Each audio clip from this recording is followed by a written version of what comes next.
Good morning, everybody, and welcome back to another episode of Eyes on the Audit. I'm your host, Mellows, and this is some fucked up show we're going to have today. I have no idea what I'm doing here. So, yes. Good morning, good evening, good afternoon to everyone around this insane world. That's for sure. We'll watch a few audits and a few other videos and some other shit.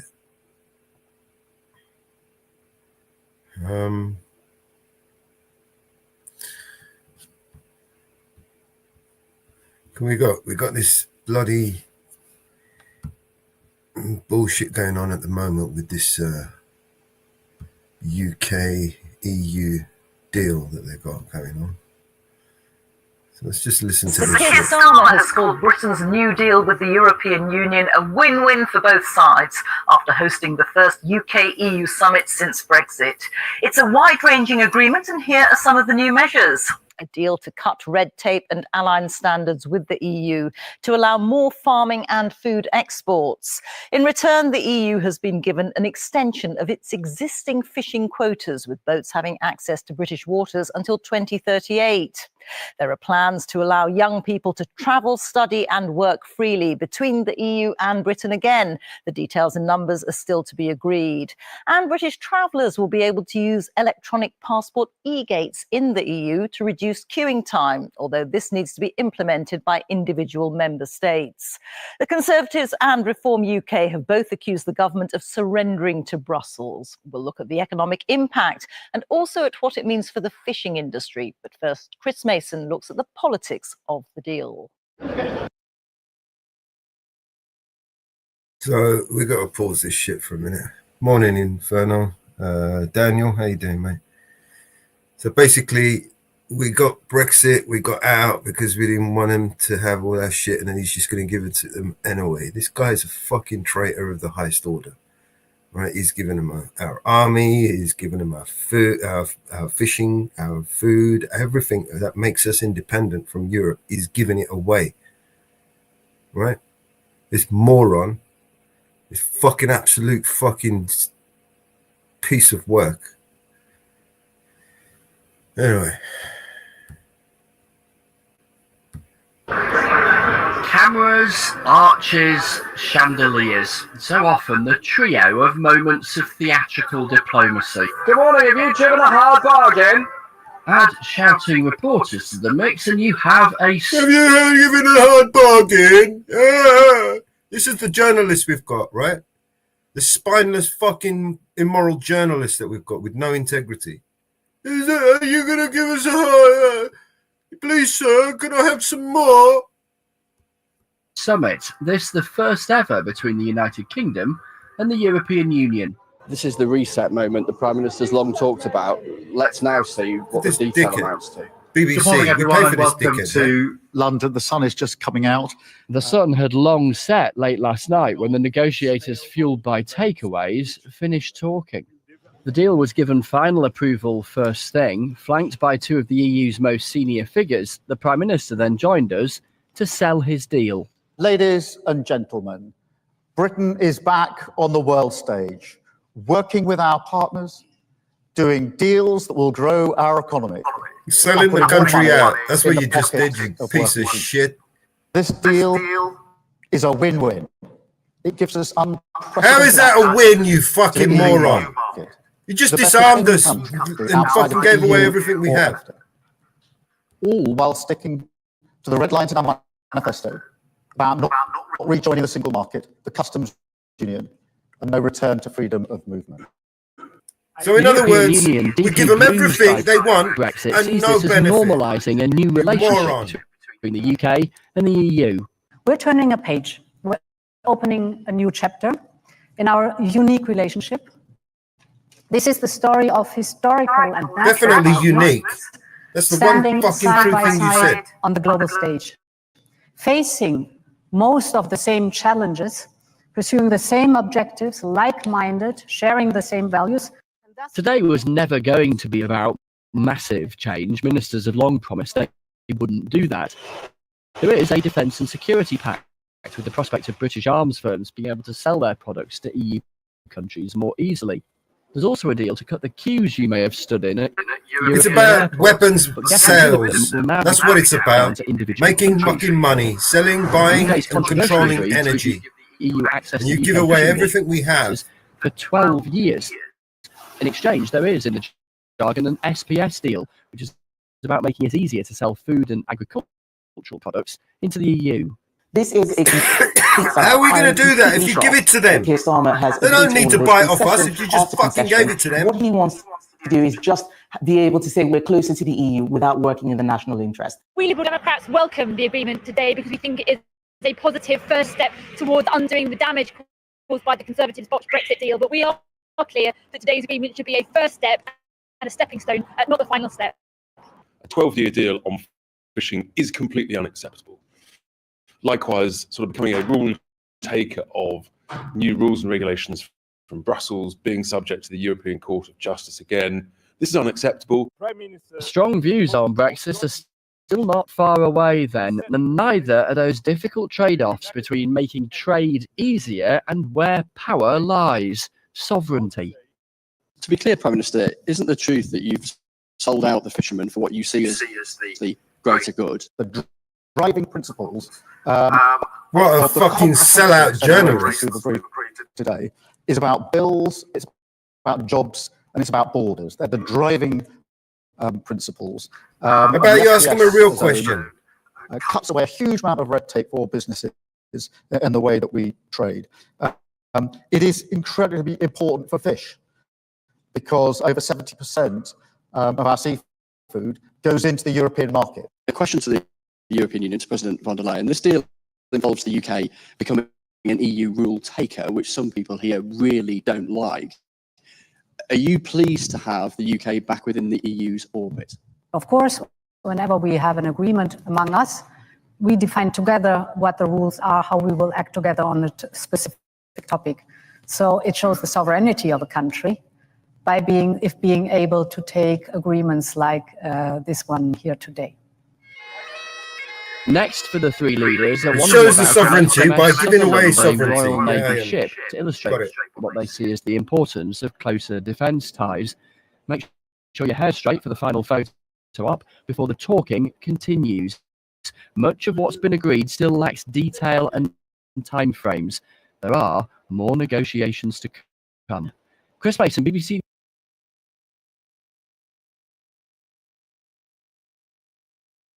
I mean, what the fuck is there more to fucking done? You literally just gave away everything we have and you want to negotiate. You don't do that, mate. You don't just give everything you got and then negotiate after you've given everything away. You tosspot fucking moron, fucking pathetic piece of shit, traitorous motherfucker.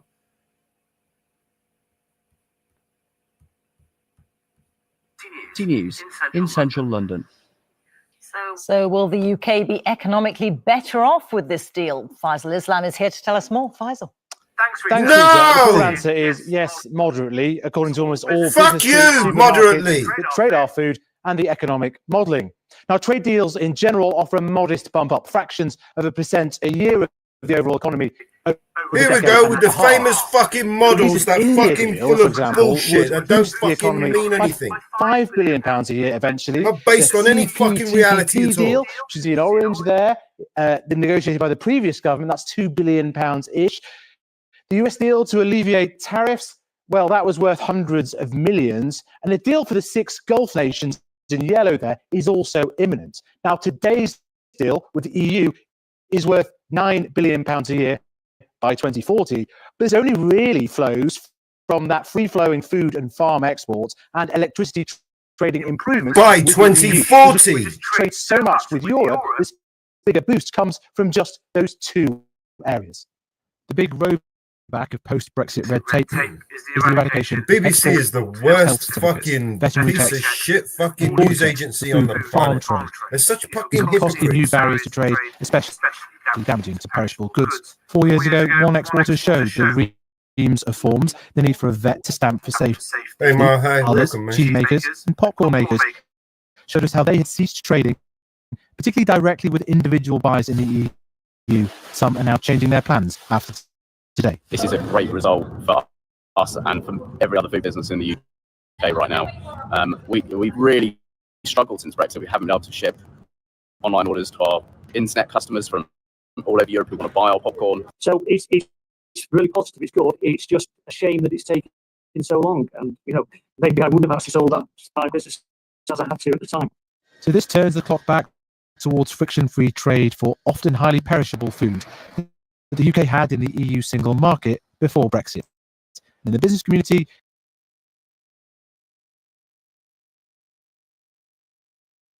So in short, for people not following what the fuck's going on, right? We're going back into the euro, right? We're giving them even more now than we ever did before. We're giving them our army. We're giving them our fishing lanes. We're giving them everything. We're giving them our money. We're giving them everything. We're giving them our sovereignty. So in other words, we're subject to their rule, right? We have to do whatever they say.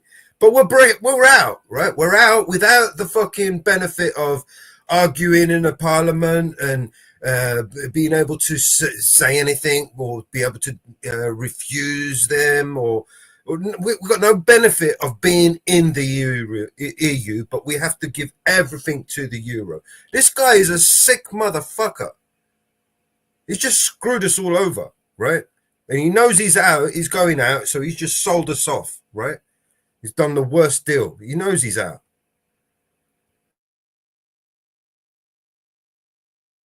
they see similar deals in manufacturing, engineering, and services as the future of this new strategic partnership. There's definitely more that we are looking for that can come. So the VAT requirements for small businesses, I mean, we have a worse situation than Norway, for example, currently, being part of the PEM, getting mutual recognition for our qualifications, professional qualifications. So there's more good stuff. Listen to this bullshit. Now, there are trade-offs here with fishing, as we've been hearing, and another quid pro quo, even now, the UK following EU rules and standards in food and farm trading. This was a red line for the previous government, not for this one. A deal was in the election manifesto. But when Brexit was being negotiated, the then government said a deal like this with Europe would rule out global Britain's trade deals around the world. That is clearly no longer the case, as you can see. It's a big change and leaves the UK with some of the closest deals offered by a number of important trading partners. Rita. Basil, thank you. Fuck you, you lying piece of shit. Today's agreement gives EU fishing boats continued access to UK waters until 2038. The government insists that the industry and the country will benefit because, as Faisal was explaining, in return there'll be reduced checks on food exports to the EU. What the fuck? Claim that fishing has What kind of bullshit deal is that? To secure a deal. James Cook reports now from Fraserburgh. So we give them all that shit, and then they can. What a motherfucking shitty deal that long is. gone. The hustle and bustle has died away. But 4,000 people still make their living catching fish off this nation's shores, and some of them are worried. It's extortion. 100 years, I would say, my farmers involved in fishing, and it's just, if we lost the fishing, there'd be a lot of farmers in the north east Scotland and the islands would be lost, wouldn't know what to do. We just reinvested a new boat 2 years ago with Brexit, thinking we turned a corner. Now the future's uncertain. We could be looking at this worst case scenario. This could devastate the fishing industry. And the trade body, which represents 450 fishing vessels and their crews, says Sir Keir Starmer is the one who sold them out. It looks as though there has been a total capitulation from the UK Prime Minister to all the demands of the EU. How would you characterise how people are feeling in the fishing industry? The vast majority of our fishermen will be devastated to see that the industry has been used yet again as a bargaining chip for other things that the UK wants to secure. The identity of places such as Fraserburgh is closely tied up with fishing. But the cold, hard economic truth is that the industry is a shadow of what it used to be. And it appears that other sectors, bigger sectors of the economy, have been prioritised in this deal. Those sectors include salmon. It's Britain's single biggest food export. And producers say they've lost £3 million a year since Brexit because of delays and red tape.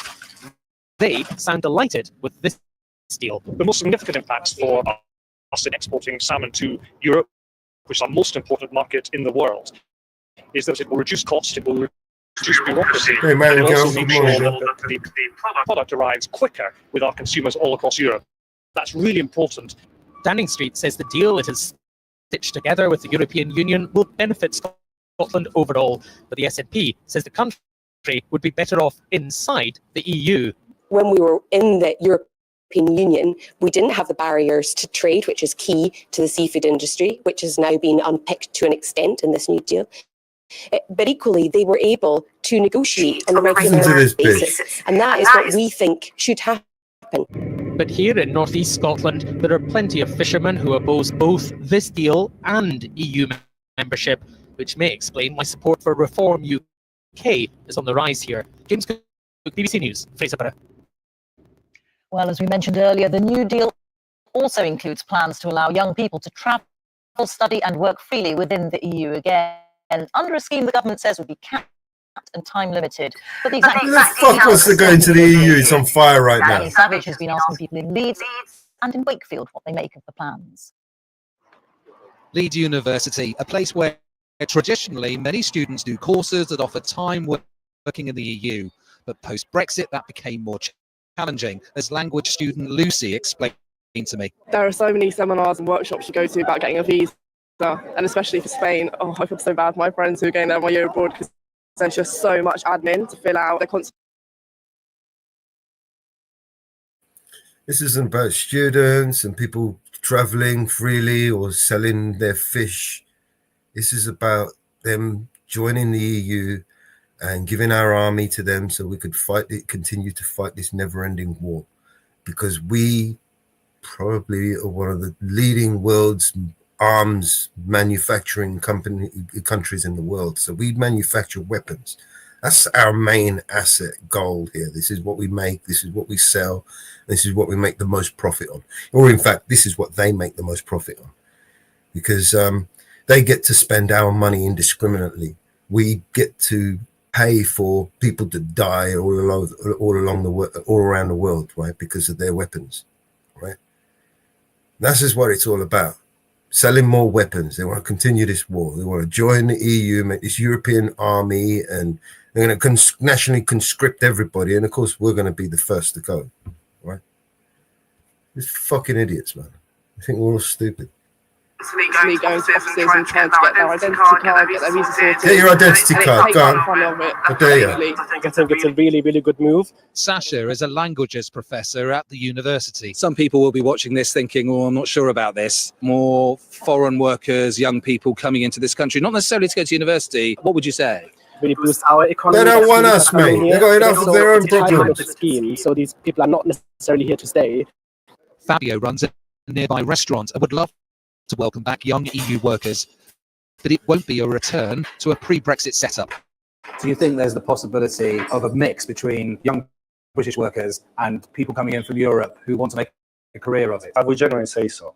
I can imagine myself being really pleased and happy to work with a mix. We had a referendum to leave, and now we're aligning ourselves back with Europe and giving away things that we should be having. Down the road in Brexit supporting Wakefield, a future youth mobility scheme sparks some... Wow, they actually allowed him to say that on John, BBC. Dave, Jennifer and Moira. But if your grandchildren will go to Spanish or French, I would love them to be able to do that. Yeah. And I'm sure that families in Europe would love their children to be able to do that. And we shouldn't be restricting them because of political ideas. If more young people voted to remain, young people should be given that opportunity to have at least 3 years of that freedom. Oh, yeah. Young people aren't 35 years old, are they? You know, it's up to 35 years old. They're not young. Why come to this country? The Prime Minister says today will move us on from Brexit rows. Times are changing.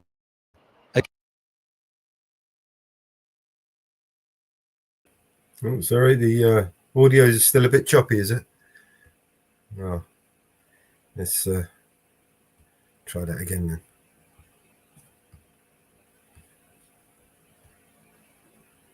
Again. Danny Savage, BBC News, West Yorkshire. Chris Mason is with me for a final word. We heard a mixture of views there, Chris. So the Prime Minister's hate. All right. Still choppy. Don't worry about it. Fuck these fucking assholes. Fucking idiots. All right, let me stick out a link out there and see if anyone wants to come up and we'll chat some shit. We'll have to sort out maybe another machine to stream the films, the videos. Yeah.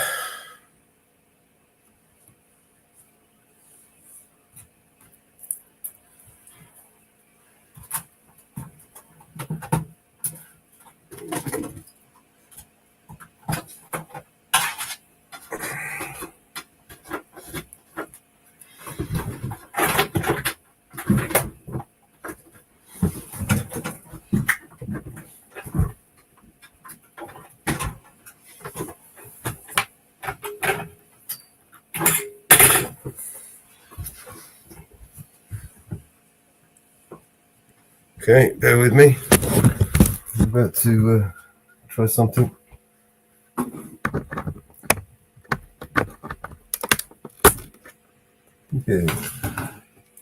That works.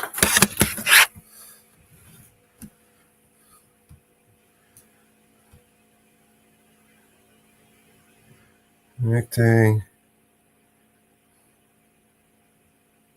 Yep, now we're connected. I'll try it again. Tell me if it's still choppy.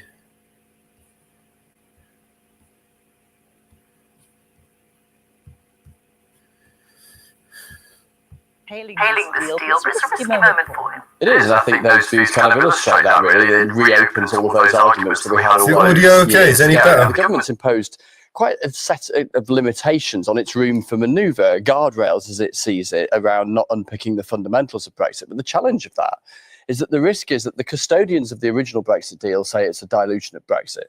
The forever convinced that Brexit was a disaster group of people will say that this is half-hearted. Now, the Prime Minister's language today, you picked up on this in the headlines a few minutes ago, is that he hopes most people are beyond that.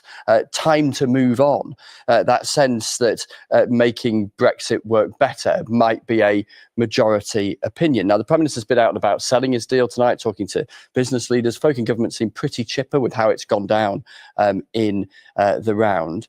Two final thoughts. There's loads of detail in this and further negotiations, and where they get to will be key to how this overall package of measures feels. And this summit is going to become an annual event. So our uneasy relationship with our newest neighbours that was uneasy as a member and is uneasy as a non-member will always be there. But this government's direction of travel within those self-imposed guardrails is to head to a closer relationship, and we could yet see more of that. Okay, thank you.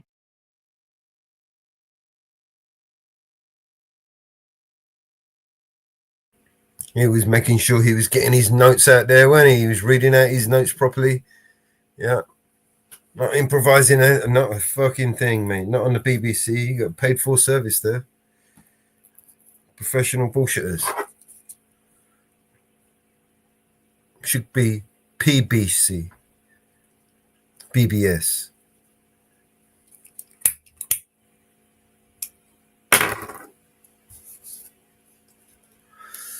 Yeah, fucking sick motherfuckers, man. This is how they try to sell that shit. Fucking stupid, man.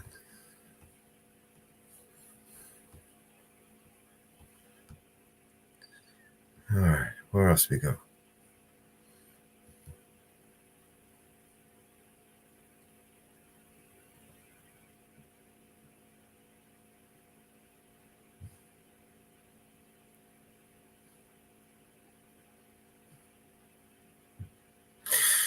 Oh, yeah, all right.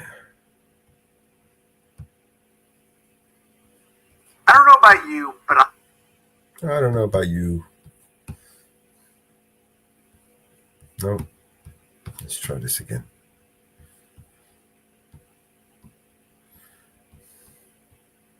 Yeah, definitely puppets. There you go. Oh, let me, let's make sure we do the like, and the share. Very important. I don't know about you, but I personally love it when I see cops let the mask slip so we can very clearly see who and what they are. All right, I'm gonna you up when I see you too. That's why you don't want to come here, because you. That's what it is. That's what I thought. Pull in the parking lot. We're in this parking lot right now. Pull over. Pull over now. No, pull over, goddammit. I'm not repeating myself. Get out of the roadway and pull over. License and registration now. Give me a second, okay? No, license and registration now. It's a bright yellow jacket standing in the middle of the street. What don't you understand? This is Officer Ali from the Waterbury Police Department, and he was hired to protect and serve the community. Guess what he did with his power and authority? Our top story right now at 6, the shocking footage of a Waterbury police officer threatening someone while on the job. Officer Sebastian Ali has been placed on administrative duty as the department now launches a full investigation. Your reporter Dylan Fearon live right now on West Main Street tonight with the new details for us. Dylan. Well, Mark Aaron, Officer Ali is not patrolling tonight. We have to go back to May 2nd. It was a Friday night. Officer Ali saw someone make an illegal turn around here that night. He tried pulling the driver over, who refused and kept going. Now, we have video, which Waterbury Police has confirmed is Officer Ali. At some point, he was speaking to people that seemed to know who was driving that car. It got tense. Officer Ali was angry, and we had to bleep out several words as he used disgusting language. Here's the video. I saw your face. All right, bro. I'll see you. Don't worry about it. All right, I'm gonna you up when I see you too. That's why you don't want to come here, because you. That's what it is. That's what I thought. If that car doesn't appear in the next 10 minutes, I will literally make your life a living hell. I am the wrong cop. Now, I agree that what this cop is doing and how he's presenting himself is completely unprofessional. We've seen cops in the past and cops presently. Look at any YouTube video on the platform. They are doing far worse than Officer Ali here, and everybody's outraged about his language. This is who cops are.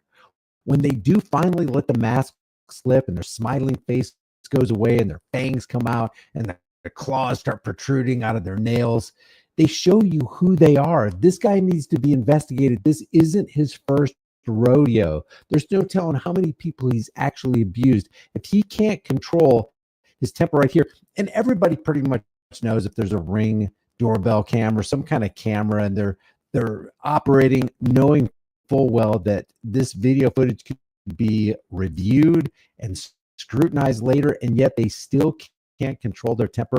They're showing you who they are. They're showing you they have a short fuse. They're showing you they have a volatile temper, and they're a danger to the community that they're supposed to be protecting and serving. We see this a lot.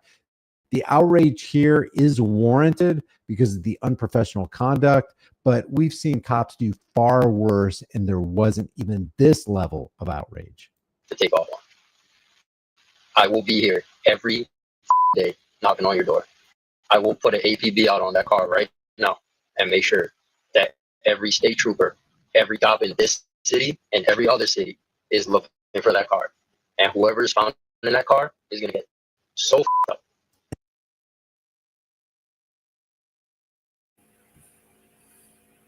Bit choppy again, is it? All right, give me a sec. Let me just, I know, I'll put a little tune on and then restart my browser.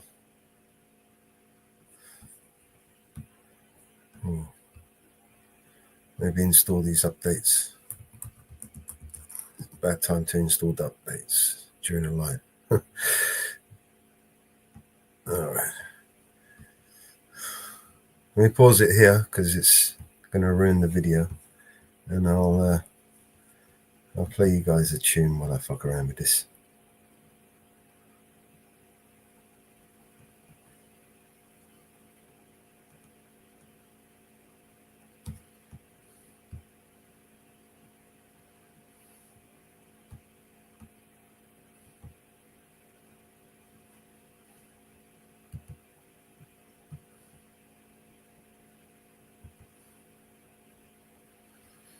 Don't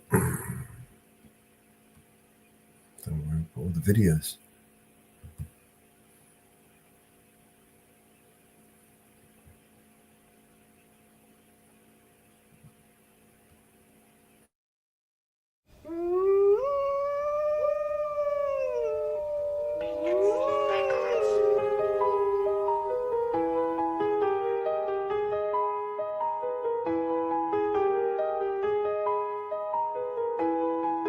There's a monster under my bed and at my window there's a dragon. I accepted the challenge, it turned me into a savage. I broke a promise to myself again, I don't know why I am so vulnerable. They try to help but I won't let them in, I guess rock bottom's where I'm comfortable. Both my feet planted where most people would have panicked. I embraced the storm, I found beauty in what was damaged. I'm not afraid of the boogeyman, instead I look at him like he's a friend. There's not a monster out there in the world that's scarier than the one that's within. There's a creature in my closet, I can hear him rumbling around. The demon screaming in the distance creates such a humbling sound. The monster that's outside my window, he's like family to me now. The things that people are afraid of never let me down. I'm not a sadist, no, but I'm hated so. The religious freaks say I'm the biggest beast, and then I've made it grow. When I spray this flow, I created more. Creatures alike when I heat up the mic, I'm a blade of the night, but I'm tainted though. By the darkness I'm blinded, I spark it and shine it. They find it, this mind is woe. What if they label me a demon seed? Wanna disable, now I see them bleed. Injure me fatally and see them grieve, no. Yeah, I would not believe the creature inside me. If you deceive belief was alive, let me disagree when people define me or trying to take his. Whatever the fuckery told him, you don't wanna break this. You forsake his, what is sacred, then it's over no matter what your faith is. I'm a creature. There's a creature in my closet, I can hear him rumbling around. The demon screaming in the distance creates such a humbling sound. A monster that's outside my window, he's like family to me now. The things that people are afraid of never let me down. Yeah, I managed to get myself in trouble, all of this pain. Yeah, I'm down in this double dose and liquor's always to blame. If I could keep myself sober, I keep my hands to myself. I take a shot and it's over, that's how I end up in hell. I do. I hope I don't pass it down to my offspring. They get everything from their daddy, feel like I'm addicted to all things. Yeah, there's no reason to change, I've gone too far now. I'm stuck in my ways, back at the bar now. They said I'm a flirt, they right, I ain't perfect guy. So I'm thirsty and perking and purposely searching for something that's hurting me so I can get back up and go. I just back out of it slow, that's how it go. I'm not the back out of her, and next night act on no. Okay, they be laughing at me, hands be grabbing at me. Feel like God let it happen to me. That be black and blasphemy, beats bad desperately. Okay, yeah, I think I better let it go. Either that, or I gotta let it know that I can't do it. There's a creature in my closet, I can hear him rumbling around. The demon screaming in the distance creates such a humbling sound. The monster that's outside my window, he's like family to me now.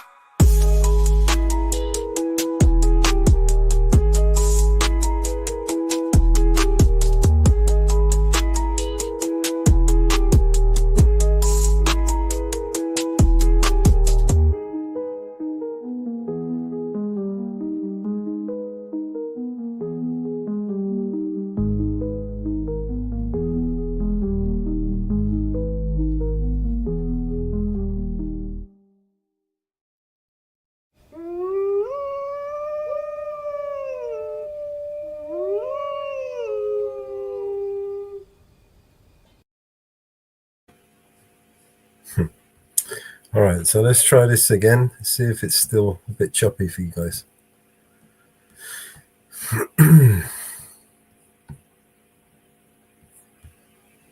And there's no telling how many cops this guy actually represents. And when he does write a report and puts out an APB, the other cops just brainlessly follow it. That's why it's dangerous to have someone who's just an order follower who turns off their mind and just believes a police report or believes an APB bulletin. When a cop gets pissed off like this, he can exercise great power to ruin a lot of lives.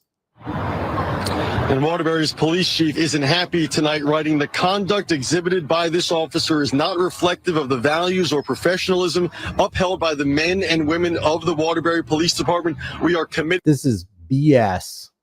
The conduct exhibited by this officer is not reflective of the values or professionalism held by the men and women of this police department. How many good cops have seen Officer Ali act out like this and did nothing? How many abuse victims lie in the wake of Ali? He should be investigated. Every traffic stop he was a part of should be scrutinized, and there should be some serious justice that commences. And we'll get back to this story in a second, but Waterbury may sound familiar to you because of this guy right here. This is Officer Hinkle. And this is the kind of attitude and anger that Officer Hinkle displayed in his community. This is just a couple years ago. Hi, good evening to you both. Yeah, this is the intersection where the incident happened about a month ago, and we just got a chance to talk to the chief about it, who says that Officer Hinkle's actions that day were unacceptable and caused some distrust to the public's trust in the department. Now, they also released a nearly 10-minute video of the whole thing. You just saw some of it now. Here's the rest of it. Take a look.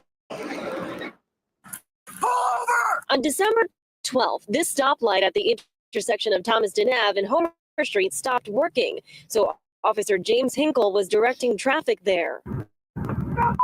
That's when a woman drove through the intersection, and Officer Hinkle can be seen slamming on the driver's side of the car, yelling at her to pull over. So she did. Pull over! Pull over now! Did you not see this bright yellow vest standing in the middle of the street? No, I did. I thought you were leaving. No! This means stop! This means stop! I didn't see that until I was already past. And then you still drove by me! Over the next few minutes, the interaction continues with Officer Hinkle yelling at the driver and her apologizing, saying it was a misunderstanding. He called for backup. At one point, he told the other officer this. Would you mind filling this out for me? My hands are a little shaky right now. That ticket for the driver has since been dismissed, and the assisting officer... He's so mad that he couldn't even write the ticket. He couldn't control himself long enough to make his writing legible because he was so pissed off over nothing. If you look at him, he's not really doing this. He's not giving a clear sign of stop. His hand is kind of down as he's waving the other car on. Can be seen here saying this. You need to calm yourself. Told administrators about Officer Hinkle's behavior. Right after the incident, Hinkle was placed on paid administrative leave. The internal affairs investigation then found his conduct, actions, and behaviors to be in violation of departmental policies. Oh, you mean like this right here? The conduct exhibited by this officer, talking about Ali, is not reflective of the values or professionalism held by the men and women of the Waterbury Police Department. You mean like Officer Hinkle here? Oh, he lost his job. And that is not behavior that we condone. Our officers are not trained to act that way. We will not tolerate that type of action or behavior. Chief Spagnolo even says he's never seen a case undermine the public's trust as much as this one. In my opinion, that's what occurred here. Doesn't it undermine, seriously undermine public trust in these other police departments when you tase a Johnny Wheatcroft and terrorize him in front of his distraught family who's screaming bloody murder, and Johnny Wheatcroft gets tased 11 times, including 2 times in the private parts? Doesn't it erode trust in a department when a man saves an entire police department from a mad gunman at the Arvada, Colorado Police Department, and then they turn around and execute the guy who saved them from the other gunman? We're talking about Johnny Hurley here. Doesn't it erode public trust in local police departments when an Officer Jimenez from the Minnesota Police Department offs a Philando Castile simply for trying to show him that he has a concealed carry permit? I can think of far more egregious incidents that erode the public's trust. What is the Waterbury Police Department actually involved in? What criminality? To what extent are they actually terrorizing the people of Waterbury? James Hinkle undermined public trust. I don't know how anyone from the public would ever trust that officer if they were stopped by him at some point. How could anybody trust any officer that, for example, pulled them over and economically terrorized them and took the last $125 that they had to actually feed their families because of a corporate traffic violation? Doesn't that also erode trust? Doesn't that heighten fears within the community? Now, since this incident, the chief says the union has stood by Officer Hinkle, and I apologize for reading off my phone here, but we just got a statement from the union responding to the whole thing, saying in part, quote, "The union will ensure that Officer Hinkle will be afforded all the due process rights in the collective bargaining agreement. Officer Hinkle was in his 8th year with the department and has no prior discipline during that time. He is also a combat military veteran. Now, that's the end of that statement, but we'll hear from the chief coming up in the next hour, who says that he does have something, at least, that he needed to be disciplined for in his past. Has the audio gone choppy again?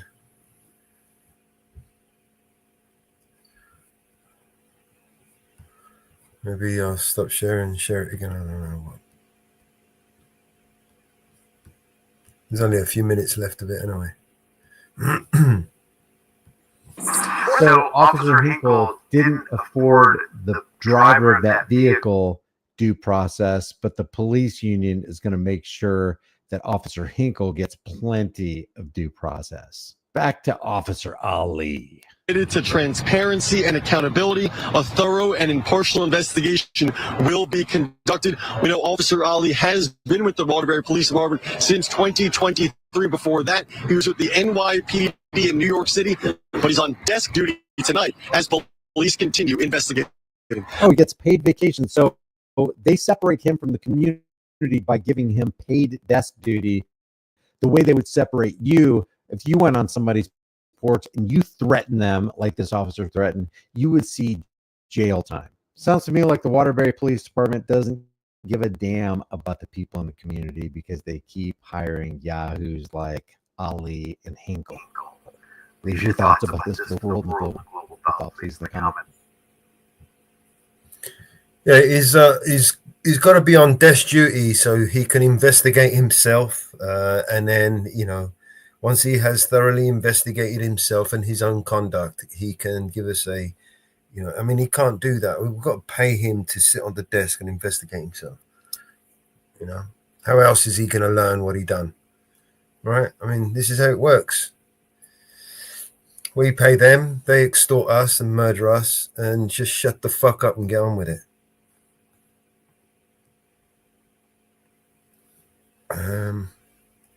What else is there?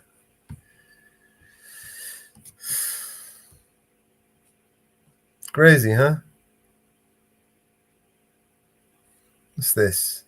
This is a year old. You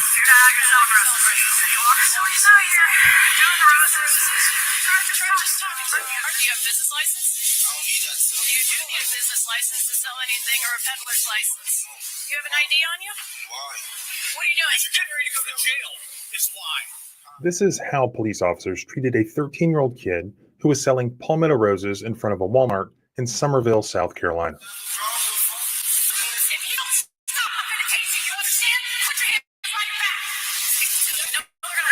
The 13-year-old kid, you stupid bitch. Let's go through the footage and see whether the officers violated this kid's rights. Right off the bat, let's compare this situation to a 3-year-old little girl who was selling lemonade in Kansas City a couple of years ago. Do you want to see a police officer today? Are you going to hug them? What do you want me to grow up? Yeah.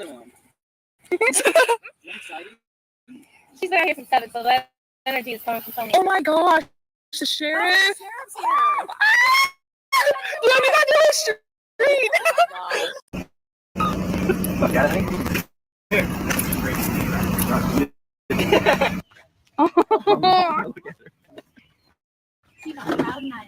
Introduce yourself, Hannah. Shake your hand. Hi. Hi, nice to meet you. Say hi, Hannah. The way the officers treated the 3-year-old girl was great. But you say the 3-year-old girl was nice to the officer. She wants to be a police officer when she grows up. Yes, but would she want to be a police officer if the officers came up to her aggressively and accusatory and in a demeaning way, in a threatening way?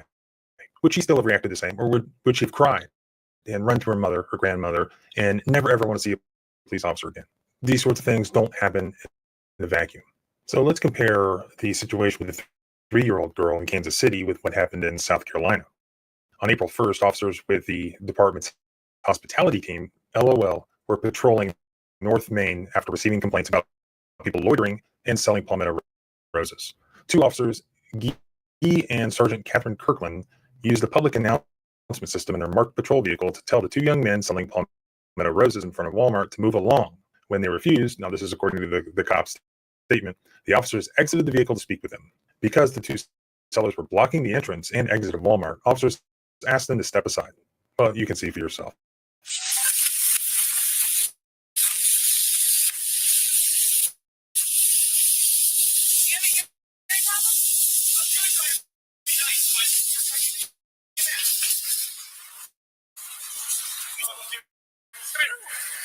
You have an ID on you? Why? What are you doing? Getting ready to go to jail is why. How? How? Because I'm going to put you in that car. So you're not out here selling these roses? Yep, I am. You're not out here selling roses? Yeah. You are? Do you have a business license? I don't need that. Do you have a business license to sell anything or a peddler's license? Yes, you do. Yes, you do. You can go to jail for that. Listen. Do you have an ID on you? Right off the bat, Officer Guy's approach was aggressive and did not attempt to de-escalate the situation, according to State Representative Marvin Pendarvis, who is representing this 13-year-old in the video. He said this was an overreaction. This was an escalation. There was no attempt to try to de-escalate the event from the time that they approached him. The 13-year-old sells the rose-shaped flowers made with palmetto palm fronds quite often, though this was his first time selling them at the Walmart along Somerville's North Main Street. He's on spring break this week. He was spending his time off from school trying to make an honest buck in the spirit of entrepreneurism. It's not uncommon, whether it's Girl Scouts or church groups or Little League groups, to gather in front of storefronts selling cookies, selling lemonade, selling whatever to make an honest buck or to raise money for a particular situation. He asked this question, and it's a good one. If there were Girl Scouts set up there, would the results have been the same? So what you've seen already is how they escalated just from 0 to 100 in no time. And now, just boom, we have violence. Hey, John. Welcome, man. Do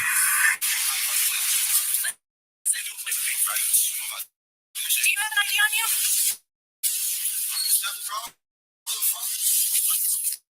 Stop. So Officer Guy chose violence. This was his justification. One of the individuals refused to identify himself and continued to use profanity towards the officers, while customers were attempting to enter or exit the building. Because he was not cooperating, the officers attempted to detain him. According to the police department, Officer Guy grabbed his hand and he immediately curled his arm up to resist. The rose peddler then pushed the officer into a wall. So the officer held him against his body to prevent the individual from fleeing the scene.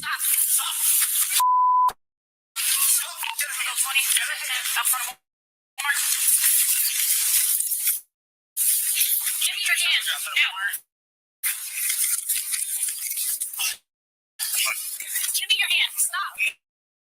Stop. Stop.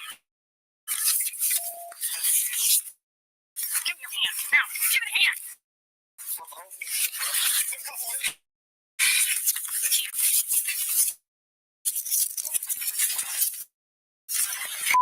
Officer Kirkland then gave loud verbal commands for the individual to stop resisting and secured a handcuff on the person's left wrist. As the officers were attempting to gain control of the situation, the seller struck Officer Kirkland in the face with the closed fist. This statement from the police alleges, though, see for yourself, do you see that in the video?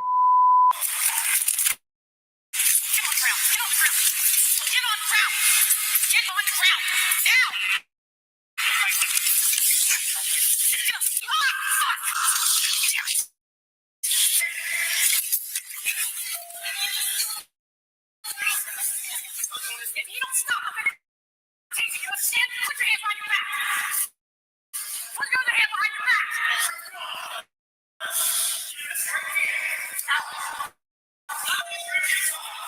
Stop yelling, please. Okay? Give me your hand.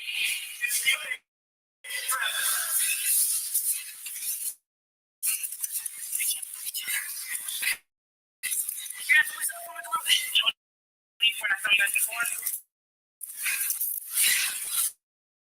One to take.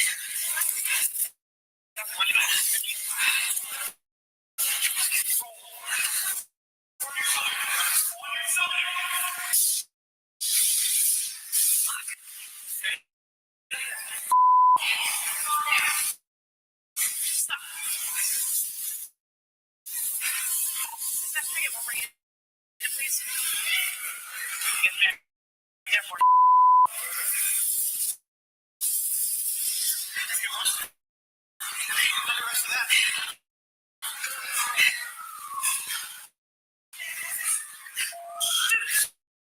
is your problem?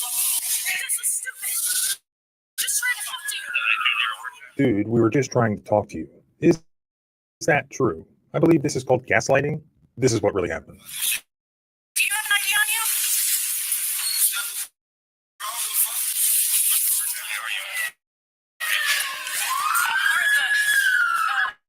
at the regular entrance, not the grocery one, just the doors. 13? You punched me in the damn neck. Don't get it. I got it. Go outside. Down. Yeah, step outside.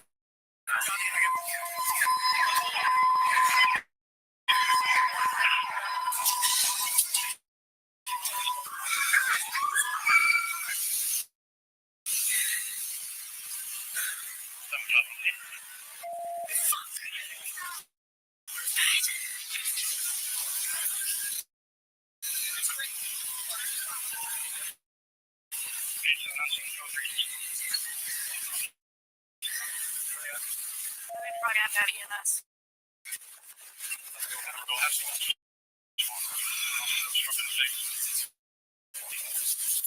They're inside the door just right there if you want to go see what they need.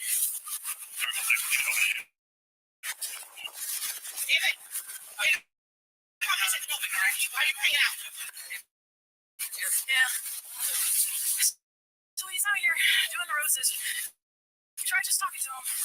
And he wanted to act like he didn't hear us, so we get out with him. And he starts with like, hey, we need your ID. Because we know we're going to want him on trespass. He's only 13 apparently.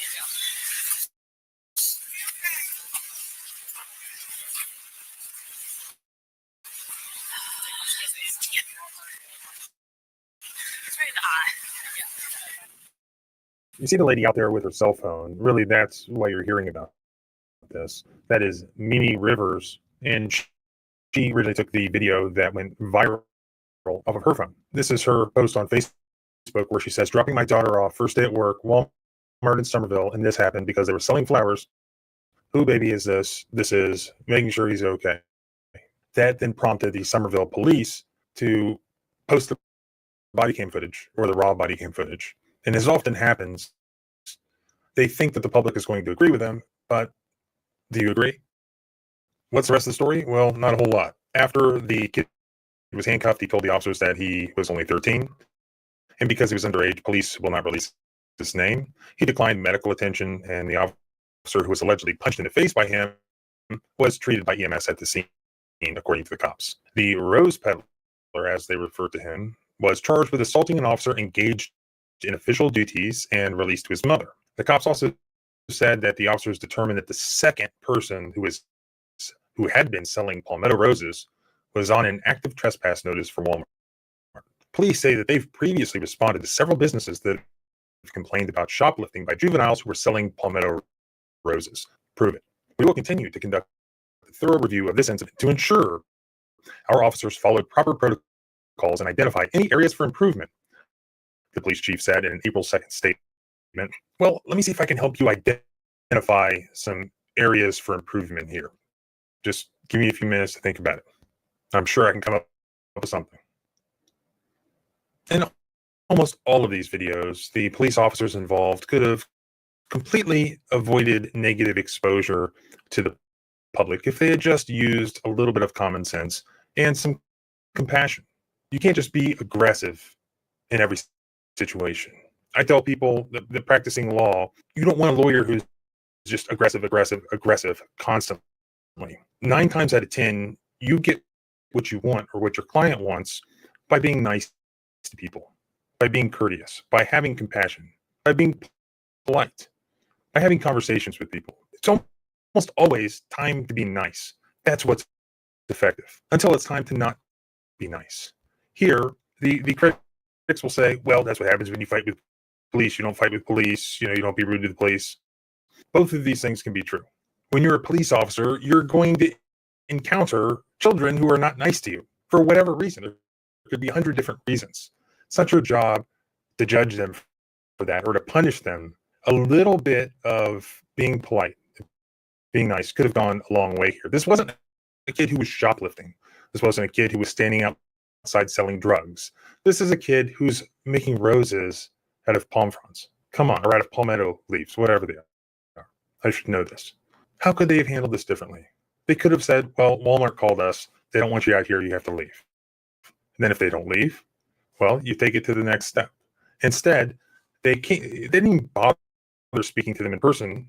We don't see this part in the video, but they called to them on the loudspeaker, like they're holding hostages or something, and then got out and just got in their face and were rude to them, condescending. How can you expect anything different than the reaction that they did receive? All of this could have been avoided just by being nice. Legally speaking, what are the rights here? Were rights violated? This started off as a consensual encounter. The kid wasn't immediately detained. They started asking him questions. They did not have probable cause to arrest the kid, as far as I know. He wasn't under arrest, as far as I know. They were investigating, which they like to do. They didn't give him any warning, just attacked him with violence. So we went from a consensual encounter where the kid was never told he wasn't free to leave. In fact, he was supposed to leave. That was the whole problem. To boom, not only is he detained, but he's detained with brute force, with physical violence. Should he have not resisted? Should he have not fought back? We don't see him punching, but should he have not resisted them whatsoever?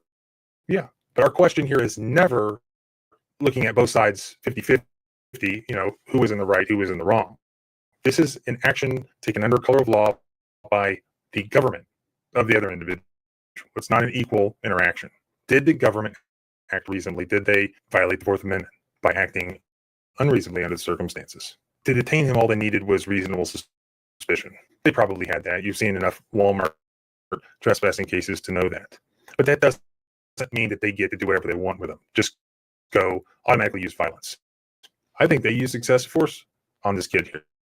They should have given him the opportunity. They should have been nice, as I said. They should have given him the opportunity to leave. And if he refused to leave, then you do what you got to do. They skipped several steps, which were completely reasonable. And this officer, Guy, went straight to violence. I believe that was excessive and that violated the kid's constitutional rights. Let me know what you think in the comments. As always, thanks for watching. Please subscribe both here and at the blog.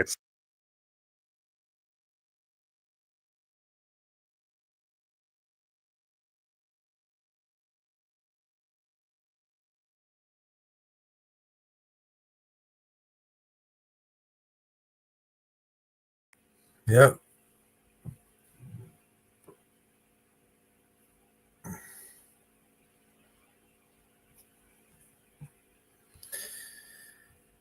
Yes, but I wouldn't recommend anybody do that.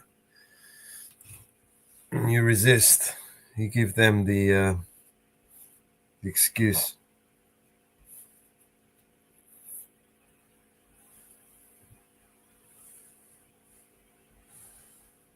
Yeah. But yeah, that was a 13-year-old little kid, man.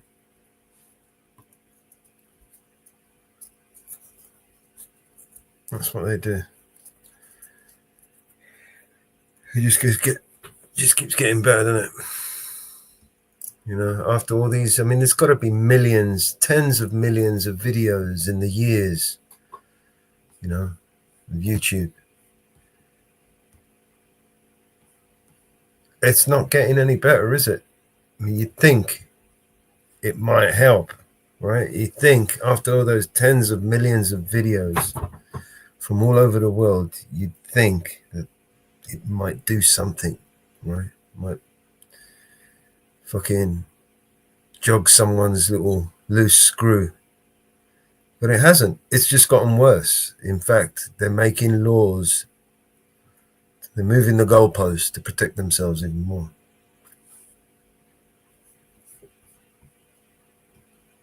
Unbelievable. All right.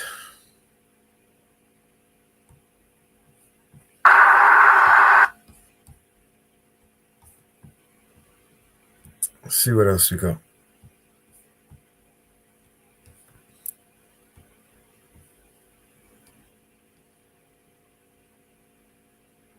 He's only just put this one up. I'm not going to play this one. Give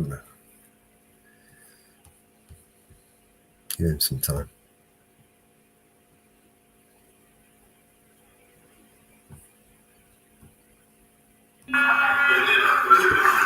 Oh, what's his name? He's lying right now. So you see this camera and that camera? Those two cameras are two of the things that I'm trying to request because he's lying. I've not spoken to her for a couple of days. And you're trying to figure Right, go. That's all you're doing. What's the Fourth Amendment? I've not spoken to her for a couple of days, Matt and Gil. The vigilante media servers are down. We are currently down at the moment. Hopefully not for too long. So I haven't been able to open the Jitsi room, speak to anybody. I haven't spoken to Mama Bay for a couple of days. I hope she's all right. Should be fine. I mean, she's got my number if she needs me. She might, hopefully, later on when she gets up, she might see us on and jump on. That's what I'm hoping anyway. Let me know if the audio is okay, please. Sir, can you please tell her what the Fourth Amendment is? Because you just said it to me. Did you push that gentleman over there? No, he touched me. But did you push him? No. He said you pushed him. And that's why I'm trying to get those cameras because he's a liar. Well, he just told me you pushed And he's a him. liar. And he works here, and you should be here. So why are you taking his side over the public? You should be taking my side. Yes, I did. Yes. So you guys are trying to get that security footage? Is that what you're trying to do? So if it shows that he pushed me, what happens? Is he going to get arrested? Probably not. So then why are you even trying to get it? Just arrest me? So you guys are teaming up against me? Because if you get it and it shows him touching me first, I want you to do the same thing to him that you would do to me. All right, we got his information. You don't want to give his information. You just said his name's Justin. Yeah. We'll need to see your information. What's the Fourth Amendment, sir? Pardon me? What's the Fourth Amendment? You tell me. You don't know it? My right to be free from seizures of my papers, persons, and effects. Hold on. I'm If right. you do not I don't. identify yourself, I'm going to arrest you for obstructing governmental operations. So you're going to arrest me for not IDing? Yes. Okay, you need RAS. You need reasonable, articulable suspicion that I've committed a crime in order for me to ID You myself. have prevented me from conducting That's not how it works. lawful government You can't arrest me for resist. You can't arrest me Can for. I arrest you for resisting? Are you sure? No, listen. You can't arrest me for Your phone will be refusing to ID. Can I get your supervisor down here? I don't have a supervisor. Yeah, I you have a do. supervisor. I need your supervisor down here because you don't know how things How many work. supervisors do you want down Someone here? that knows what's going on. I Usually, know what's going usually sergeants don't. Usually lieutenants do. So if you have a lieutenant around, Sergeants don't know what's going on. yeah, yep. So if you think you can arrest someone for failure to ID, that's a big no-no. And I need your lieutenant down here, please. That's a big no-no. He thinks as long as he's called, he's allowed to ID anyone that's there. And Perry versus Ohio is already a Supreme Court ruling that states that's not true. They need reasonable, articulable suspicion of the crime. So the only reason I don't want to give my last thing, and I'm not saying I won't, but is for fear of retaliation. Is this going to get over there to them? I went and filed a complaint on a sergeant yesterday, and ever since then, everyone has my phone number blocked. I've actually had to use a friend's phone just to call this number. It doesn't matter what precinct I call, doesn't matter if I call internal affairs, doesn't matter if I call the records department. Everyone else can get through, but my number can't. Why would that be? And who can I talk to about that?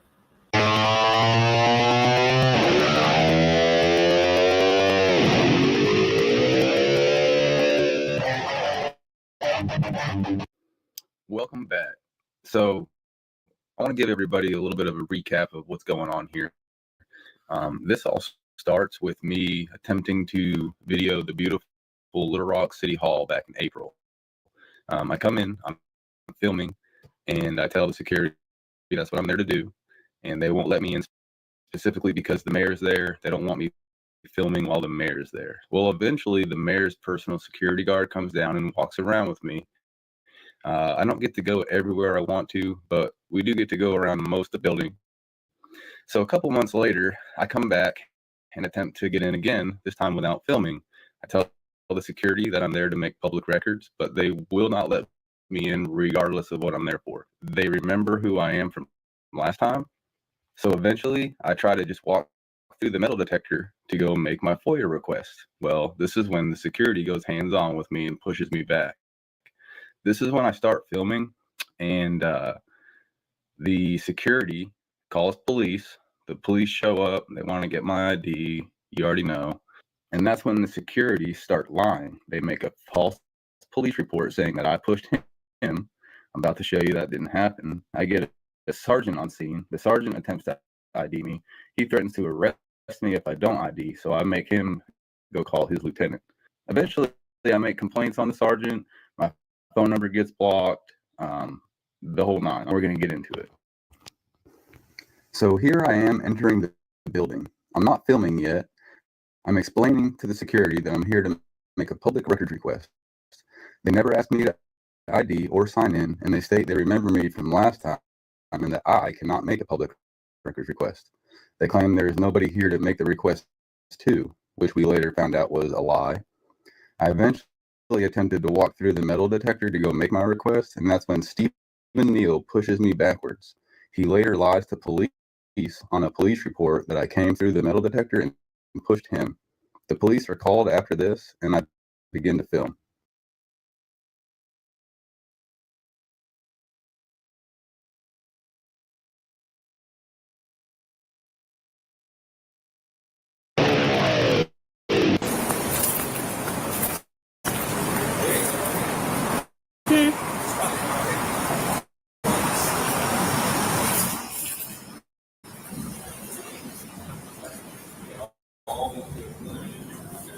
Hello. Hey, you guys found police? Yes, I'm Justin. Oh, yeah, how you doing? I'm Officer Brick. I'm Justin Cannon. Told me what you're going through. Steve. Did you guys call? Yes. What's going on? Police. I just called it. She can explain it to me. I didn't know if they were all here just lying to me. Well, yeah, he comes in here, but I'm just talking to him. And then he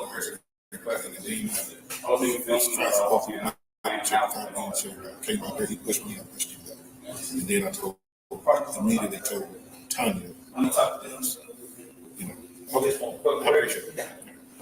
Just get his information. What this happened? gentleman comes in, he's been here before, a blogger or something, but he's been for 4 years. Hey, sir. I'm talking to him. Please, okay, we'll talk to him. Can you take him outside, please? Okay. Thank you. And, do you want to get appointments? You know, who you want to talk to? He wants to come make a phone. You know, and then go back and forth. He wants to try to come through here. You know, by the time I get the record, you just try to come through. I can't push me. I'll push him back. Okay, push you. We can't do it. Push me. I'll push him back. Okay. You know, and then, So he pushed you. How did he push you? Stop coming. You come through, you put his arms up and push me. I pushed him back. Okay. And then there was a gentleman right there. Signing in. He gave me his card. So he said, he said if I needed anything, he would have. It's a witness. Okay. All right, sir. What's your first name? STEVEN. What's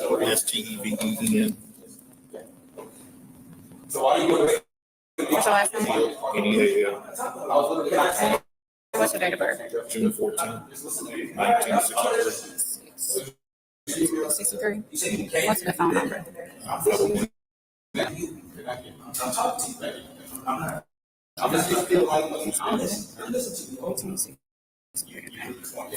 right, so what? He was kind of takes 3 or 4 days before the I'm gonna come up here and talk to you. He didn't want to really have anything to explain to him. He wanted to prove the fact that he could just come in here. We couldn't stop him. That he can do anything in here he wants. There's another guy that does the same thing he did. He actually threatened the boy. There was a case against him. You know, and so I think that's going to prosecution. It should be going to prosecution. You know, and So he threatened somebody here? not him. Okay. There's another guy. But not him. Okay. So did he ever state his business and what he needed done here? He said he wanted to have a nigga for you. We just can't come in here and nigga for you. You know, take it online and take. Yeah, she said just 2 or 3 days to get a report. So someone was And you have to explaining to make him it clear. what he needed done. But see, you know, if you start calling Officer McBride here, we're ignorant. We don't know about 40 requests. You know, and he can do that just right now, you know. And then I got this thing, you got to have an ID at the end of this bill. You got an ID.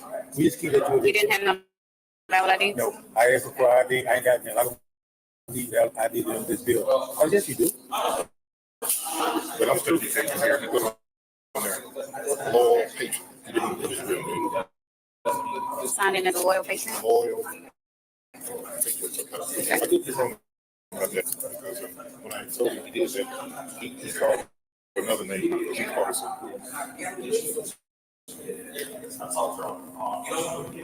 Okay, Steve, I'll get back down. Like I said. So, right now,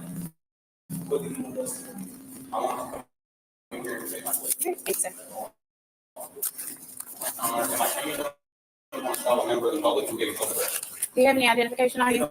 I don't need an ID. Well, you need an ID to sign into this building or get into this building. Fourth Amendment.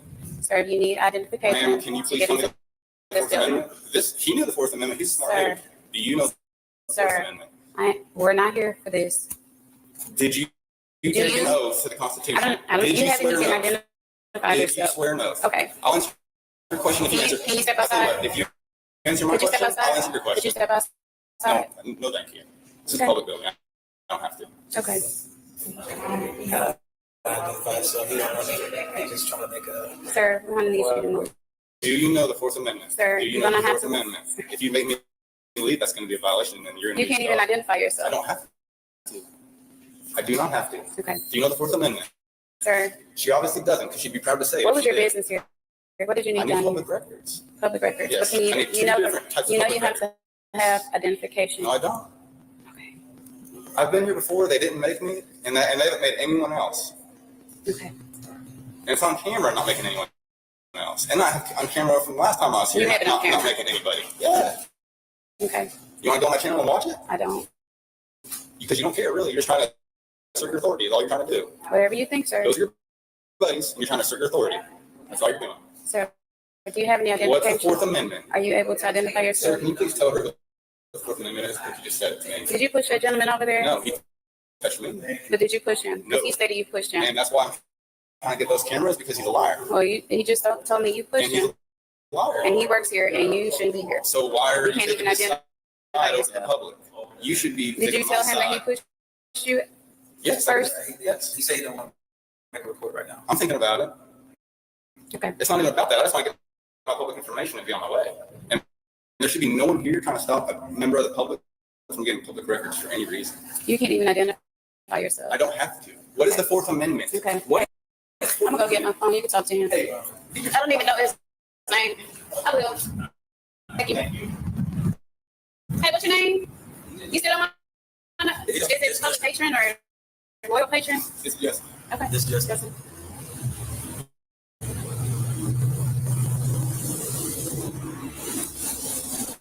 2851, the downtown supervisor.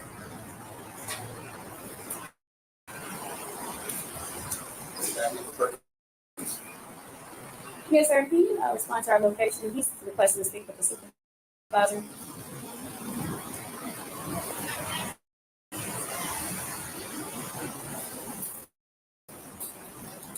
I just keyed up him this way. Thank you. You hear me? You won't identify yourself, sir. Your policy. It's a public record, so you can look it up. Okay. I'm just kidding. Okay.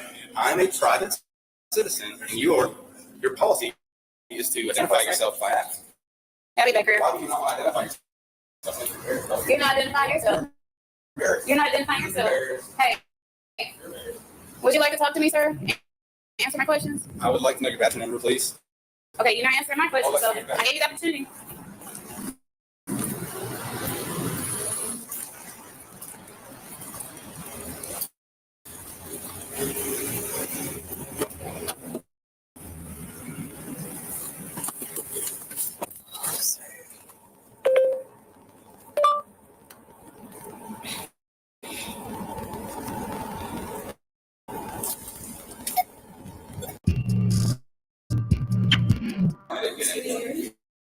That's my whole purpose for doing that first.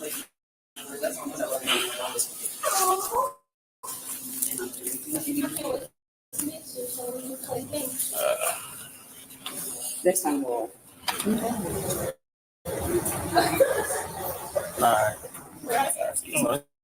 Alright. Oh, yeah. I'm sorry, oops. No. I'm just trying to, no. Like a 30. I just didn't want to get you one. Oh. Right. That's the first thing I'll be, I promise. Thank you very much. You too. Well,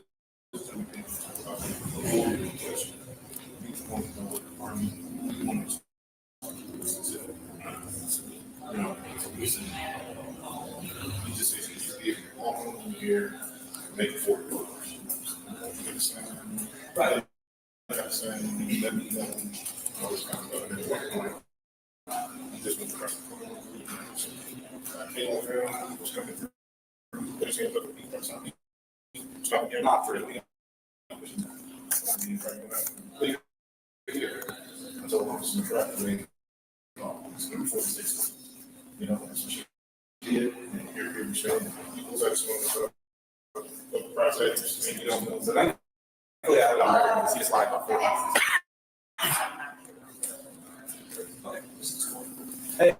Hey, sir, I'm sorry, Supervisor. Hey, I'm just nice to meet you, man. So he didn't have a bunch of stuff. So I came in. I don't mind signing in, but they never asked me to do that. Okay. They didn't want to let me through because they said I need to make an appointment. I said that's not like me.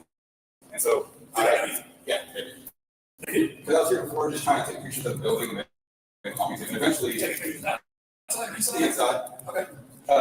Just this little spot right here. Okay. And eventually, the security came down and walked around with me, which is awesome. That's all I wanted to do, take pictures. Okay. But they had an attitude with me here that because of that the whole time. So I went in again, they immediately recognized me. I said, hey, I'm not filming today. It's my call. Hey, you're not filming today? Well, I am now, but I wasn't going to.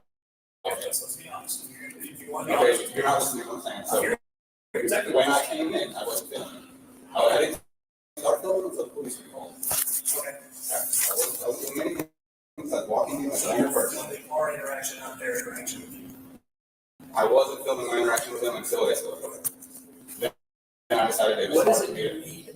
So you mind if I finish my story real quick? So when he put his name on me first, and that's one of the requests that I'm doing is for those cameras because he's lying saying I touched him. You can do a FOIA request for those cameras. Right, exactly. So all I want to do is that, and I want one more FOIA request, which is the contract between the city for this building and the security. And that's it. That's what you think of. I could have been gone 30 minutes ago. I don't know who would handle that for your request. Really, anyone in this building, I can say it to, and then I can pass it on up. Really, I think there's an entity that actually would take there would, but by law, I can make it to anyone and they can pass it up. Okay, who do you want to make the FOIA request? Well, I initially asked to go see public record, and they wouldn't let me. So then I'm not sure if this office is down here. I forget. I just remember that there was one down here last time, and I can make it to them. I already know I can. And I would tell them 8 seconds. Where can we get in to make this FOIA request? The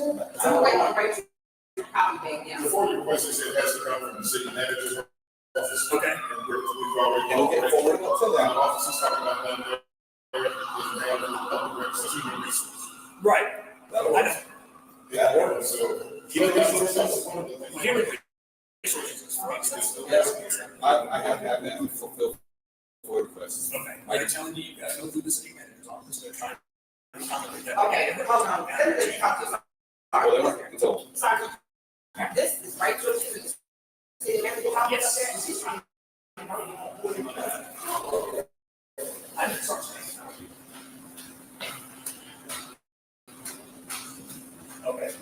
What you request?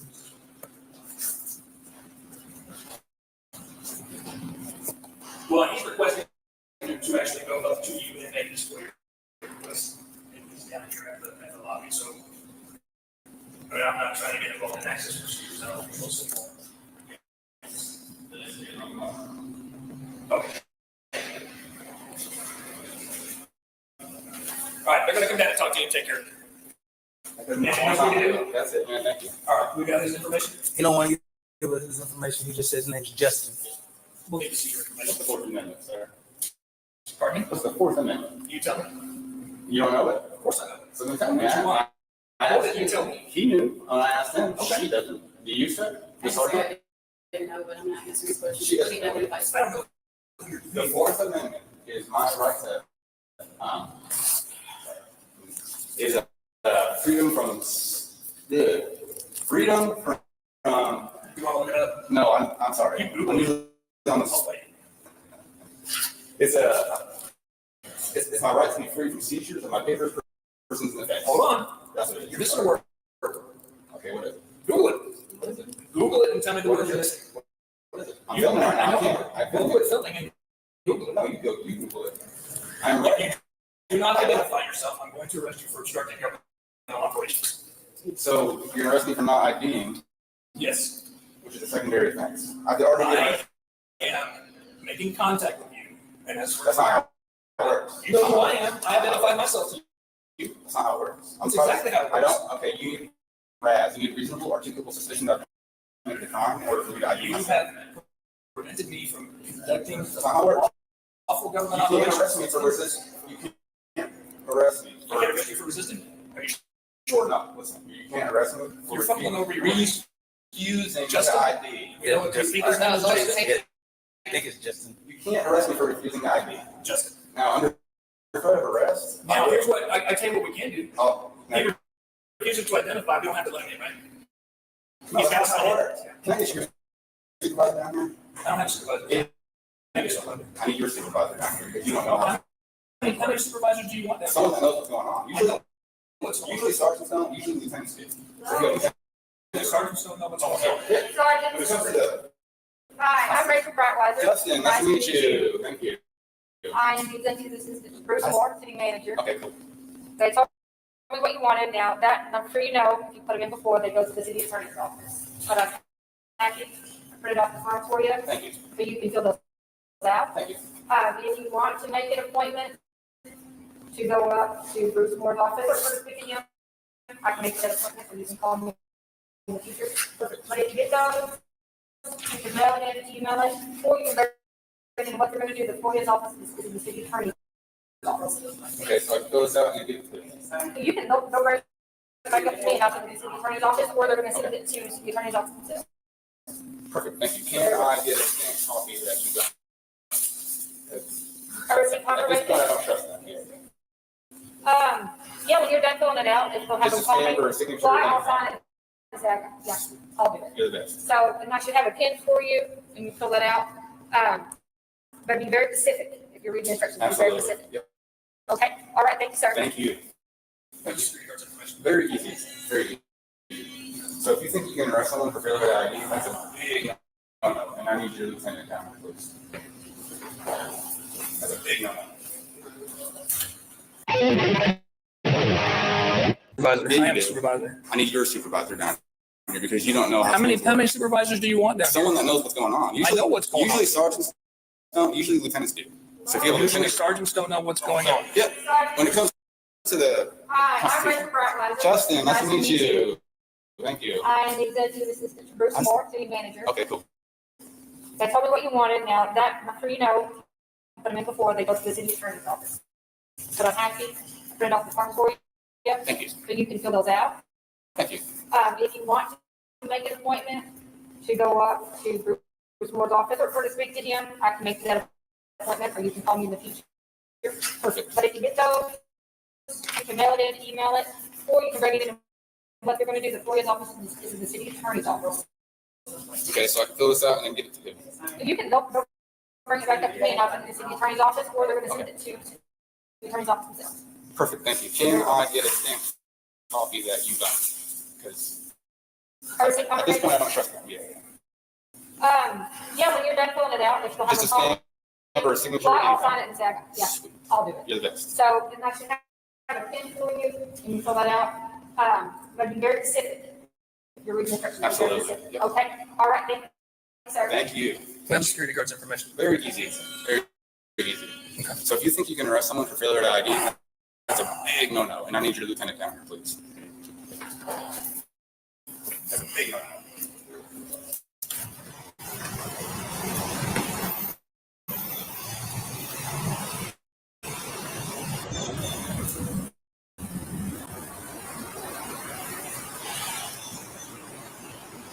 Have Lieutenant call me, please.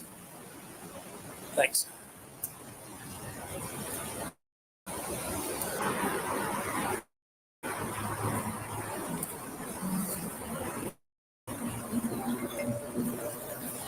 Now he's requesting your presence. So he's trying to come in and file a FOIA. Security was here trying to ask him what department he wanted. He refused to cooperate with them, tried to bull his way through the magnetometers, and the security guard was, "Oh, hey, you can't just walk up in here." So he pushed the security guard back. Then, of course, got in with the officers, and the officers, he refused to identify to the officers, refused to identify with me. I told him, "I need your information. You've caused a disturbance. You're causing public alarm. You can go to jail for disorderly conduct." So now he's saying I'm wrong, and he wants my lieutenant because sergeants don't know what they're talking about.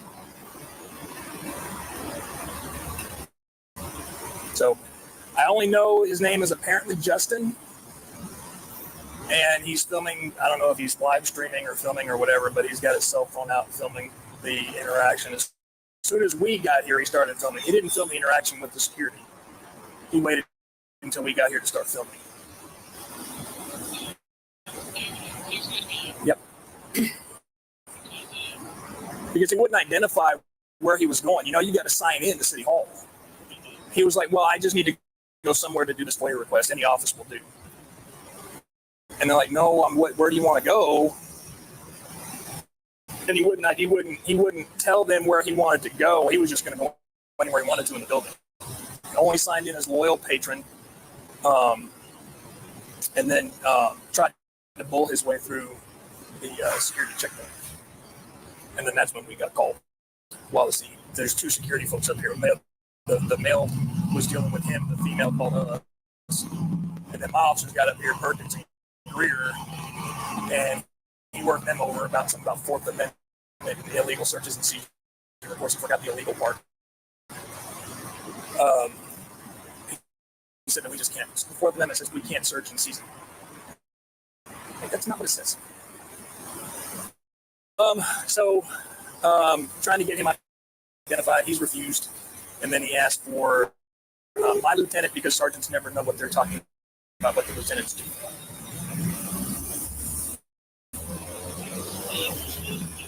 Well, I think he's got what he needs for the FOIA. He's not refusing. I don't know if he's going to refuse to leave, but he's refusing to identify. And I explained to him we've got a disturbance report to take care of, and we need his information, but he's refusing to provide it. So, I can tell him he's free to go, but like I said, he is requesting lieutenant. I can see if he's just wanting to let us leave or let him conduct his business with security and then leave it go with that.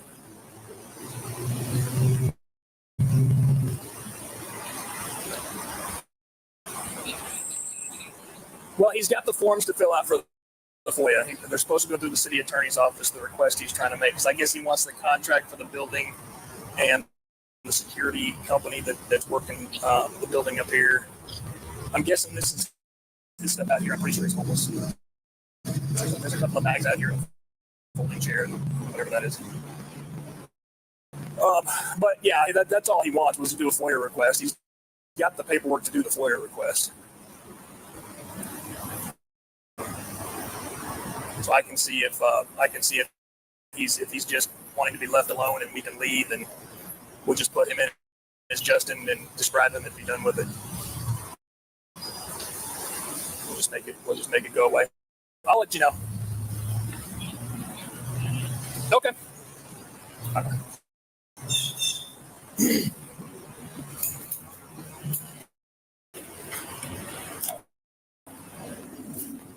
What's up, man?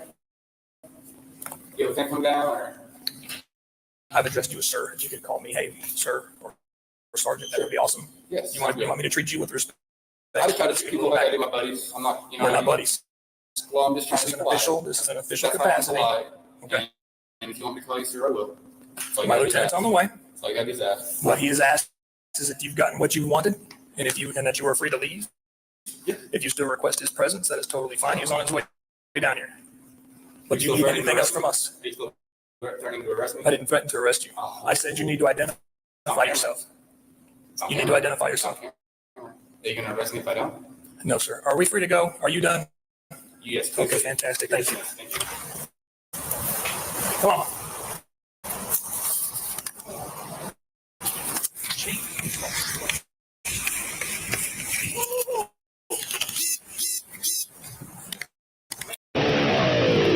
All right, real quick, let's read through the official police report. It is full of lies. This entire thing is completely inaccurate. It's wild. So it says officers responded to 500 West Markham in reference to a disturbance. Upon arrival, officers made contact with Stephen Neal, security. Neal advised he explained to the unknown male the forms he requested were not available for distribution or request, as the personnel over that department was not in the office, which is a lie, because that nice lady Rachel came down with the forms that I needed that same day. So obviously she was there, the forms were there. Neal stated he explained this to the unknown male once more. Neal advised the unknown male was objective to the answer given and refused to leave. Neal advised the unknown male walked toward the metal detector, attempting to pass through it. Neal advised the unknown male pushed him, big lie, attempting to pass through it, but he was able to push him back through. Officers made contact with the caller, Tanya McBride. McBride advised she witnessed the push take place. She's also a liar, and was advised by Neal to contact police before further escalation. Officers made contact with Captain of Security Fred Wilson. Wilson advised he tried making contact with unknown male, informing him that there was no one in the building to grant that request. Lie. Wilson went on to say the unknown male demanded to get past the metal detector and to make a forgery request. What the heck does that even mean? Officers made contact with the unknown male. Officers tried identifying the male, who responded to officers, I did not have to give my identity. The unknown male began to question officers, asking, what's the Fourth Amendment? Officers observed the unknown male pull out his phone and begin to record officers. The unknown male requested to speak with the supervisor. Officers contacted their sergeant, who responded to the scene. Officers made contact with the unknown male, who advised once more, what's the Fourth Amendment? Officers observed the unknown male request the responding sergeant supervisor. Officers observed the unknown male start to make contact with someone who brought down the forms he needed. Weird. Officers observed the sergeant asked the unknown male if there was anything further officers could do for him, as he got the forms he requested, because they were there the whole time. So how many lies did we just witness? This entire police report is lies. It's saying I pushed him. It's saying that I signed in with a name, but I never even signed in at all.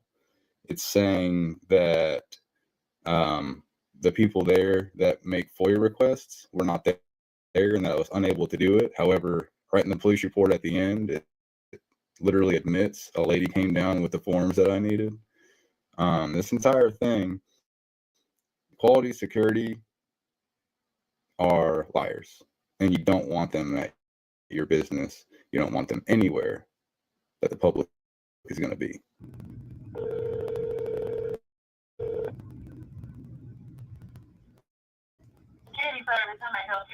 Hello. I was hoping, so I'm seeking some information on your security guard's policy.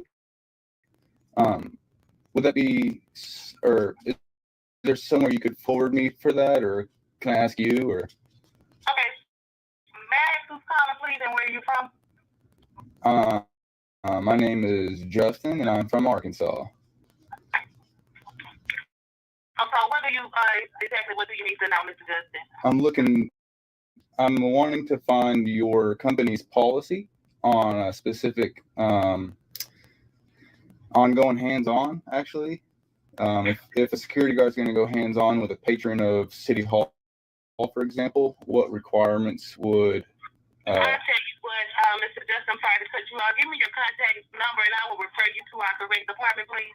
Would you mind just forwarding me that, or you can give me the number and I'll call them? I would rather have your number because they're gone.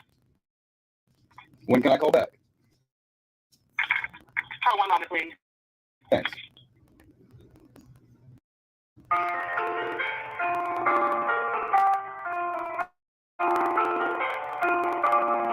This music sucks.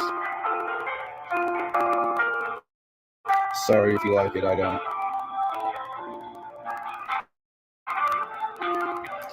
They always got to try to get your number or something. They always got to get something from you. Always. Like I'm stupid enough just to be like, yeah, what else do you need?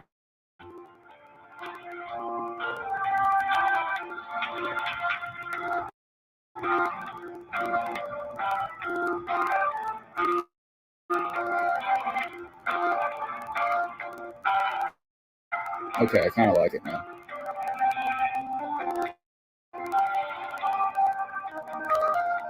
I knew there was a solo coming. Oh. They hung up.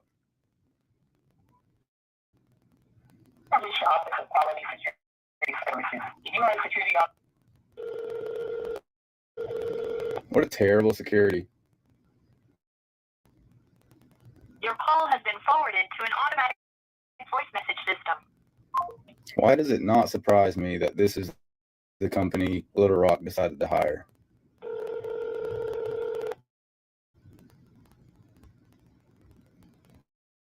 Quality Security Service, how may I help you? Oh, I'm sorry, ma'am. I think we lost connection there.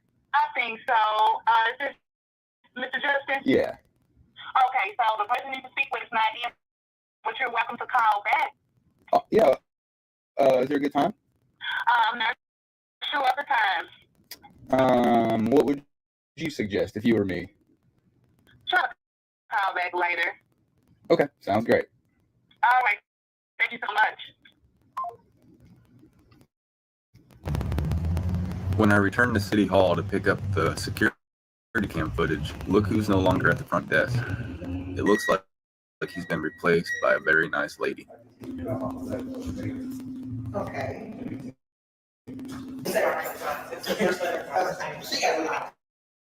Oh, cool. All right. How you doing? I'm good. How are you? I'm good. I'm here to pick up a FOIA request. It should be a flash drive and an envelope, I'm told. Okay, what's your name? Justin.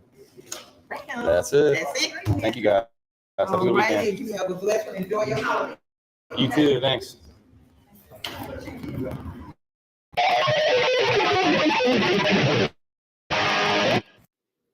So after about 5 weeks, I reach out to Internal Affairs to ask what the status is on the complaint that I made.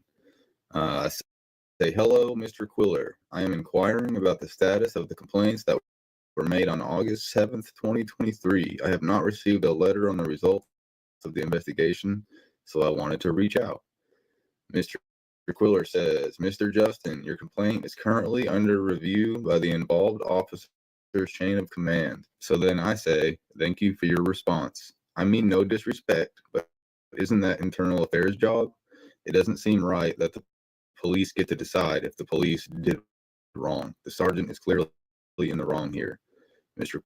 Quiller says, Mr. Justin, once you receive the official letter of findings, if you disagree with the findings, there is a review process through the Little Rock Civil Service Commission.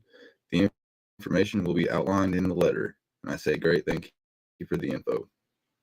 So the response I get to my question of what numbers are blocked and who has the ability to block numbers, the answer I get, the city of Little Rock phone administrator does not restrict or block any internal or external number from having the ability to call any city-owned phone, nor does any individual user employed by the city have the capability to block a number themselves on any city phone. Below are all the phone logs.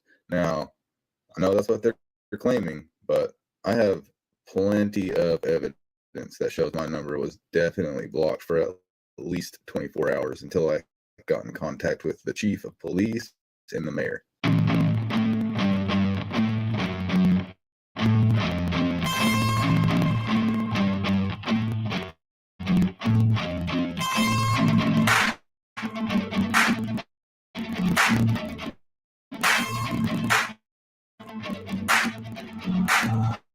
I wanna taste the pain. I think I'm seeing all red. 2 bullets in the gun, 1 shot to the head. I need a blank space. 'Cause everything is a threat. But I never back down, man. I better be dead. I'm making love to face. You look better in bed. I don't walk this life till I take my last breath. I want.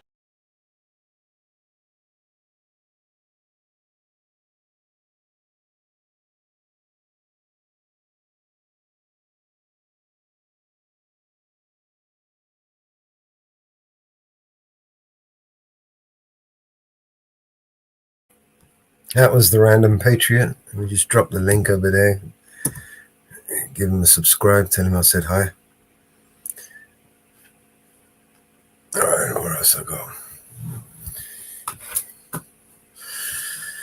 Where is everybody? All right. Let me play some music for a little bit.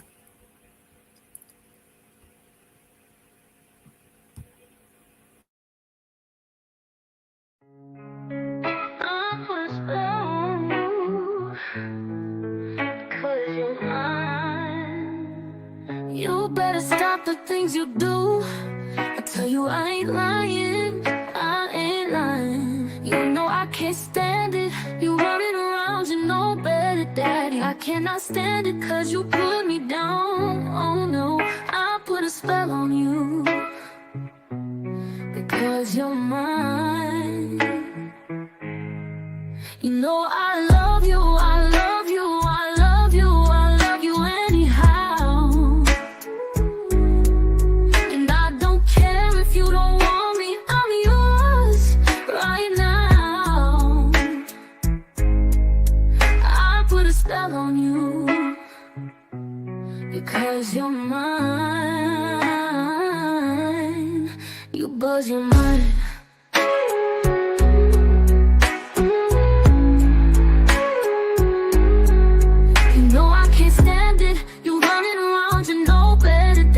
I can't stand it 'cause you put me down. Ooh, I put a spell on you because you're mine. Because you're mine. Because you're mine. Oh yeah. Oh yeah.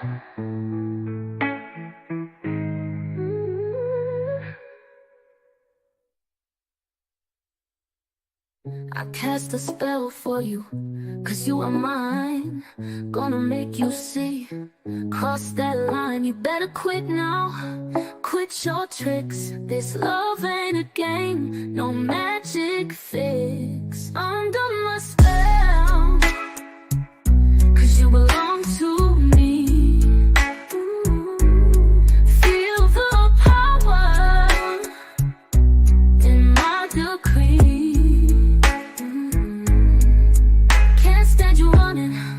All over this town. See what happens when you get me down. Deep in the night, I love you still. No turning back against my will. Under my spell, 'cause you belong to me. Feel the power in my decree.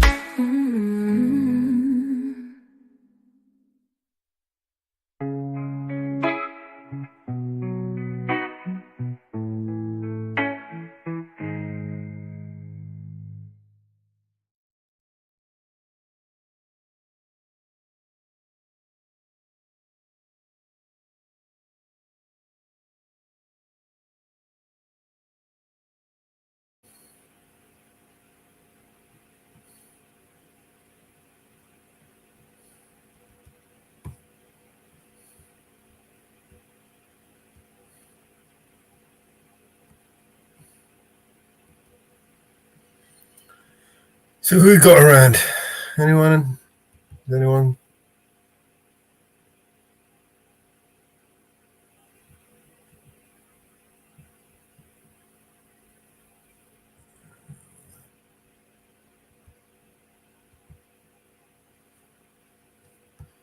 I'll find another video for you.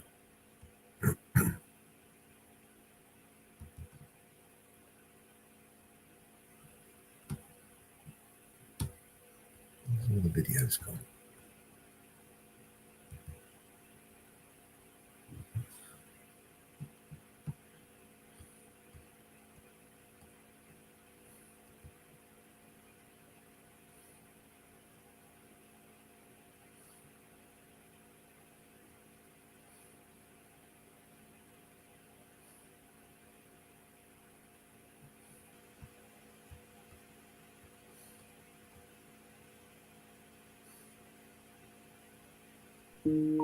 Hot bottom at the pain is greater than the suit. Remind them every time it's greater than the suit. Education we defend is gonna save the world. Dreaming reunite together, save the world. I remind them that the pen is greater than the sword. Remind them every time it's greater than the sword. Education we defend is gonna save the world. Dream and reunite, together save the world. I remind them that the pen is greater than the sword. Don't stop trying, we all equally God's light. Education we defend is gonna save the world. Save the world, save the world. Inshallah. Education is not just some privilege, it's a right every child deserves, is God-given. That right comes under threat, it must be defended. You don't think Allah don't see what you're doing to his children? Who's the hell accountable? Who's in charge, mister? These kids don't have nothing to do with y'all business. You should be building more schools, not prisons. They bombed us, it ain't even make the news of y'all city. He could have been a scholar, but he's a child of Gaza. Missile hit his home and crushed and killed his baba. We should be playing soccer or meeting up by our lockers. He wanted to be a doctor, but he didn't have those options. Like the pen is greater than the sword. Remind them every time it's greater than the sword. Education we defend is gonna save the world. Dream and reunite, together save the world. I'll remind them that the pen is greater than the sword. Don't stop trying, we all equally God's lives. Education we defend is gonna save the world. Save the world, save the world, inshallah. The system need to be eradicated.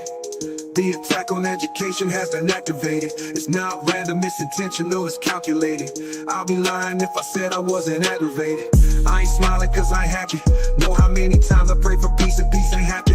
Still get on my rug and pray for peace, still gotta take actions. And people held responsible for actions. Until then we gotta stay active, we need change that. Change need to be data driven, accurate, comprehensive. And since we are the victims, we deserve a voice in the day-to-day decisions. And we can dig this generation out these great. Remind them that the pen is greater than the sword. Remind them every time it's greater than the sword. Education we defend is gonna save the world. Dream and reunite, together save the world. I'll remind them that the pen is greater than the sword. Don't stop trying, we all equally God's light. Education we defend is gonna save the world. Save the world, save the world. Inshallah, system need to be eradicated. The attack on education has been activated. It's not random, it's intentional, it's calculated. I'll be lying if I said I wasn't aggravated. I ain't smiling cause I ain't happy. Know how many times I pray for peace and peace ain't happen. Still get on my rug and pray for peace, but God take actions. And people held responsible for their actions. Until then we gotta stay active, we need change. That change need to be data driven, accurate, comprehensive. And since we are the victims, we deserve a voice in day-to-day decisions. And we can dig this generation out these grave conditions. I'll remind them that the pen is greater than the sword. Remind them every time it's greater than the sword. Education we defend is gonna save the world. Dream and reunite, together save the world. I'll remind them that the pen is greater than the sword. Don't stop trying, we all equally God's light. Education we defend is gonna save the world. Save the world, save the world, inshallah. Remind them that the pen is greater than the sword. Remind them every time it's greater than the sword. I'll remind them that the pen is greater than the sword. Remind them every time it's greater than the sword. I'll remind them that the pen is greater than the sword.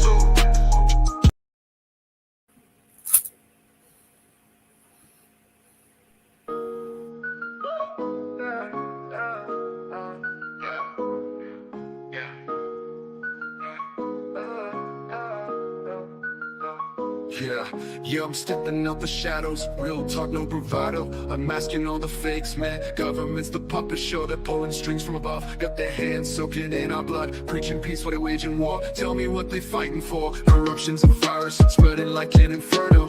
Preying on our fears, a world of chaos they churn, yo.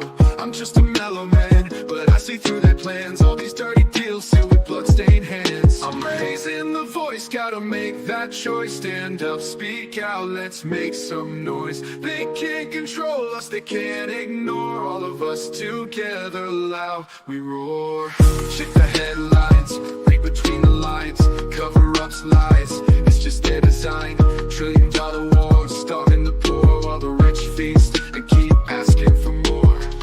Got me questioning who we really trust in. Puppets on a string and morality's rusted. We're just pawns in the game, anonymity's a shame. But I'm breaking silence, exposing the violence. Skeletal secrets in the closet, bones laid bare. Decoding their deceit as a gasp for air. They muddy the truth with their polished lies, but I see clear now, no wool over these eyes. I'm raising the voice, gotta make that choice. Stand up, speak out, let's make some noise. They can't control us, they can't ignore. All of us together, loud we roar. Check the headlines, read between the lines. Cover-ups, lies, it's just their design. $1 trillion wars, starving the poor while the rich feast and keep asking for more. Got me questioning who we really trust in. Puppets on a string, their morality's rusting. We're just pawns in the game, anonymity's a shame. But I'm breaking the silence, exposing their violence. Skeletal secrets in the closet, bones laid bare. Decoding their deceit as a gasp for air. They muddy the truth with their polished lies, but I see clear now, no wool over these eyes. I'm raising the voice, gotta make that choice. Stand up, speak out, let's make some noise. They can't control us, they can't ignore. All of us together, loud we roar. It's a battle of minds, the fight for what's right. They're cloaked in darkness, we're the bringers of light. So gather your courage, let's reclaim our power. This is the moment, it's our final hour. I'm just mellow, what words hit hard, explosive ammo.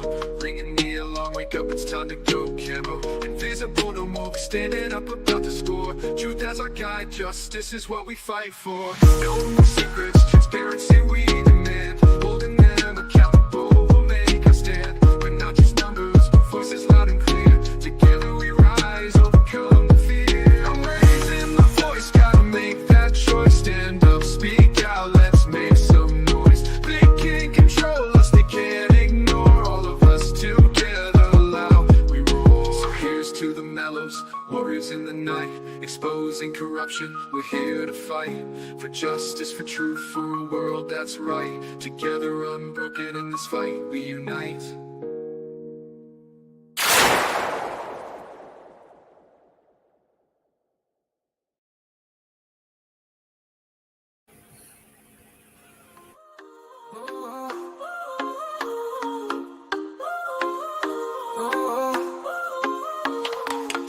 Moonlight high above us, we got that OG smoke. Rooftop party on fire, liquor pouring like hope. Big beats moving bodies, women dancing so free. Booties shaking like rhythms everyone wants to be. Rooftop groove, we fly high. Underneath the starry sky, feel the bass in our soul. Let the good times take control.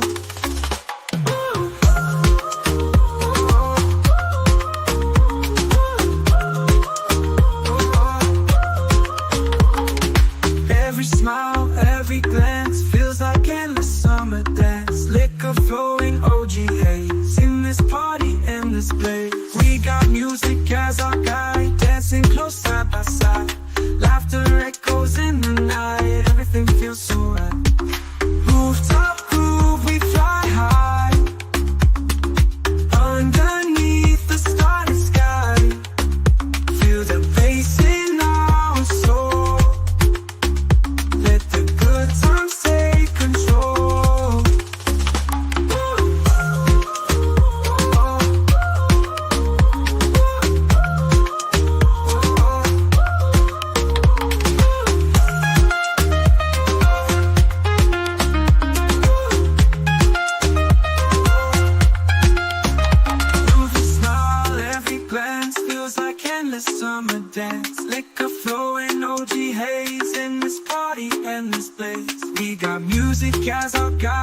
dancing close side by side.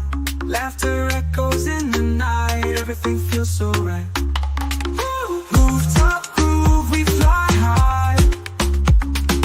Underneath the starry sky. Feel the bass in our soul. Let the good times take control.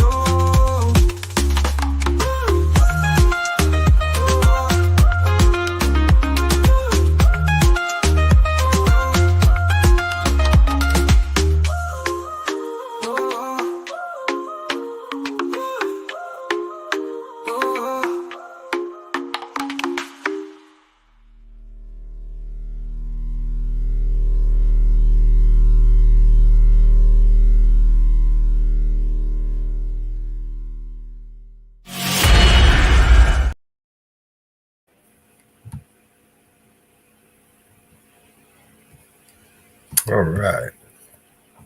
Where else we got? Since no one wants to jump up and join me. A bit early for you guys, I suppose. It's only 10 o'clock for me.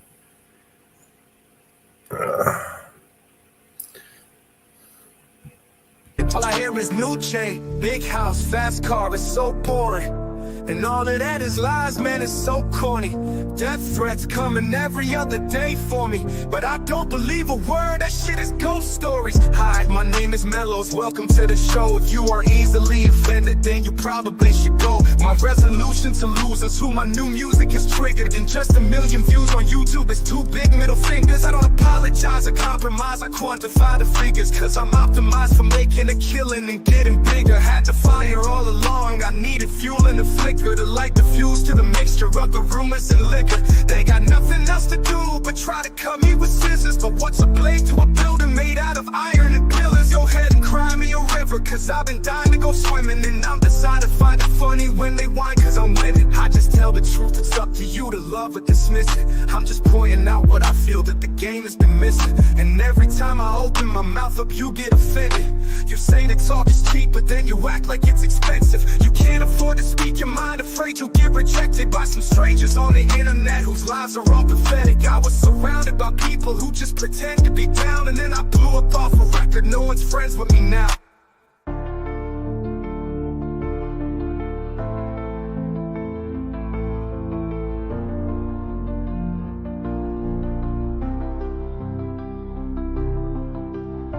But I hear's new chain, big house, fast cars, so bored. And all of that is lies, man, it's so corny. Death threats coming every other day for me, but I don't believe a word, that shit is ghost stories. Hi, my name is Mellows, welcome to the show. If you are easily offended, then you probably should go. My resolution to lose is who my new music is triggered. And just 1 million views on YouTube is 2 big middle fingers. I apologize and compromise and quantify the figures, cause I'm optimized for making a killing and getting bigger. Had to fire all along, I needed fuel in the flicker to light the fuse to the mixture of the rumors and liquor. They got nothing else to do but try to cut me with scissors. But what's a blade to a building made out of iron and pillars? Go ahead and cry me a river, cause I've been dying to go swimming. And I'm deciding to find it funny when they whine, cause I'm winning. I just tell the truth, it's up to you to love or dismiss it. Hey, Colin. Just pointing out what I feel that the game has been missing. And every time I open my mouth up, you get offended. You say that talk is cheap, but then you act like it's expensive. You can't afford to speak your mind, afraid you'll get rejected by some strangers on the internet whose lives are all pathetic. I was surrounded by people who just pretend to be down, and then I blew up off a record. No one's friends with me now. You say that talk is cheap, but then you act like it's expensive. You say that talk is cheap, but then you act like it's expensive. You can't afford to speak your mind, afraid you'll get rejected by some strangers on the internet whose lives are all pathetic. I was surrounded by people who just pretend to be down, and then I blew up off a record. No one's friends with me now. No one's friends with me now.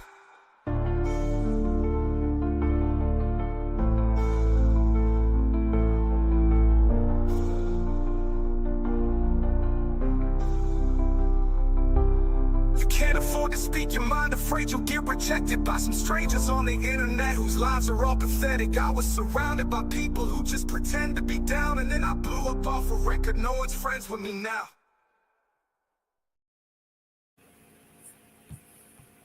All right, where else we go? got any new songs uploaded or videos made.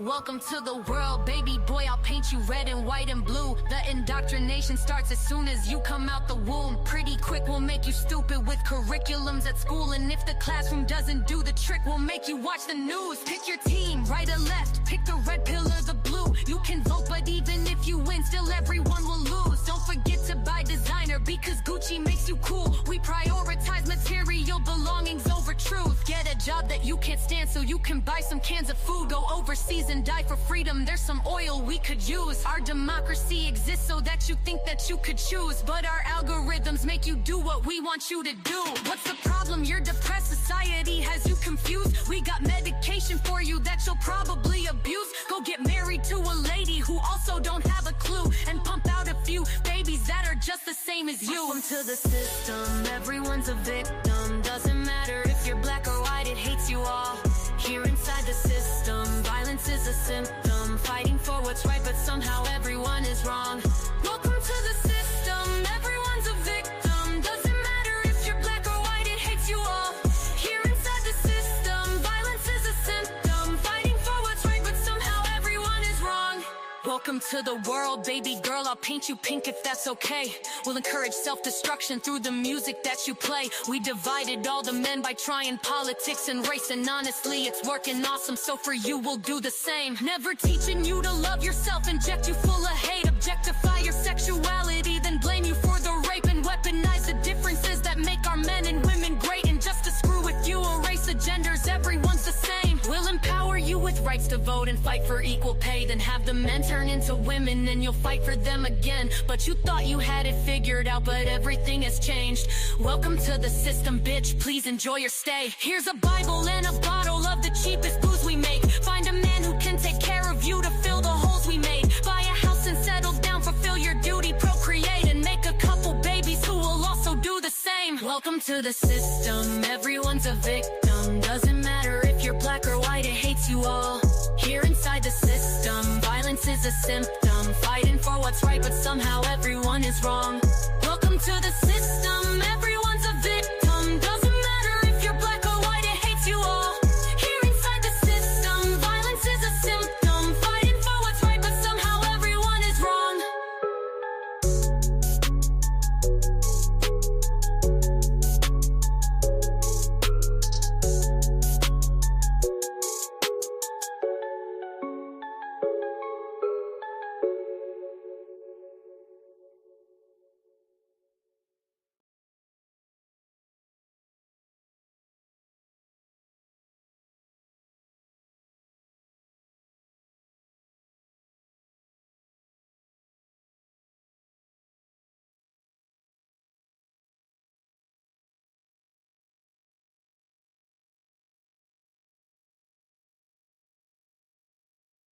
New president, President Dan.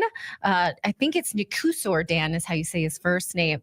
But this election is a total sham. They had an election just a few weeks ago. The globalists didn't like who the people picked, so they reran the election until they got the guy they want. And what a surprise. The media is calling this an election stunner, that they got the pro-EU aligned candidate in. So joining us to discuss is Ralph Schulhammer. He's the host of Hammer Time on YouTube and a specialist in European politics. Ralph, they could not let the people have this one, right? How obvious is this? Well, they got President Dan. I guess this would have been the title of Forrest Gump 2 if they would ever had made that movie. No, you're right. It turns out if you let people vote long enough, at some point you get the results that you're hoping for. Although I have to really kind of top my head to the candidate of the right, Mr. Simeon, who I think from a moral perspective and also for the stability of Romania, in the end did the right thing in accepting the results. Because despite him losing, he performed quite impressively. And I think he as an individual is more impressive than the original candidate who was the reason for the annulment of the election, Mr. Georgescu. So on the long run, I think the tendency, what we see in Romania and the rest of particularly Western Europe, is going to continue. This is a setback for those support the right in Romania, but I don't think it's necessarily the end of the story. What, you don't think it's the end of the story? Well, then how does the story conclude? Do we have an uprising? Do the people take to the streets and demand, or will we see a revolution? I mean, because that's how some of these things end up. That's how some of these stories end up. Well, let me give you a broader answer. I mean, you just talked about what happened with Joe Biden. I mean, apart from the fact that what happened to the former US president was a form of elder abuse, but the kind of erosion that we see in political systems all over the West is something I believe none of us have experienced in their lifetimes. You can't trust anybody anymore. This is the thing. I was really working through the data. I was looking at the numbers. I was looking at, voter turnout. I was looking at the polls before because I got lots of emails saying something must have been wrong. So there was some shady dealings in this election. I cannot tell you, right? Maybe it was on the up and up. Maybe it was not. But the point is that there's a growing number of people whom I sympathize with, who simply say for very good reason that no matter what information comes out, it's not true. And of course, this attitude is absolutely justified, because if the wrong candidate wins, they simply annul the results and send you back to the polls. Or you have a candidate like it was in the United States, who apparently had both cancer and dementia, and they pretended like nothing ever happened and nothing was going on. So this is very, very difficult.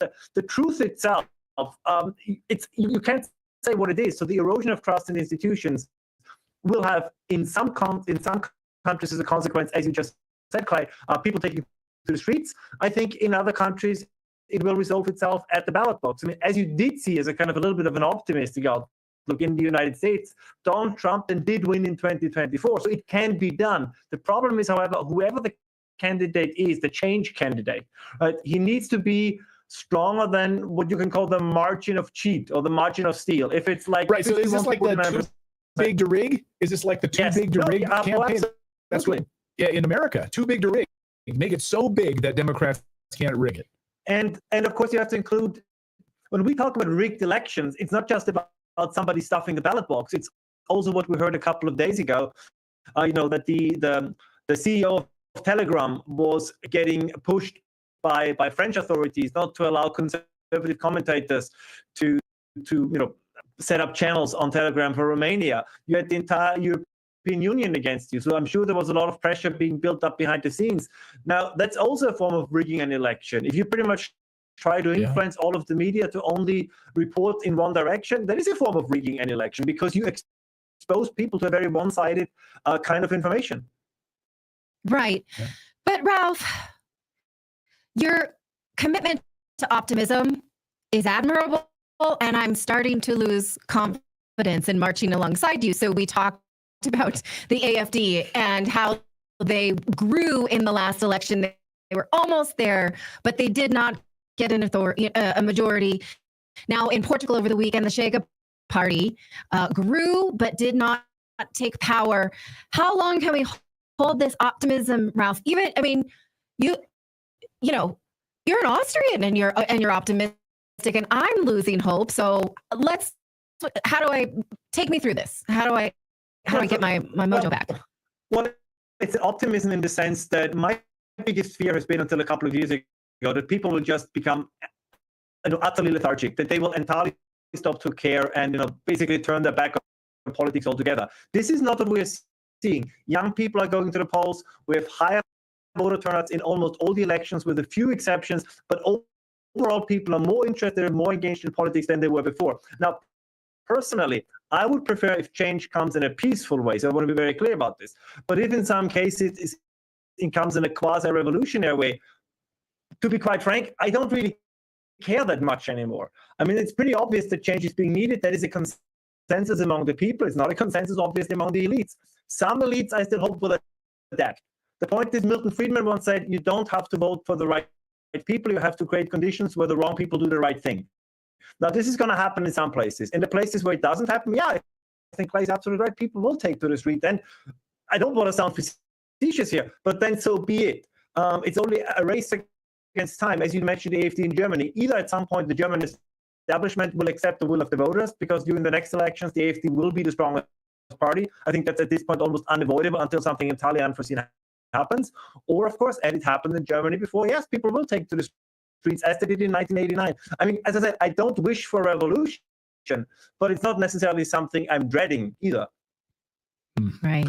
The optimist, the eternal optimist. And I agree with you, I think, but I think we're going to see big change. Yeah. Just one quick point, because when the change of the guards happens, I would rather have optimistic people than in charge to say, okay, the future is now ours to conquer, and not necessarily people then just took back and say we need to take revenge on those who tried to prevent us from getting to power. I mean, there's a lot of work to be done. And even though, again, I sympathize with many of these new political movements, even if they would win the elections, even if Germany would have an AfD chancellor, the challenges are so massive that they will also have to communicate to the voters that they will not be able to change the world within 6 months. I mean, this is what Donald Trump is experiencing right now. Really changing a system from the bottom up is very difficult, hard work. So there also needs to be some expectation management on both sides when it comes to the parties and when it comes to the electorate. Now, when they call him a pro-EU candidate, can you tell us, I mean, the opposition wasn't like, we're going to leave the EU right away. I don't even see that as possible for Romania. Was it really that extreme and scary that they couldn't have him? No, that is a complete straw man. And as I said, if you look at the way in which Simeon comported himself, particularly during the election, I found him actually quite impressive. There are some issues. There is, for example, a huge Hungarian minority in Romania, and the nationalist Romanian candidates usually always had a problem with that minority. And Simeon was actually softening this down quite a bit. They're also not anti-EU, they're anti the current shape of the EU. And that's, of course, a completely different thing. If you look at polls, again, nobody in Europe, with very few exceptions, wants to leave the European Union, but they want to reform the European Union. They want a European Union that is more dedicated to the needs and the concerns of the majority of the people, and not a small cadre of bureaucrats in Brussels. I mean, for example, Ursula von der Leyen is not embodying, I don't have to tell you this, Natalie, right, the ideal of the European Union. I mean, we just saw this, by the way, 2 days ago. You have now the Pride Progress flag waving side by side with the European Union flag. Now, whatever you think about the European Union flag, but I think the Pride Progress flag is significantly worse because nobody voted for that. But the idea to have a form of cross-border cooperation and an integrated internal market, that's something that most Europeans are okay with.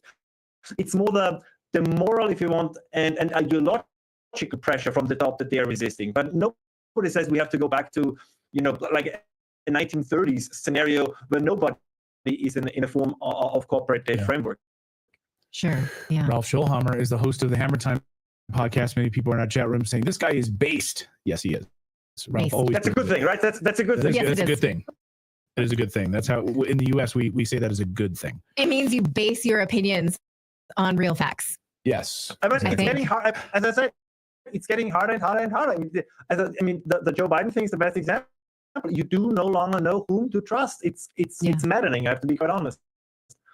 Right. Yeah. Ralph, great to see you as always. Thank you so much for your thoughts. Thanks, guys. It's almost 11.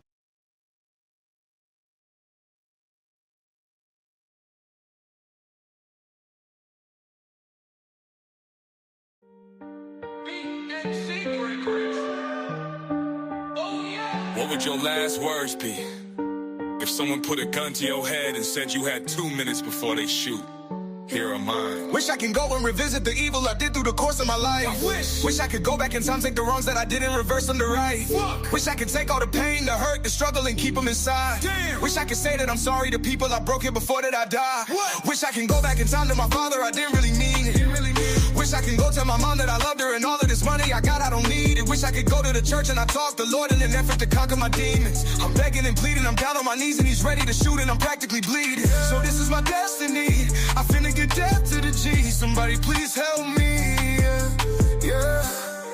These are my last words. It's Mellows! Wish I can go back in time and revisit myself just to make me believe. I had these goals and these dreams in my mind that were mine that I'll never achieve. All of these gifts and these talents were given by God, I was blessed to receive. I was too busy worried about bitches and money and all of this shit that you people would think needed help with depression. All of my passive aggressions, I should've confessed them. I learned my lesson, I didn't get nothing but sadness that fucked over all of my blessings. Fucking perfection. I should've walked on my own and I traveled the common direction. Just to be trending. Just to be trending. Wish I would've not held back. Wish I would've not felt bad. Wish I would've hugged my dad. Wish I would've fucked that bitch when I had that chance. Wish I would've sold my soul just to get fame and all.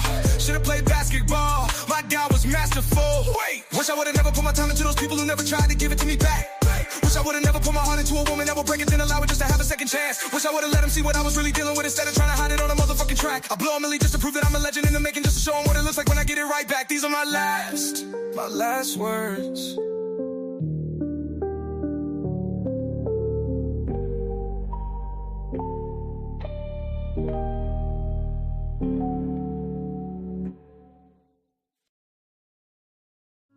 Yo, Mellows, BNC rappers, support. Yeah, she says she wants a real man, one who opens up the door, hold her hands and still smiles when he feels bad. In control of his emotions, wears his heart on his sleeve but don't get mad. One who gives her all his time, puts his dreams to the side and gets a real bag. Yeah, she says she wants a real man, but what she wants is not for real, man. Realest story ever told. Can't have a man who's making money always home. Hard like a truck, that's why he's always on the road, providing everything you need to live the life you say you want. Can't have a man who wears his heart on his sleeve, that won't rip once a while at the seams, especially when you never take the time to look into his eyes and hear him when he silently screams. Yeah, she says she wants a real man, one who opens up the door, hold her hands and still smiles when he feels bad. In control of his emotions, wears his heart on his sleeve but don't get mad. One who gives her all his time, puts his dreams to the side and gets a real bag. Yeah, she says she wants a real man, but what she wants is not for real, man. That Disney movie that she wanted was a dream and not reality, or something that she got. She put the man up on a pedestal to scars, and when she found out he was human and he dropped. He's not perfect, but he tries to live up to her beautiful life. But as time goes by, you'll realize the man he once knew on the inside him died. Yeah, she says she wants a real man, one who opens up the door, hold her hands and still smiles when he feels bad. In control of his emotions, wears his heart on his sleeve but don't get mad. One who gives her all his time, puts his dreams to the side and gets a real bag. Yeah, she says she wants a real man, but what she wants is not for real, man. Love is patient, love is kind, can be evil and also blind. God made man, then said in life you'll find good things when he finds his wife. So as a real man, broken and confused, struggling not knowing what to do, he dove to the bottom of the bottle, drowned in his sorrows and prayed one day she would rescue. But stop pointing out at all his mistakes, be the place he felt safe to express the emotions the world said he can't. He's the rock that she needs, but she hammers away at the love that he has like she wants it to break. Despite all of the pain, twisted and changed, trying to become the whole picture she paints, till she woke up one day, said she's walking away, looked him dead in the face and then screamed.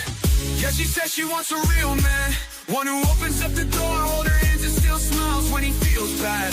In control of his emotions, wears his heart on his sleeve but don't get mad. One who gives her all his time, puts his dreams to the side and gets a real bag. Yeah, she says she wants a real man, but what she wants is not for real, man.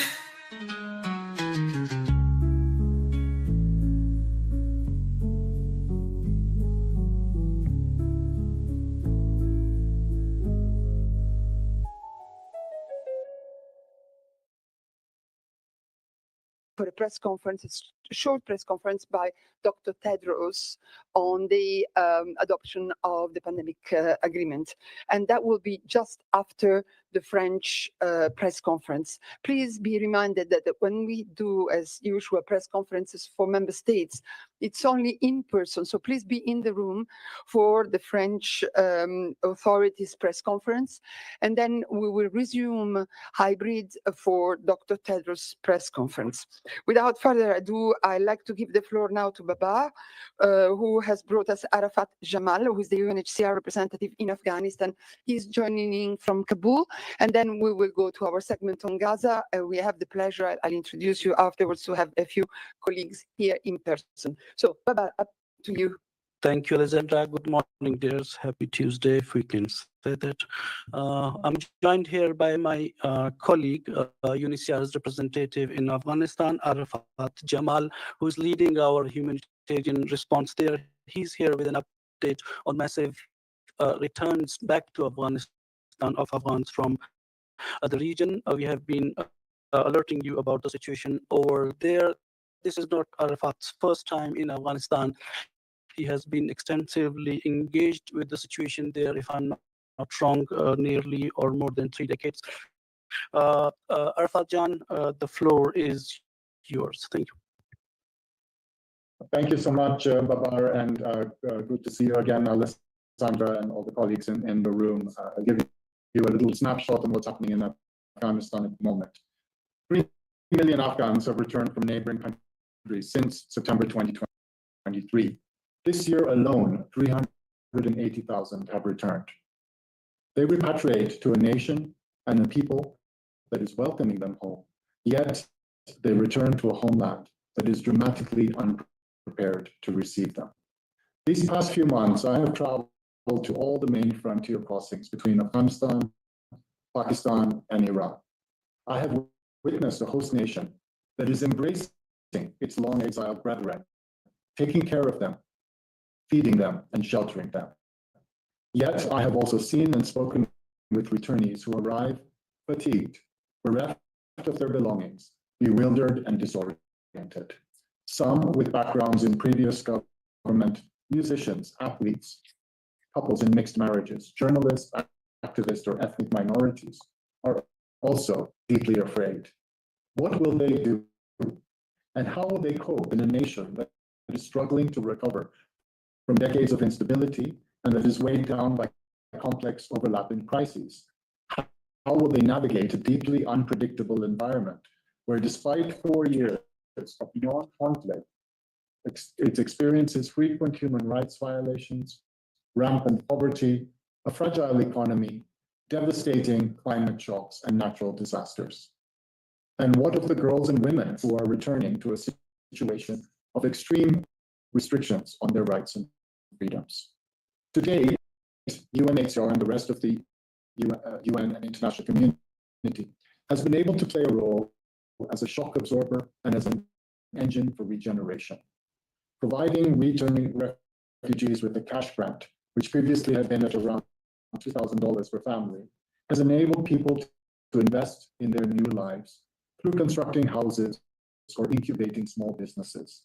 And once back in their home district, we have been able to anchor whole communities through programming in clinics, schools, houses, and job creation. By nurturing such an ecosystem of hope, we have fueled economic success, protected the most vulnerable, and helped communities to help returnees. UNHCR has been with the Afghan people for 40 years. We have received them in foreign lands. We have supported governments that have supported them, and we are with them now as they make their journey back home. We are perhaps at a historic juncture, on the cusp of a resolution to one of the world's most protracted and destabilizing displacement situations.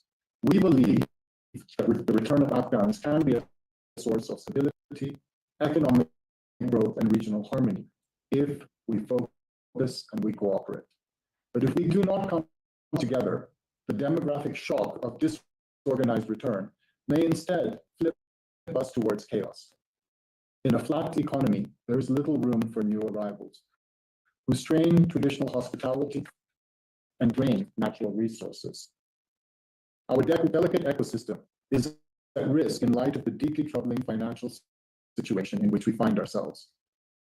Cash at the border has been cut by a factor of 7, from $2,000 per family to around $150. Whereas once we provided restorative assistance, we now hand out pure survival money. Every dollar counts, but every dollar subtracted reduces a person's ability to rebound. With the funding reductions, our current assistance package can be considered to be purely humanitarian, absolutely vital, but short-term and non-transformational. It can help someone to survive, but not to thrive. Even more starkly, perhaps, the budget cuts inhibit our ability to help those who take great personal risks to help the women of Afghanistan.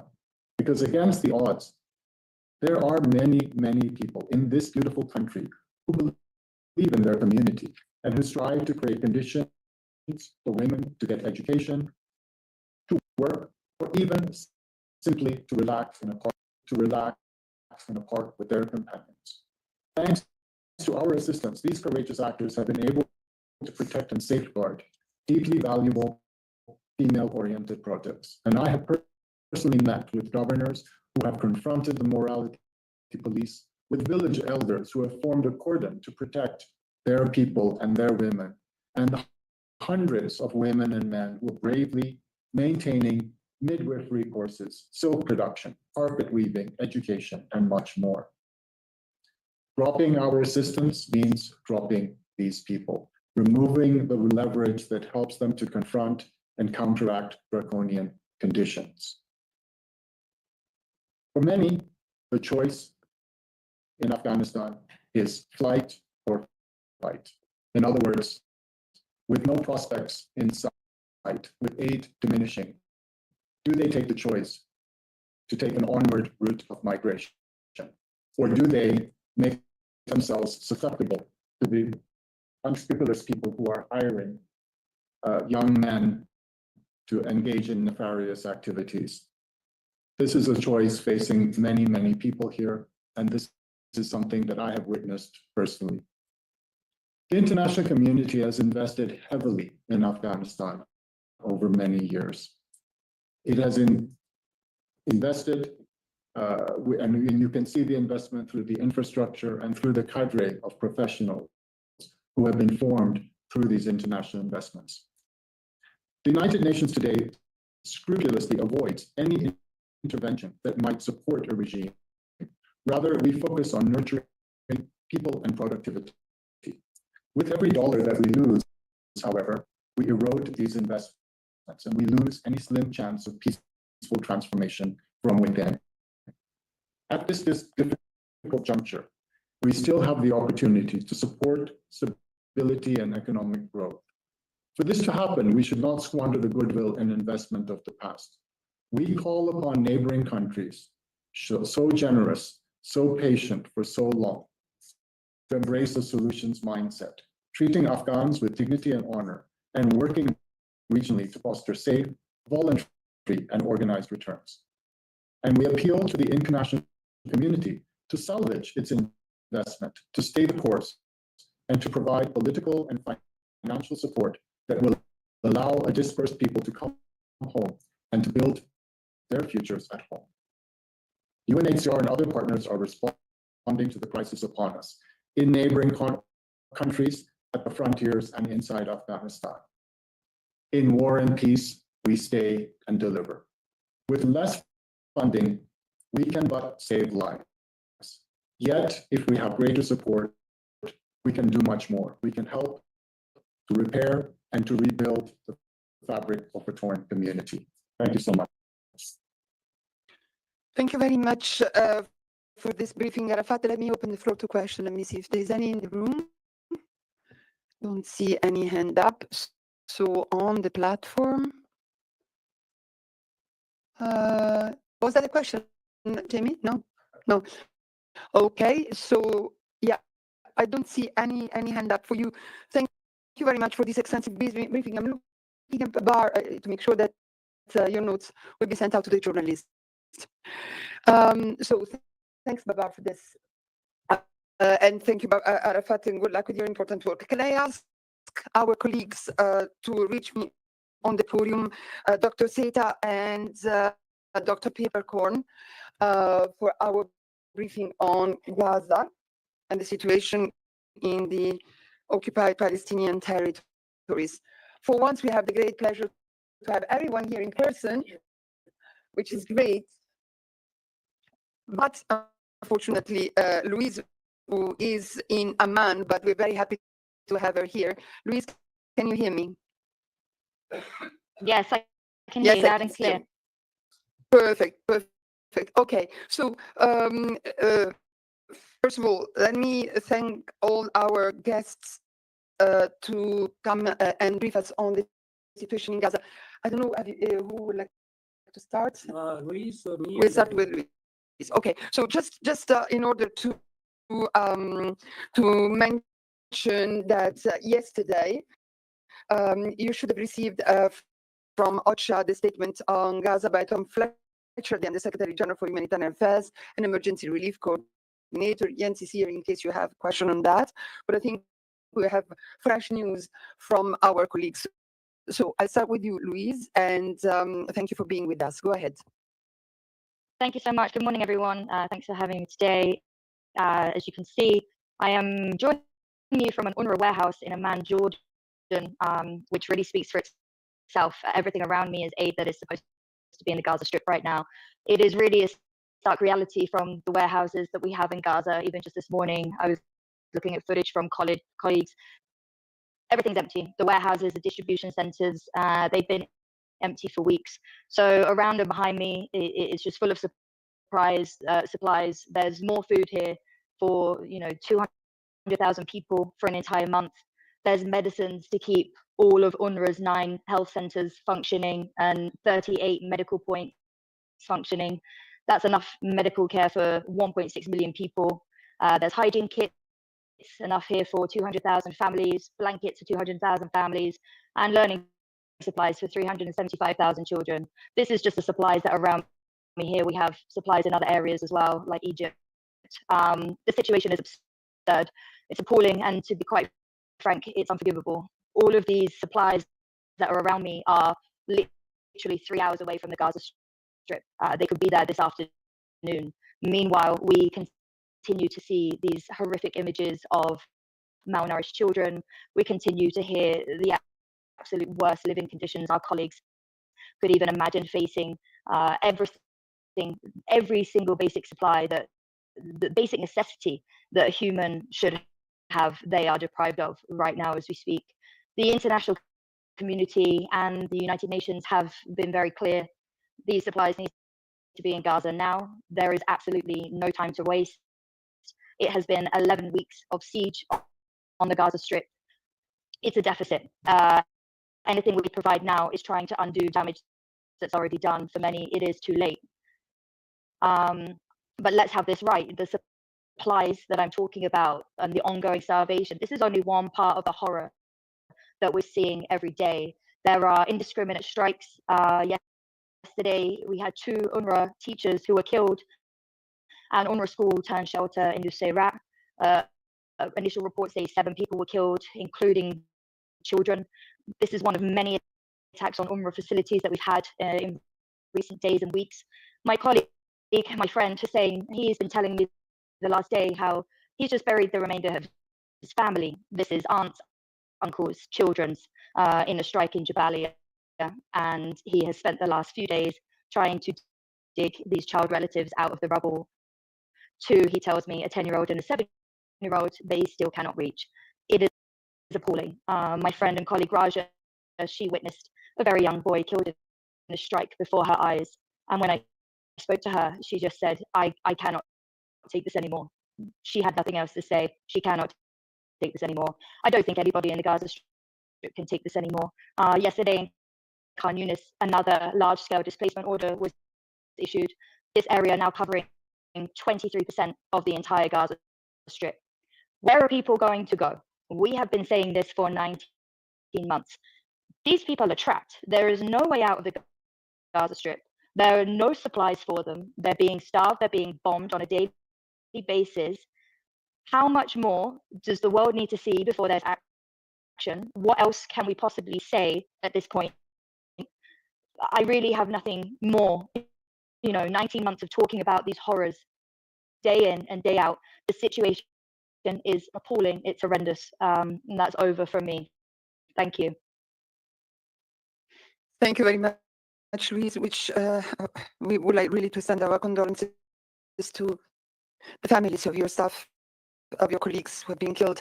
And unfortunately, as we know, this has brought, this very grim milestone of 300 staff members killed in Gaza, which is, of course, atrocious. And the Secretary General said it at this last press conference in Iraq.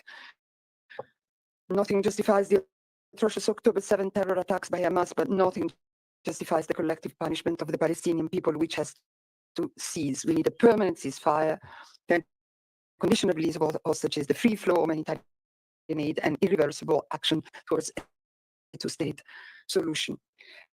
And I now give the floor. Please stay with us, Luis, because there will be surely questions. I give the floor now to Dr. Akihiro Seta. Dr. Seta, thank you very much. He's here to be with us. As our colleagues, journalists know, every year you give us an update related to the annual report on the Department of UNRWA, focusing on the main indicators regarding health of Palestinian refugees. And of course, what we have heard is it speaks about by itself, but you have more. Please. Thank you very much. It's always good to come back every year to explain. And it's in the media now, it's in the website. This is the annual report we published, and then this will be available. And half of this report has a data set of what we are doing, and half of them the narrative to explain how we are doing under a very difficult situation. And this is a sign of our pride. I'm very proud to come back to tell to the world that this is what we are doing, and it's amazing because that say for example I go to Gaza later, but since start of the war we take care of the 8.5 million consultations since the start of the war, and it never stopped. And we have health centers functioning, medical points functioning, and the West Bank, because of the atrocity in the northern part of the West Bank, our health centers still managed to cope with the needs of the patients. And we have 2 health centers in East Jerusalem. It's still functioning. So UNRWA stays deliver. And there's the largest primary health care provider in Gaza and the second largest primary health care provider in West Bank. We still continue to deliver the care, taking care of the pregnant mothers, babies, immunizations, and diabetes, hypertension, anything that they need to seek to our health centers as much as we can respond to them. So I'm very proud of this, and I really appreciate that almost 3,000 health staff, but also 28,000 UNRWA staff. They continue to work under extraordinary difficult conditions. That's amazing. That's truly amazing. At the same time, Gaza is not sustainable. Those who came last year may remember I said that when I went to Gaza, today is worse than yesterday, and tomorrow is worse than today. And unfortunately, this never changed. Rick just left Gaza, so he can tell more. But my last visit in Gaza is the mid of January, before the anti-UNRWA Knesset bill took place. And it's still 3-4 months ago. But I really can't tell I know Gaza. It's totally different from the people. When we speak to the staff who are coming to work every day, they say that when I ask them, how are you? The answer is, I'm not good. Even the greeting level, I'm not good. And what are you thinking? I still remember one of the staff said, I'm thinking only 2 things: how to survive, how to die. This is truly unfortunate, and the shortage of everything, and the famous IPC report came out, and the malnutrition is on the rise. I have data from until the end of April, because May data we don't have yet. It shows the malnutrition is on the rise. It went down when the ceasefire happens, it went down, but now it's on the rise.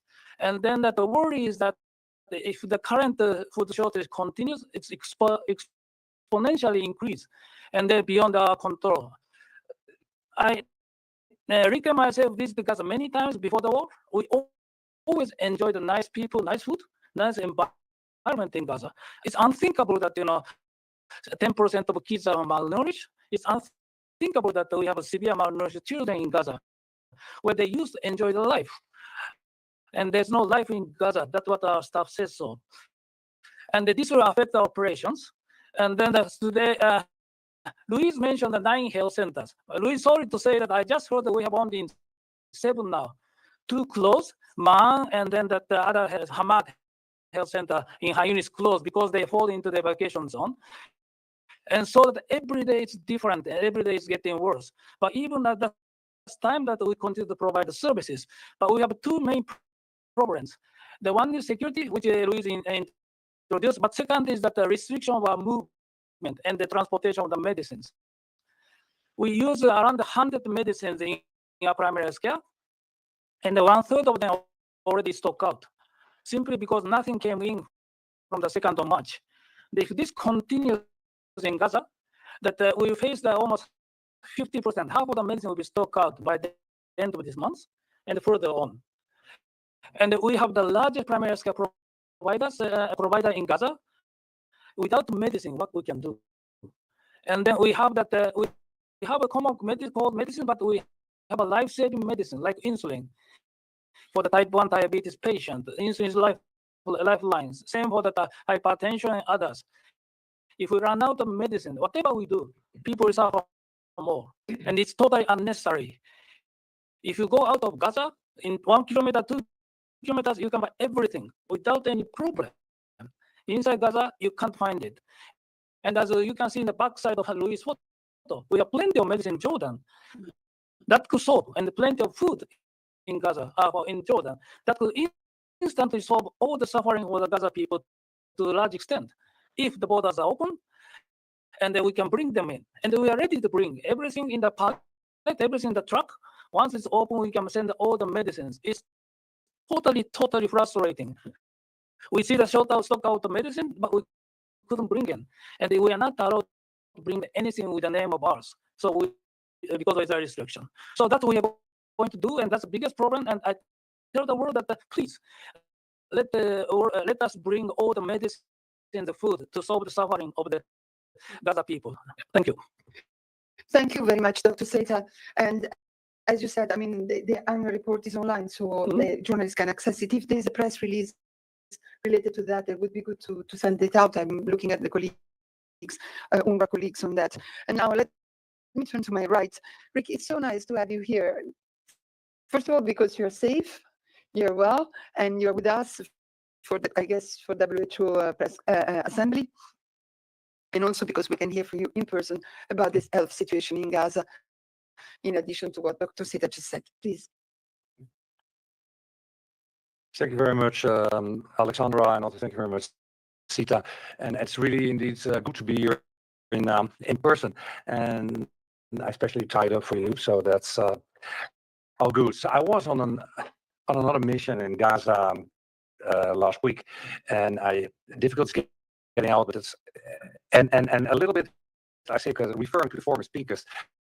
So every time you get into Gaza, you actually always think it cannot get worse, but it gets worse. So I want to focus a little bit on the general issues, and then I want to focus specifically on the health systems, and I want to close with something on mental health. So first of all, if you look at the figures since 15th of May, the intense hostilities killed many, but displaced close to 40,000 people once again.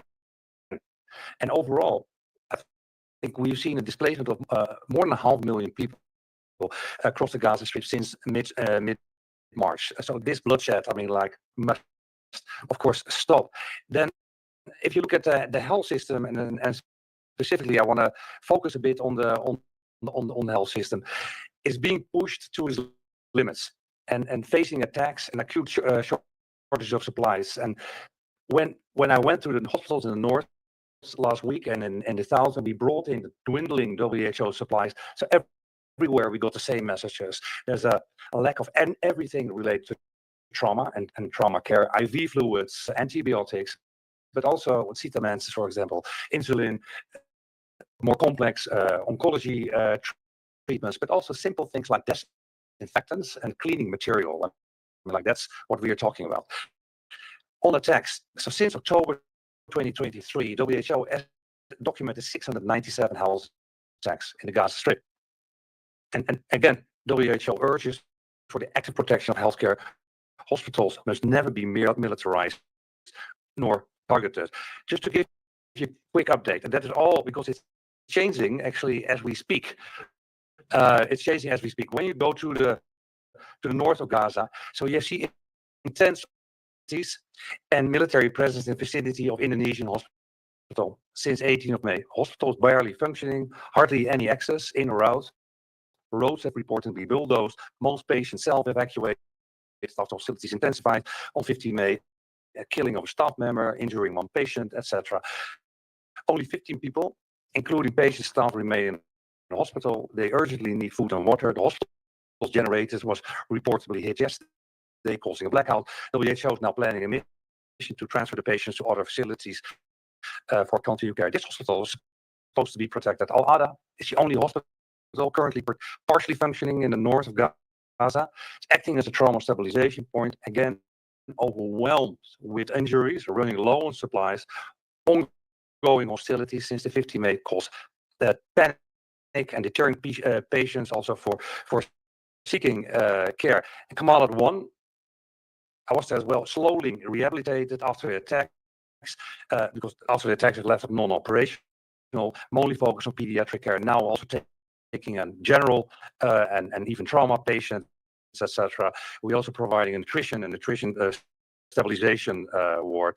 If you go to the south and then in the south, when you go to Nasser, yesterday there was an attack and damage to WHO built warehouse, and according to the hospital director, 30% of the warehouse and the critical WHO supplies were reportedly destroyed. Assessment of the management is ongoing to determine the full scale, and we reported this attack on the Burton unit last week. It destroyed 18 beds. European Gaza remains out of service following an attack on 30th of May. The WHO team was just in to do this massive medevac of 300 patients and companions, etc. That hospital closure in Europe, in Gaza. Why is it so important? It was the only place where you had neurosurgery, cardiac care, and cancer treatment to a certain level. The only positive point I want to raise, actually, when it comes to hospital, the Shifa, where also which resumes a little bit more amidst the destruction, a referral function. They have 50-bed emergency ward. They see over 500 patients per day, but they start functioning again as a referral. Al-Ahli, which was non-functional, as you know, starts to become partly or minimal functional as well. So that is on the hospital. The last 2 points I want to raise is the mental health toll of the conflict in Gaza. I think it's incomprehensible, and I think it will last a lifetime for many. And Gazans, they have suffered unspeakable conditions over 19 months, displaced over and over, lost loved ones over and over. Human beings, we're not built for endless fear, and even the strongest break under the weight of this constant trauma and uncertainty. And a body stuck in the fight or flight, forget what safety flees, and the mind's always on the edge, slowly wears down. We always talk about Gazans, how resilient they are, health workers, how resilient they are. But waking up every day without adequate food, healthcare, shelter, etc. So again, people can be resilient, and they are resilient, but no one should have to do and to be this resilient, this brave, just to stay alive. So WHO, we reiterate our call, first and foremost, for a ceasefire, an unconditional release of hostages, and let the UN and partners do their work. There was a plan, and it delivered. There is a plan, and it will deliver. Thank you. Thank you very much, Rick. Thanks a lot for this update and this call.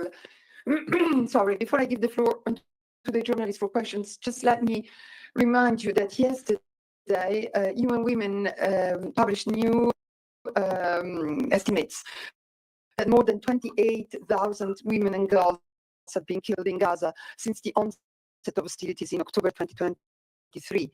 The estimates mean that one woman and one girl on average are killed every hour in attacks by Israeli forces. Among those killed, thousands were mothers leaving behind devastated children, families, and communities. These figures underscore the shattering human toll of the conflict and of lives and futures lost too soon.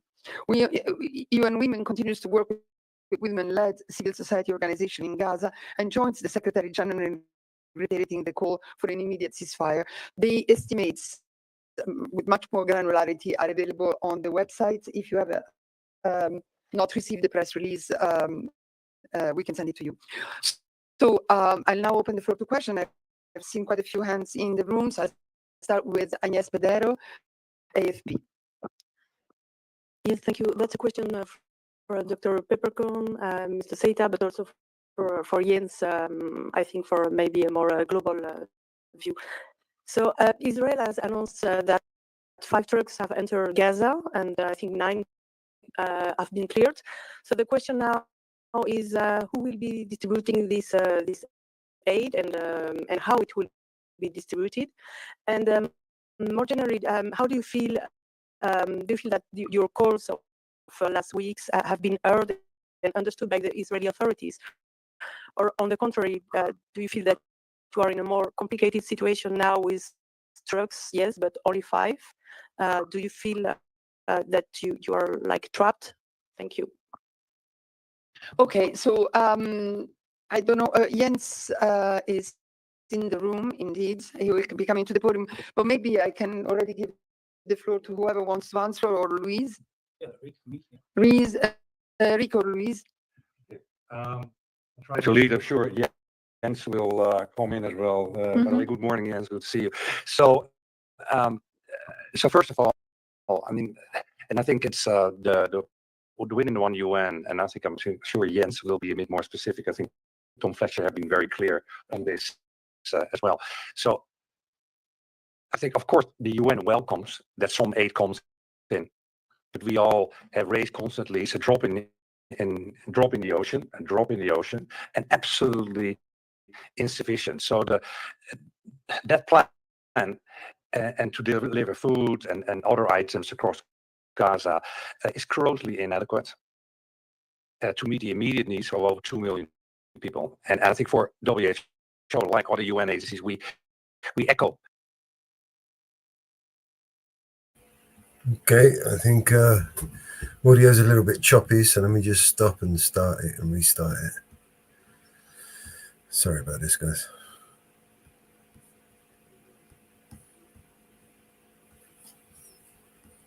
This call for stick to the global humanitarian principles, humanity, impartiality, independence, neutrality, to be upheld. Hopefully that's any better. Let me know. Impeded humanitarian access, and to be granted to provide aid based on people's needs, wherever they may be.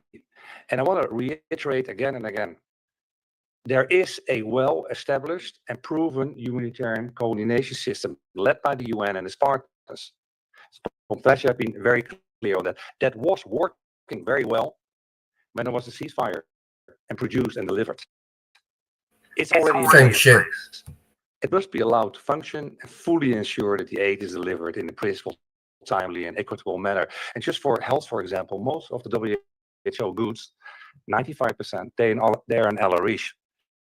Like there is 31 trucks waiting there. I mean, to supply. We also have trucks in the West Bank, and they're currently not allowed. So it's completely inadequate. Drop in the ocean. Leave it there. Absolutely. I see Louise has raised her hand, but I don't know, Jens, if you want to add something. I go to Louise. Louise, go ahead, please. Just very quick to complement what has been said. It's very simple. Not enough. 5 trucks, nowhere near. Not enough. And the follow-up would be the evidence of the ceasefire. Look what the UN could do. We've done it. The ceasefire, the bombs stopped, the supplies went in. We reached every area of the Gaza Strip. We reached people who needed it most. We reached children. We reached the elderly. The supplies went everywhere. That's it. It's so simple. Not enough. Has to be more. Has to be sustained. Has to be now. And we've done it before. We're more than capable of this. Over. Just to add to Louise that any functioning logistics system we welcome, but we had, as Rick mentioned, we have very good functioning system. Why we simply don't revive it? And then that we also have lots of medicines and trucks in Arish and Amman, and unfortunately, some of them are expiring. That's becoming a main problem for us, and it's really sad to see that inside Gaza there's a shortage of medicine. Outside Gaza we have a medicine and it's expiring. That's really not acceptable. So we simply use the existing system which used to function very well. Over. Yes. Yeah, thank you. Good morning, everyone. So yesterday there were 9 trucks that were cleared for entry. Out of those 9, 5 of them actually crossed into Gaza, if you like. For logistical reasons, 4 of them were not able to enter. As you know, the crossing has different stages, and there is a repacking, if you like, from one set of trucks to another set of trucks before it can move in. So it moves from different levels, if you like, of Israeli control. The last level, where the 5 trucks entered, are still under Israeli control. And we need permission to pick it up. That did not happen yesterday. However, this morning, we do have the permission to collect those 5 trucks. That is as much as I know right now. We do have the permission to collect those trucks, and we do have permission to collect more trucks that may enter today, and for as long as this, as we understand, temporary opening continues. Thank you very much. And I think part of your question was also if we are still in contact with the Israeli authorities. The answer is yes, of course, continuously.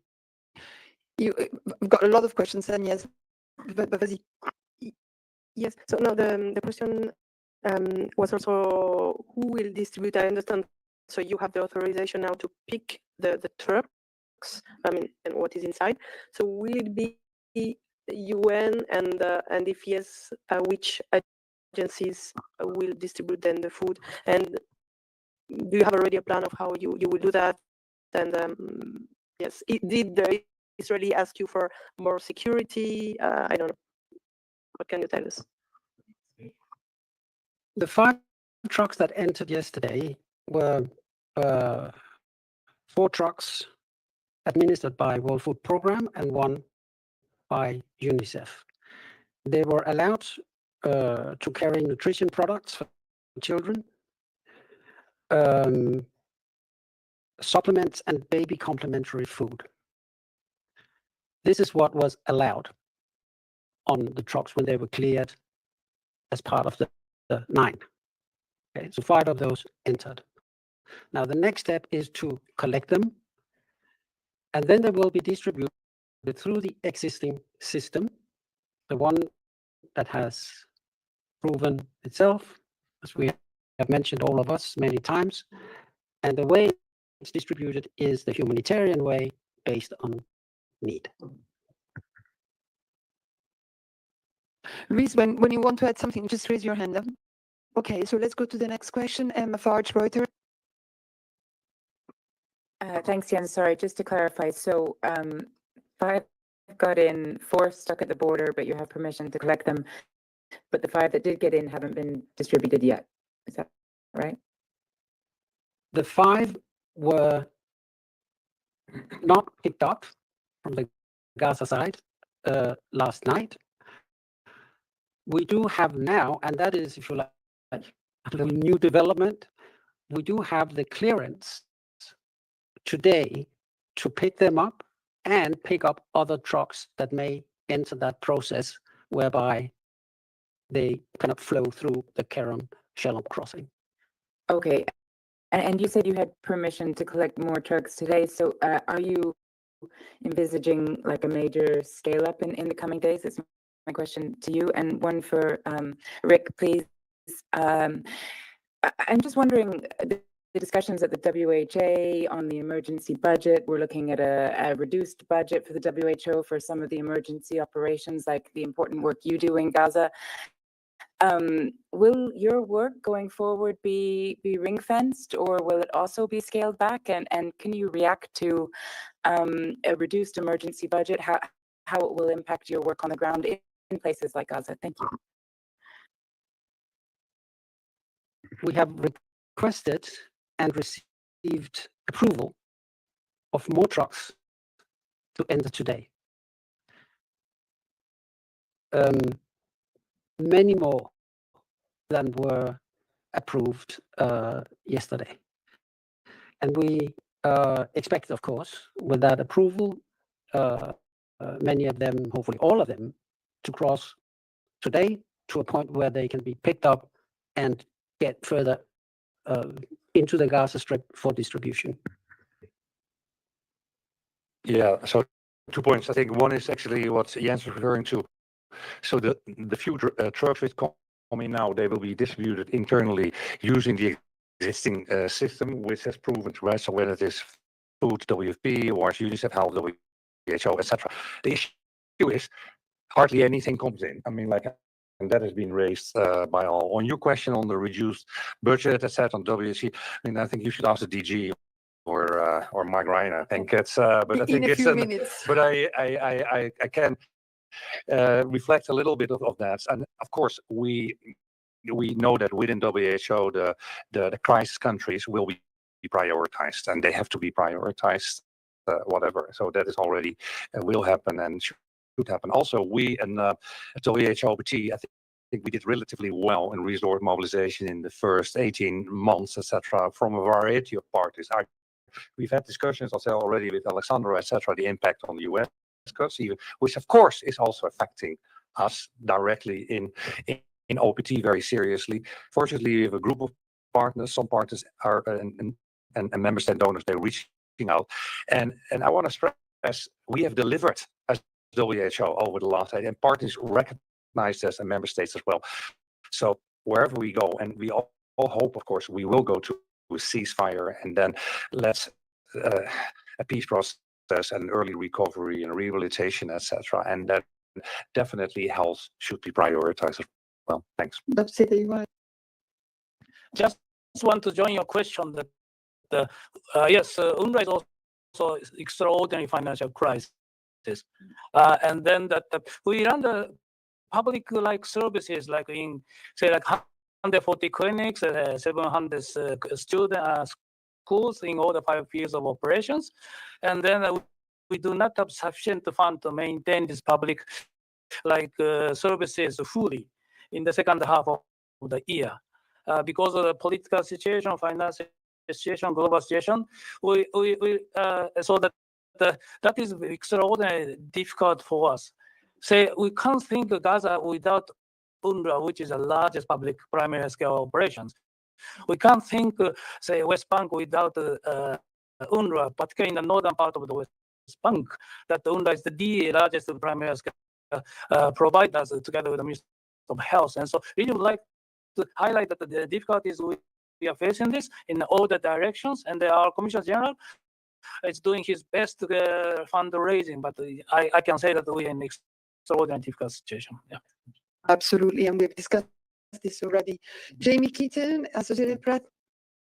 Thank you, Alessandra. I have a few questions. Just to follow quickly on Jens's latest comment, if you could specify, you said that you've gotten approvals for many more trucks to enter today. Can you be specific as to how many that is? Could you start with that? And then the other question about that is, how much have you noticed by past experience that when the number of trucks is lower, that it increases the risk of looting or diversion by desperate Gazans or by armed militant groups that may try, because the fewer that you have, it seems to me, if you've got tens of thousands of Gazans who are desperate, there's going to be greater pressure on the fewer numbers of trucks. So the higher number, wouldn't that necessarily translate into less of a risk of diversion? As for both Louise and Dr. Pieperkorn, you mentioned that there are negotiations and Alessandra mentioned that there's talks with Israelis. It seems to me that Israel, to a large extent, holds the cards here to a large piece. And so I really hope you can drill down on exactly what the United Nations is saying in these conversations, because the argument that Dr. Pieperkorn made, which is that, let us do our jobs, doesn't seem to be carrying weight with the Israelis. Israelis are going back to the concerns about diversion and use by military groups. So what specifically are you saying to convince them that you doing your job means that it doesn't go into the hands of people that Israel doesn't want to see it going to. And just again for Louise, just very quickly, what is being done right there in those warehouses right now to get those supplies moving? Thank you. Okay, let's start maybe with Jens. And yes, I mean, you're absolutely right. When you don't know when the next truck will come, you're probably desperate, and looting is a reality in that case. Jens.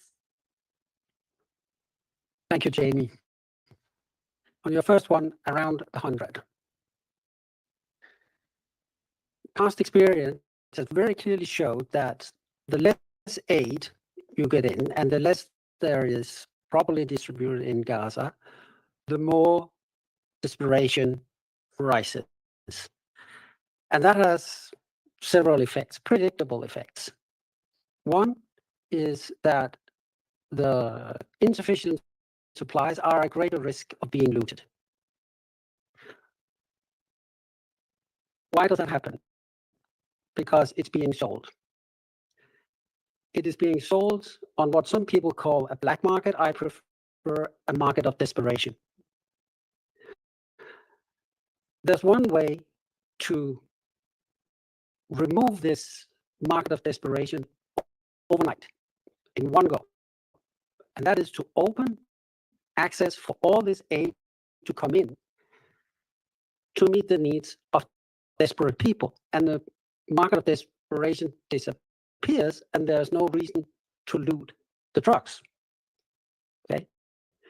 And these are commodities that I think I listed some of them last time, that are literally life-saving, have already been cleared by Israeli authorities. There's no dual use.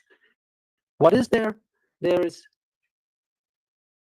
baby milk, baby shoes, nutrition supplies for sheer survival.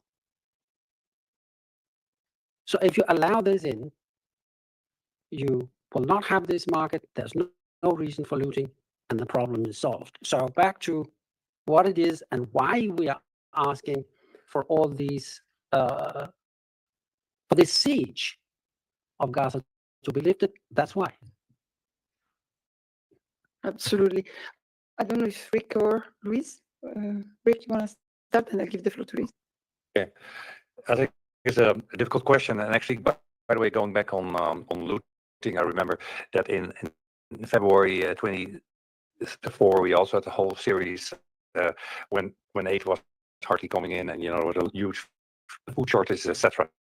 So I was on a lot of missions, and then you see this, of course, happening. If people think it's food, then they will jump on the truck, they try to slice it open, etc., and things like that happen. So yeah, of course, there's a complete relationship. If you make sure that enough supplies get in, the looting and all the violence will quickly disappear. We saw that very much during the ceasefire, etc., but it was very well managed. There was hardly any incident. There was no incident actually on health products. In general, we are lucky. We announced that, so we actually we never see looting on that, and we announced that. Now on your other question, I think it's difficult. I think probably Jens and Otja and also Tom Fletcher again have been very clear, actually entering that. If you look at the ceasefire and the goods came in, 38% of the goods which came in were linked to the UN. Yeah, 38%. There's a whole monitoring system, including the 2720, etc., for that. And on the locked cluster, so WFP will very much do that on the food, and UNICEF on the wash, and we on the health. And let me then say something on health. Like the WHO essential medicines, medical supplies, they go directly to the WHO warehouses, two in Deir Bala and one in Gaza City, when allowed. I mean, like when we can move. And from there, based on priorities and needs, we directly bring them to respective hospitals, etc., and health facilities for perusal. So this is how it works. And people know that. Israeli authorities know that as well.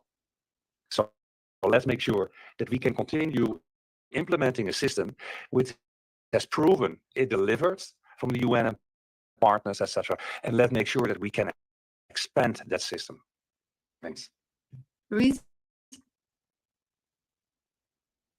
Thank you. Just to say, this isn't a new problem. This isn't a new siege. You know, the 11 weeks that we've had, that it's certainly been the longest time during this war that the aid and commercial supplies and any supplies haven't been permitted to enter the Gaza Strip. But I spent most of the last year in the Gaza Strip. I was there when the Rafah incursion started. At that time, when I arrived in Gaza in April, the border was open to Rafah. Once that border was closed, everything changed. Really, everything changed. So this is why we continue to call when you're asking what we're doing to get the aid around me into the Gaza Strip. This is part of what we've been saying for, you know, almost every day for the last 19 months. We need more access. Access is very critical to this. Seeing the operations in Rafah, seeing what we were and weren't able to get in at any time, and now not even having that crossing functioning, and continuously having to kind of reinvent how we're able to do logistics in the Gaza Strip. But most importantly, just to continue to reiterate that this isn't a new problem. The humanitarian response has been strangled since the very beginning of the war. There were weeks in the early days we weren't able to get any supplies in. Certainly the 11 weeks now have been absolutely devastating, but we rely very much on the international community and action there for any change. We need more crossings open. We need to get these supplies in. We need a lot. We need more access in terms of being able to reach people in the Gaza Strip. Over 70% of the Gaza Strip now is in displacement orders. It's very difficult for the United Nations to deliver aid when we are denied missions and we are denied access. So all of these things come together to get the aid supplies to the people who need them, and we need political cooperation for that to happen. Over. Thank you very much. Yeah, you have a follow-up?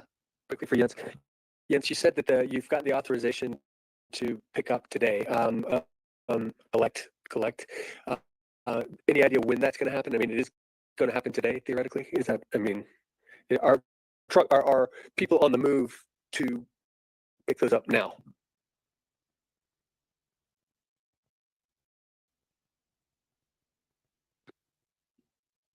We will, of course, do everything in our power to get that aid in.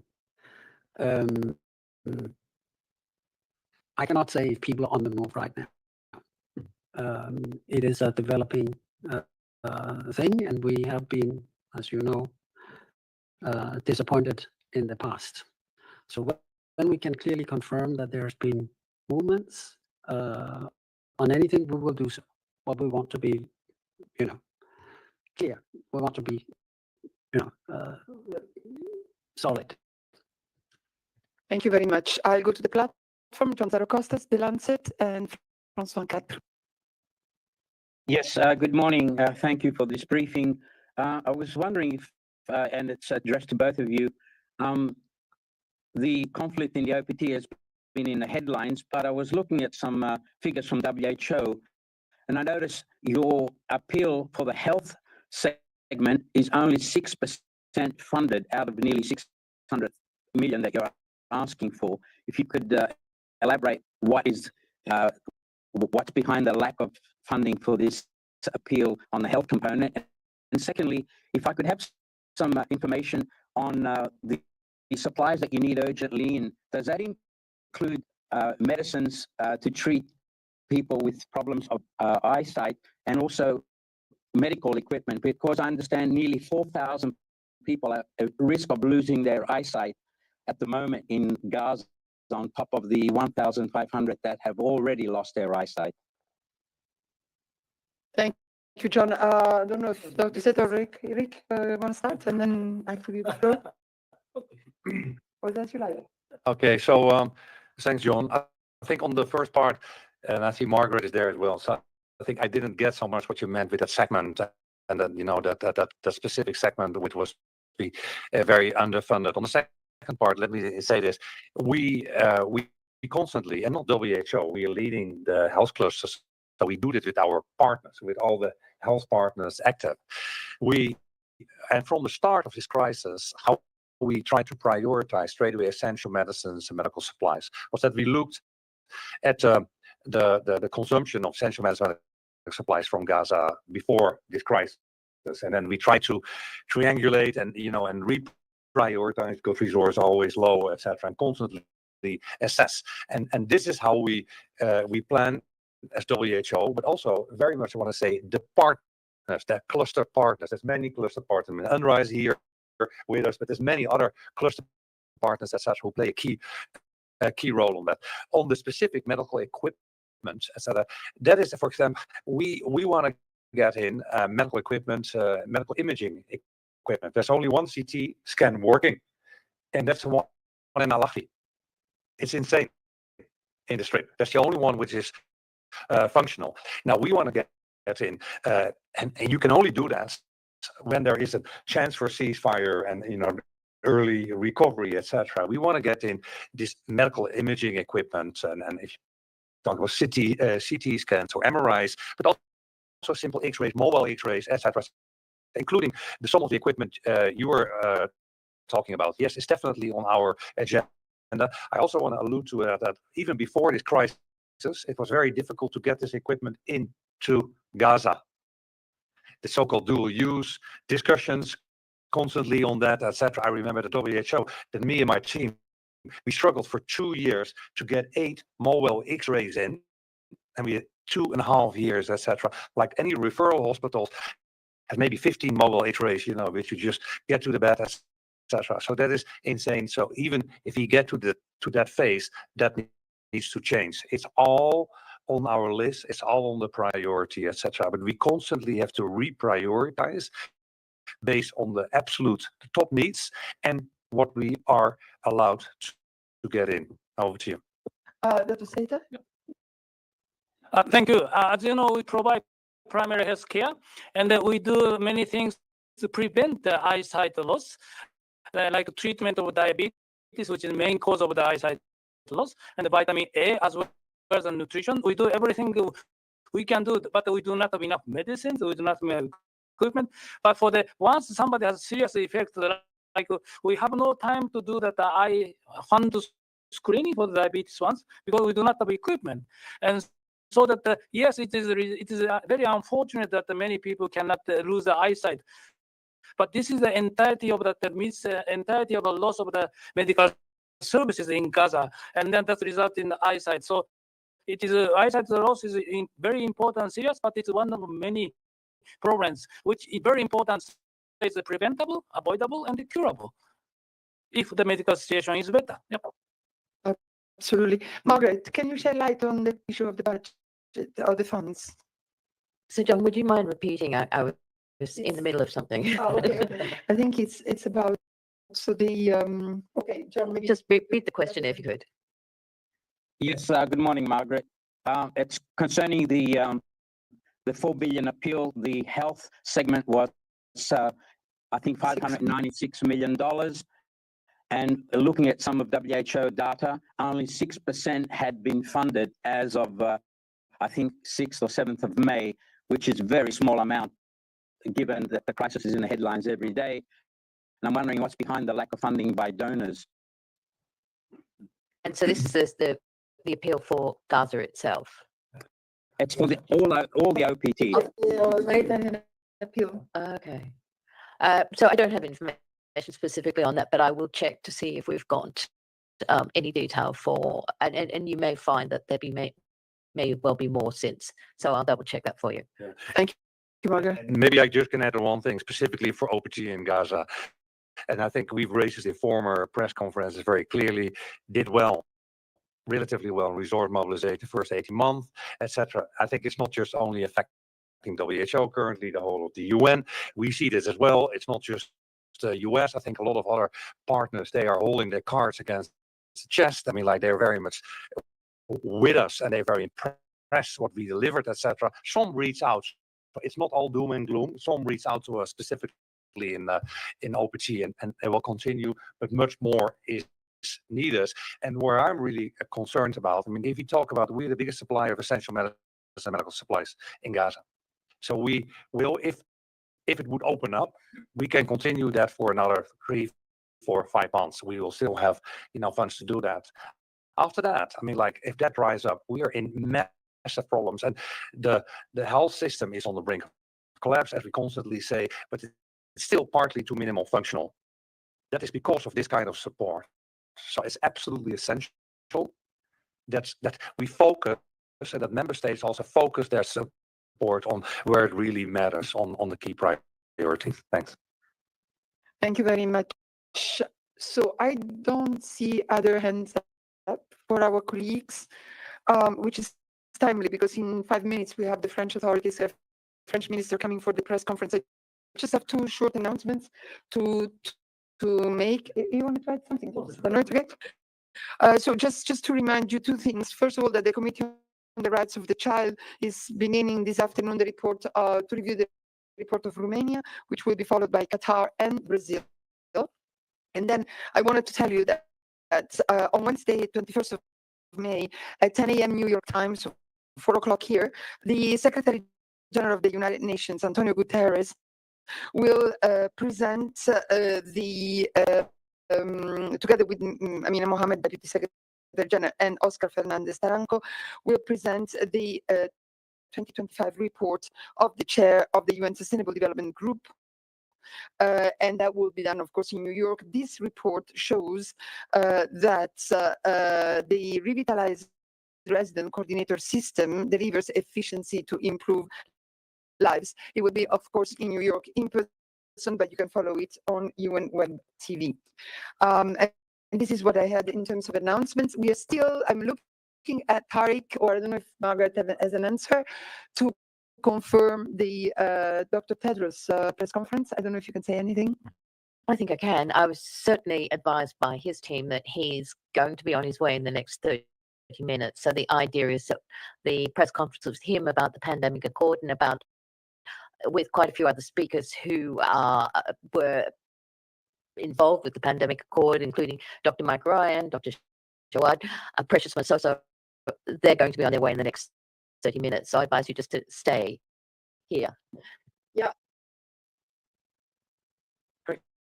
The advice is shared, and I would also remind you that the press conference of the French authority is starting now. As usual, it's a permanent missions press conference, so we cannot send it out hybridly, but then we will, as I said before, start the hybrid function again for Dr. Tedros press conference. And I can see here on my screen that Fadela is sending out the announcement now with all the details. I saw your hands, Jamie. Sorry, I just wanted to follow up with Jens. I'm noticing that Tom Fletcher has spoken to some outlets about the number of babies who could die over the next 48 hours if aid does not reach them in Gaza. Can you tell us more about that? Do you have any details as to where that information comes from, that figure, just what the source of that figure is?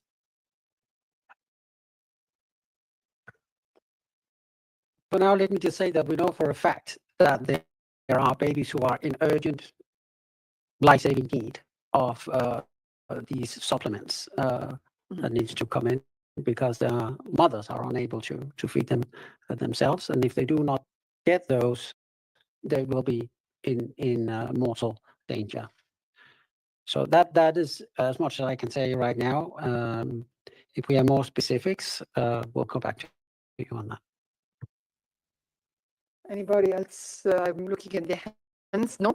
Okay, so thank you very much. I would like to thank so much all the people, all the colleagues who have briefed us now, Louise in Amman, Rick and Dr. Seta here in person, and Jens and Margaret, of course. So thank you very much. Stay with us, and we will wait for the French minister to arrive. And I'll see you at the next briefing on Friday. Thank you very much. Bye.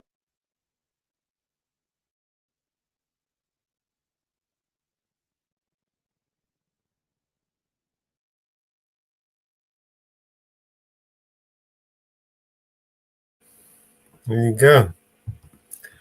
A lot to do about nothing. There's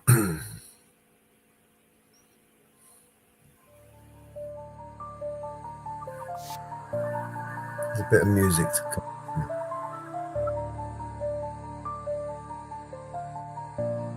If this world were mine, I will have BNC on everything.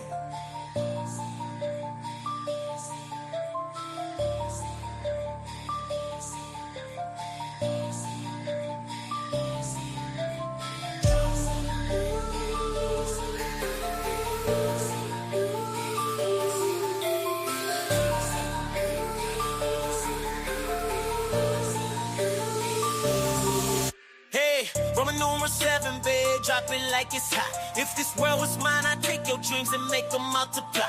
If this world was mine, I'd take your enemies in front of God. Introduce them to that light, hit them strictly with that fire. Hey, Roman numeral 7, babe, drop it like it's hot. If this world was mine, I'd take your dreams and make them multiply. If this world was mine, I'd take your enemies in front of God. Introduce them to that light, hit them strictly with that fire. It's a vibe, do your dance, let them watch. She a fan, he a flop, they just wanna kumbaya. Now in this world, concrete flowers grow. Hard and she only doing what she know. Weekends get it poppin' on the low.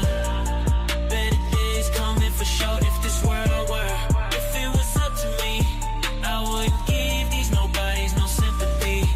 I take away the pain, I give you everything. I just wanna see you win, wanna see if this world want me to see on everything. It go in when you out, ride it, do it real slow. Slide, baby, you a star, strike pose. When you with me, everything goes slow. Come in, put that on my titty. So, Rari, red crown, stack, wrist stay, froze, really drip. Tell me, pound, if you wanna way home, dummy. In this world, concrete flowers grow. Heartache, she only doing what she know. Weekends get it poppin' on the low. Better days coming for sure. If this world were, if it was up to me, I wouldn't give these nobodies no sympathy. I take away the pain, I give you everything. I just wanna see you win, wanna see if this world mine. BNC on everything. I can't lie, I trust you, I love you, I won't waste your time. I turn it off just so I can turn you on. I'ma make you say it loud. I'm not even tripping, I won't stress you out. I might even settle down for you. I'ma show you I'm a pro. I'ma take my time and turn it off just so I can turn you on. Baby, weekends get it poppin' on the low. Better days coming for sure. In this world, concrete flowers grow. Heartache, she only doing what she know. Weekends get it poppin' on the low.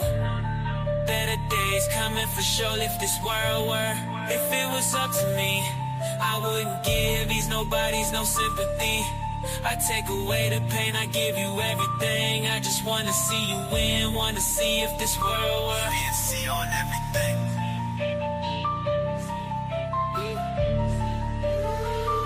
BNC on everything.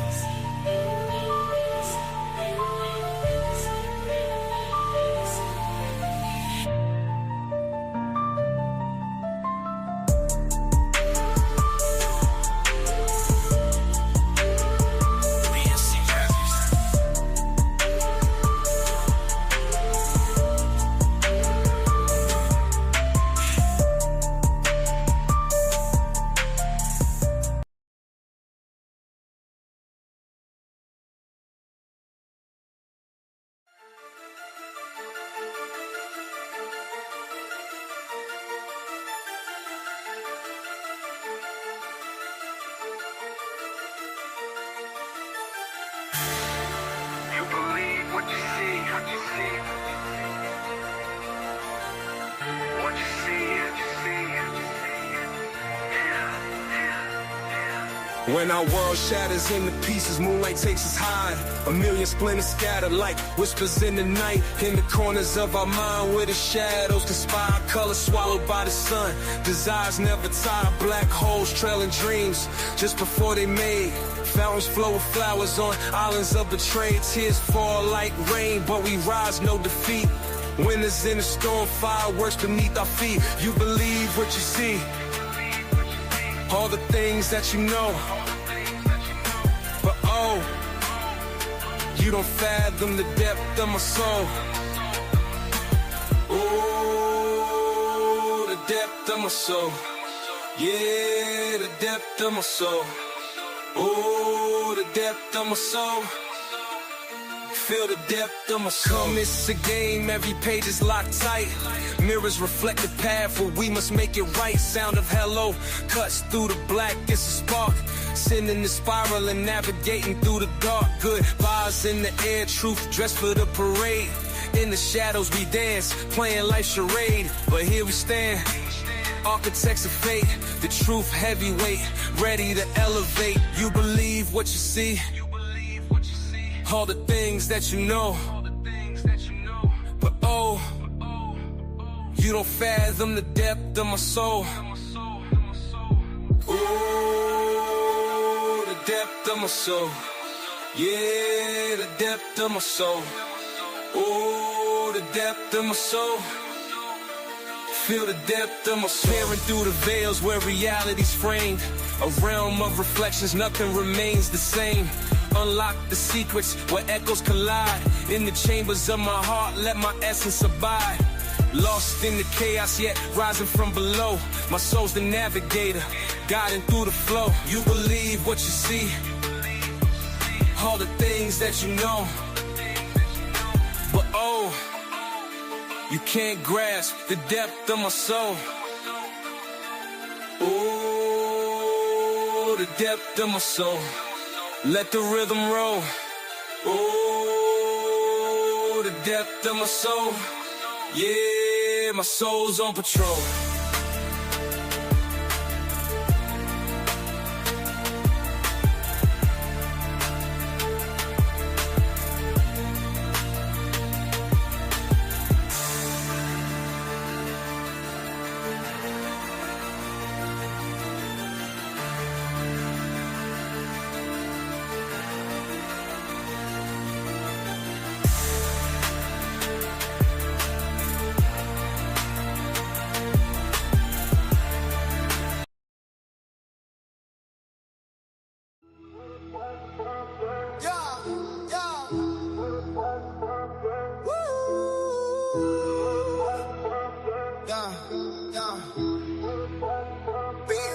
Get up on my back. Don't catch a heart attack. Whoa. Ain't nobody humping around. Throw your hands in the air. Let's go, let's go. BC. No matter what they claim. Nah, it ain't the same. Hands up. Ain't nobody humping around. BC. Look, girl, I'm the truth, not just a wave. Heard them talk, but the rumors fade. Solid love, yeah, that's the move. Loyal vibes, that's the realest groove. Whisper in your ear, I'm here, let's chill. Can't let the fake stuff break the real deal. You got the lock, I got the key, see. We the ones they envy, baby, trust in me. Girl, you said you love me. And you said you trust me. Why you think I'm out there messing around? Pressure's heavy, but we rise above. Yeah, you know I'm yours, my one true love. Ain't nobody fooling around, girl. Get up on my back. Don't catch a heart attack. Yeah, ain't nobody humping around. Let's go, everybody keep it moving. No matter what they claim. Now it ain't the same. Ain't nobody humping around.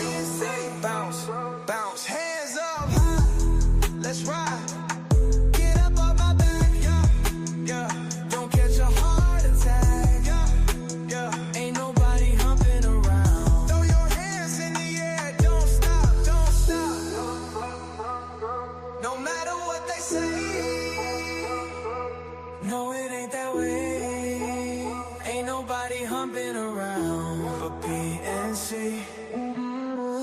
BNC brackets worldwide. Stand up. Come on, BNC. Come on, bust it. Come on, BNC. Come on, bust it. Now back to the BNC. Back to the BNC. Come on, everybody, let's go. BNC problems. When you trust someone, but you're always checking back, can't have no second guessing around you. And you say you don't care, but where you at? You're giving me reason to doubt you. Say that you love someone, why you calling all around? Think I got some chick on the side. Girl, you don't trust no one, and you're always in doubt. You lose the game if you play that way. Get up off my back. Save your heart attack. Yeah, baby. Ain't nobody humping around. No matter what they say. No, it ain't that way. Ain't nobody humping around. Come on, dance, flip it back. When you love someone and wanna love them right, gotta loosen up or they'll leave you. Hold on so tight and you're gripping too tight, soon they'll be leaving without you. Say that you love someone, why call all my BNC friends? Thinking I've got something to hide.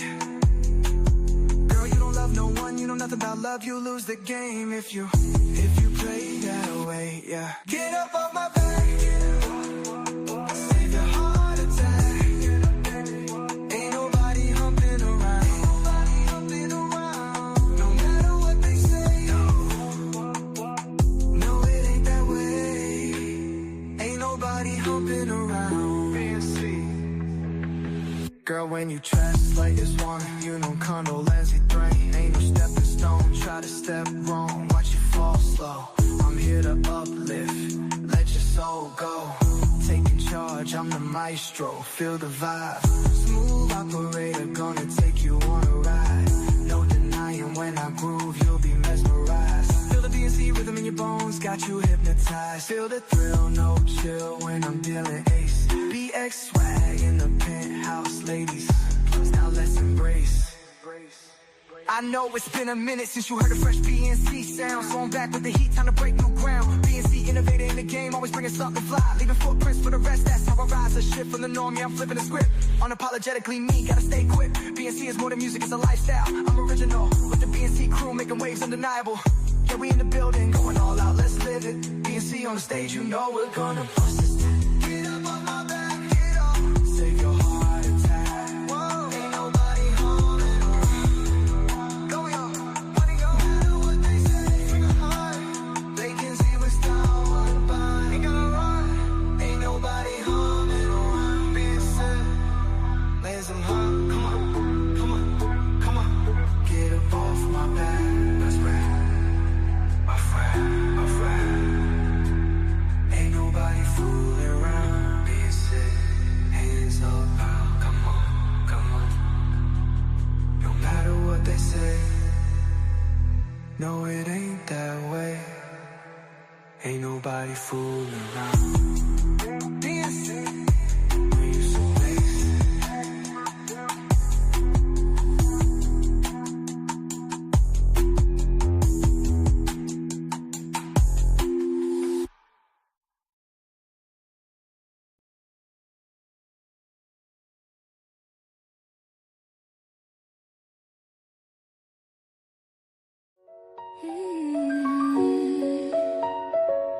Captured in the moonlight, stars scattered above. Lost in the magic, was it fate or just love? Your touch like a whisper, soft as morning dew. In that fleeting moment, all I saw was you. Caught up in your heartbeat, breathing in your air. Falling without warning, losing all my cares. Night turned into daylight, dreams began to weave. Holding on to moments, never want to leave. Lost in the rhythm,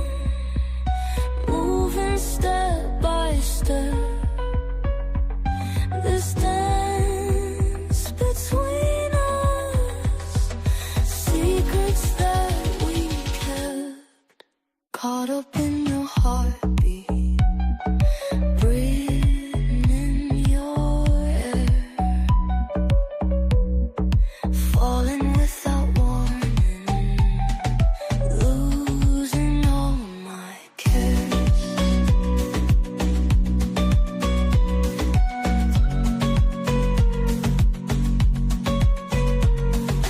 Night turned into daylight, dreams began to weave, holding on to moments, never want to leave.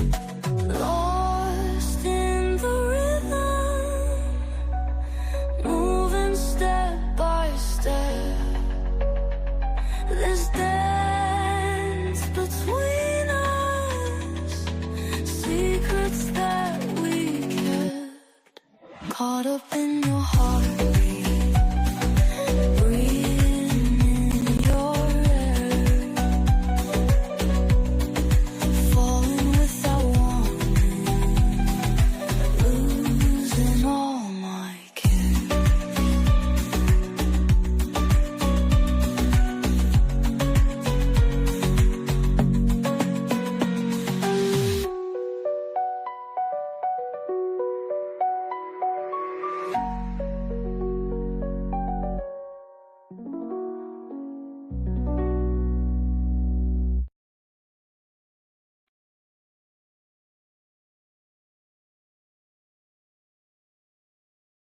Cooking up a feast like nobody else can. Got the BNC crew rolling in one by one. Mellow Grim Reaper and Mrs. Reaper under the sun, yeah. Support's pleading, come on mama, just a slice of bacon. But Mellow's trying to spark it up, now he's mistaken. Mama Bear's eyes are fierce, she points to the shed. Wait there boys till the table is set, she said. Wanda and DJ Paco filling up the dance floor. Mountain Girl in Northwoods yelling woo fucking woo encore. Miguelito stands guard, making sure we're all secure. No EA off the film his rights, cause you know he's for sure. Oh Mama Bear, you're the heart of the show.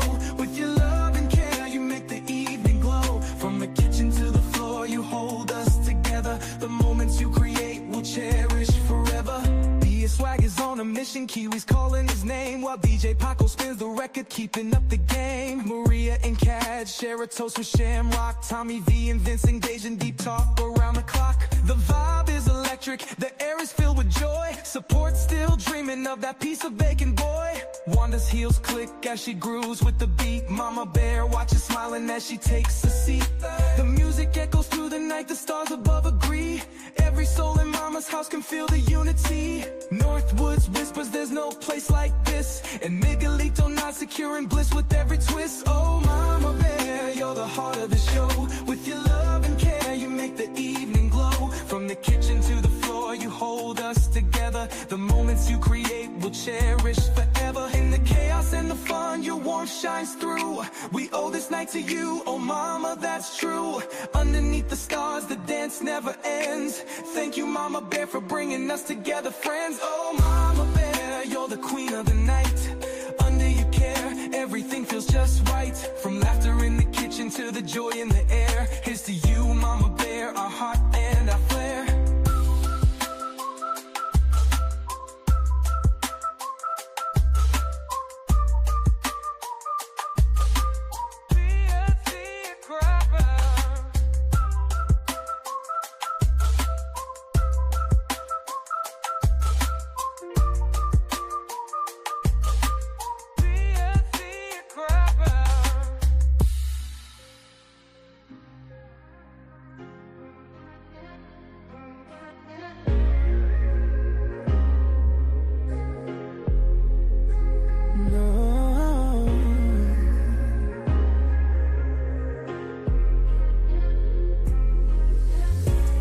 Calm of the evening glow, a heartbeat starts, a love we know.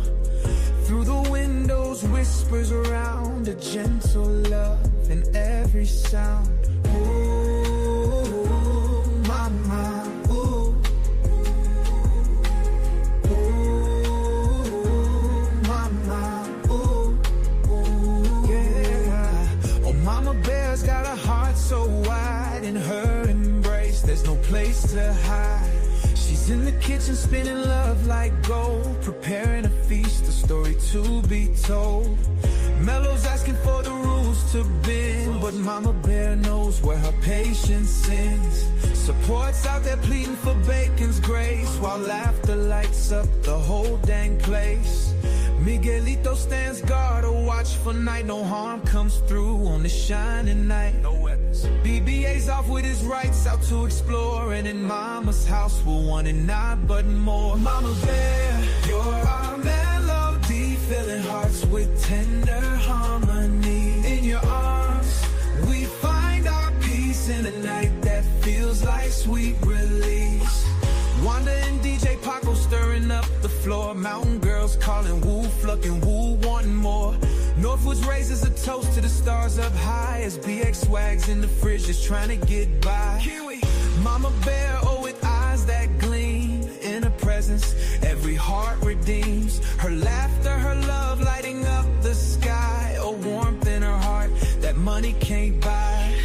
While DJ spins that BNC sound, we're all dancing in love, all safe and sound. Miguelito's vigilance, BBA stands for rights. Mama's arms hold tight through the restless nights. Mama Bear, you're our melody, filling hearts with tender harmony. In your arms, we find our peace in a night that feels like sweet relief. Mama Bear, with strength so rare in your gaze, we find our cares to you. We raise our glasses and cheer for Mama Bear, who holds us dear. Mama Bear, you are a song. In your love we all belong. Mama Bear, you shine so bright. In your love we take our flight.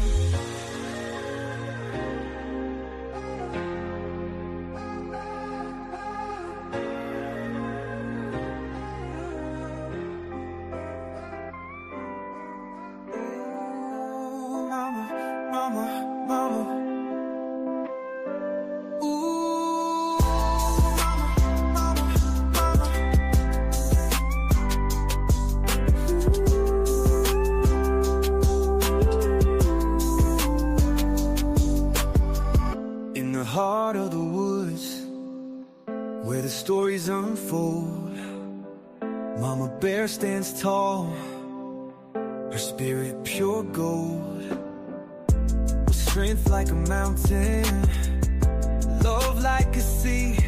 She's the queen of the night, where we gather to be. The table's set, the laughter's near. She's the legend, the one we all revere. With the B&C crew gathered round, Mama Bear's feast is the finest sound. Oh, Mama, Mama, Mama. Oh, Mama, Mama, Mama. Oh, Mama Bear, her love's a glowing flame. In her embrace, we'll never be the same.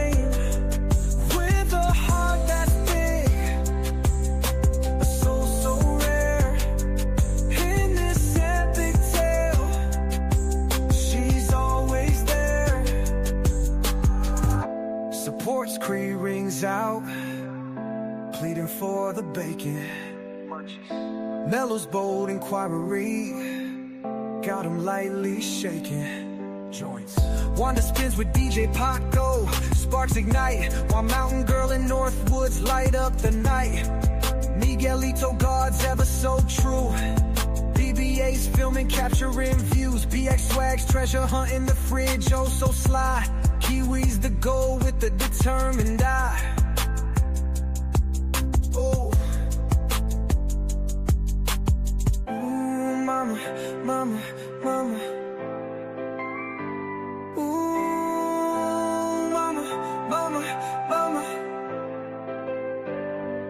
Oh, Mama Bear, her love's a glowing flame. In her embrace, we'll never be the same.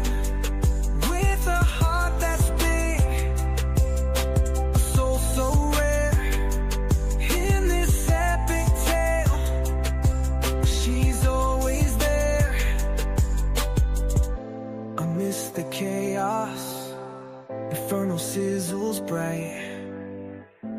Howie hood taps, lost in the night. But Mama Bear's warmth, her tender care, makes every memory a moment to share. Ooh, Mama, Mama, Mama.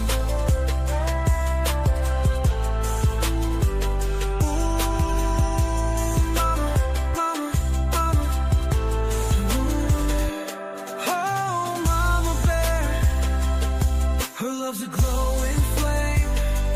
In her embrace, we'll never be the same. With a heart that's big, a soul so rare. In this epic tale, she's always there.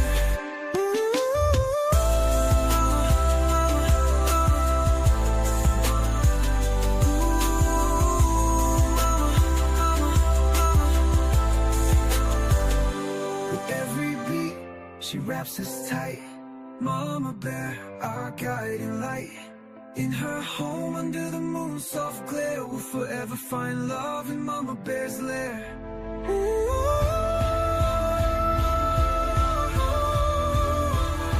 We love you, Mama.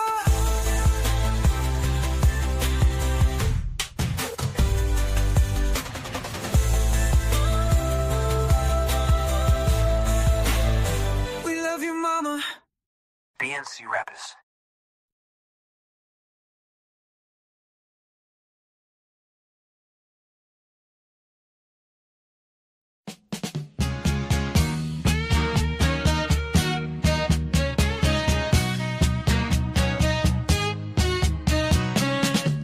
In a moment soft and true, caught up in a lovely haze. Didn't see B&C love sneaking through, made its way in charming ways. Suddenly a B&C touch was near, holding me as time stood still. What could I do when you were here? Let my heart take the wheel. Now we're dancing on moonbeams high, in a rhythm where dreams alone can dwell. Praying this night never breaks its B&C spell. Holding tight to the stars, where B&C hearts truly fly. I've been yearning for your B&C touch. Feels like centuries gone by. Knew your B&C song would mean so much, lifting my soul to the sky, filled my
tight to the stars, where BNC hearts truly fly. Ain't nobody loves me better, makes me high, fills my heart with endless light. Ain't nobody loves me better, oh you do. Ain't nobody loves me better than you. Your arms, my sweet embrace, in your charms I find my place. A gentle surrender with each night, in tenderness we take flight. Your eyes lock with mine, we see a future of love endlessly.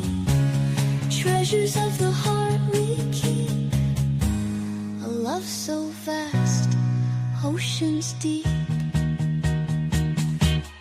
Ain't nobody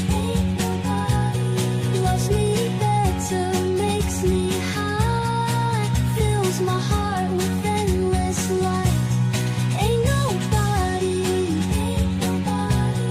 loves me better, oh you do. Ain't nobody loves me better, no one loves me. Ain't nobody loves me better than you. Easy, nobody, baby, ain't nobody, baby, loves me like you do. No one ever could. Ain't nobody, baby, makes me feel this bliss. Ain't nobody loves me better than this, than this.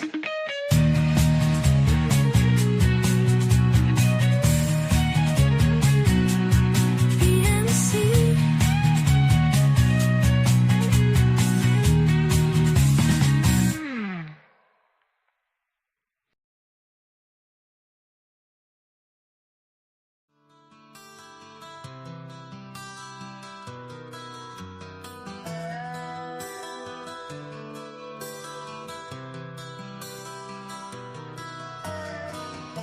The law's coming in, and now you're backing out. It's hard to talk big with a shotgun in your mouth. I'm glad you brought your friends, they can watch it go down. I got mine too, so welcome to my house. 'Cause these are my people, and this is my land. This is what we prayed for, and this is God's plan. And if you ain't from here, then you won't understand. This is my country, yeah, this is who I am. So welcome to my house. So welcome to my house.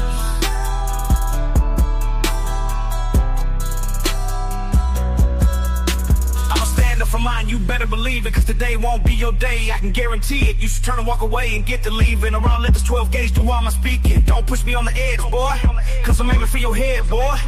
And all I see is red, boy. I told you not to cross that line. I'm giving you a chance, boy. You see the devil in the glance, boy. Shotgun knock you out your pants, boy. I told you not to fuck with mine. Lord have mercy. Lord have mercy. The law is coming in, and now you're backing out. It's hard to talk big with a shotgun in your mouth. I'm glad you brought your friends, they can watch it go down. I got mine too, so welcome to my house. 'Cause these are my people, and this is my land. This is what we prayed for, and this is God's plan. And if you ain't from here, then you won't understand. This is my country, yeah, this is who I am. So welcome to my house. So welcome to my house. Baby girl inside this house right now, she's sound asleep. So it's probably best for the both of us if you just turn around and leave. Cause if you come in this fucking house, then you two gonna go to sleep. I promise you, boy, don't play with me. I pray to God my soul to keep, especially in this day and age. Gotta handle shit our own way with a 30-30 or a 12 gauge. Behind this door, yo, hella waits. My old lady, she rides too, picking up every shell case, moping up these blood stains, but she ain't seen a damn thing. Most of my people are convicts, hard-headed, no nonsense, so please approach with caution. You never know who's watching. You never know what's on the other side of that front door, and you knock it. My like motherfuckers get the dropping. All the neighbors heard was the dogs barking. The sun was down, it was getting dark, and I told the sheriff ain't no problems. Like them bobbers.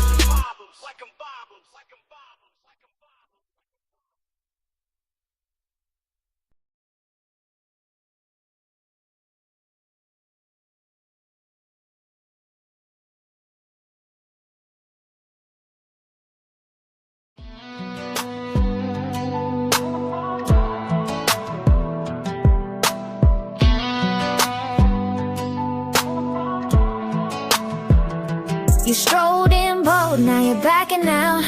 It's hard to talk big when you're staring down doubt. I'm glad you brought your friends, let them watch the showdown. I got mine lined up, welcome to my hometown. Cause these are my people, this is our land. This is what we pray for, this is God's plan. If you ain't from here, you might not understand. This is my country, this is who I am. So welcome to my house. So welcome to my house.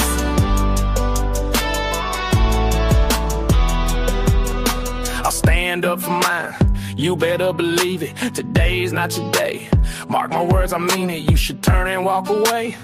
Time to believe it, know this 12 gauge remedy will do my speaking. Don't push me to the edge, boy. Push me to the edge, boy. I'm aiming for your head, boy. Aiming for your head, boy. All I see is red, boy. All I see is red. Cross that line and you'll regret, boy. I'm giving you a chance, boy. See the devil in a glance, boy. If I knock you off your stance, boy, I told you don't fuck with mine. Lord have mercy, Lord. Strolling bold, now you're backing out. It's hard to talk big when you're staring down doubt. I'm glad you brought your friends, let them watch the showdown. I got mine lined up, welcome to my hometown. Cause these are my people, this is our land. This is what we prayed for, this is God's plan. If you ain't from here, you might not understand. This is my country, this is who I am. So welcome to my house. So welcome to my house.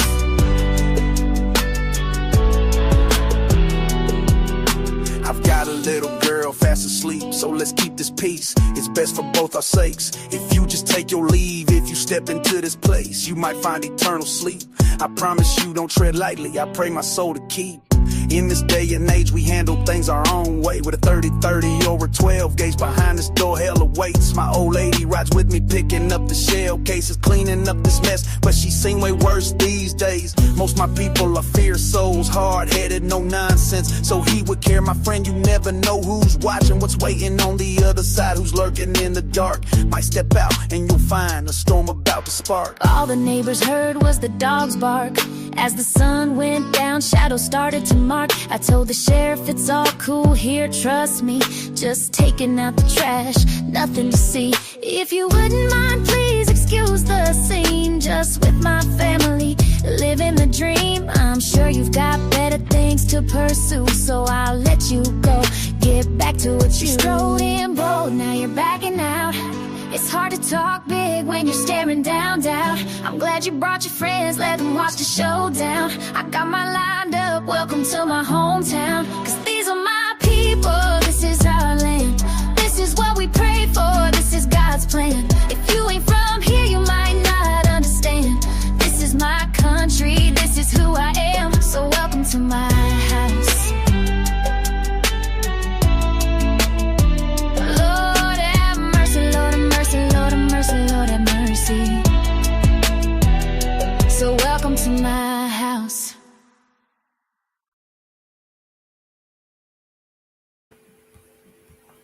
Yeah, I hope you're enjoying the music so far. And we've got a new video here. Let me share.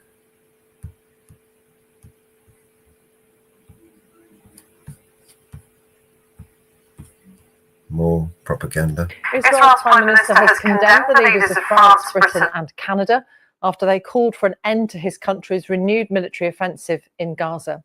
Benjamin Netanyahu called their remarks a huge prize for Hamas and insisted Israel would continue to press for what he described as a total victory over Hamas. Well, the joint statement signed by Sir Keir Starmer, Emmanuel Macron and Mark Carney says while they have always supported Israel's right to defend Israelis against terrorism, the current escalation is wholly disproportionate. And it warns if Israel does not cease the renewed military offensive and lift its restrictions on humanitarian aid, we will take further concrete actions in response. Well, Israel eased its complete blockade of the territory on Monday and let in a handful of aid trucks, but the UN says far more supplies are needed. The bombardment of Gaza has continued overnight with reports of deadly airstrikes. This comes not long after the UN's humanitarian chief has called the first delivery of aid into Gaza for 11 weeks a drop in the ocean.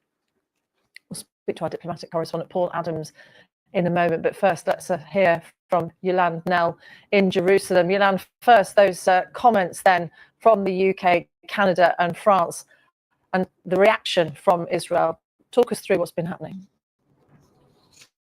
Well, we've had the Israeli Prime Minister condemning that joint statement, saying it's a huge prize for Hamas and that it will invite further atrocities of the kind that was perpetrated on the 7th of October 2023 and the deadly attack on southern Israel that killed some 1,200 people.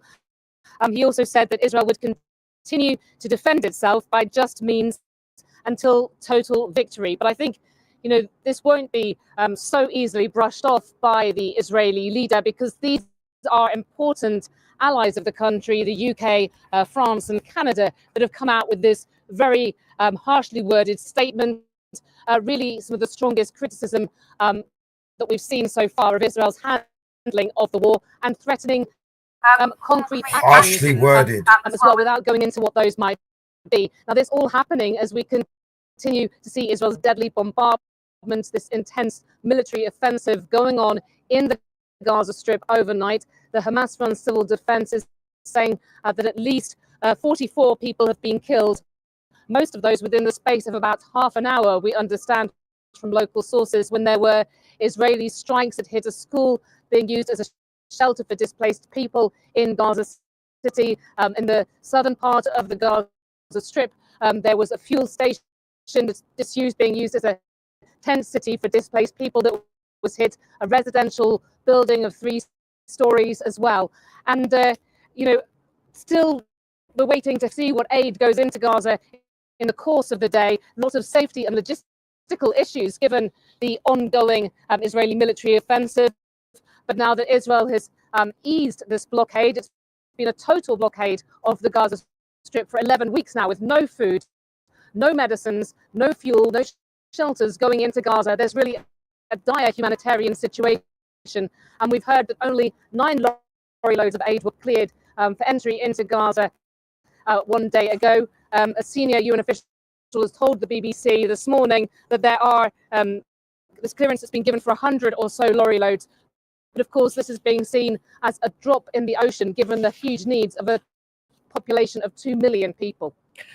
Yolande, for the moment, thank you very much. Yolande now in Jerusalem. As we said, we'll speak to Paul Adams in just a moment. But Yolande was referring now to the aid situation in Gaza. Well, the UN's humanitarian relief chief, Tom Fletcher, a former British diplomat, has been speaking to the BBC in the last hour, saying just 5 aid trucks were cleared to enter after Israel's blockade was lifted, but are stuck on the border.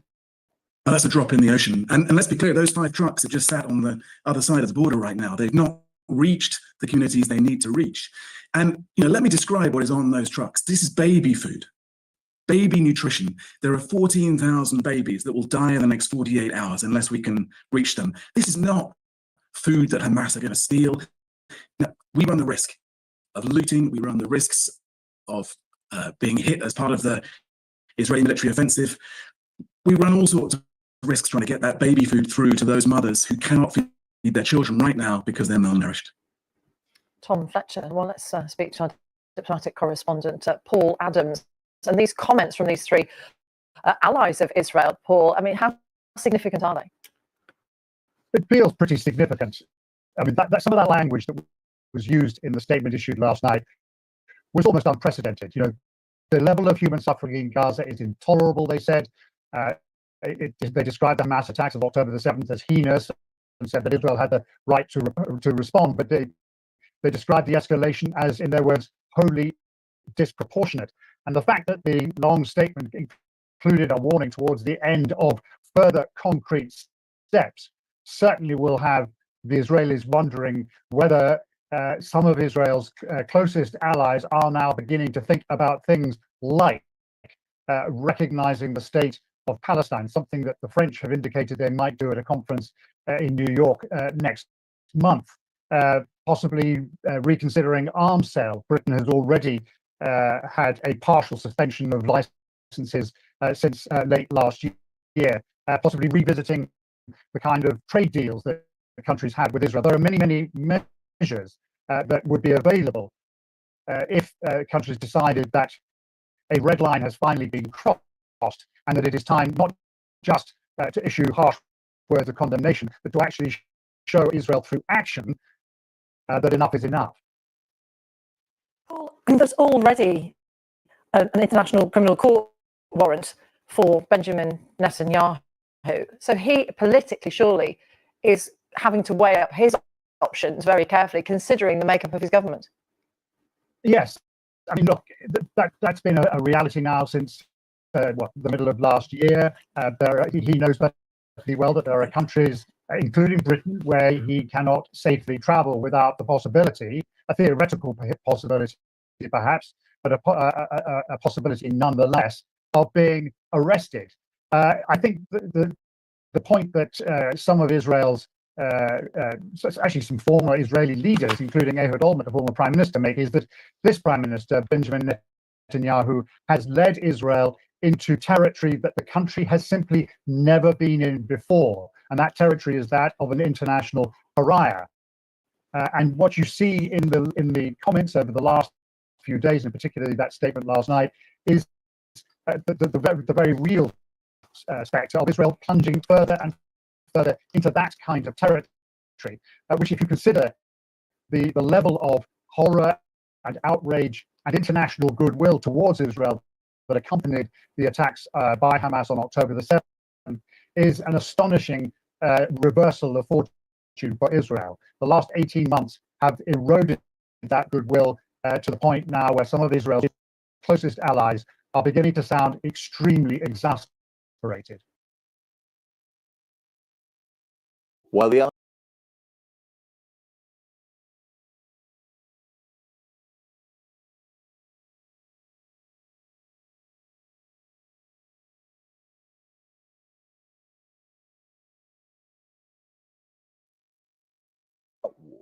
overseen by extremist ministers in the Israeli government is being waged against Palestinians on the occupied West Bank. Israel insists that it's fighting Hamas, but in the West Bank, Fatah is the leading political party and Palestinian authorities in charge. So what is happening in the West Bank is nothing to do with Hamas and does make this conflict look more like one between Israel versus Palestinians than Israel versus Hamas. I've just got back from the West Bank, having spent the best part of a month talking to people who almost every night were being visited by settlers who would come in and destroy their cars, or beat them up, or often hit their wives. The children were traumatized by this. And the message really was get out or die. It's lawless. Kind of reminded me of Mad Max 2, if you've seen that nightmare film. And the settlers are a bit like that. Sometimes it might be villagers going out to collect their olives, and a pack of settlers might emerge with M16 machine guns and spray bullets around the place to scare them off the land, or they use the guns to beat up some of the male villagers and then shoot the water tanks, come in also with bulldozers. Cars are incinerated, the houses, there have been attempts to burn down the houses, the sheep, etc., have been scattered, in some cases it's just shot. They burnt the olive groves, and they come into your house and they'll smash up your house, and then they will steal for your money, and acts of incredible aggression. The Israeli authorities just don't do anything about it. The international community is mute. When I last looked, 16 of these little village encampments have been erased. The villagers have found it just impossible to survive. They've had to leave their land.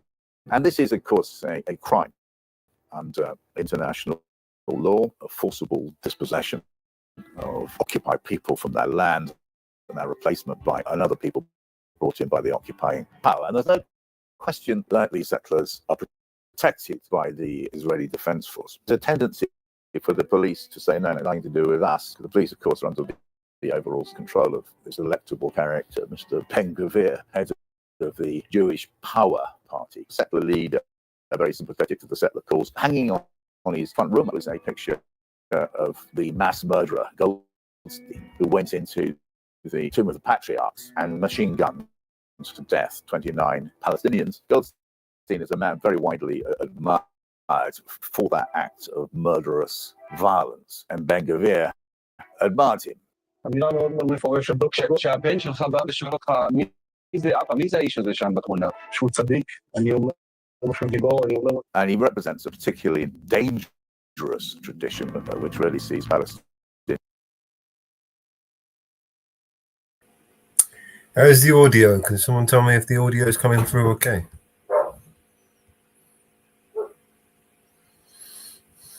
Maybe I'll stop it and start it again.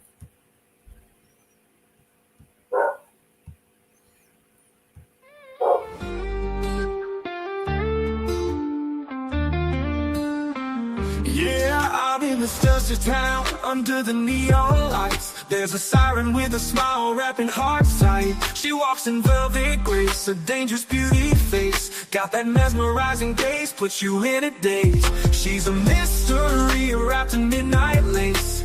Men line up just to fall from grace. One look, one touch, you're under her spell. Where she leads, boy, only time will tell. Body and soul, she's got that fire. Takes you high, much higher. When she loves you, boy, it feels like sin. She's got a key, lets herself right in. Body and soul still steal away, like a bandit queen in a break of day. Locked her heart, boy, but it's too late. She's got it all by twist of fate. In the smoky bar shadow, she's the queen of the game. With every whispered word, she knows you're tame. A heartbreaker, night maker in her cold embrace. You'll search the stars, but won't find a trace. Oh, she dances for life, and you're just a step apart in her game, a secret. There is a war between the rich and poor, a war between the man and the woman. There is a war between the ones who say there is a war and the ones who say that there isn't. Why don't you come on back to the war? That's right, get in it. Why don't you come on back to the war? It's just beginning. Well, I live here with a woman and a child. The situation makes me kinda nervous. Yes, I rise up from her arms. She says, I guess you call this love, I call it service. Why don't you come on back to the war? Don't be a tourist. Why don't you come on back to the war before it hurts us? Why don't you come on back to the war? Let's all get nervous. You cannot stand what I've become. You much prefer the gentleman I was before. I was so easy to defeat, I was so easy to control. I didn't even know there was a war. Why don't you come on back to the war? Don't be embarrassed.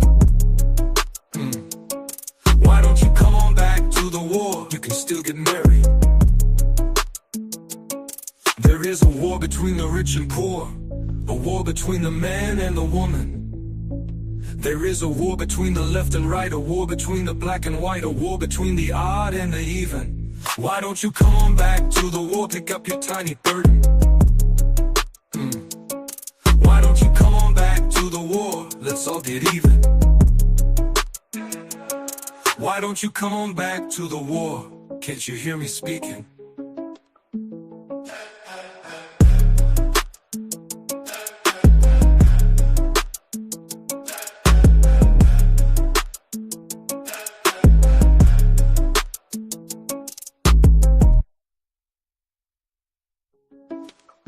Yeah, you came here with a woman and a child. The situation makes me kinda nervous. Yes, I rise up from her arms. She says, I guess you call this love, I call it service. Why don't you come on back to the war? Don't be a tourist. Don't be a tourist. Why don't you come on back to the war before it hurts us? Why don't you come on back to the war? Let's all get nervous.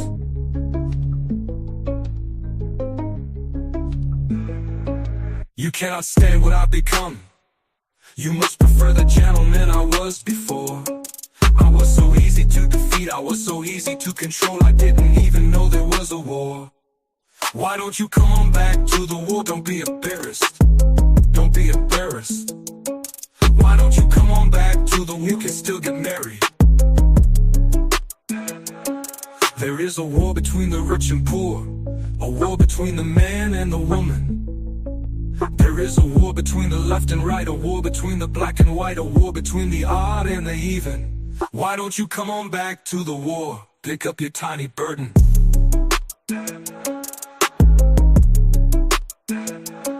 Why don't you come on back to the war? You can still get married.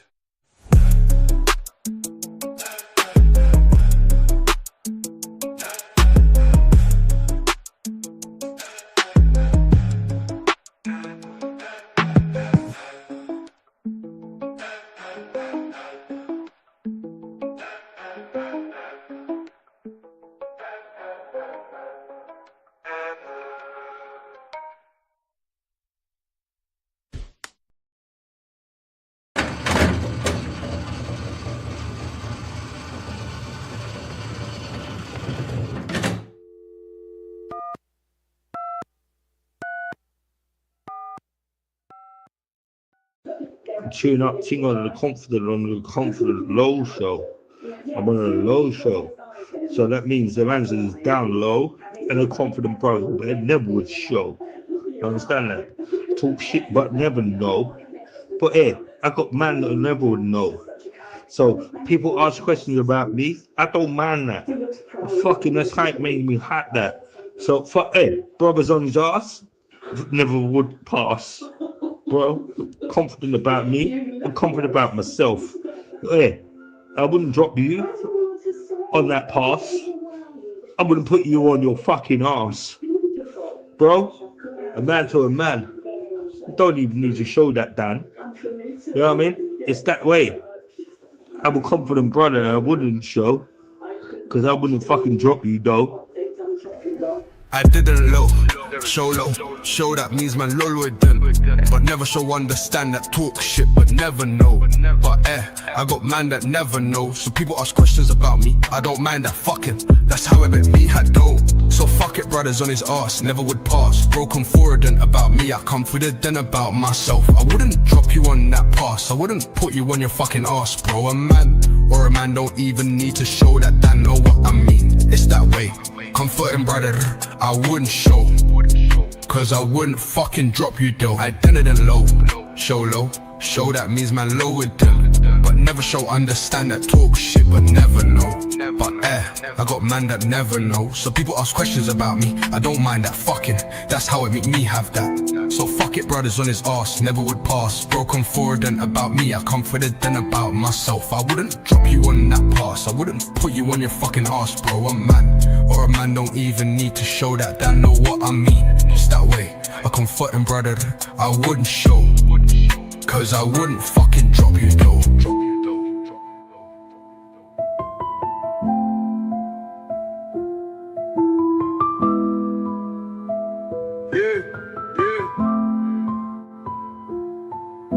I done them low, show that means man low. But never show understand that talk shit but never know. But hey, I got man that never know. So people ask questions about me, I don't mind that fucking. That's how it make me have that. So fuck it, brothers on his ass, never would pass. Broken forward and about me, I confident then about myself. I wouldn't drop you on that pass, I wouldn't put you on your fucking ass, bro. A man don't even need to show that they know what I mean. It's that way, I comforting brother that I wouldn't show. Cause I wouldn't fucking drop you though.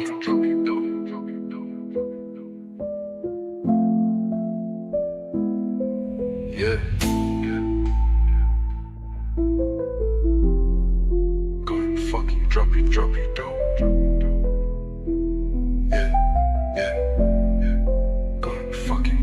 I dent it low, show no, show that means man low with them. But never show understand that talk shit but never know. But hey, I got man that never know. So people ask questions about me, I don't mind that fucking. That's how I make me have that. So fuck it, brothers on his ass, never would pass. Bro, come forward and about me, I confident about myself. I wouldn't drop you on that pass, I wouldn't put you on your fucking ass. Bro, a man, or a man don't even need to show that damn know what I mean. It's that way, I come forward and brother, I wouldn't show, cause I wouldn't fucking drop you though.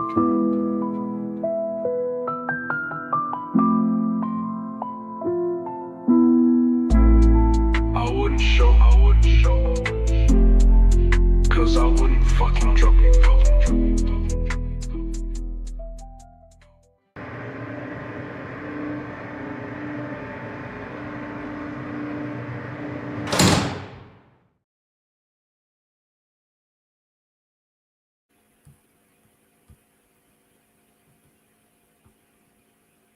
Hey, Mama Bear. Good morning. Good morning. Welcome to the show. Good morning, everybody. I was hibernating. It's freezing here. The temperature dropped. Oh, yeah.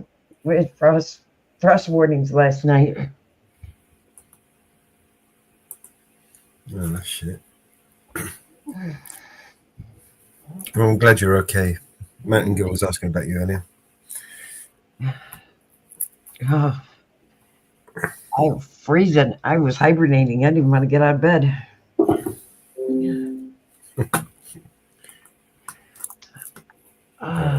with us now. That's good.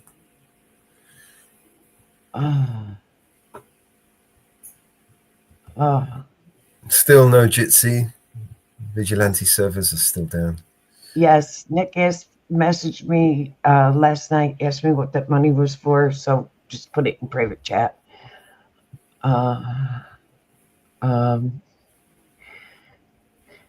You've been in for a while. I have. I did. I didn't know what else to do with myself, so I just played a few videos and played some music. Everyone's gone to bed. Got a couple of people watching. Yeah. I see Mrs. Reaper on. Ariel popped in. Yeah, there's a few people. I did stick the link out there if anyone wants to jump up and say hello. Have a chat. You're welcome to join us. Yeah.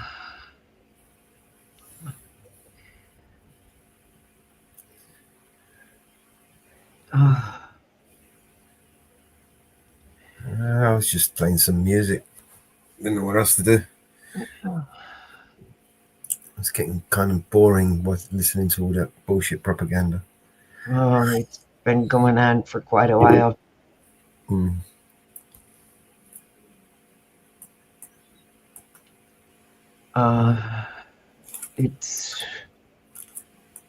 Did you see what happened in Brooklyn? No. The Mexican ship hit the bridge. No. Yeah. Let's have a look. Yeah, ship hit the bridge. Yeah.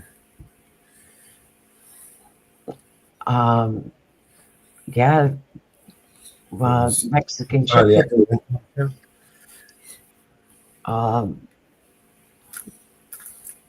This weekend, I think it was Sunday, 2 were killed. A bunch of them were injured. Yeah.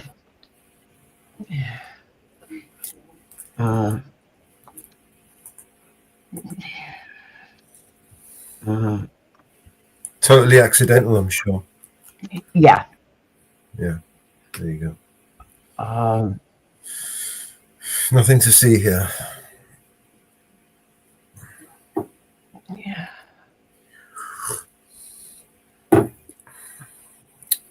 We don't have a problem with corruptions. Your eyes are deceiving you. You're not seeing what you're actually seeing.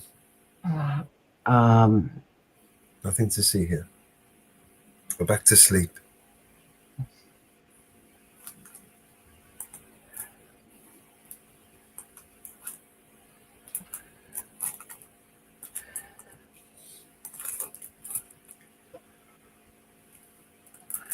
They actually stand on this ship.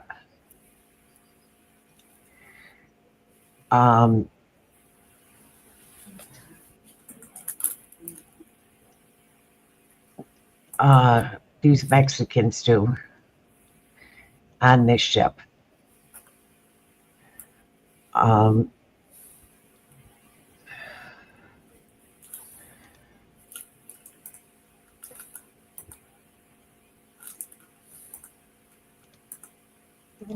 This was one of the updates they just gave. To probe into the collision of a Mexican Navy tall ship and the Brooklyn Bridge. In a news conference today, NTSB investigators said information that they have is preliminary. Fox's Alexis McAdams has more from New York, where the ship is docked. Federal officials are investigating how a Mexican Navy tall ship struck the iconic Brooklyn Bridge on Saturday. This is the start of a long process. The question pertains to a possible cause of the bridge strike, possibly as an engine failure. We will look at the status of the engine. We'll look for any failures. We'll look for engine inspections. The Mexican Navy training ship was on a global goodwill tour and was scheduled to visit 22 different ports over the next year. The ship was leaving New York City and heading to Iceland. But in what looked like the scene out of a movie, you can see the boat traveling in reverse at a high speed.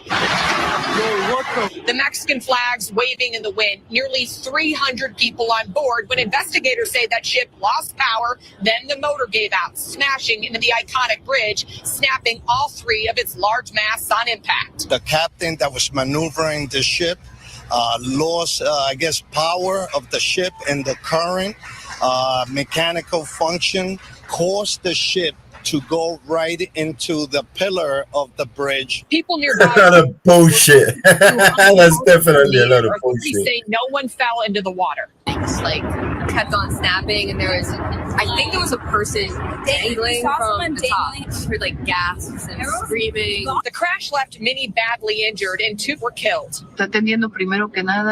First and foremost, and our solidarity always goes out to a cadet and a sailor who died, and we are going to be attending to them. Right now, the NTSB is investigating this crash, and it could take a few months to figure everything out. Reporting in New York City, I'm Alexis McAdams, Fox News. That smells like a lot of bullshit. Have I ever heard bullshit? That's bullshit. I don't know if I've ever told you. I'm like, I've developed a bullshit meter, and like I got like the hairs stand up at the back of my neck when I hear bullshit. And that was bullshit for sure.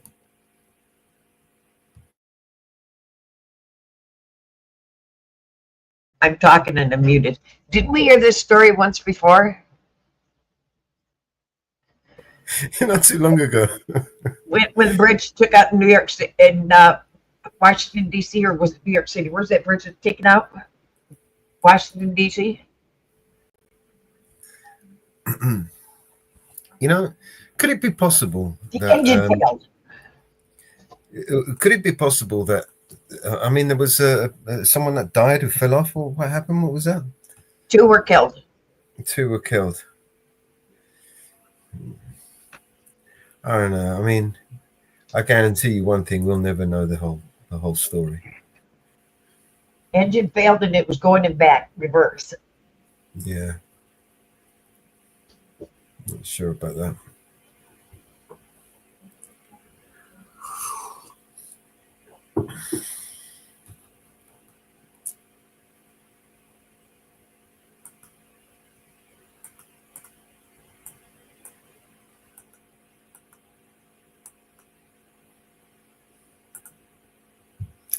I'm not sure about that. The scenarios in my mind are just going wild right now.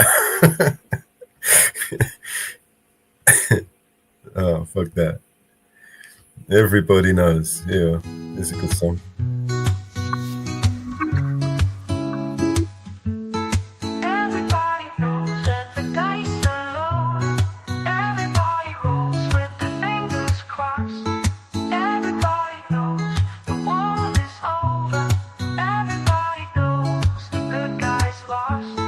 Everybody knows the fight was fair.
coming. Everybody knows that it's moving fast. Everybody knows that the naked man or woman are just a shining artifact of the past. Everybody knows the scene is dead, but there's gonna be a meter on your bed that will disclose what everybody knows. And everybody knows that you're in trouble. Everybody knows what you've been through. From the bloody cross on top of Calvary to the beach of Malibu. Everybody knows it's coming apart. Take one last look at this sacred heart before it blows. Everybody knows.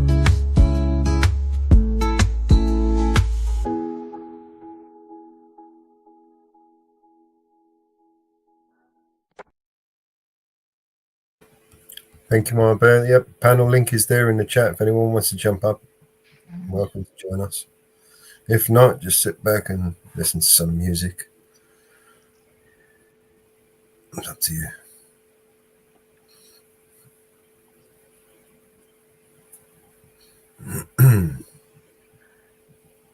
Anything else interesting happening?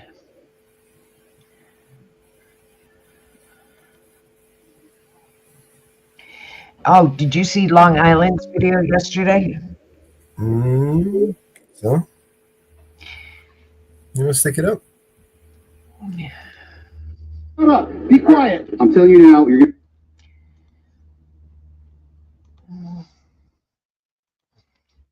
That was a good one.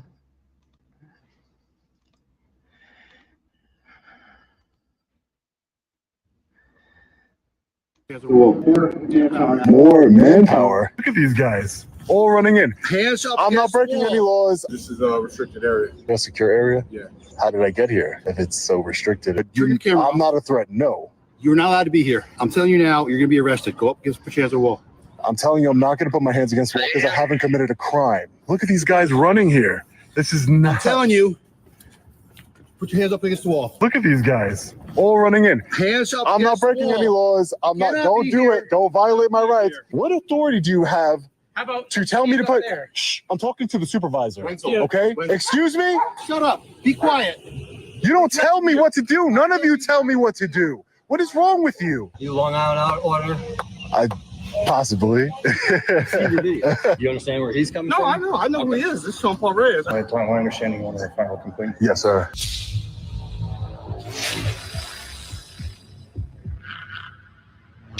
Hey, what's up, guys? Long Island Audit here, back again with another video. Today we're at the Ulster County Correctional Facility here in Kingston, New York. We're here today, as always, to peacefully exercise our First Amendment right to film in public and publicly accessible areas, to promote transparency and accountability within our government, and to ensure that our public servants recognize our rights and treat us with respect.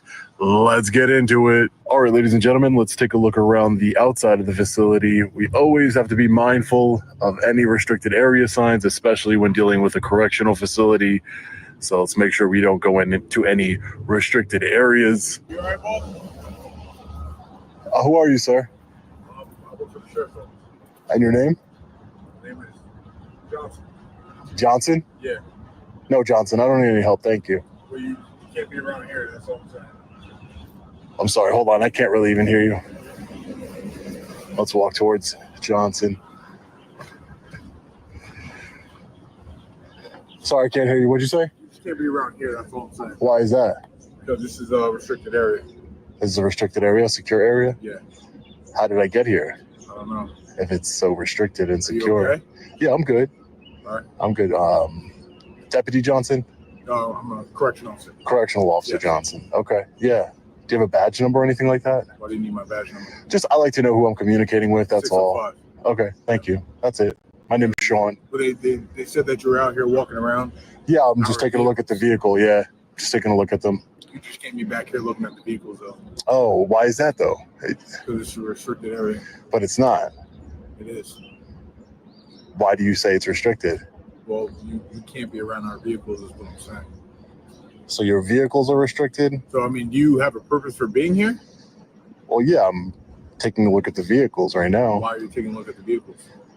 I find them interesting. Thought it was interesting to look at. That's all. All right, so are you done here, or are you going to continue to wander around? Wander around. I don't think I'm wandering around. Wandering around means like you don't have a purpose or anything. I definitely have a purpose. Well, you don't have a purpose for being here is what I'm saying. But I don't have a purpose according to you. But you're looking at our vehicles for what reason? I just told you I think they're interesting and I wanted to look at them. All right. So are you going to leave, or you're going to continue to stay? I'm going to continue to stay. Yeah, thanks. So that's Correctional Officer Johnson here. I hate it when they say, you're just going to wander around the facility. Wandering implies that I don't have a purpose. I do have a purpose. I have a constitutionally protected purpose. These are taxpayer vehicles here, and we're just taking a look at them. Hands up against the wall. Excuse me, sir? Put your hands up against the wall. You're on private property. It's the sheriff's office. I'm not breaking any laws. Who are you? I am the officer working here. You're going to tell me to put my hands Put up your hands against up the wall? against the wall. I am not breaking any laws. You have no authority to detain me. Are you even a deputy sheriff? Watch commander. Are you More manpower out to where the cars are kept. Right now. more manpower? For what? You can't be here filming. Sir, you seem tired after what you just did, but I'm not a threat. No. You're not allowed to be here. I'm telling you now, you're going to be arrested. Go up, put your hands on the wall. I'm telling you, I'm not going to put my hands against the wall because I haven't committed a crime. You can't be here. Being here is a crime. No, it's You see not. the sign on the way in? There is no sign. There's signs saying this is the law enforcement center. That doesn't matter. Look at these guys running here. This is not. I'm telling you, put your hands up against the wall. Look at these guys all running in. Hands up. I'm not against the breaking wall. any laws. I'm not. cannot Don't be do here. it. Don't violate my rights. You There's cannot no be here. signage here.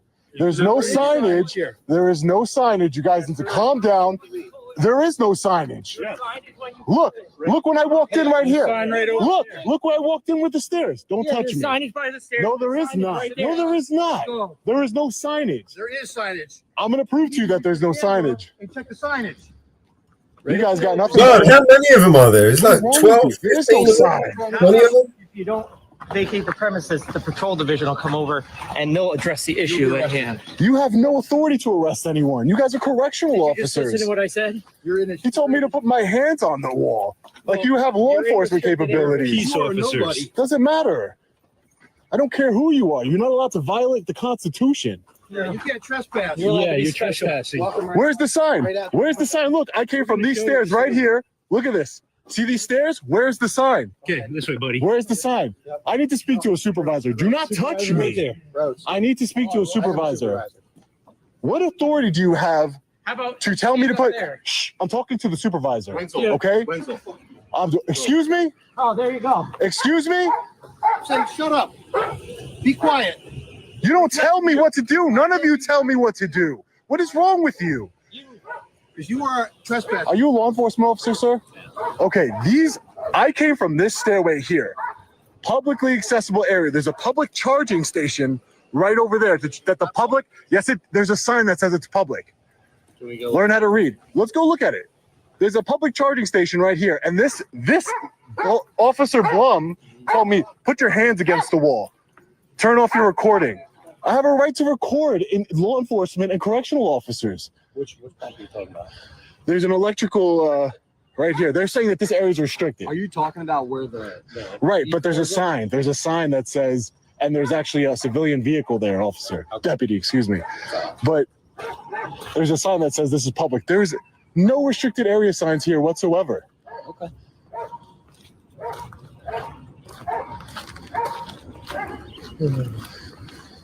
How's your day other than this? I mean, until 20 correctional officers ran outside to tell me to put my hands against the wall, it was going all right. It's a beautiful day here today. Checking out the cars. Do you understand their concerns, though? But they could have asked, okay, deputy, whatever concerns they might have, they could ask about their concerns. They don't have to say, turn off your camera, put your hands against the wall right now. They're correctional officers. I'm not an inmate. Right here. So this sign right here, this looks like a civilian vehicle to me. I don't know whose vehicle this is. But again, it says this charging station is available for public use. So this is a public area. There's no signage, as you saw, that this is a restricted area. It doesn't say restricted area, do not enter, nothing like that. You're right. It does say for public use. Right. So if the public can be here, it means it's obviously not restricted. So This is not what their concern is you see this road right here where the stop sign is? right. I came from the stairs, just so you know. I know, Okay. I heard that. Okay. I just want to tell you. So that road right there beyond the stop sign, Right. that's a public highway. Okay. Right. So if you came down here and you pulled up to this, I would think that that's more reasonable. You know what I mean? But Instead of walking down the stairs. giving the fact walking down the stairs over there, because that's where the corrections division is on that side of the building, Right. it caused a little bit more concern. I think it'd be more. But sir, I also have a right to record correctional officers, law enforcement officers. It's called the New York State Right to Monitor Act. There is a law in New York State that gives me the right to record on public property, law enforcement, and correctional officers, peace officers. So that's all I'm doing. I'm checking on the cars. I thought it was interesting that they have electric vehicles as cars. And again, he just ran up to me and said, put your hands up against the wall. Instead of asking me, hey, what are you doing? You know, can I help you with anything? Just put your hands against the wall. It's ridiculous. And when there's no signage saying this is a restricted area, we just walked from the stairs right down here. There is no signage saying, hey, you got to leave. You're right in that regard, but like when There's got to be notice. Right. When you come down the roadway that I just showed you there, and you come into you see where our police cars are right there? Right. That's where you enter into the Sally Port Food jail. There it says restricted area. So you missed it. Well, I You didn't. did walk. If there's no sign, truly what you're saying up there where you came down the stairs, restricted area, there needs to be a sign there. Right. Again, there's no notice. I walked down I just walked down, and then for them to just come up and say, put your hands against the wall, it's ridiculous. Do you mind if I get your badge number? Yeah, actually, it's 7-5. Okay. I'll give you what's called a right to know card. I'll have my name on it. All right, thanks. And your name and badge number, sir? Deputy Benziger, badge number. Thank you, Deputy. I appreciate it. Are you from the area, boss? No, I'm not from the area. No, I'm just an independent journalist. My first name is Sean, and You Long Island order? I possibly. Seen your video. Possibly. No, my name is Sean, sir. I'm not hiding who I am. As long as people identify themselves to me, it's not like it's a big secret or anything like that. It's not. It's just there is no signage here, and I don't know what else to say. And this is a public charging station, as you see from the sign here from the county. This is a public charging station right here. So that means the public should have a right to be here.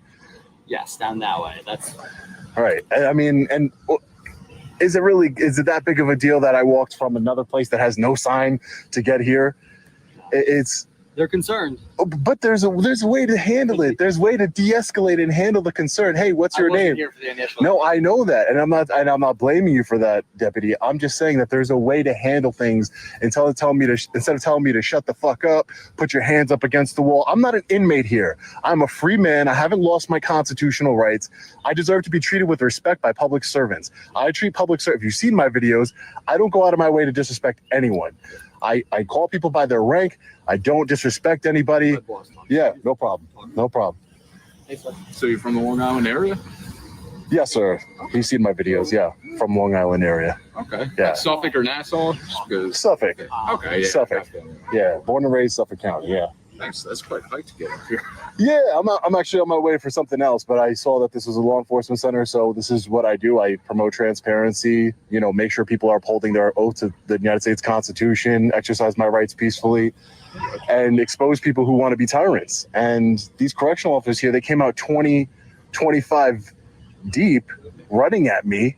Imagine how terrifying that is to have 20 men running at you for taking pictures in a public area. I got you. But I'm also sure you can probably understand where their cause for concern is. For what? Tell me. It is a jail, and God forbid somebody were to try and aid somebody with escaping. But anything I can see from here, you can get from Google. Just think logically.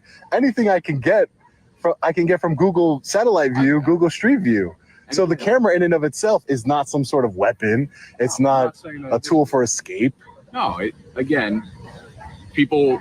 I'm not saying that you have malicious intent. I'm just saying that depending on if somebody were to go that route, obviously you can get those images from Google Maps, but they could also do in-person reconnaissance, Which Right. I mean, is why I think if they had nefarious intent, they would want to do it from Exactly, Google yeah. Maps, right? We don't know where you're. But that's how you talk to. But that's why you talk to people. Exactly. As my partner there said, Right. we weren't the first ones here. Right. So again, this is normally how I am with people. Like obviously, for our job, we always have to see if there's any criminality behind things, and then once we find out, okay, You don't just run up to people and tell them to put your hands up against the wall when they're not breaking any laws. no. No, right? That's what I But figured. again, that comes down to the investigation and what we're told, you know. And again, details were vague. So again, we weren't really sure what was really going on with this.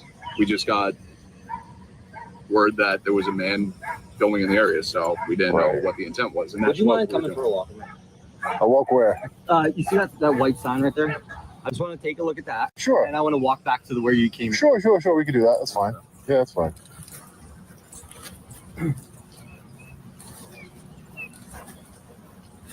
Thank God it's not raining again. Oh, beautiful day. Yeah. Absolutely beautiful day for a walk. A lot better than the past few days. Oh yeah, even on Long Island, yeah. Pouring. So the cars that you did check, are they all right? They look good. I check the tire tread. I do everything. I'm looking out for you guys, man. Making sure you guys are driving safe vehicles so we don't get sued, the taxpayer.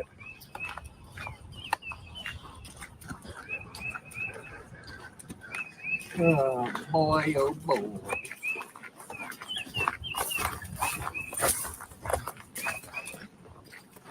Hello 100. You ever hear that? No, what is that? Saving officers' lives. You know, like wearing your seatbelt on the drive and stuff like that. Paying attention on the drive. Right. So they do have a restricted area sign here, but there's a public charging station over there that the public has access to use. So that's weird. I'm trying to get the big. I'm trying to get the big picture. I'm trying to get the big picture. A public charging station in a restricted area. Okay. There's some questions I may not be able to answer to you. Right. No, I'm just getting the whole picture. That's all.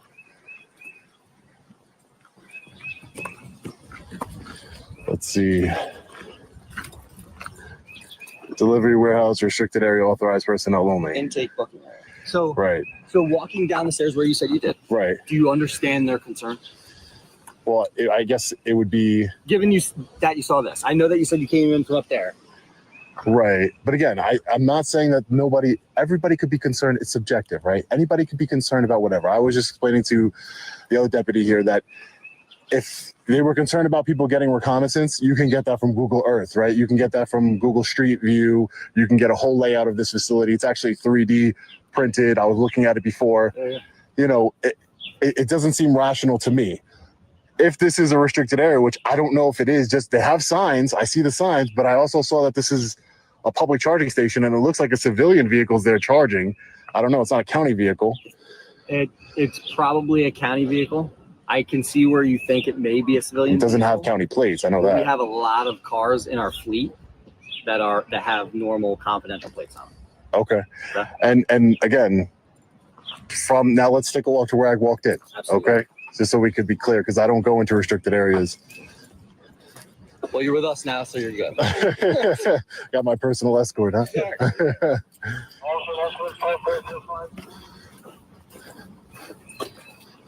And again, man, just de-escalation and asking questions and saying, "Hey, listen, this is a restricted area. Let me show, like you did. Let's take a walk. Let's look. Yeah. You know, I came from up here. That's where I parked my vehicle. This is where I came from. I'm all ears and all eyes to see every aspect of it. You know. Yeah. So I walked down these stairs over here into this area and walked to the public charging.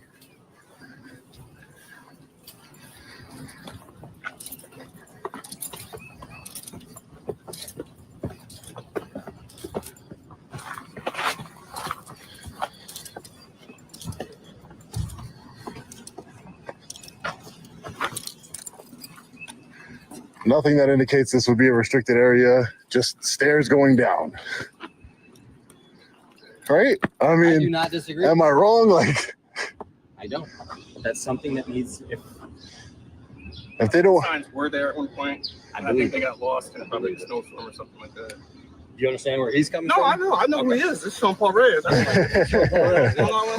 know who he is. And listen, man, I don't disrespect. If you know who I am, I don't disrespect people. I don't do that. But listen, no, I learned from your stuff too. So I'm like, oh, I didn't know that. Yeah, I watched your videos. Oh man, you know, and no disrespect towards you guys. It's just that when I got somebody running at me, 20 people running at me saying, put your hands against the wall. And I'm like, whoa, wait a minute. I know I'm not in a restricted area, at least to my knowledge, from where I'm walking. Any reasonable and prudent person would agree. Right. So, and again, that's all I wanted. That's all I wanted, some de-escalation. If it is indeed a restricted area, I don't need to be there. It's fine. There's public areas, you know, it's fine. It's not a big deal. It is a restricted area. Okay, then I won't go down there if it's restricted. I will bring it to the attention of my bosses. Right. What your concerns were. Right. I will also do an incident report on that too. Okay, that's fine. You can. So if you need to foil it for whatever reason. Okay, that's fine. That's fine. Yeah, that's pretty much it. Listen, no disrespect to the correctional facility here or the sheriff's department whatsoever. I was just taking some pictures and things got escalated really quickly, man. Saw that one. Yeah. Whoa, what's going? Imagine me, man. Imagine me. I've been doing First Amendment auditing and activism for 4 years now, and that has never, ever happened to me where I saw 20 to 30, you know, correctional officers just running at me, literally running at me. And I'm like surrounding me and I'm like, whoa, what's going on here? Let's talk about it. Let me go get you that card. Yeah, thank you. I appreciate it. Thanks. Yeah, if you have like a CAD number or something. Yeah, incident number. Gotcha. So how long have you been doing this for? 4 years. 4 years. Yeah, I've done trainings with law enforcement agencies across the country, New Jersey, Ohio. I have an upcoming one in Georgia. Yeah, I try and I want to bridge the gap. I've done ride-alongs, trying to bridge the gap, not only expose tyrants. I'm not like anti-cop. I'm just anti-tyranny. I'm anti, the lack of accountability that there can be in law enforcement. But I also, I believe in law and order. Law enforcement is an essential function of our country. I believe that. It just needs to be done right. That's my point. I don't think that's an unreasonable point of view. That the people who are sworn up to uphold our rights and the law, be held accountable. Right? That's it. Just like people at the end of the day too. Right. I mean, the flag is not for the government. The flag is for us. It's for the people, right? No matter if you're in the government or outside of the government, we all pay taxes. Yeah. It's for the people, right? They take our money the same, right? Yeah. Taxman always gets his cut. Right. It's like extortion. Yeah, of course. 5791. Are you a supervisor here, sir? No. Oh, okay. I just wanted to make sure. Okay. You go, sir. This Thank is the you. right to know card. Okay. All their names are on it. Very cool. Okay, very cool. Thank you, guys. I appreciate you being professional and not jumping on me as soon as you saw me. I was like, oh man, today's the day I'm gonna get beat up. Like I said, I will bring that to the attention. Okay, sounds good. Yeah, if it's restricted, and then maybe also bring to the attention that if you're gonna have a public charging station that says specifically this is maybe it's supposed to be a public charging. Maybe the only reason it got installed was to make it available for public use. For people, maybe that's how they got the money to do it. I don't know. Maybe I'll somehow look into, but maybe that's why that's there. And then you can't really have it. It kind of defeats the purpose to say, hey, this can be used. Maybe it comes up on people's maps, right? Maybe, and then they come in here and they're like, oh, restricted area. And then they got 30 guys jumping on them, right? So, we don't want that to happen to somebody who's not going to. Well, anyways, guys, I'll let you get back to work. Take care, all right? Thank you. You too. Nice meeting you, man. What brings you here? I was on my way. I actually have an appointment in Albany, and I was just on my way, and I saw this when I was driving, and I was like, hey, let me go check it out. I've never been here before, so I just wanted to check it out. That's all. No, I'm just curious. Yeah, that's it, man. There's nothing. I enjoy your videos myself. No, I appreciate that. Thank you. Yeah. My girl, guess who's just here? Yeah, I don't know. I said she watches the videos too. No, that's usually what I hear. It's always the guy. You learn stuff. Yeah, I mean, I love to learn, man. I learned things in the last 4 years. I've learned a lot myself, and I try and apply it in my everyday life and in my videos, and de-escalate. And sometimes it works, sometimes it doesn't, man. reached out to you a couple times. Oh, really? Listen, all knowledge is good knowledge, man. Yeah, man. We really got to learn. We got to come together, right? We're New Yorkers. We're all residents of New York. We're all citizens of the country. We got to come together, man. It's not you against me just because you have a uniform on. That's not the way it's supposed to work. Do you guys have complaint forms in here? If we did, this is the correction side. Okay. Other side is the control side, so they probably have something more. All right. Towards that. All right, perfect. Yeah, let me just grab a couple complaint forms just in case. I got to rewatch the video. It was a lot going on. But something going on out there. yeah, no, I get it, man. I get it. No, We man. don't ever have anything out there because we're inside, so I was like, oh, something must be happening. All right. Let me. So this is also the law enforcement and correctional facility. Yeah, so it's the jail, and then it's the police. Gotcha. Whatever you want to call it. Gotcha. Where I leave you and go back to work. Okay, sir. It was very nice meeting you. Very nice meeting. It's always good to run into We the People members who've seen our videos, who've watched and learned and realized that we're not anti-law enforcement, we're anti-tyranny. Let's see if we can get some complaint forms here. Yeah, sir, I needed a complaint form. I wanted to see what the complaint process was here for correctional officers, not for an employee. Okay. Right. Yeah, no problem, sir. Hey, how are you, sir? All right, Sergeant McGuire. Sean, nice to meet you. So, my understanding on the final complaint. Yes, sir. I wanted to file a complaint. All right. So there's a couple ways we can do it. There's a physical form. We also have an app that if you scan the QR code on back here, it downloads the Sheriff's Office app, and you can complete that online and it's submitted. All right. I don't know how you prefer to do it. I can do it online. It's not a problem. Okay. I mean, it's not that big of a deal, but as far as filing it online. So that's me, Sergeant McGuire. That's the case number that's assigned to them going out and talking to you. Right. And this is, it wasn't, just to be clear, you're a sergeant for the road patrol, right? So the officers that I spoke to regarding the road patrol, the actual deputies, the law enforcement officers, I had no issues with them. Mm-hmm. My issues were with the correctional officers. So this would be the same. It's the same process. Same process. You would just, and I wouldn't know specifically only because I've never filed a personnel complaint against anybody here. Okay. I would have to imagine that there's something in there that you can write out what the issue was, and you can make a special notation in there to say this is directed towards members of the corrections officer. Okay. I just want to make sure that it wasn't like a whole separate function. It all falls under the sheriff department. We are, but we're not. If that makes sense. Okay. So the sheriff oversees both the road patrol and the corrections division. The corrections division has their own supervisors, their own chain of command, and so on and so forth, just as we do. I'm only coming out and speaking to you because you had interactions with some of my deputies. Right. And it's probably just easier for me to provide you with that. Gotcha. That's okay. Gotcha. Is there somebody that's in charge besides the sheriff of the correctional division? So, like I said, they have their own chain of command. They have sergeants, they have lieutenants, they have captains, they have a major. They have a colonel, which is the guy that actually oversees the day-to-day the jail day-to-day. Right. Ultimately, the sheriff is responsible over both sides of the house. Gotcha. All right. Yeah, I just want to make it clear. My complaints have nothing to do with the road unit that came out. So, all right. Thank you. I appreciate your time. No, thank you. Appreciate it. Thank you. You too. Bye-bye. All right, fellow patriots. So we're just getting out of the Ulster County Correctional Facility and Law Enforcement Center here in Kingston, New York. Wow. So that has to be one of the most insane interactions I've ever had with a government agency. 30 correctional officers running towards me, ready to do me harm and violate my rights. Officer M. Blum, the correctional officer who we're going to file a complaint against, telling me to shut the fuck up and put my hands against the wall as if he's some sort of law enforcement officer. He's not. He's a correctional officer. I'm not an inmate. It's ridiculous. I can only imagine how he treats the inmates on the inside. I can only imagine. It's horrific.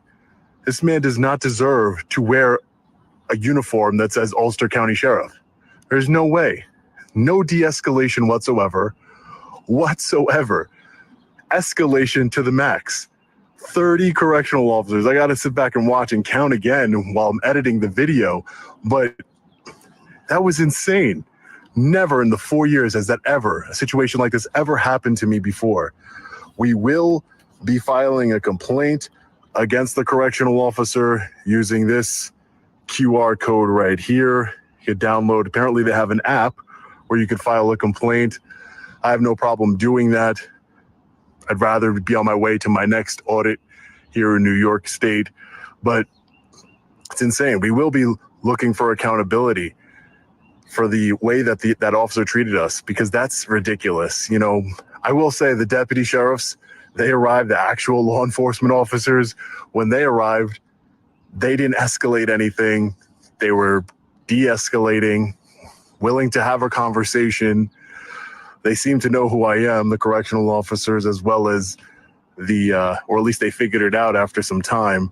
The correctional officers and the law enforcement officers figured out that, you know, I'm Sean Paul Reyes, Long Island audit, and but they were professional. You know, there was restricted area signs, but as we saw, where I entered into this quote unquote restricted area with a public charging station for the public that you clearly saw as well, where I entered in, there was no restricted area signs, nothing to indicate that whatsoever. And they should know that. I'm sure they use those stairs all the time. They should know that there's nothing that indicates to the public it's a restricted area. Quite the opposite. There's a public electric vehicle charging station in that quote unquote restricted area. You know, a lot of people ask me what's, you know, the scariest moment or the most nerve-wracking moment I've had while auditing. This one's got to be up there, man. I mean, I thought I handled myself pretty well because I don't back down or be intimidated by tyrants, people who want to violate my constitutional rights. But I mean, it was not looking good for me. It was 30v1 over there, and I didn't know how that was going to play out. It's a good thing I didn't back down, stop recording, put my hands on the wall, because there was no reason for me. I wasn't breaking any laws. I knew that. I was engaged in a constitutionally protected activity. And for these correctional officers to do that and to treat me that way, tell me to shut the fuck up and everything, it's disgraceful. It's disgraceful. And I'm going to get in contact with the sheriff himself. Hopefully he'll want to speak to me, and you know, hopefully he's open to transparency and speaking with me one-on-one. Hopefully with this video and the publication of this video, he will want to do that, because this is a bad look for his sheriff's department here. Maybe not the deputy sheriffs, the law enforcement division, but the correctional facility. That's a bad look. Shout out to the correctional officer who watches my videos, who's learned from my videos. You know, I've learned a lot. I'm not the ultimate teacher. I've learned a lot doing what I do and auditing and my activism and doing the trainings. So, you know, we all can learn. We have to come together. I'm not their enemy. It is what it is. I'm exercising a constitutionally protected right, and they need to understand that. De-escalate. Learn how to communicate. All right, guys, let me know your thoughts in the comment section below. I cannot wait to read them. This interaction was insane and unfortunate. Stay tuned to the channel for further updates on this incident and other incidents. As always, stay safe. God bless. I'll see you in the next one. Long Island Audit. Peace. Fucking 20 fucking goons rushing at him. That was unbelievable. Unbelievable. Totally unbelievable. That guy, he's the one that escalated the whole thing when I was telling him to put his hands on the wall. Yep. He's the one that called in all the men, and that's why they all came in. To be fair, it was him he's the one that needs to replace. Needs to get rid of him. Training was broken. He needs gone. That retrain gone. He's in the wrong job. Maybe he should try a different job. I hate to see what they do to the people in the jail. Right. If that's what they do to the outsiders, what do they do to them in the jail? And we all know there's a problem in New York City, New York State corrections. In all of them. You know, we've got 50 right now that are being held or in process of court on murder charges, assault charges of 2 murders within the corrections facilities. So, you know, why they aren't retraining everybody within the correction systems of New York State, I have no clue. Retraining won't help narcissists. Narcissists are narcissists. No matter what, how much training you give them, you can't train the narcissism out of a narcissist. Yep. And just like this, that was on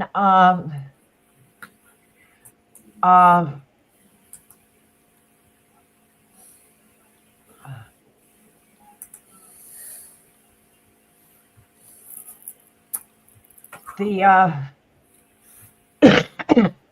civil rights, this sheriff, this chief of police.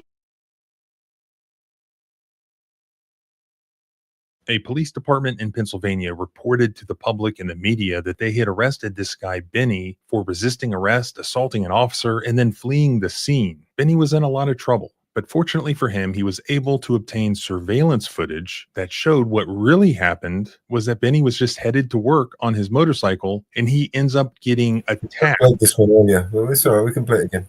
Duty police chief in a road rage incident where he gets physically assaulted, attacked, and guns pointed at him out of literally nowhere, then runs away for his life. Tell me what you think. Who is the criminal here and who was the victim?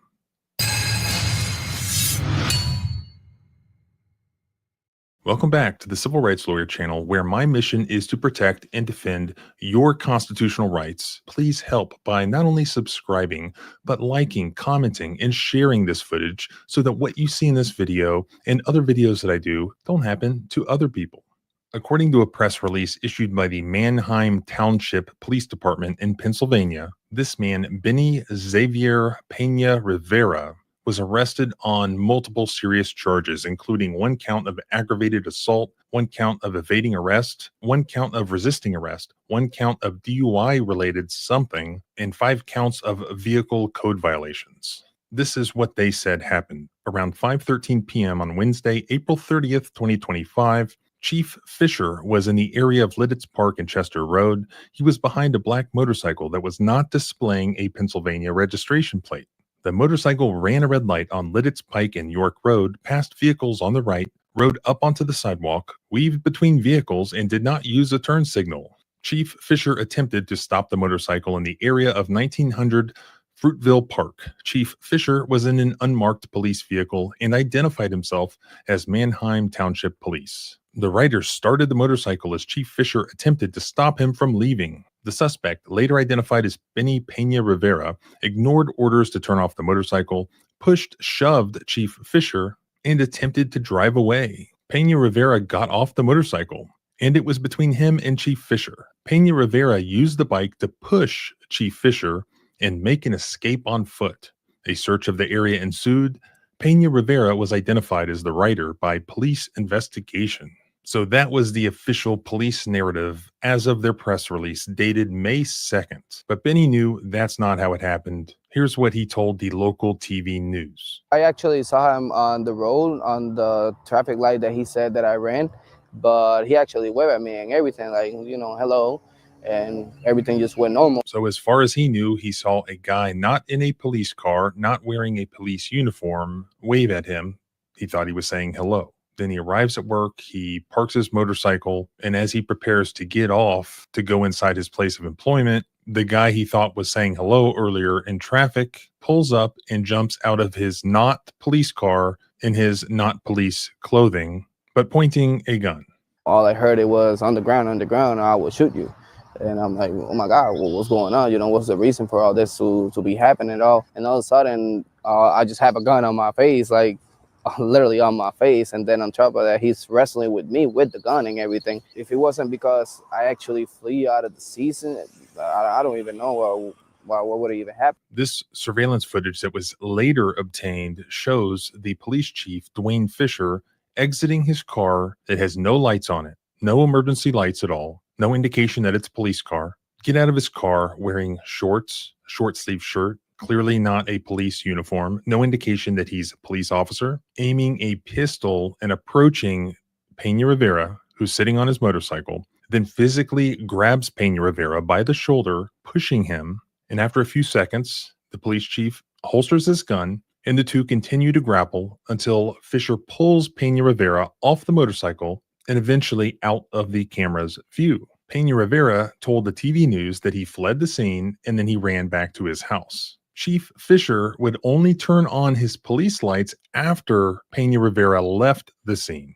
Police later located Pena Rivera and arrested him. So the guy is then sitting in jail because he can't post bail. A preliminary hearing is scheduled for May 14th. So May 14th rolls around, and all of a sudden there's an update in the TV news story about this arrest. It said, update, charges dropped against Lidditz man accused of resisting arrest, assaulting police officer. Prosecutors dropped the most serious charges against Benny Xavier Pena Rivera, 24, who is instead pleading guilty to 6 summary traffic offenses. Why? Well, according to Lancaster Online, a video of the alleged confrontation between Pena Rivera and the arresting officer in the April 30th incident appears to conflict with the Manheim Township Police Department's account of the incident. Then a day or two later, there's another update in the media. Fox 43 reported that Chief Dwayne Fisher, following the appearance of this video, has now been placed on administrative leave pending investigation by the department. Lancaster County District Attorney Heather Adams released the following statement after the charges were dropped at that first court hearing. The Manheim Police Department and the parties agreed with the resolution of the charges in this manner based on the facts and circumstances of this case. We are not investigating this incident. The Lancaster County District Attorney's Office does not investigate use of force or internal policy violations of police departments that do not rise to the level of a potential criminal act. Okay, but why would the Manheim Police Department agree to the charges being dropped? They said that this guy assaulted a police officer and fled the scene. So they just let him plead guilty to traffic violations? Why would they be okay with that? In fact, they still have this press release up on their website where they accuse Benny of all sorts of serious crimes. Do you think that there is an update press release where they say that all the charges are dropped? No, of course not. And the DA who dropped the charges against Benny said that there's no criminal investigation because they don't get involved in police disciplinary policy issues. Well, wait a minute. Now, generally, when we jump out of our car and we aim a gun at somebody on a motorcycle and we physically assault them, drag them off the motorcycle, etc., we get in trouble for that if we're not a police officer. What she's really saying is that it's her opinion that what he did was justified. If that's true, why drop the charges? You know what? I think she knows that that's not true. She just takes the position that some people are above the law. Really, no crimes at all were committed here? Let's look back at the official police narrative, the official police statement, and compare that with the video where they busted red-handed lying to the media and the public about what they did. The statement said Chief Fisher was in an unmarked police vehicle and identified himself as Manheim Township Police. Yet the video shows that this was an unmarked car and that there were no emergency lights activated until after this incident was entirely over.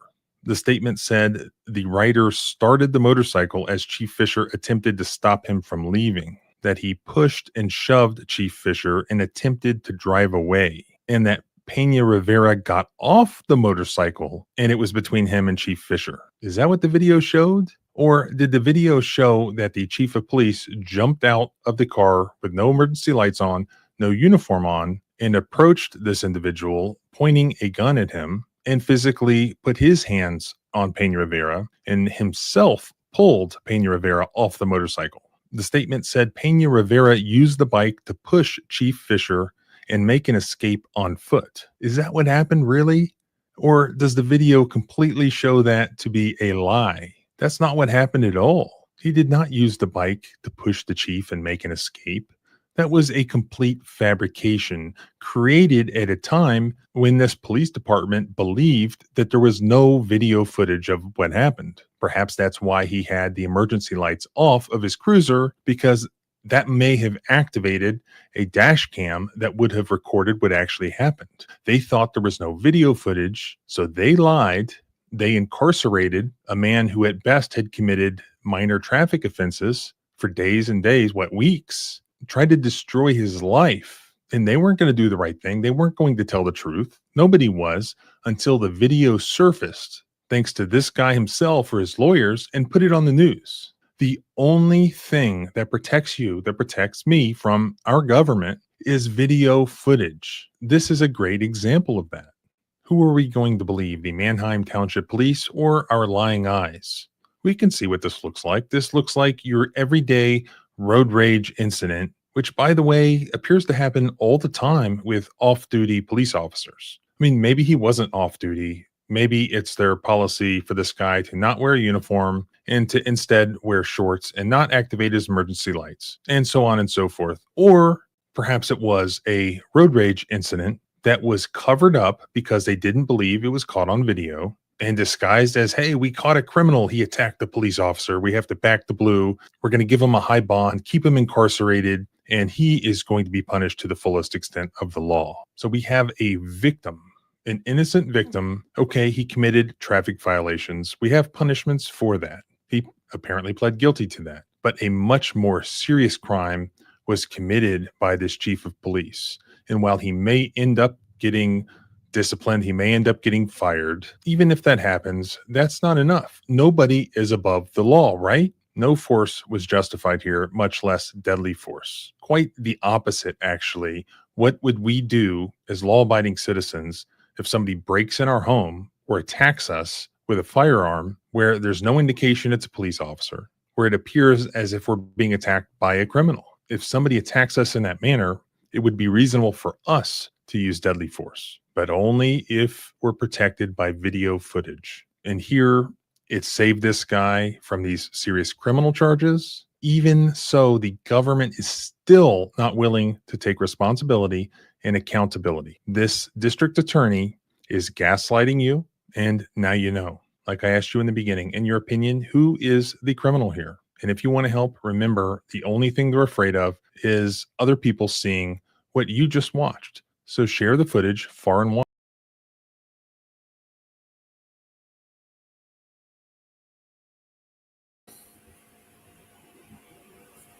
You're muted. Hey, BBA. Hey, BBA, how you doing, man? Unbelievable.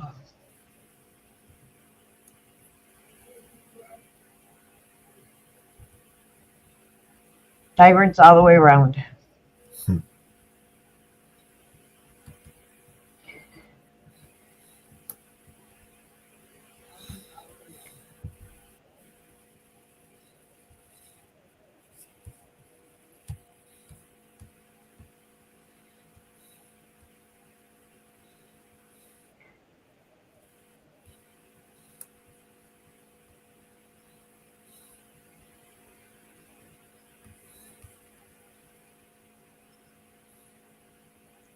Tyrants all the way around. Unbelievable.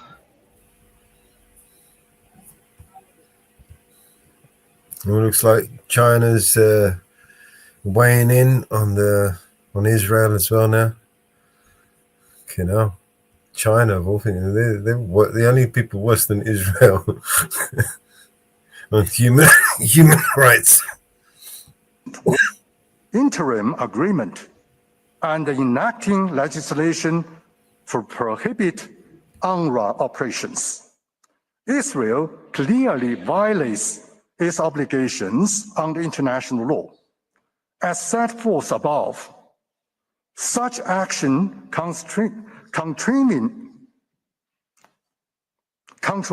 a fundamental principle of international law. No state may invoke its internal law to justify non-compliance with the international obligations.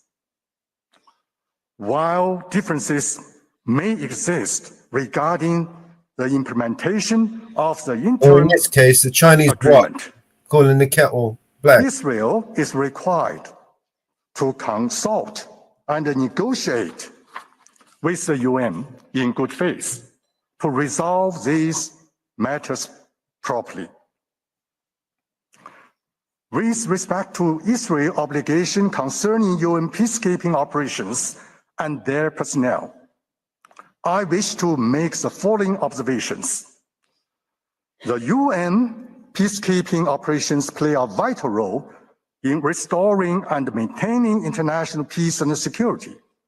As subsidiary organs of the UN, these operations enjoy all privileges and immunities accorded to the UN. For the UN officials and experts on mission in peacekeeping operation, their privileges and immunities are guaranteed under the General Convention and the relevant international practices. Personnel serving in the national armed forces under their standing states command and control are protected through status forces agreements between the host state and UN. Where no such agreement exists, customary international law provides these forces relevant immunity afforded to all state armed forces. The Security Council and the General Assembly have adopted a series of resolutions strengthening the importance of ensuring the privilege and immunities of UN, its agencies and bodies, and their personnel, as well as protecting the safety of UNRWA. UN peacekeeping operations and their personnel. These resolutions reiterated the international law obligation that Israel shall fulfill in good faith. As a final point, general international law imposes two obligations on Israel in relation to the third parties in the OPT. First, Israel shall respect sovereign immunity of states, immunity of state officials, and the diplomatic and consular privileges and immunities of third states. Second, Israel cannot exercise sovereign power in the OPT, including any attempt to prohibit UNRWA's presence and activity. Such sovereign powers rest exclusively with Palestine. Mr. President, the Palestinian people face no greater urgent threat than deprivation of humanitarian assistance. While the court advisory opinion of July 2024 still echoes, the reality of occupied Palestinian territory remains grim. Occupation continues and starvation persists. The desperate eyes of Gaza's children pierce our conscience with two burning questions. Will international law surrender to the brute force? Will the pillars of civilization yield before the law of jungle? China respectfully calls upon the court to issue an advisory opinion that upholds the integrity of international law and stirs the conscience of international community. Only by safeguarding fairness and justice through the rule of law can we build a community with a shared future for humankind. Mr. President, distinguished members of the court, that concludes China's statement. On behalf of Chinese delegation, I wish to thank you for your patient attention. I extend my appreciation to the registry and the staff for their kind support. Mr. President, distinguished members of the court, it is a great honor and privilege to appear before you on behalf of China. For over half a century, Palestinians in the occupied territory has endured persistent suffering, with many communities dependent on humanitarian assistance for basic survival. Following the October 2023, the escalation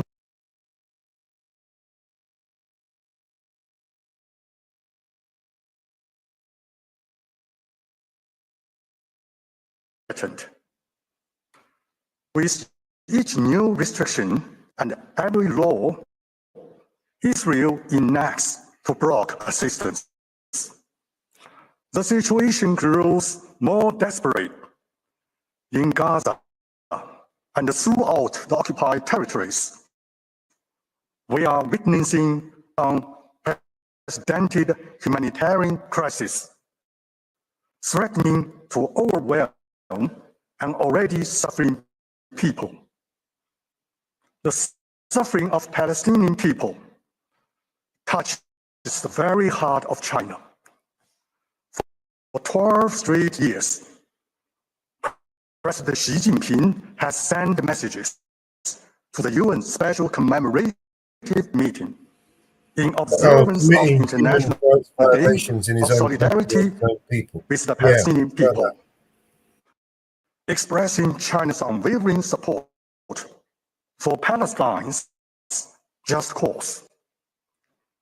China continues to provide humanitarian assistance to the Palestinian people, while also participating in broad international efforts to alleviate the humanitarian crisis and support post-conflict reconstruction in Gaza.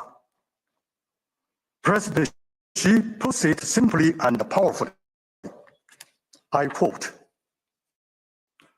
"The humanitarian cause is humanity's shared mission," end of quote. This principle guides China's position that the United Nations, as the cornerstone of multilateralism, should play both a central and unique role in leading and coordinating humanitarian assistance. As the stakeholders in this humanitarian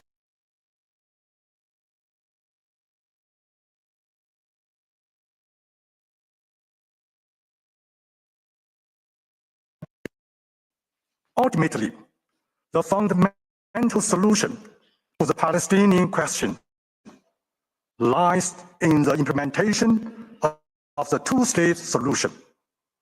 This addresses the core of this conflict: Palestinian people's fundamental right to self-determination. At the same time, Israel's legitimate security concerns should be respected. China champions the parties to move forward each other and stands ready to work with the international community toward early realization of this vital goal. Two states living side by side in peace, their peoples sharing the benefits of friendly coexistence.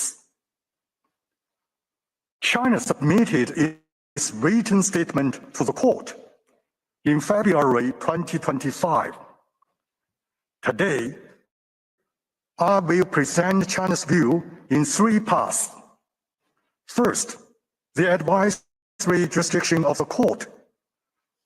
Second, Israel's obligations as the occupying power to the UN. Other international organizations and third states, namely the third parties. Finally, Israel's obligations as a member state of the UN. China submits that the court has jurisdiction over questions requested by the General Assembly, and there's no compelling reason for the court to decline to exercise its jurisdiction. China supports the court's exercise of its advisory jurisdiction in accordance with international law. China hopes that the court will focus on the specific legal questions requested by the General Assembly, building upon its advisory opinion of the July 2024 to provide legal guidance on relevant issues. The guidance will serve to promote lasting peace, stability, and development in the Middle East. Moreover, it will safeguard international peace and security by upholding the authority of international law and advancing international justice and fairness. Mr. President, I now turn to the obligations of Israel as occupying power in relation to the third parties. Since 1967, Israel has been the occupied power of Palestinian territory, including the Gaza Strip, while Israel withdrew its physical military presence from Gaza in 2005. This did not change the status as occupying power, a position this court affirmed in its OPT advisory opinion. In armed conflict, particularly in the situations of occupation, Israel's obligations as occupied power, specifically in relation to the third party's presence and activities, derive from two fundamental sources of law: international humanitarian law and international human rights law. In terms of obligations of Israel as occupied power under international humanitarian law, four fundamental sources should be noted: the Hague Regulations, the Fourth Geneva Convention, the First Protocol, and the customary international law. From these sources emerge five principal obligations, which I will examine in turn.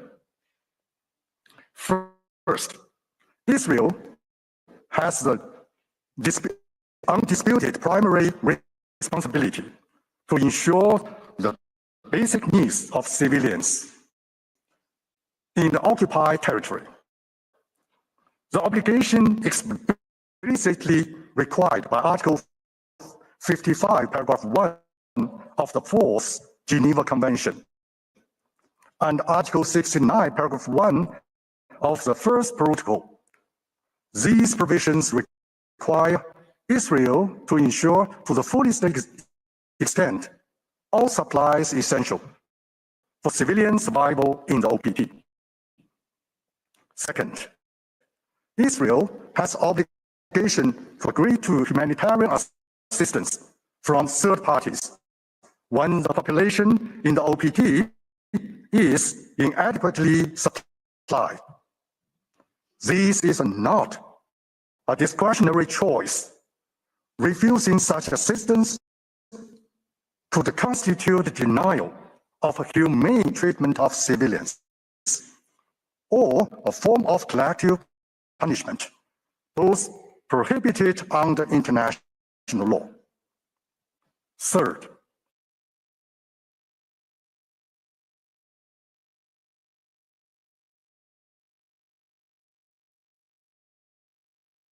specific ways, Israel shall ensure rapid and impeded passenger of the humanitarian assistance, enable humanitarian personnel to perform their tasks, and facilitate the distribution of relief materials. Fourth, Israel has obligation of respecting and protecting humanitarian assistance personnel and materials provided by the third parties. This entails a negative obligation to refrain from causing harm to them and the positive obligation to take active measures to protect them. We are deeply concerned about casualties among humanitarian assistance personnel in the OPT. We call on all parties to comply fully with their obligations under international humanitarian law to ensure the safety of humanitarian assistance personnel. Fifth, Israel has obligation not to, for the purpose of civilian starvation, impede humanitarian assistance from third parties by using siege or blockade. When siege or blockade are not prohibited per se as a method of warfare under international humanitarian law. These methods become unlawful when intended to starve the civilian population. Moreover, as confirmed by the court in its OPT advisory opinion, Israel, as occupied power, has no sovereignty over or no right to exercise sovereign power in any part of the OPT. In addressing the humanitarian crisis in Palestine, multiple Security Council and General Assembly resolutions confirm and reaffirm Israel's relevant obligations, providing valuable guidance for the present case. It must be emphasized, Mr. President, the principles and the rules of international humanitarian law cannot be derogated from unless explicitly provided for. In practice, the occupying power may impose appropriate restrictions on the presence and activities of humanitarian assistance only under specific circumstances, which I will now outline. First, activity and movement of humanitarian personnel may be restricted only in the case of imperative military necessity. These restrictions face two critical limits. They cannot constitute a complete ban on humanitarian activities, and they must remain temporary, not permanent. Notably, these restrictions are not applicable to humanitarian materials. Second, specific humanitarian arrangements may be subject to temporary technical restriction based on the reasons of security. However, such restrictions cannot amount to either a denial of humanitarian assistance presence or a general prohibition on the access of humanitarian assistance. Third, providers of humanitarian assistance may be subject to appropriate restrictions on their presence and activities. If they violate humanitarian principles of humanity, neutrality, impartiality, and independence. These restrictions must be based on sufficient legal grounds and factual evidence, and each case must be evaluated individually. When misconduct occurs, restrictions apply only to the specific individual involved, unless such conduct is proven attributable to their organization or state. As a matter of international humanitarian law, humanitarian consistently based on two pillars: the occupying power primary responsibility and third parties humanitarian assistance. Unlike the occupying power primary role, the third party play subsidiary and complementary role. The rule applies only when two conditions are met. First, the civilian population's basic necessities are not adequately supplied. And second, the occupied powers has given its consent. Such assistance must adhere to humanitarian principles when respecting technical arrangements established by the occupied power under international law. China knows that.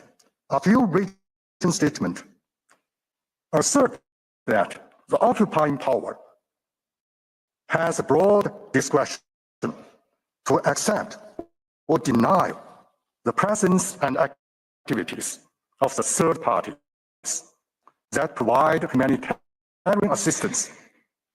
However, international humanitarian law explicitly constrains such discretion by establishing two distinct obligations. In situation of occupation, the occupying power shall agree to humanitarian assistance from third parties. In situation of armed conflict other than occupation, humanitarian assistance from the third party shall be undertaken, and the parties to the conflict shall not arbitrarily withhold their consent.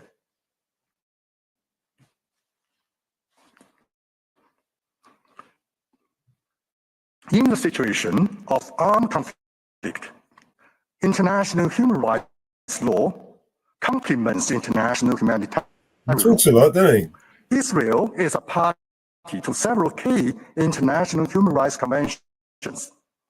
These conventions apply to acts done by a state in the exercise of its jurisdiction outside its territory. Therefore, Israel is bound by these conventions in its conduct in the OPT. Israel has occupying power, is obliged to respect, protect, and fulfill the human rights and fundamental freedoms of Palestinian people in the OPT. These obligations include a full spectrum of rights, including Palestinian people's right to self-determination, life, work, and adequate standard of living, as well as the right to food, health, and education. More attention should be paid to the protection of the right of vulnerable groups, including children, women, and persons with disabilities. With respect to the humanitarian and developmental assistance, Israel is obliged to cooperate with the third party to ensure fulfillment of these human rights. This entails both positive and negative obligations. Israel shall actively facilitate humanitarian and development assistance while refraining from creating obstacles to such assistance. Among these fundamental human rights, self-determination constitutes a collective and fundamental human rights, serving as prerequisite for the full enjoyment of all other fundamental human rights. The court has affirmed that Israel, as an occupying power, has an obligation not to impede the Palestinian people from exercising the right to self-determination. A key element of this right is that a people may freely pursue its economic, social, and cultural development. The right is also fundamentally linked with the right to development.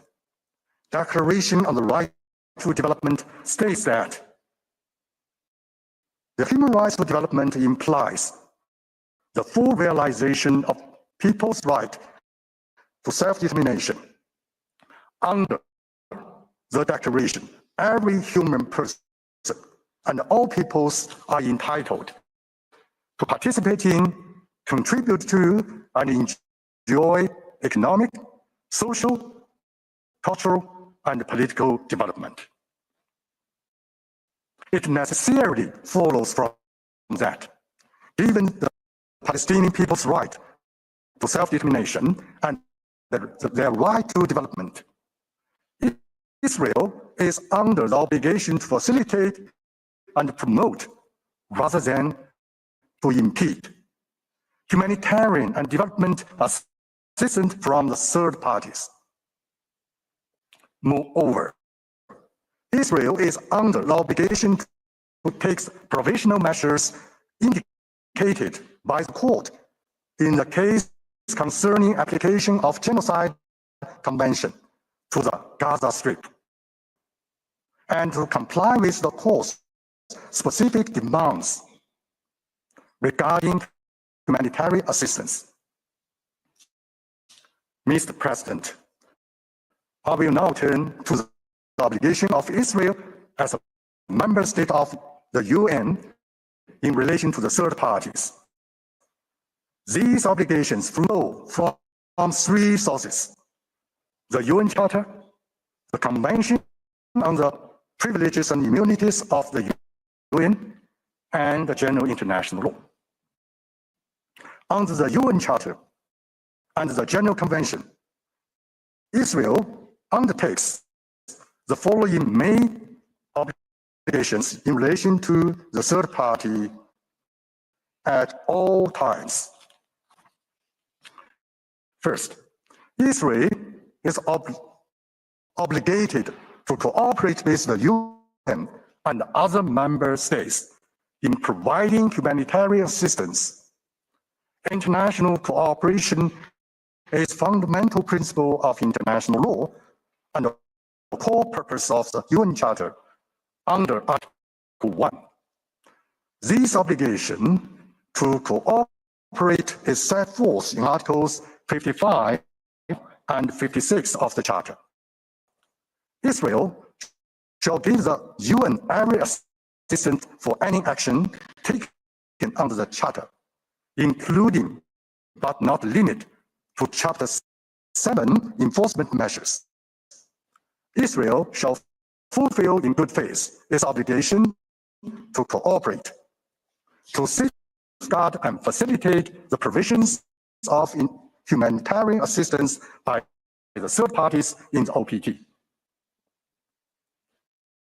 Second, Israel has obligation to ensure the privileges and immunities enjoyed by the UN agencies and bodies. These include the inviolability of the premises, the immunity from executions for property and assets, and tax exemptions, among others. Third, Israel has obligation to ensure the privileges and immunities of the UN personnel. These includes immunity from legal process and travel facilities for UN officials, as well as the privileges and immunities of experts on mission. With that being said, I now move on to address Israel's specific obligation in relation to the UNRWA. UNRWA is backbone of humanitarian assistance operations in Gaza. Its role in alleviating the humanitarian crisis in Gaza is both indispensable and irreplaceable. As subsidiary organ of the UN established by the General Assembly, UNRWA is entitled to all rights and privileges accorded to the UN organs by international law. In fulfilling its obligation toward UN organs in good faith, Israel shall safeguard and facilitate UNRWA humanitarian operations, protect the safety of the personnel, and ensure its privileges and immunities. By withdrawing from the 1967 interim agreement and enacting legislation to prohibit UNRWA operations, Israel clearly violates its obligations under international law, as set forth above. Such action contravene a fundamental principle of international law. No state may invoke its internal law to justify non-compliance with the international obligations. While differences may exist regarding the implementation of the interim agreement, Israel is required to consult and negotiate with the UN in good faith to resolve these matters properly. With respect to Israel's obligation concerning UN peacekeeping operations and their personnel, I wish to make the following observations.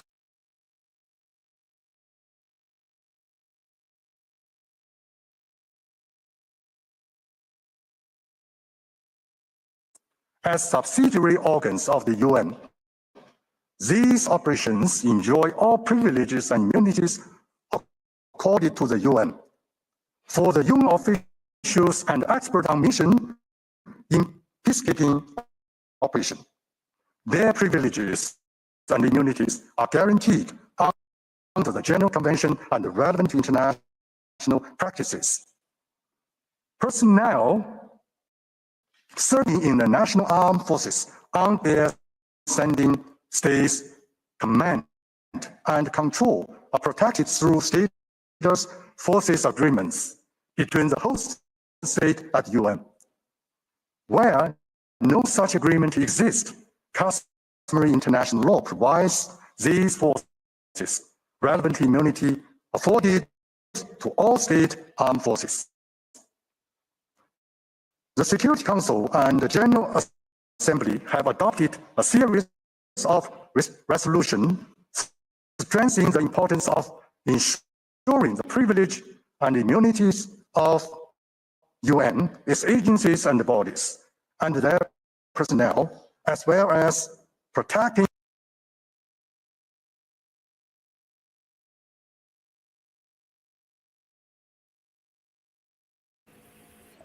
Well, I think this is reiterated circles, the right? international law obligation that Israel shall fulfill in good faith. All right, enough. Well, enough. You just better swallow enough of that Wow. Wow. But the only people on the planet that could actually say that they're just as bad as Israel with their human rights violations on its own people are condemning Israel for. It's just the hypocrisy is beyond imagination, right? You know, so there's that. Well, I can't believe this. New York State Comptroller's Office has no records of no records to justify $41,807 in our taxpayers' funded jet travels by our Attorney General's Letitia James' office. Funding a private jet used by her.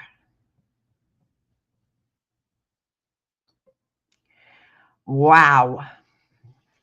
One such jet was on August 10th of 2021, chartered jet for $7,000, the exact day James used to rent a house in Martha's Vineyard. Another one, November 8th, for $13,246 to go to Puerto Rico to campaign.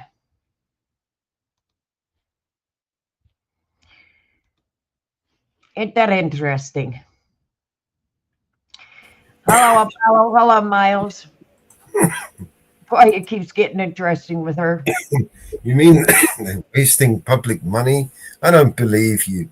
It can't be. There's no way. These people don't waste a single penny. Yeah. Wow. And what's funny is there's no records of it.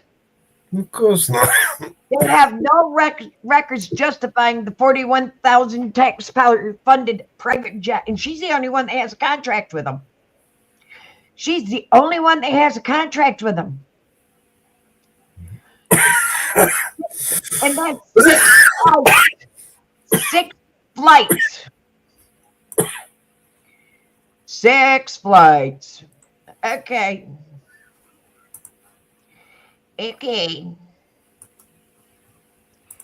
And everybody is aware that we in New York State are paying $10 billion. $10 billion for her attorneys to fight Trump.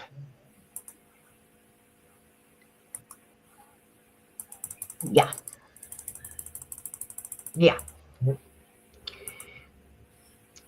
Money well spent. Yeah, my tax money is paying for her attorney. Yeah, I'll chip in. I'll chip in for that. You know, it's got to be worth it. Yeah. Yeah. Love being a homeowner in New York State. Oh, I love giving my government my money. I just love it. It's and by the way, guys. Oh, by the way, anybody that's in the U.S. that sends money, that pays taxes in New York State, in the United States, actually, in the United States, because New York State gets federal funding. Because we get federal funding. You're paying for her too.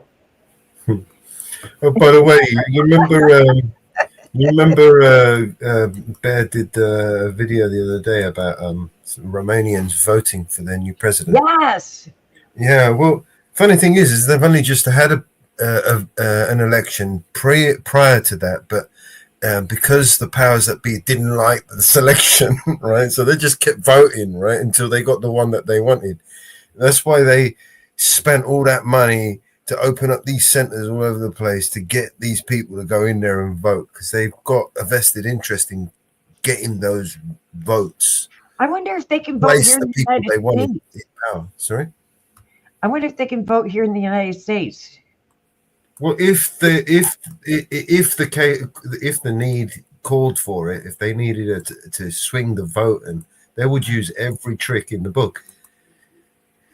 Miles, get money back to the taxpayers here in New York. It goes back to the taxpayers, but you got to pay New York State taxes. You got to pay. Senior citizens, we're in a lower tax bracket, and we don't have to pay New York State taxes. We don't do our taxes because we're in a lower tax bracket, so we don't pay taxes because we get nothing back, and it says you do not have to file taxes. So we don't get anything back. We don't we're giving $500 to everybody in New York State. We don't get that $500. Well, we're giving $1,000. We're giving $1,500. We don't get it. A lot of the senior citizens do not get it, even though we pay the tax money. We pay taxes. So we don't get any of this money back. Even though we're paying it, we don't get it. And the senior citizens and us in this lower tax bracket that we are homeowners, we're pissed. We are pissed. We are getting fed up with it. I pay school taxes, I pay county taxes, I pay state taxes.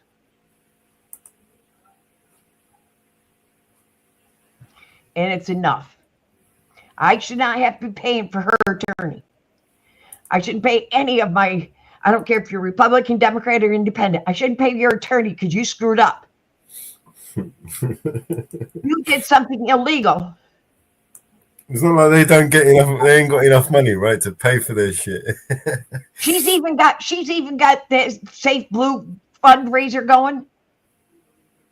I shouldn't pay any of that. I'm not going to contribute $25 for your legal fees. That's my choice. I'm not paying it. I'm not contributing to your safe fund. I won't do it. But why should my hard-earned taxes go to your attorney? And just like all you guys that pay taxes, we are a federally funded state. Every state's federally funded in a way. So everybody is paying for all this shit that's going on in the United States. You pay taxes, you're paying for every lobbyist bullshit that they put in your congressman, senator, they put in. You're paying for all this bullshit. You pay for all this crazy bullshit.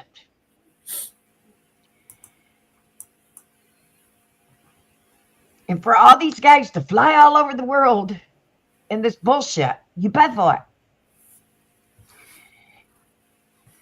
And for their kids, the lobbyists pay for their kids to go to high-end classes, high-end cars, high-end jewelry. Now I get it. Because the lobbyists give it to them. Look up how much lobbyists pay to politicians. Look it up. Google it. You'd be amazed. You would be amazed at how much money they get. And do I believe Johnson should be removed as the head? You betcha your ass. He's done shit. He's done shit. Get him out of there. Let's get somebody in there that's going to do something for the people. He ain't done shit. Bye-bye, Johnson. Get somebody in there that's going to get some of these, get work for the people. Work for the people. Do I do believe Pelosi did something? Shit, no. She was just lining the pockets of the Democrats. The Republicans ain't done anything yet either. So who's done anything for anybody? Nobody. Donald Trump's done all of that. All of that. Trump signed nothing but executive orders, but they ain't law. He's done all of that stuff. We have not gotten laws. Yeah, we've got laws passed on some things, but we have not gotten true laws down to. I don't want to hear anybody say anything bad about Donald Trump. He's a hero. Did you hear Biden got cancer now? Yeah, prostate. It's got prostate and bone cancer. It's a 9 out of 10 on the bone 9 out of 10. Has he had it for a yes? They knew this.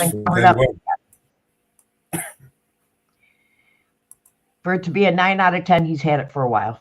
It's not nothing. Yeah, they just they covered it up. It's been covered up. Allegedly.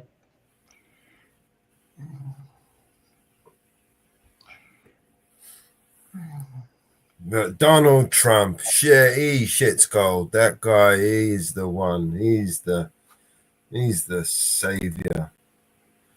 He's gonna save us. He's gonna do it. Well, you better start doing something because right now I ain't seeing the Republicans He's doing it. He's doing shit. Done everything. He's gone around the world. They may have lowered a few prices, but they ain't done hardly yet. They haven't done enough. He's They have He's not done done everything enough. he can. It's like,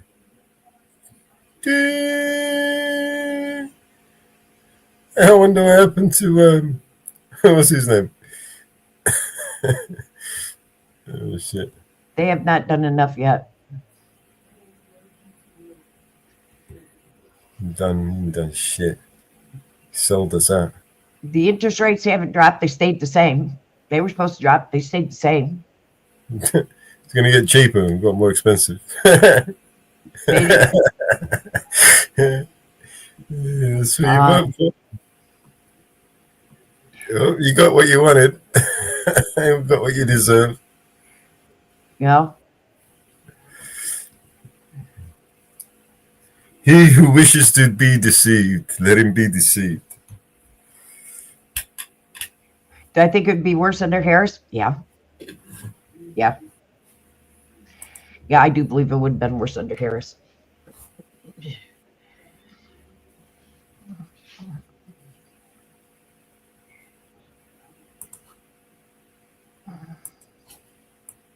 Because they did things too late about securing the border.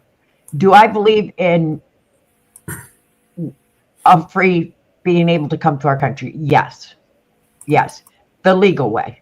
If you want to come to our country, do the paperwork, wait your turn, and do it the legal way. I don't believe in crashing the border. I don't believe in crashing the border. Do it the legal way. What they did was wrong, letting everybody and anybody in. Because look what's happened to a lot of families. They don't have their children. They don't have their moms and dads. That's wrong.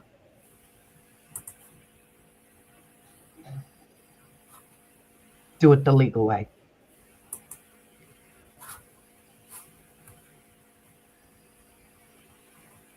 Because I know people that have been waiting for court dates to get in, and their court dates are pushed back, and they're worried that they're going to get deported because they haven't had their court dates yet, and they've been waiting 10 years to get their court dates.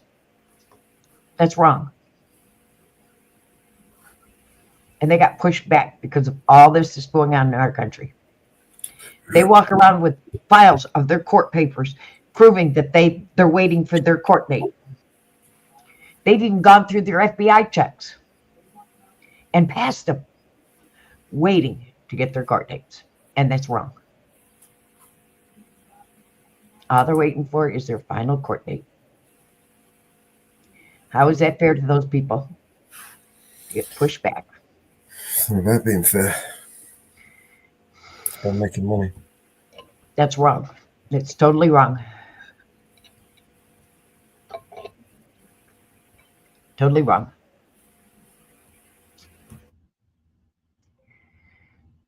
Totally wrong.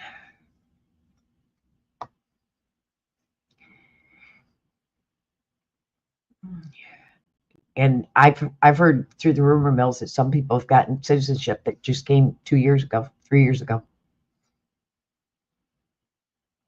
And people that's been here for 10 years waiting for their court date haven't gotten it.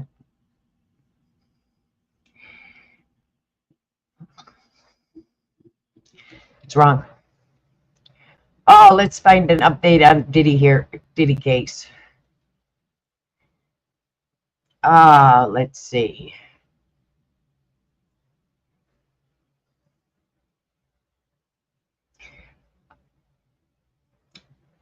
"17 minutes ago, they were waiting for 4 jurors to come in.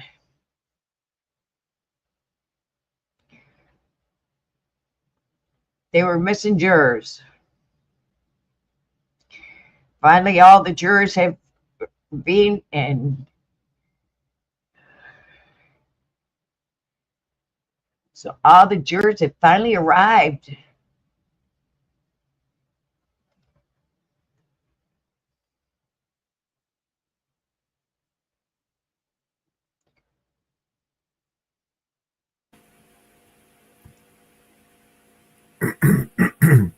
You bringing up a video? No, there is no video. Okay. Federal court, you cannot. Federal court, you cannot. No cameras inside. No audio. No cameras, no audio. Well, let's listen to this twat then. Huh? Listen to this twat. Which drives up their costs. Oh. Interventions such as those for the member from Rayleigh and Billericay have really demonstrated that the Conservative Party have parted company with those of us who've run small exporting businesses in the past. Perhaps instead of collaborating on the reform benches, he could talk to small businesses in my constituency in the defence supply chain, or those who support Nissan in their automotive supply chain, who stand to benefit from this trade deal. Does the Prime Minister agree with me that instead of carping on and talking down our country as Reform and the Conservatives do, it's this Labour government's plan for change that's delivering for British jobs and British businesses? Yes, there's only one party of business. Yeah. Thank you, Madam Deputy Speaker. My constituency of Stratford supports the fishing sector in Port of Oakey, and through the fish producers organisation, speaks on behalf of those in Ardglass and Kilkeel as well. As a member for South Down, doesn't bother attending here. So we have to speak for all of those three villages, these fishing villages. Too often negotiations between the UK and the EU, our fishing industry has been the sacrificial lamb. Does the Prime Minister agree with me in the same way that the annexation of Northern Ireland should not have been the price the previous government paid for exiting the EU, that the interests of both Northern Ireland and the wider UK fishing industry should not be expendable? And will the Prime Minister commit to bringing forward additional financial and practical support to support our local fleets in all those three ports and processors as they grapple with reduced access in the years ahead? Thank you. Well, can I assure him that the £360 million fund will be brought forward as quickly as possible, and in due course we can discuss with him how that will affect his constituents and those that he's representing effectively in here today. Joe Morris. Thank you, Madam Speaker. Can I begin by congratulating the Prime Minister on a realistic, sober, sensible deal of the businesses in my constituency, including with the SPS deal with businesses like Northumberland Honey, which face real barriers to export. But can I particularly welcome the first step on the way to a youthability experience? The economy of the North East, the world-class universities have much to gain. And does he agree with me that it's through fostering cooperation, interdependence and trade that we defeat the radical right, not just in this, not just in the chamber, but the ballot box as well? Prime Minister. Madam Deputy Speaker, I think we need to take common sense steps in our own national interest on the economy, on trade, on business, and give young people the opportunities that they deserve. John Slinger. Thank you, Madam Deputy Speaker. Our opponents talk of surrender and believe they have a monopoly on concepts like patriotism. To trade, you need to cooperate. So does the Prime Minister agree that to cooperate with our nearest neighbours and with the United States and India is not weak, it's not surrender, it's strong, it's pro-business, it's pro-worker, it's in the national interest, it's in the interests of my constituents in Rugby, businesses, farmers, holidaymakers and young people. What's astonishing is they don't want to cooperate with the EU, India, or the US. In fact, the leader of the opposition's approach to diplomacy is to accuse the Indian government of fake news. That isn't a good basis for a relationship to negotiate a better outcome. Andrew Lewin. Thank you, Madam Deputy Speaker. We've learnt a lot about trade policy in this House today. The party opposite still desperately defending their failed deal. Reform, a no-show from the leader from the party of no deal. And on this side of the House, the only party that's serious about a good deal with the European Union. Can I congratulate the Prime Minister, but also say to him, as somebody who has campaigned for a youth mobility deal, to thank him for this agreement in principle, but to ask him to go as fast as possible to make sure our young people have the opportunity to go and travel and work in the European Union. Well, I thank him, and we will move at pace on all fronts, and it's very important that young people have those opportunities. Chris Vince. Madam Deputy Speaker, can I thank you for getting everybody in, because it was quite a mammoth session today. And can I thank the Prime Minister for his statement. I notice many businesses are in support of this deal. My constituent Harlow is home to many great businesses, from manufacturing companies pharmaceutical companies, defence manufacturers and food exporters. Can I ask the Prime Minister to outline how this deal will benefit my great businesses in Harlow? Because it massively reduces bureaucracy and red tape, making it easier for them to do business, opens up opportunities for defence and security, and that's why it's been so welcomed by the business community. Point of order, Mark Francois. Thank you, Madam Deputy Speaker. I regret that in an earlier exchange, the Prime Minister, who is still in his place, may inadvertently have misled the House. The point of contention is the arbitration mechanism on an SPS deal, on dynamic alignment. This is what the text literally says. The SPS agreement should be subject to a dispute resolution mechanism with an independent arbitration panel that ensures the Court of Justice of the European Union is the ultimate authority for all questions of European Union law, which of course this is. So when the Prime Minister said the court goes back to the arbitration panel, they do that to convey their binding decision. So he's guilty of sophistry at best and potentially something worse. Can I thank the honourable gentleman for his point of order, which he will know is not a point of order and not a matter for the chair, but he has put it on the record. The Prime Minister. I won't descend into silly language like he did, but this is an important point. He and I get on, and I don't think his dissent. Well, it was his language, not mine. But this is an important point. There's an independent arbitration, as there is for all this. Where an issue, and that can settle most issues, as it does. Where an issue of European law arises, which won't be the case in all cases, there's a point. Order. I think right honourable members have had the opportunity to get their points on the record. We've had in excess of an hour and a half statement from the Prime Minister. I think we should move on to the next business and allow the front benches to swap over.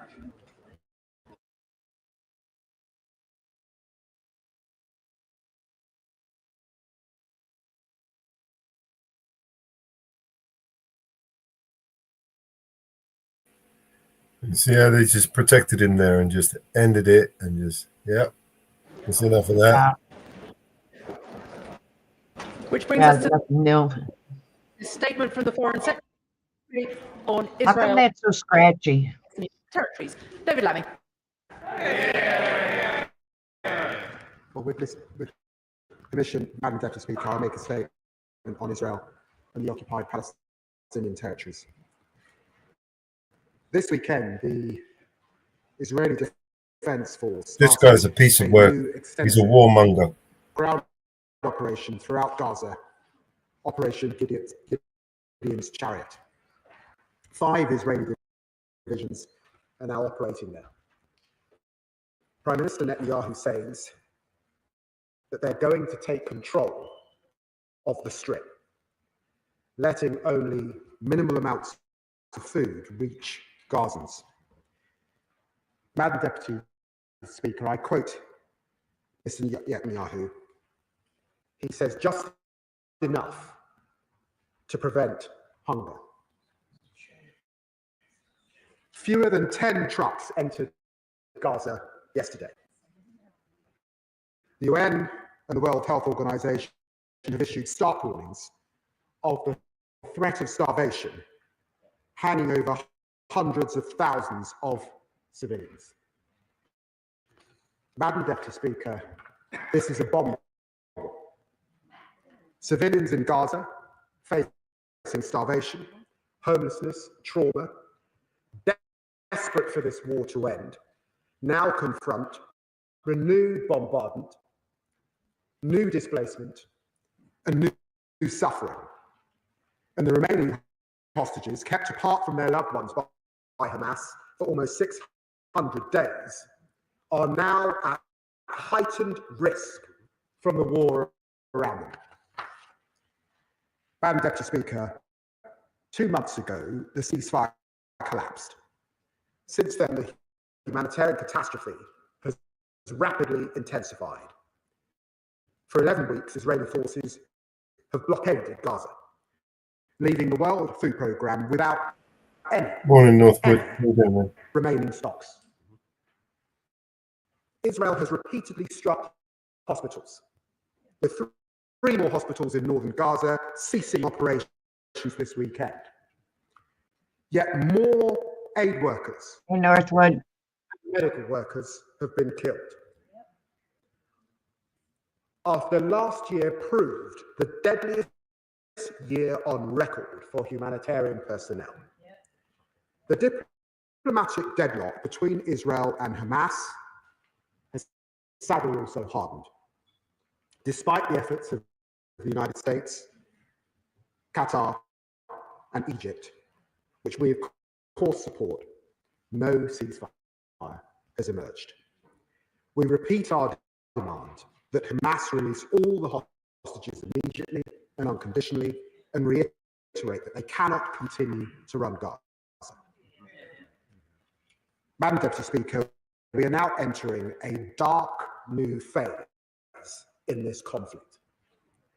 Netanyahu's government is planning to drive Gazans from their homes into a corner of the Strip to the south and permit them a fraction of the aid that they need.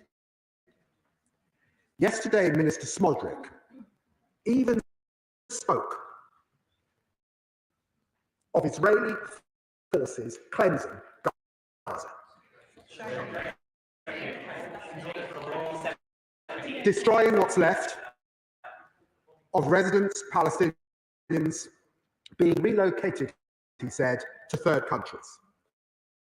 We must call this what it is. It is extremism. It is dangerous. It is repellent. It is monstrous, and I condemn it in the strongest possible terms. Madam Deputy Speaker, Israel suffered a heinous attack on October the 7th, and the government has always backed Israel's right to defend itself. We have condemned Hamas and its abhorrent treatment of the hostages, and we have stood with families and demanded their loved ones being released. It's morally unjustifiable, it's wholly disproportionate, it's utterly counterproductive. Whatever Israeli ministers claim, this is not the way to bring the hostages safely home. Nearly all the hostages have been freed through negotiations, not military force. And that is why hostage families themselves and many other Israelis oppose this plan so strongly. Nor will this plan eliminate Hamas or make Israel secure. This war has left a generation orphaned and traumatized, ready for Hamas to recruit, as we learned in Northern Ireland, to defeat terrorists and their warped ideology. You cannot just rely on military might. You have to offer a viable political alternative.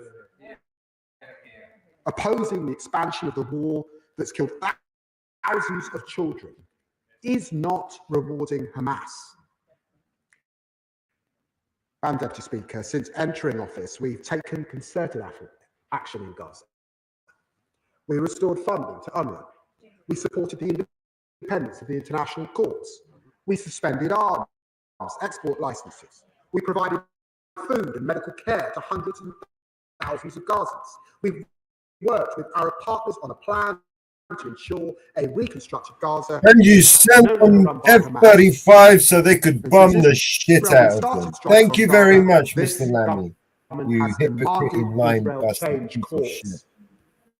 Privately, in my conversations with Foreign Minister Saab, the Strategic Affairs Minister Dermot, publicly in repeated joint statements with my French and German counterparts, we've made clear that Israel's actions are intolerable. We have raised our concerns in the UN Security Council and before the International Court of Justice. Yesterday, the my honourable friend, the Prime Minister, joined leaders from France and Canada strongly opposing the expansion of Israel's military operations. And the UK led a further statement with 27 partners criticising Israel's proposed new aid delivery mechanism, and defending the essential humanitarian principles of the international system that the UK did so much to establish in the first place. Our message is clear. There is a UN plan ready to deliver aid at scale, needed with mitigations against aid diversion. There are brave humanitarians ready to do their jobs. There are over 9,000 trucks at the border. Prime Minister Netanyahu, end this blockade now and let the aid in. Regrettably, Madam Deputy Speaker, despite our efforts, this Israeli government's egregious actions and rhetoric have continued. They are isolating Israel from its friends and partners around the world, undermining the interests of the Israeli people, and damaging the image of the state of Israel in the eyes of the world. I find with your help, deeply painful as a lifelong friend of Israel and a believer in the values that were expressed in its Declaration of Independence. As the Prime Minister and fellow leaders said yesterday, we cannot stand by in the face of this new deterioration. It is incompatible with the principles that underpin our bilateral relationship, rejected by members across this House, and frankly, it's an affront to the values of the British people. Therefore, today, I'm announcing that we have suspended negotiations with this Israeli government on a new free trade agreement. We will be reviewing cooperation with them. But you will continue to send them parts for F-35s, right? The Netanyahu's government's actions have made this necessary. Madam Deputy Speaker, today, my honourable friend, the Minister for the Middle East, is summoning the Israeli ambassador to the Foreign Office to convey this message. I say now to the people of Israel, I want a strong friendship with you based on shared values, with flourishing ties between our people and societies. We are unwavering in our commitment to your security and to your future, to countering the very real threat from Iran, the scourge of terrorism, and the evils of anti-Semitism. But the conduct of the war in Gaza is damaging our relationship with your government.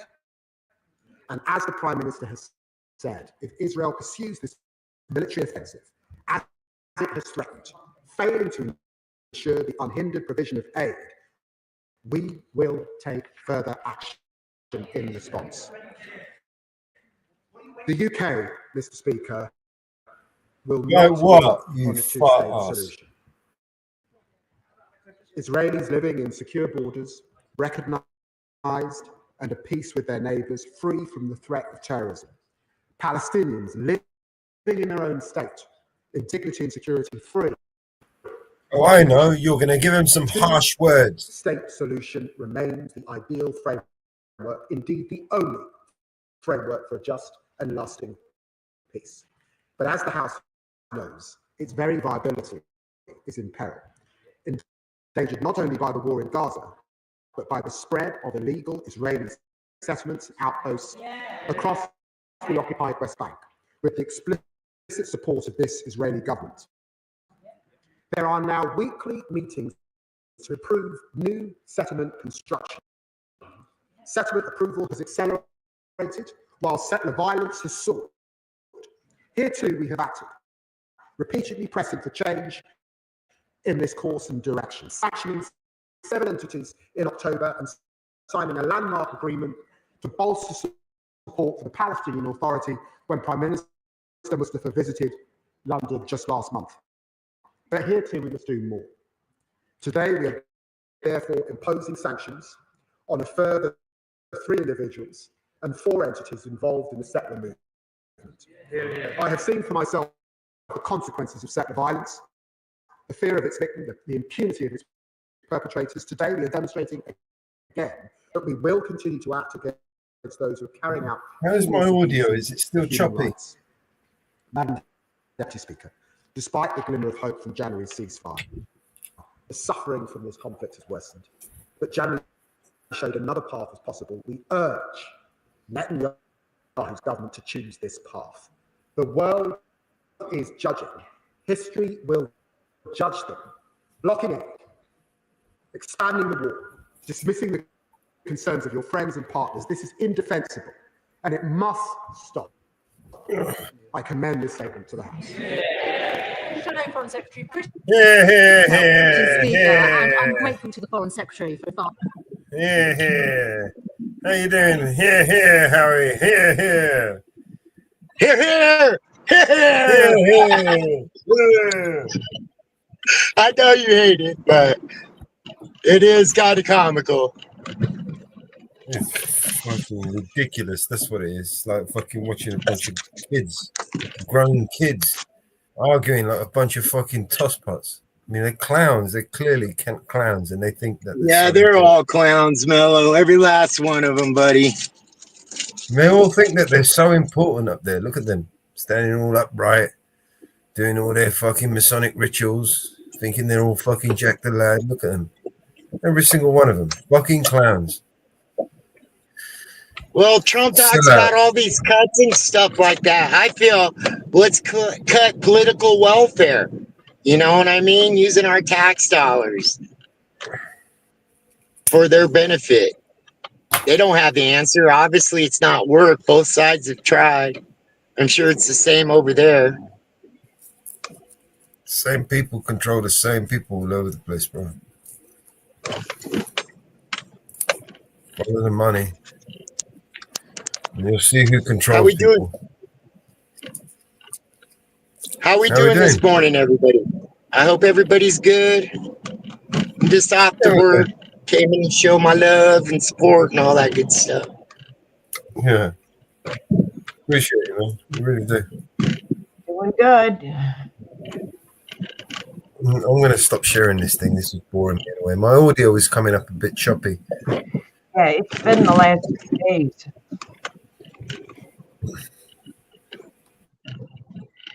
I think I forgot to put my headphones in, so I'm kind of listening. I got everything off.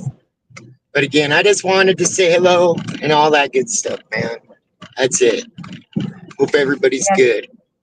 StreamYard did another update, and it's been crappy ever What's since. that? Sorry, I didn't hear. StreamYard did an update, and it's been crappy ever since. Okay. Yeah.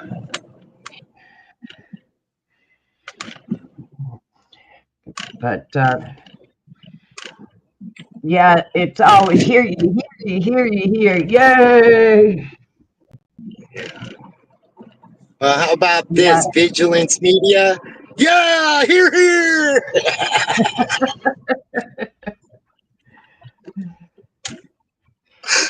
Oh.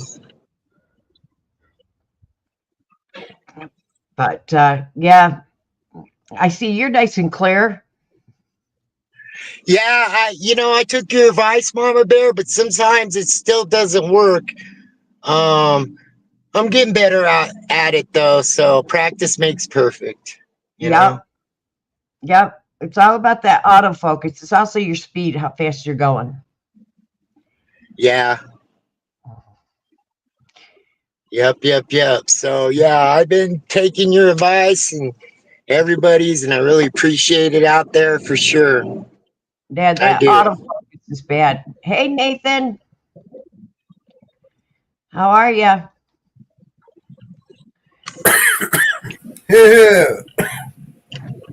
Yeah.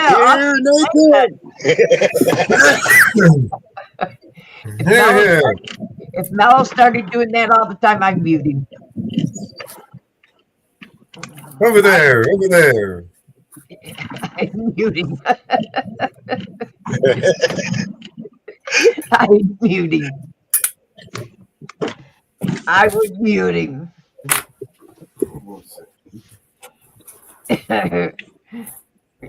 Oh God! They all go like boo, so we'll give the government a boo.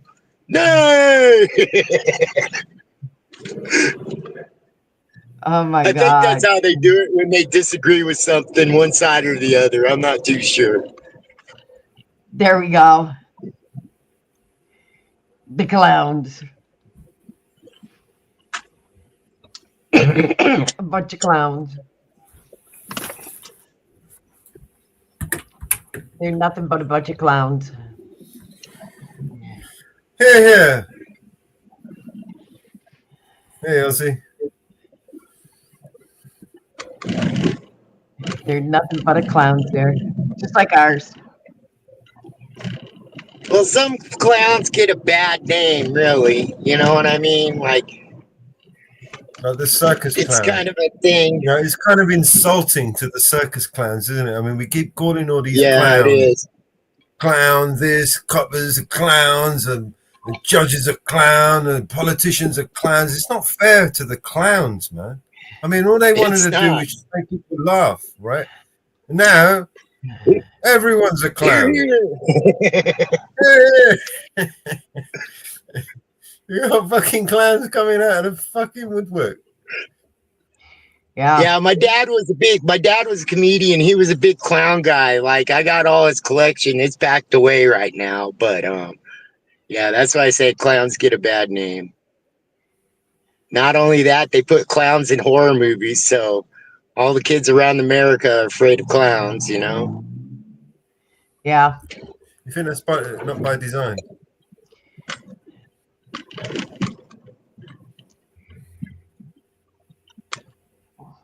It's conditioned programming, right?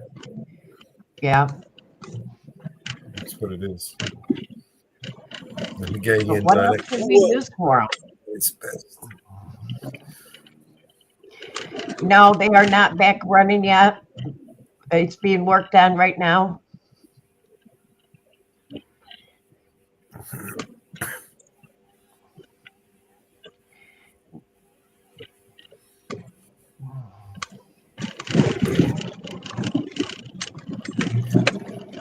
Oh gosh. Here. Here. Over I've there. been in contact with Nick. I can see the pump from here. I've been in contact with Nick, and he is working on it. A lot of things crashed the other day.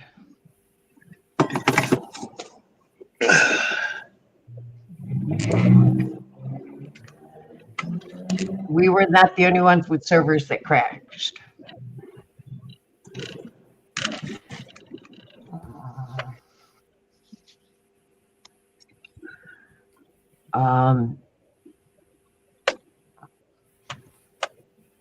Some of the big servers crashed too.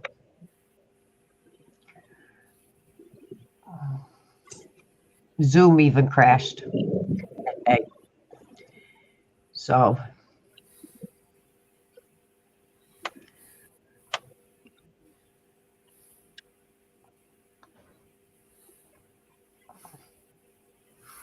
I've been really practicing my FOIA skills, which in Colorado is called Cora.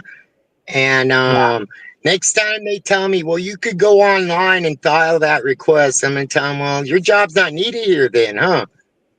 If we could do everything online. Cool. It frustrates me. It does. Well, you seen what happened Long Island audit, didn't you? Yeah, at the sheriff's station where 11 came ganged up on him. Yeah. Yeah, I saw that one. You know, what's really sad, though, and, you know, I respect Long Island audit, don't get me wrong. But if I was to go do that, or somebody else, or even somebody that never even filmed before, they'd get that treatment. Can you imagine what would happen to them? You know what I mean? Like, I'm not like putting the blame on Long Island audit. I'm putting the blame on the government. It's really sickening. You know what I mean? Like somebody would have been in cuffs. He's lucky they recognized him and he's got a big platform. Yeah. And they knew enough to not press ahead with it. But you're right. If it was a smaller channel and they didn't know who they were, they would abuse the system, guarantee. The only thing that saved him was the fact that he was recording. The fact that one or two of the guys recognized who he was. Well, I mean, things are changing too, and you know, I don't mean this in a bad way, but there's a lot of people out there that's not liking freedom, and they think we're troublemakers. You know Not what I mean? everybody.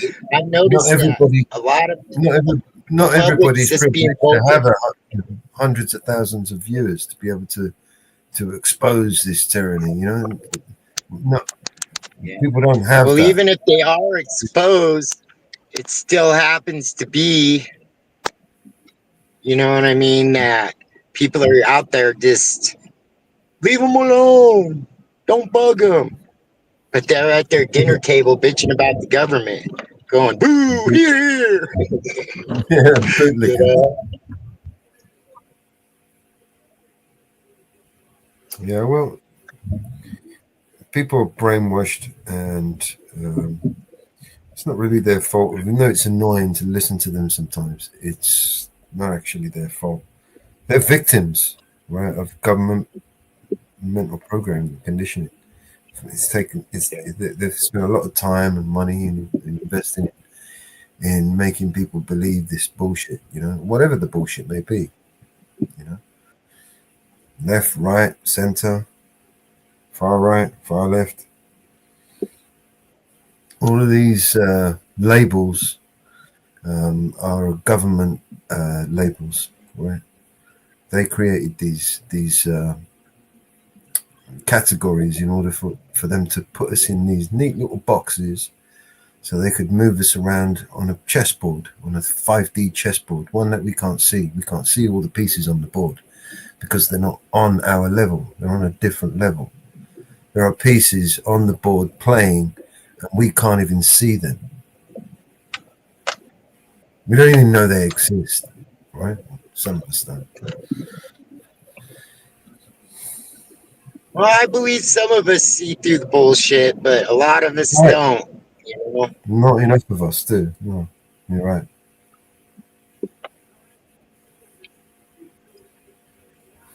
Be right back. Then Just we gonna get condemned as terrorists or whatever the case may be. You know what I mean? Like, I just don't understand it.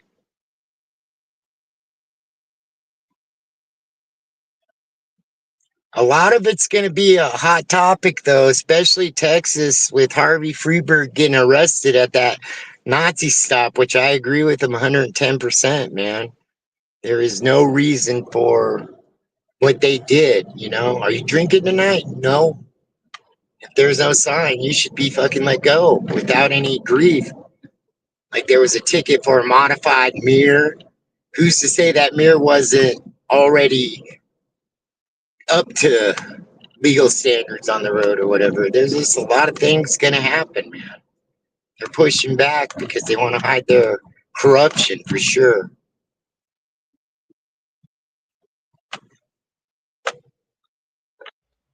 And even though we're a liberal city, Colorado's really bad at it. Sorry, Mama Bear. Yeah, I just said, yeah. That's why these core requests are so hard. And when I get off work, I should be off early today, but that one I did in Durango to find out for Press for Transparency, I have not got no response back. So I'm going to call them down there and see what's up. There's no way I could go down there, but at least I could get on the phone with them and say, hey, what's up with my core request?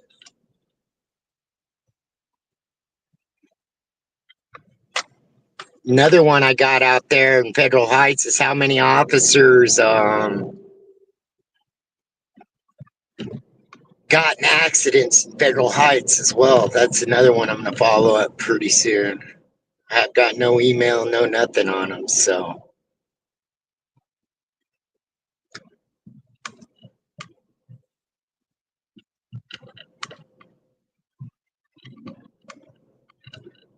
Yeah. Yeah, sometimes they don't like to follow back up. Yeah. At all. Well, with me too, unless if it's layman and black and white, like the court requests, the stuff they make you go through is kind of BS. You know what I mean? Like, it's public record anyway. So what are you hiding? Like they always say, well, you won't let me search? What are you hiding? You know what I mean? Like, it's bullshit. Yeah.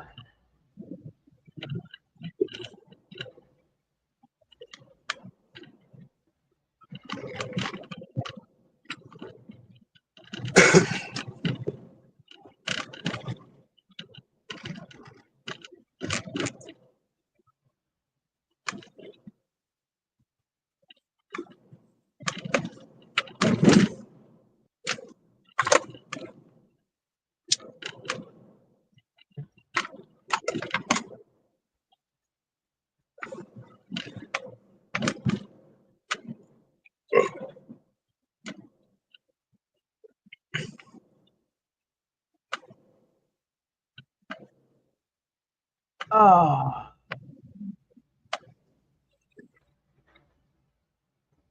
Yeah. They, you know,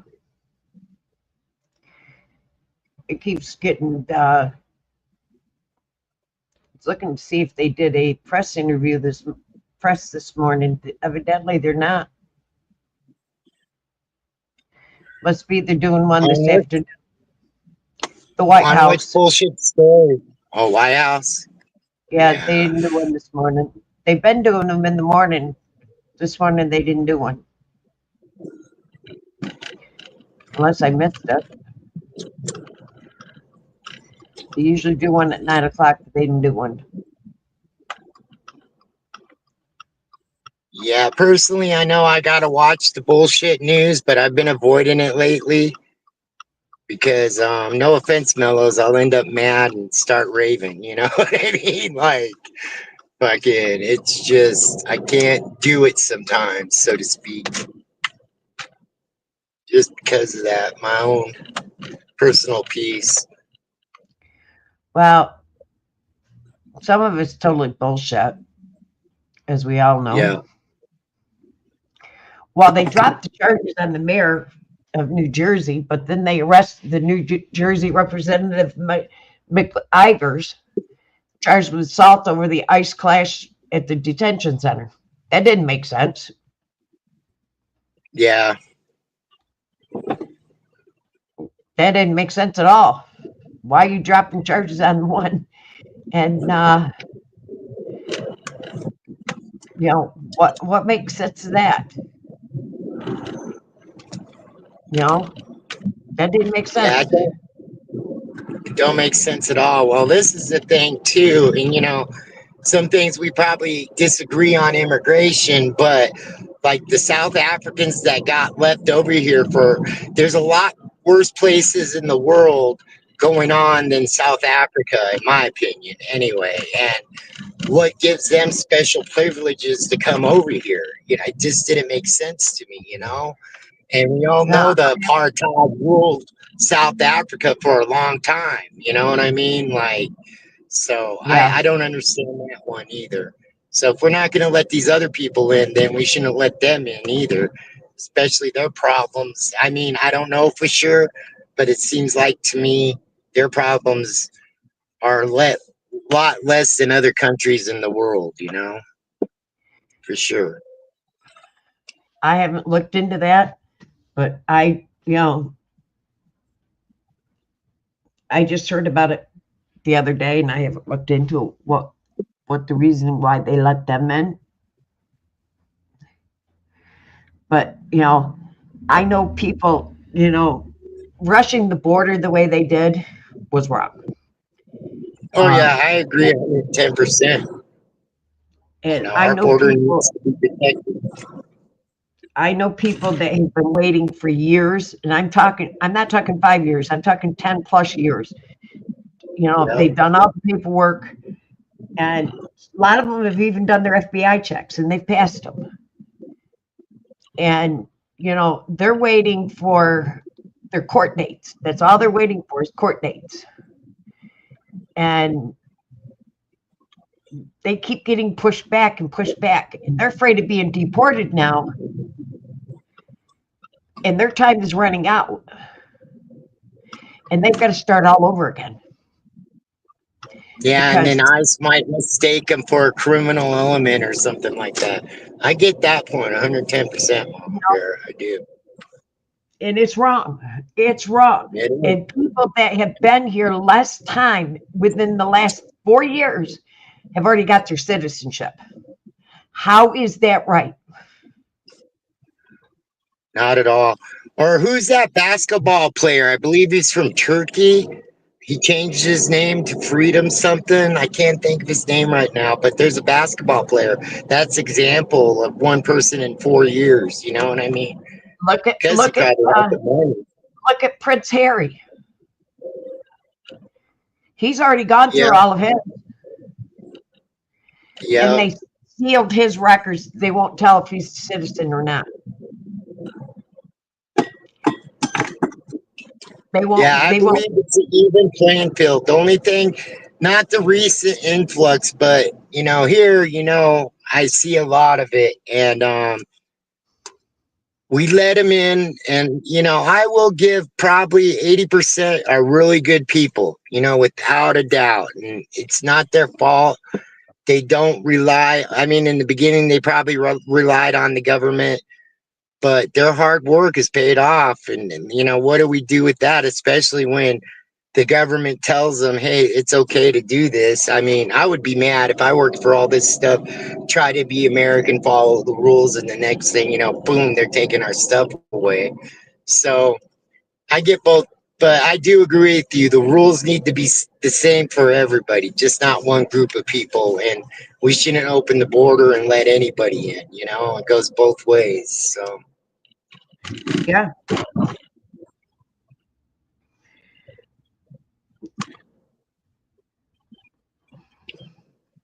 It's getting totally ridiculous. They're not being fair to everybody. Only their political agenda. That's why I'm saying, I don't know why more people doesn't say and political welfare. Stop giving these guys all the extras. You know what I mean? Where is it being fair to everybody?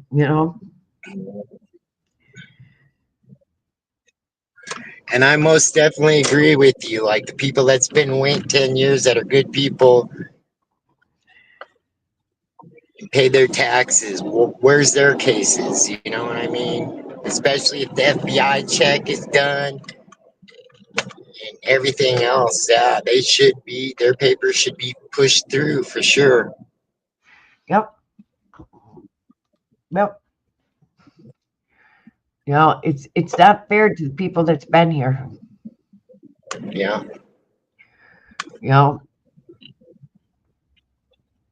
I'm sorry. It's just not fair. No reason to be sorry. It's not fair. This is where I'm at too. It's not fair that these people come before, the recent influx and how they gave them money and housing. People say, oh no, that didn't happen. Yeah, it did happen. You know what I mean? Like the housing and everything else, the corruption from the hotels. I mean, the list goes on. I don't agree with that as a taxpayer either. It kind of pisses me off. Not saying that I hate these people for doing it. I'm just saying that I have to pay my taxes, and I don't file for Medicaid. But what if I filed for Medicaid if I really need it and worked hard all my life and my Social Security's in there and stuff like that? What? Yeah. And especially vets as well. Vets should be the most important thing. You know what I mean? In my book, anyway. I'm not a vet, but I stand for it for sure. I'm not like kissing ass or anything like that, but I'm telling you, they should get the woes of everything. Because even if it was wrong, they followed order. They fought for our country. They should be, taken care of, man. Oh, I stand with the vets. And It's not happening. No, it's not. It's a whole bunch of bureaucracy, funding going other places to the immigrants. You know what I mean? Stuff like that. These people want them in there. There's a lot of nonprofits, just like Catholic Charities. We know how much money the Catholic Church has. Yep. And if they want that, that's who should have took care of them, period. Well, it wasn't just Catholic Charities. No, I know. I was just putting that for example. There's a bunch of them, you know what I mean? But Catholic Charities is one of the bigger ones, for sure. Hey, Brandon. It was Red Cross. Yeah. Red Cross was involved in it too. Yeah, I'm sure there were several in there. The victims of the hurricane.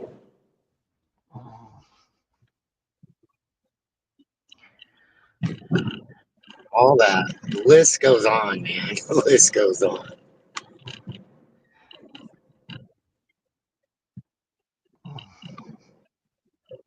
And I believe this is what Mello said. They put all these monkey wrenches and smoke screens in front of us to keep us separated. You know, it's just, I don't know.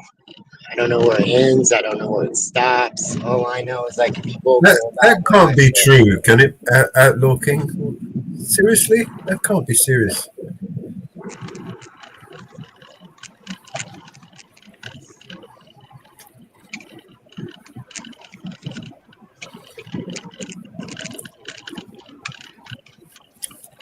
Outlaw King says if you use Medicaid within 5 years of dying, the US government will hold that against you as a debt to be repaid after death.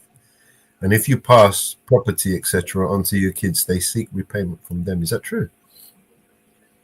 I don't know. I've never heard anything like that. Like I said, I've always had insurance, stuff like that. So I really don't know how the system goes on that. Okay. The claim that Medicaid will try to take payments from a child after 5 years in a stimulated Medicaid look-back period. While Medicaid does have a 5-year look-back period, it primarily applies to assets transfers and does not directly target children's inheritance.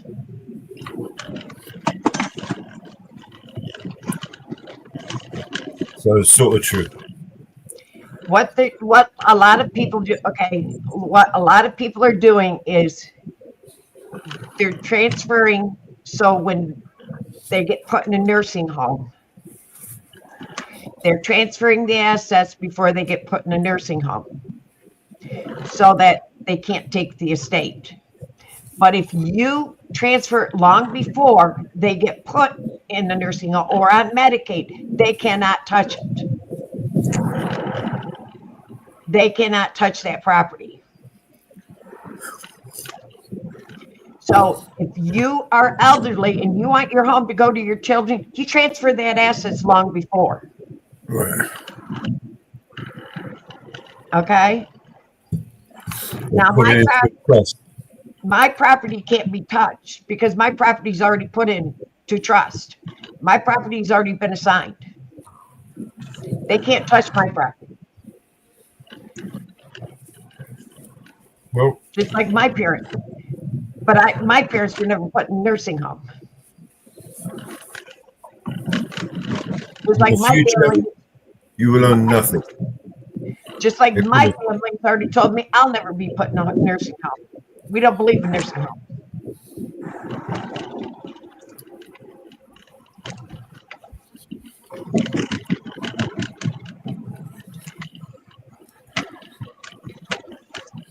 Yeah, it's really sad the way I look at it. I would hope that I would pass away before it even got to that point, just because I wouldn't want to put the burden on my kids and stuff like that. I mean, a quick one, I guess, kind of helps the situation. It might be an initial impact, but in the long run, it would be better. For sure. I'll be honest, I have a DNR. Once I become incapacitated, that's it, nothing. I don't want Yeah. nothing. Yeah. Living I've already will thought about is what you're kind of talking about, right? Living will. Yeah, I have a living will. Yeah. I thought about this long ago. I thought about it when my son went in the military. Yeah. Because of my son being in the military, I thought about that. Because my son thought about it. That decision had to be made when my son was in the military. You know, when your son's 21 years old and you're making those decisions, you start making them yourself.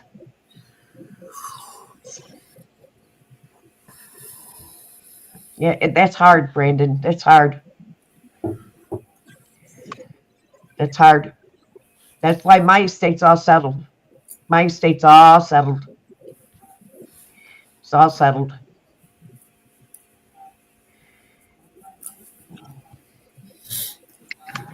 I've seen too much when my dad died. My estate's all taken care of. I have a living will and I have my will all prepared. Signed, sealed, and delivered. Yeah, my dad did the same thing. He took care of it, so I kind of learned from him. And when he did have the cancer, it Not went after away. what? Not after what I've seen happened with my dad. It's all taken care of. And that rule, outlaw, came into effect long before Trump. Let's get that clear. Long before Biden.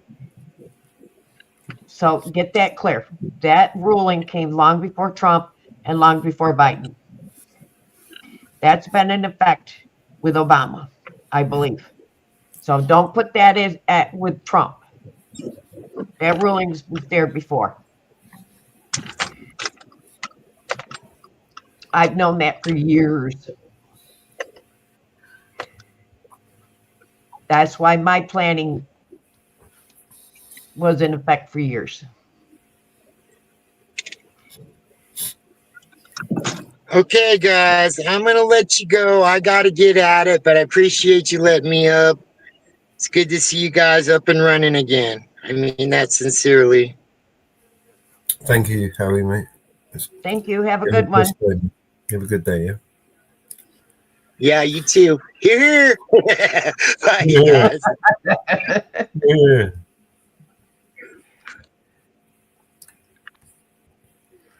Yeah.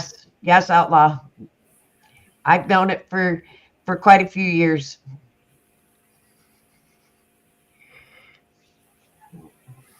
Yes, and a lot of people don't think about planning ahead. A lot of people do not think about planning ahead for their future and getting their estate settled. Even young ones. You know, I thought about it because my son was in the military and my son was in war. And we did a lot of thinking when my son was in war. And when you get down to the nitty-gritty of it, especially, I live in New York, and New York has a lot of laws. And when you really think about it, and you think about everything within it, and I'll tell you, there's a lot to think about, especially when you have children, and about, you know, what's going to happen. You know, my ex-husband was a truck driver. I was a truck driver. We owned our home. We had 4 vehicles. We had a boat. We had 2 campers. We had kids in school still. We had to think about that, and then think about what the kids went out of school. We had to think about grandchildren. And now it's even more. I'm divorced. I'm single. I own my home outright. My home is paid for. I had to go from a married will to a divorced will. To my grandchildren, I have stepchildren, but they're my children. You know, how is that going to play out in my will? Because they're not biologically my children, but they're my children. You know, all that stuff had to play out.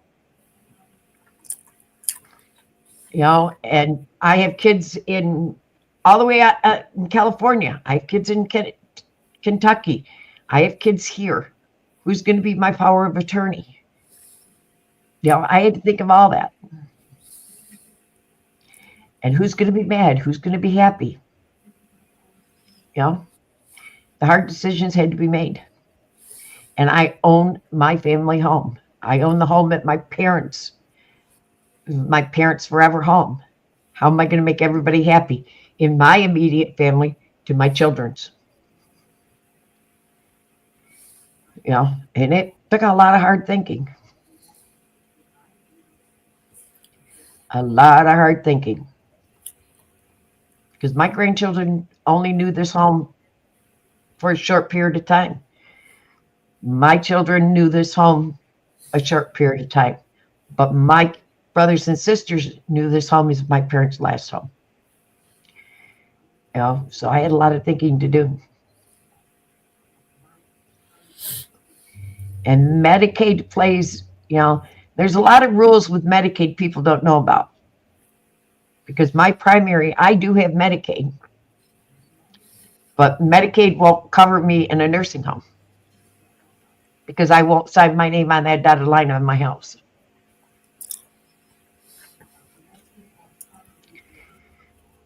Because I won't relinquish my home. Because I signed my home over to the trust. So I can't ever go into a nursing home. On top of my family won't ever let me anyways.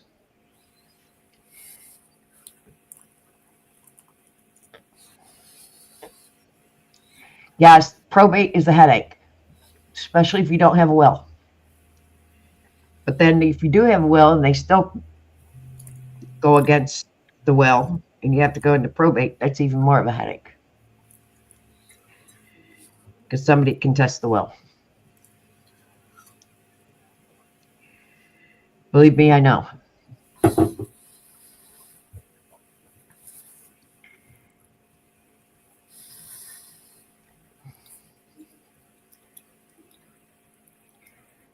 Believe me, I know.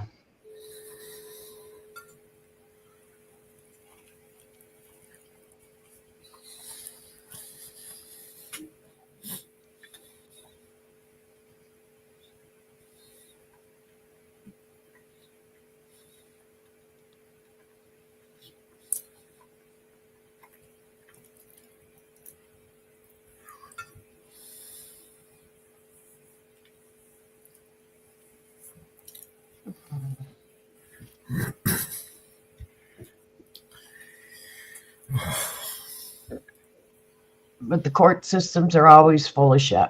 Because somebody always loses.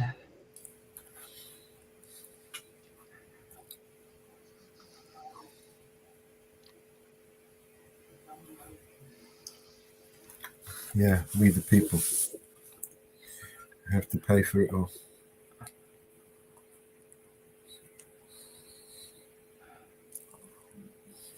Yep.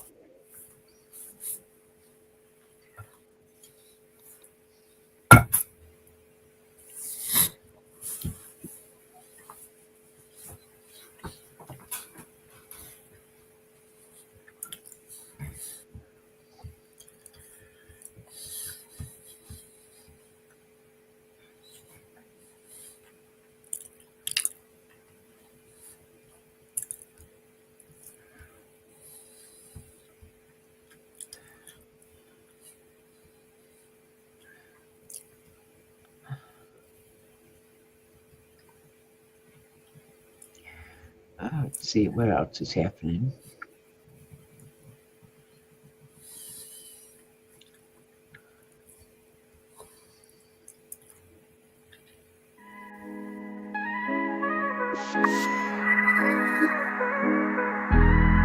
Yeah.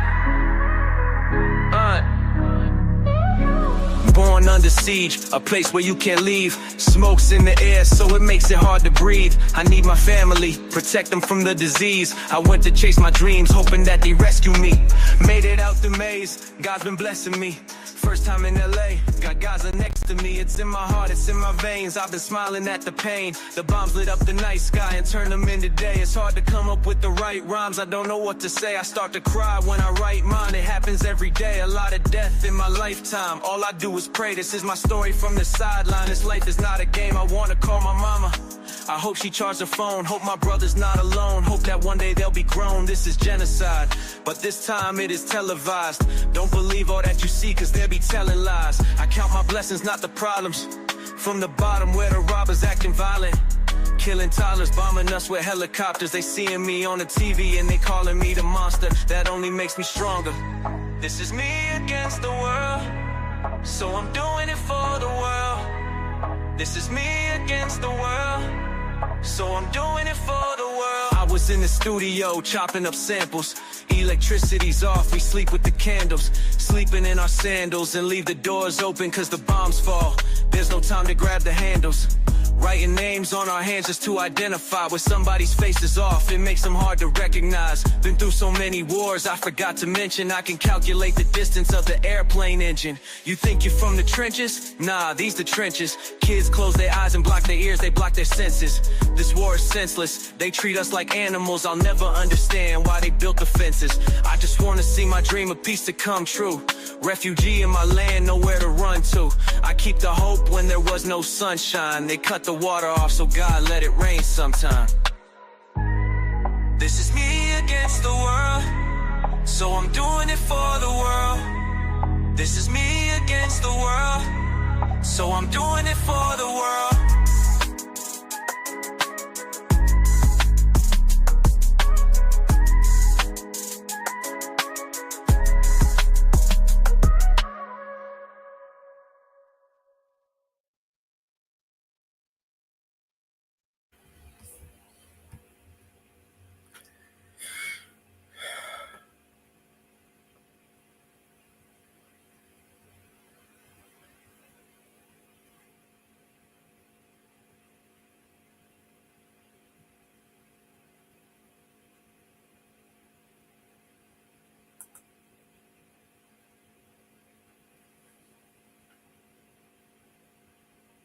Yes, Brandon. See redacted.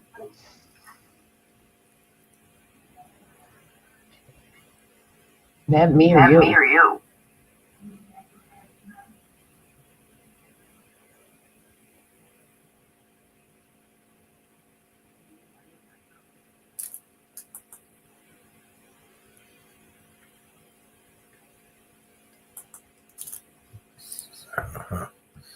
Oh, but it's dropped off.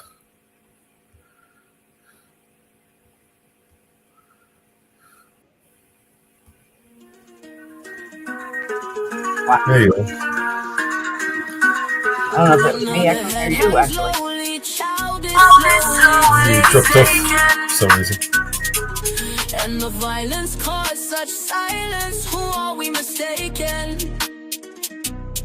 But you see, it's not me, it's not my family. In your head, they are fighting with their tanks and their bombs and their bombs and their guns. In your head, they are crying. In your head, zombie, zombie, zombie. What's in your head? In your head, zombie, zombie, zombie, zombie. What's in your head? In your head, zombie, zombie, zombie, zombie. Oh, oh, do do do do do do. Another mother's breaking heart is taking over. When the violence causes silence, we must be mistaken. It's the same old theme since 1916. In your head, they're still fighting with their tanks and their bombs and their bombs and their guns. In your head, they are dying. In your head, zombie, zombie, zombie. What's in your head? In your head,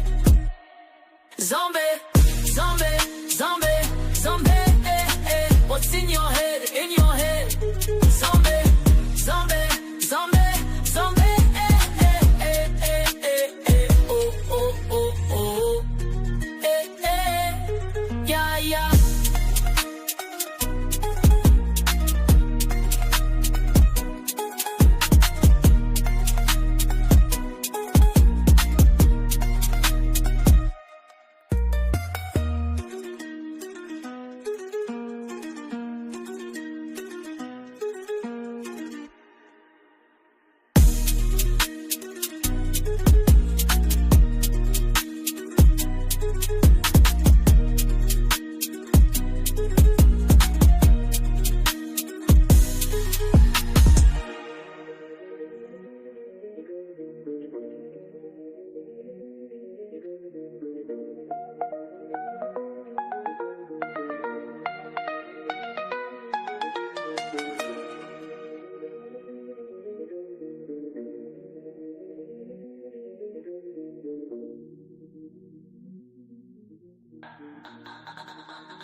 You see the one Redacted just dropped? Probably. Bring it up.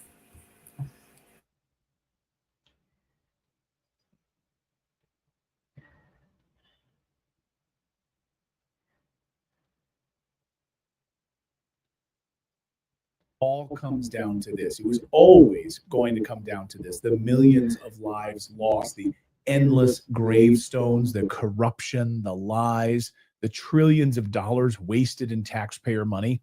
It was always going to end with President Trump sitting down talking directly to Russian President Vladimir Putin. And now it's happening, finally. Started yesterday with that 2-hour phone call between Trump and Putin, the first, hopefully, of many phone calls. And right on cue, of course, literally moments after the phone call ended, the European Central Bank issued an alert, a warning that they might have to take away your gold because things are about to get bumpy. So peace in Ukraine is a major threat to these globalists. Unbelievable. And the Brits are already calling Trump's call with Putin a failure for Trump. The question is, how can this be spun by Donald Trump as anything other than a U.S. president who has failed? So you see how the European narrative is unfolding, right? You see how Europe feels about it.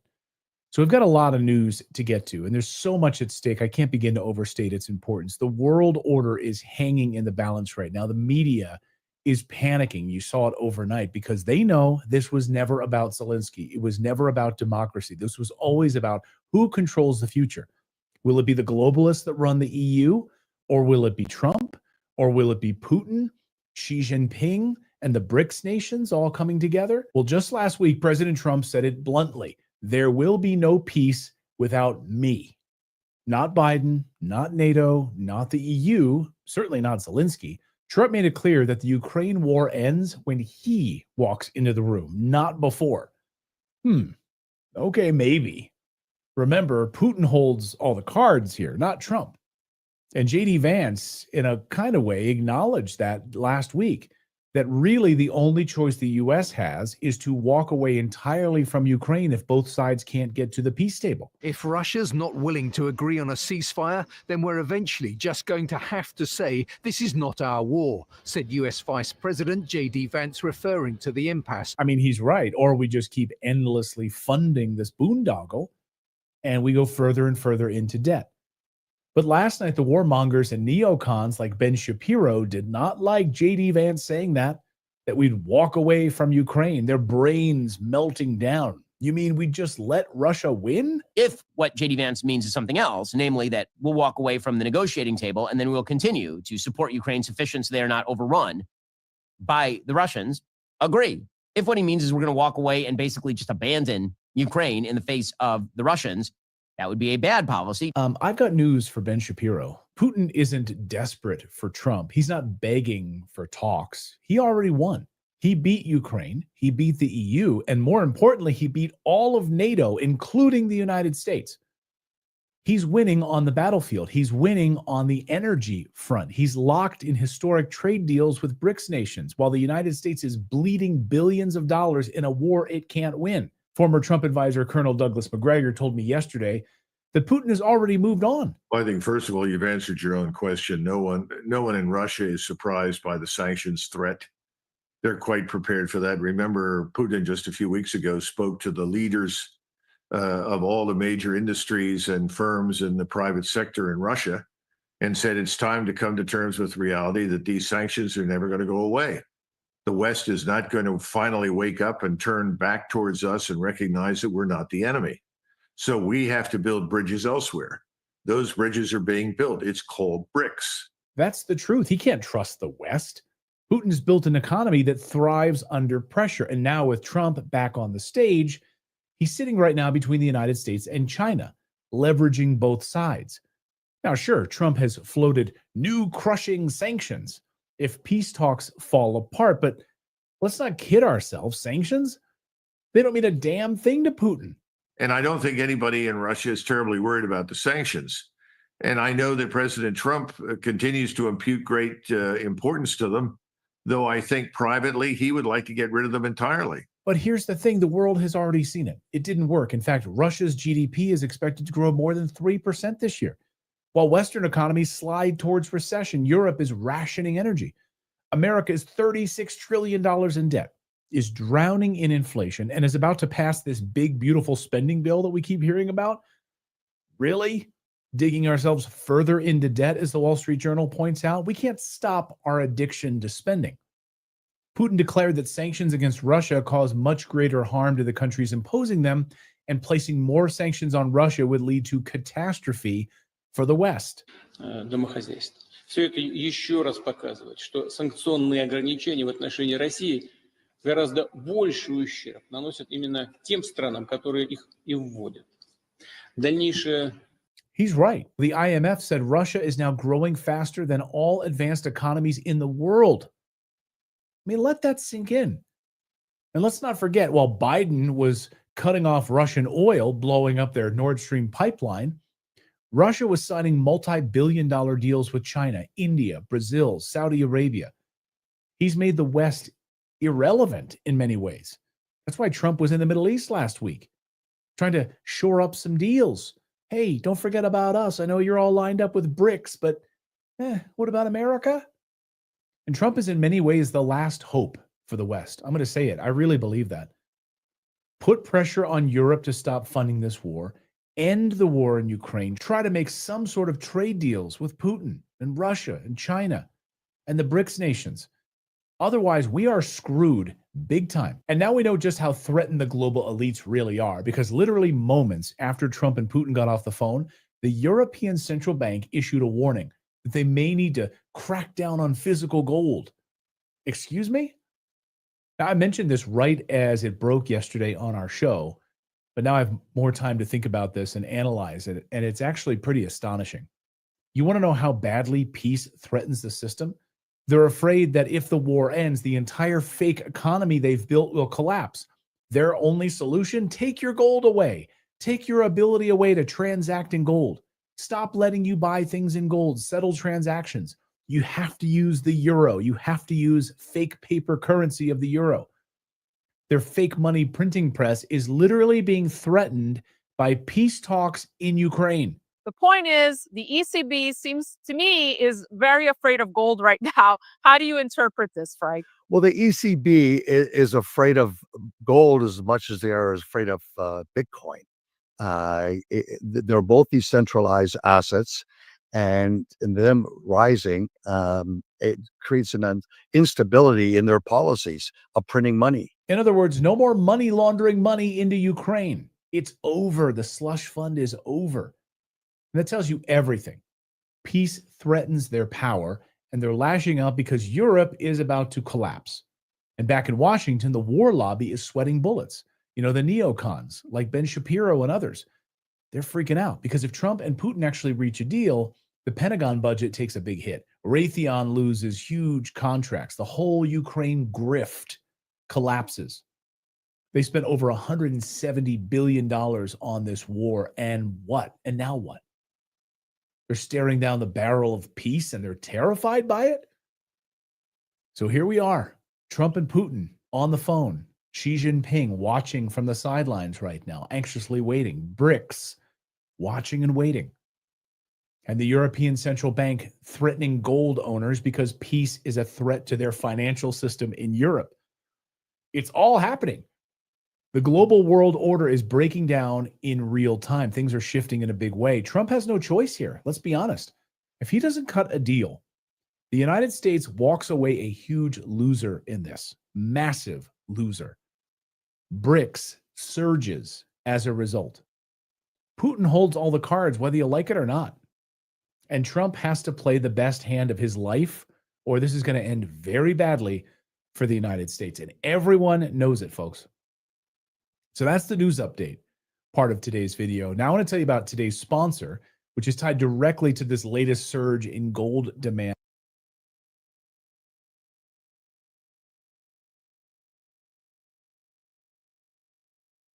Insiders were buying stock. Well, yes, insider purchases.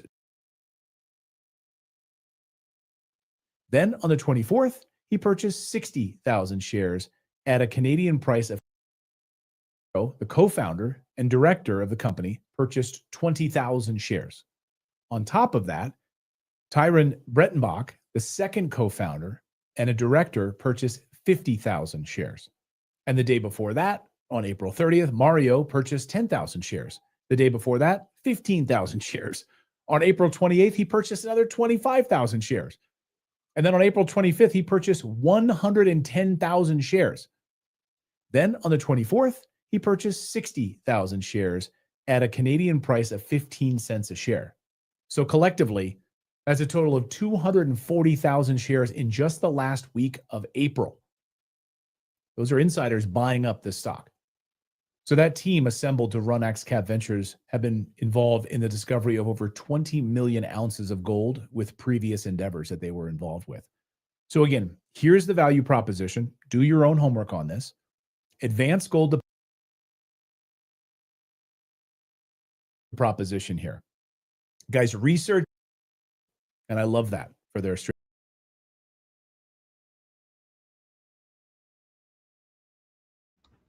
Interesting, huh?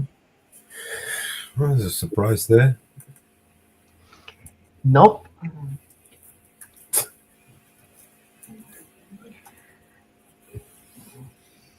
Insider trading? No way. I don't believe that for a second. No. Not my government. They would never do that. Yeah.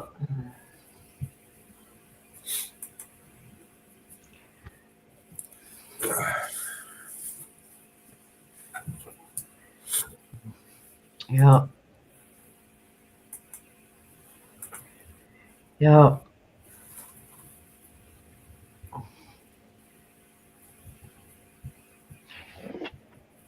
Yeah, nothing like that. Nothing like that.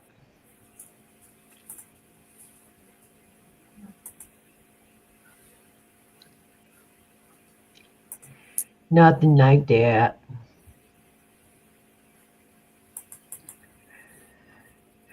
No. No. All right, what else you got?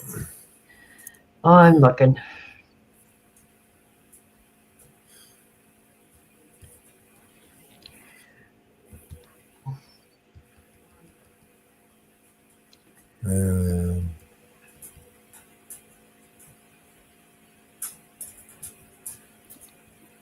Oh, House appropriation is it? It's live. What do they got going on?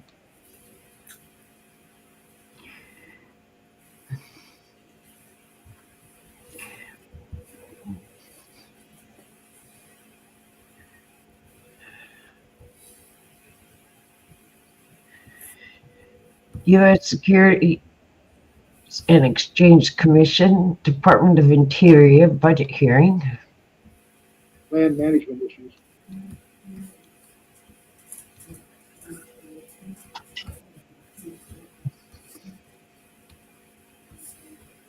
I do want to put Fifth Avenue, just blocks away from MSNBC's headquarters in New York. An aging 41-floor skyscraper that Trump's son-in-law and top advisor, Jared Kushner, bought in 2007 for $1.8 billion.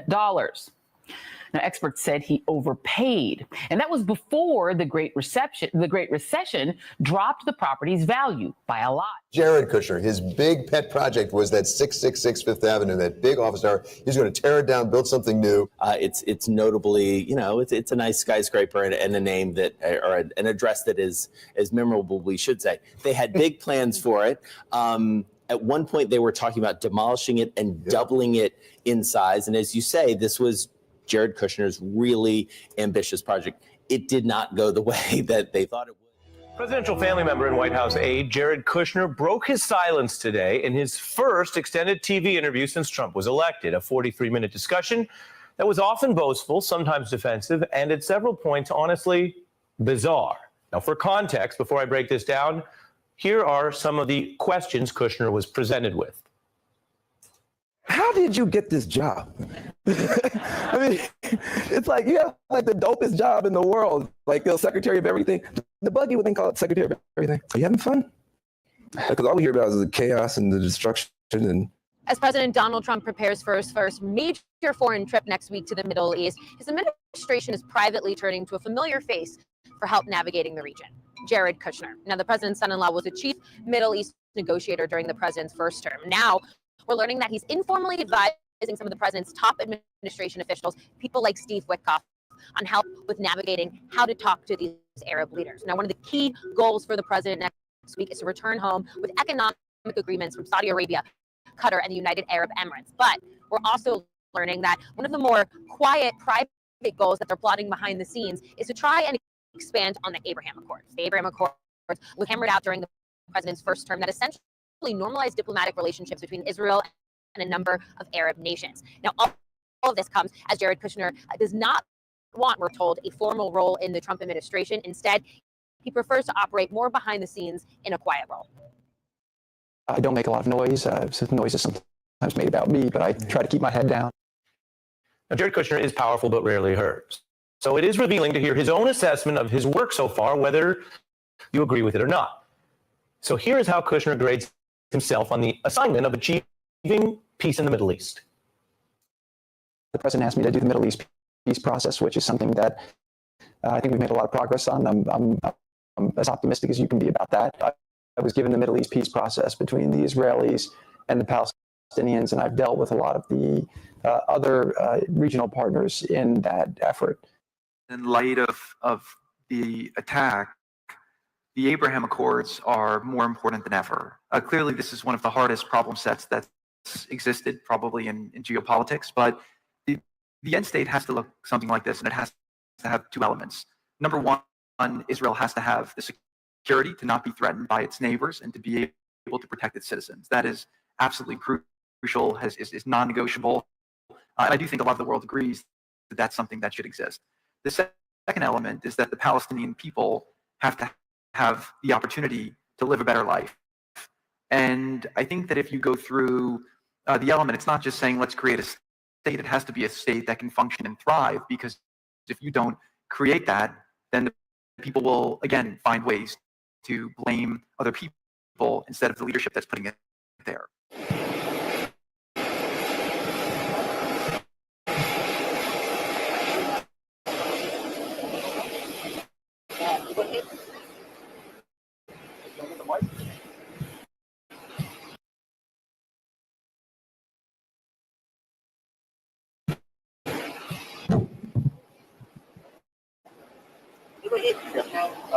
Mr. Jared, welcome to the UAE. How does this peace accord support peace and throughout the region? And my second question is, how did it feel to you personally? How did it feel to you? That was Jared Kushner speaking with Harvard University's Middle East Initiative last year. And his comments were strikingly similar to what we heard from President Trump Tuesday about the U.S. taking over and rebuilding Gaza. Kushner is, of course, the president's son-in-law who took a leading role on Middle East policy during the first Trump administration. If you are a single issue voter on the question of the candidates having family members who trade on their name and influence to make lucrative foreign deals with governments that have adversarial relationships to the U.S., forget about Hunter Biden. That's piker stuff. Republicans have found nothing on him anyway.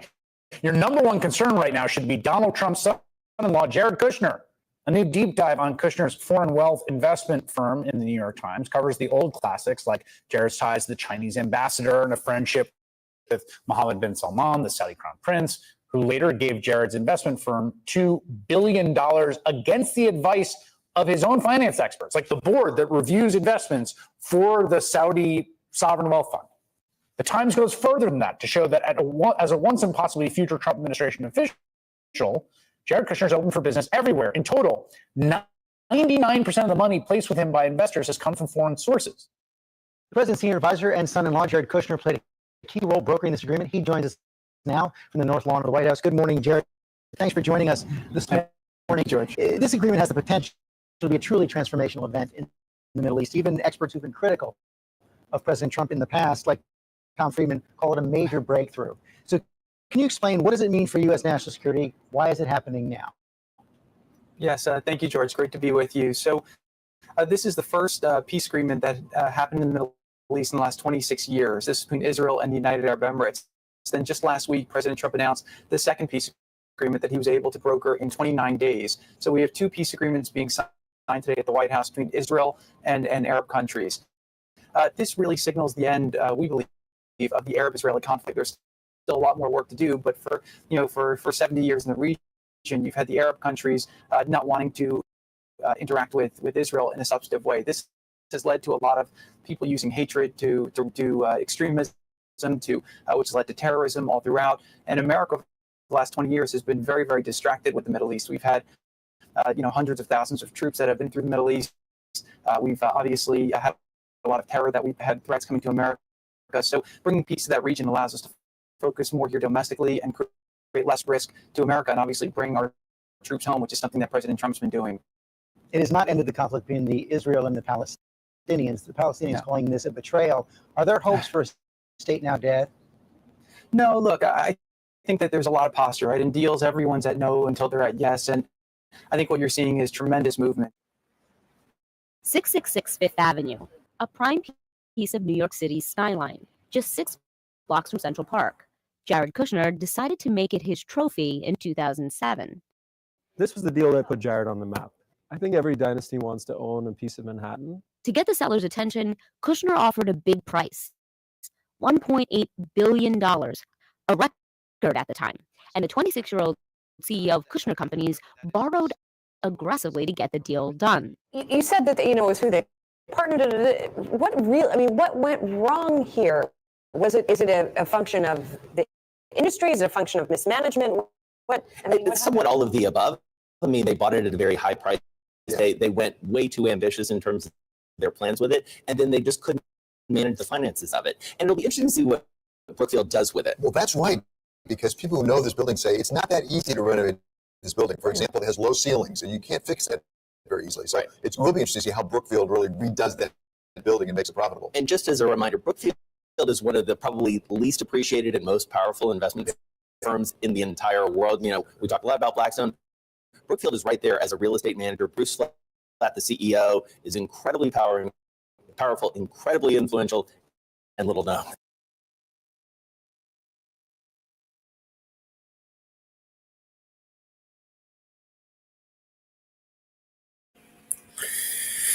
Yeah.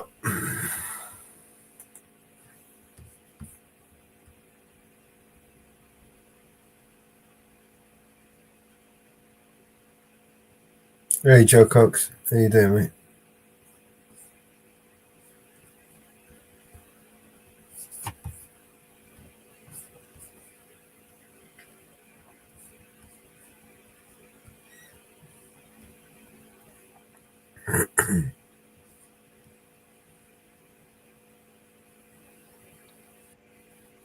Hey, Joe.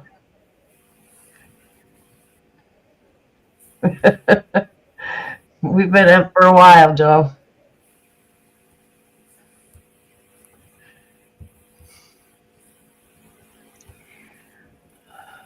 Here you go. Some breaking news for you, Albert. What? Hi, everybody. Ezra Levant here outside the Royal Courts of Justice in London, England. What a gorgeous, unseasonably warm spring day. Moments ago, inside that building in courtroom 15, Justice Jeremy Johnson ruled that Tommy Robinson can go free. He's been in prison for 7 months in solitary confinement in a maximum security facility full of murderers and terrorists called His Majesty's Prison Wood Hill.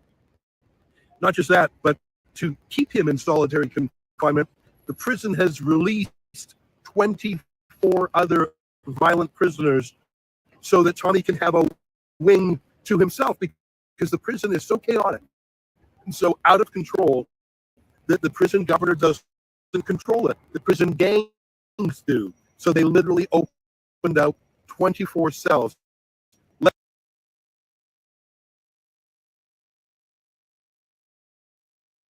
It's cutting out. Prison, but he.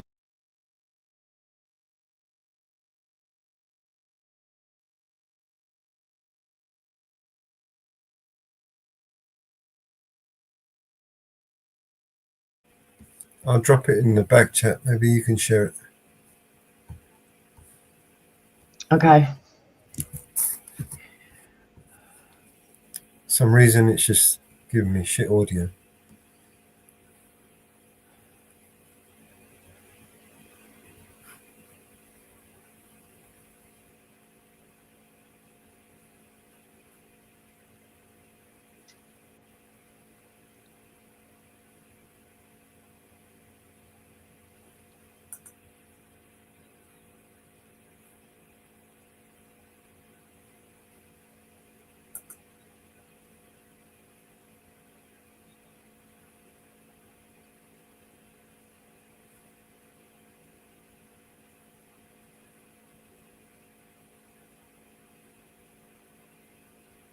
Tommy Robinson can go free.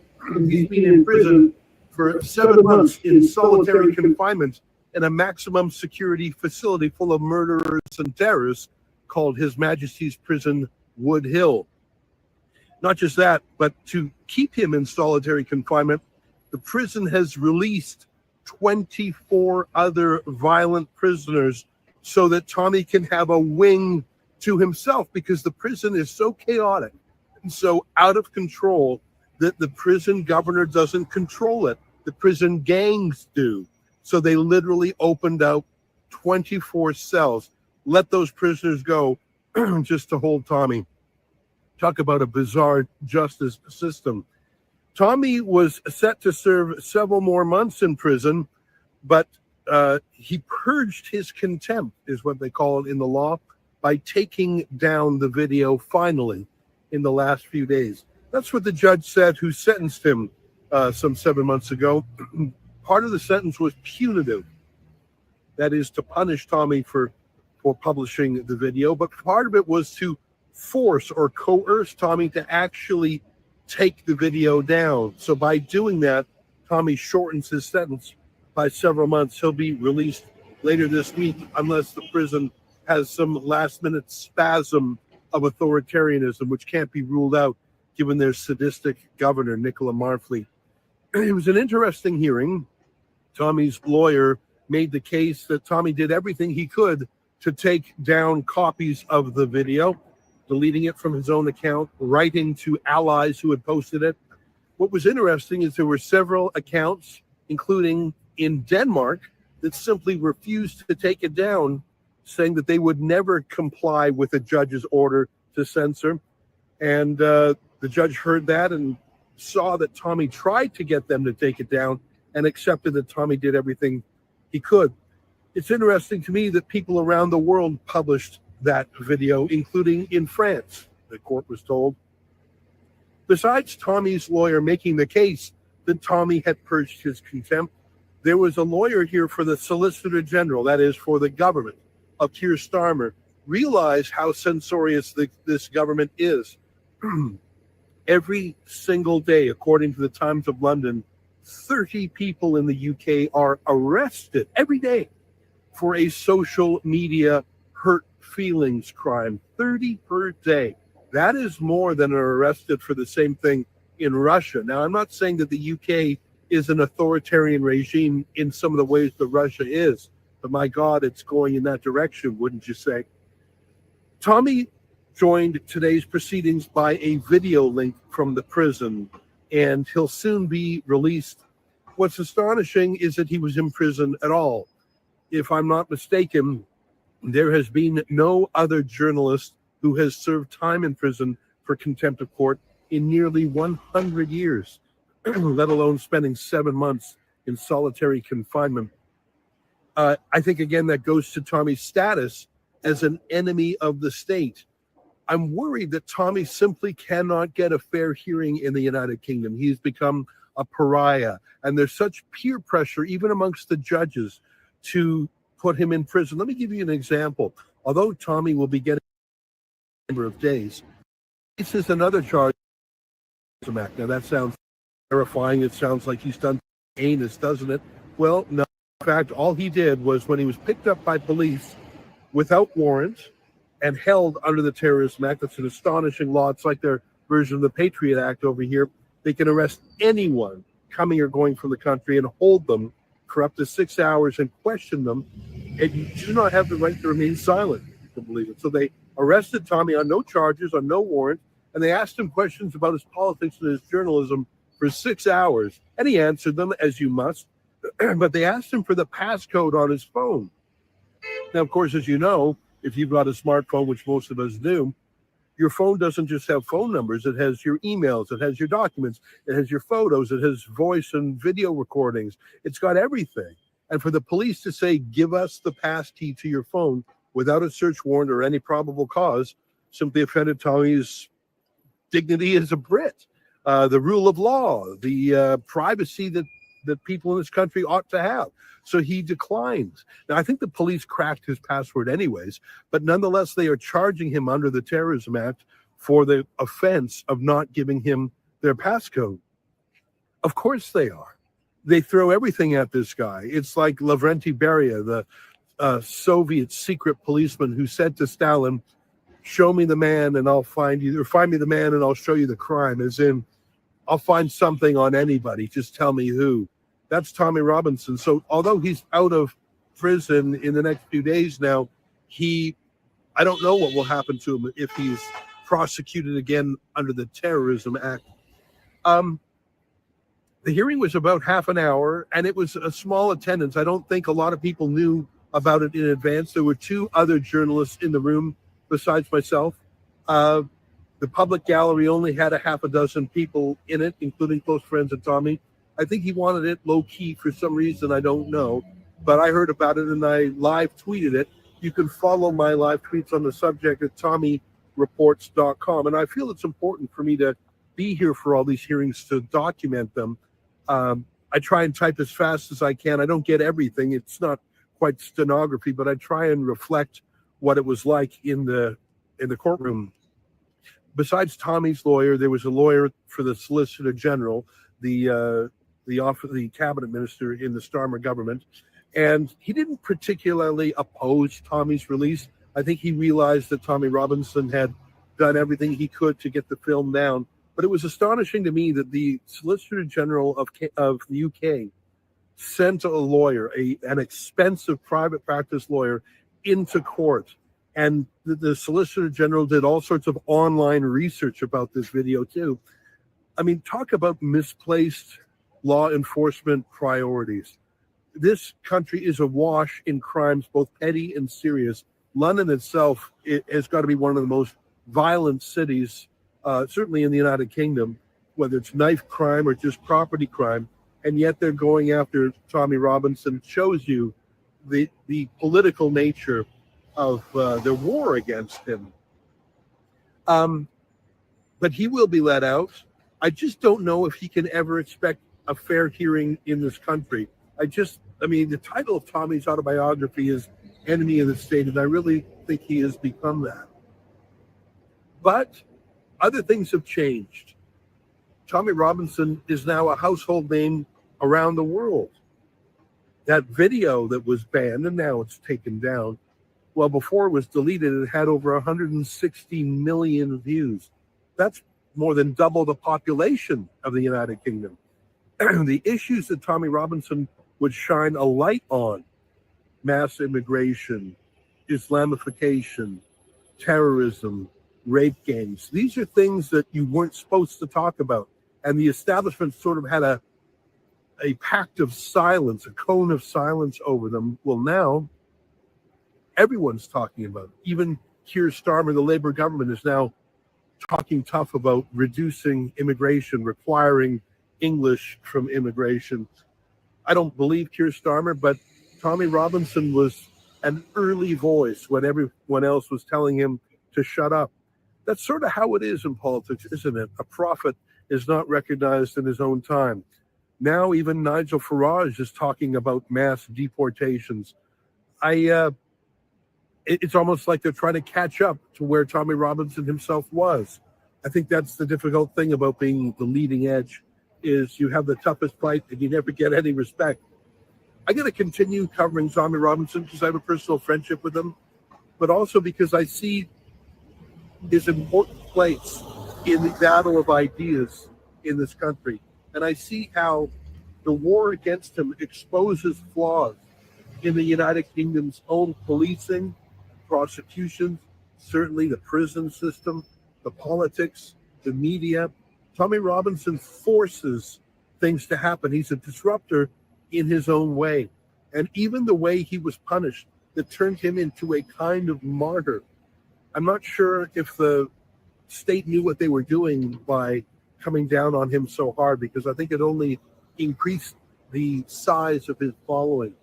I understand that they're going to have a big public rally later this year when Tommy is out, a free speech rally. It'll be interesting to see how that goes, and if the government tries something to arrest him before that rally. They did that the last time they arrested him. They arrested him just a day before one of his big rallies. It couldn't be clearer that this is political.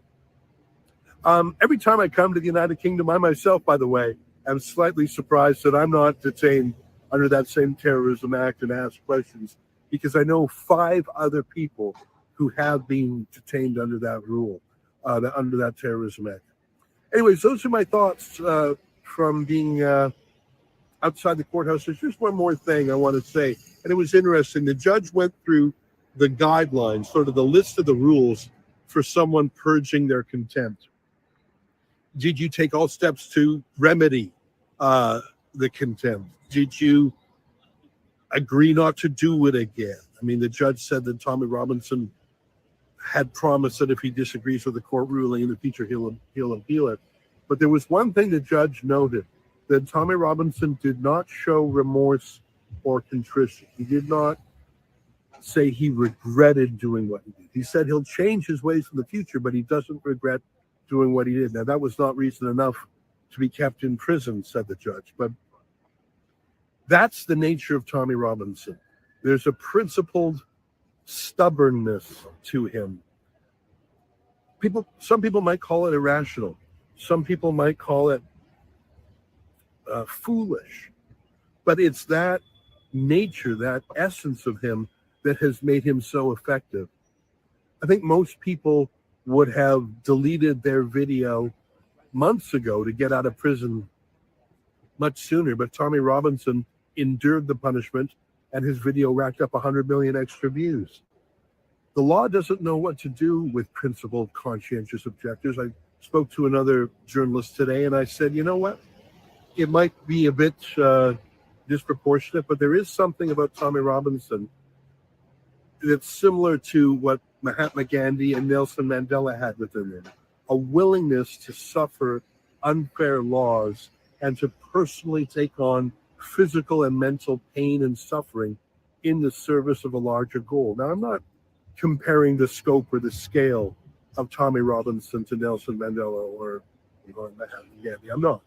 But I'm saying that that trait of civil disobedience, that willingness to sacrifice oneself, knowing that in the long term the battle could be won, and acting as a non-violent symbol for a movement. That's one of my favorite. I like the man. Yeah, you know, fucking I burn also some feel smoke like right now. the issues he's fighting in the UK today are the issues that we're going to fight in Canada and other places around the world. Well, those are my thoughts on the steps of the Royal Courts of Justice. I think Tommy should be out of jail in the next few days. I'm going to stick around London and try to find out when he's being released. And through the family, I've spoken to them, and I believe I'll be able to interview him when he's out of prison. I'll have a one-on-one conversation privately with him, but I'll also catch up with him for his public thoughts and for the details of his prison that I was forbidden to find out because I myself was banned from visiting him by the sadistic Governor Nicola Murphy. Well, that's my report. That's about as much as I can listen to that shit. Oh, God. It's exhausting listening to bullshit all day.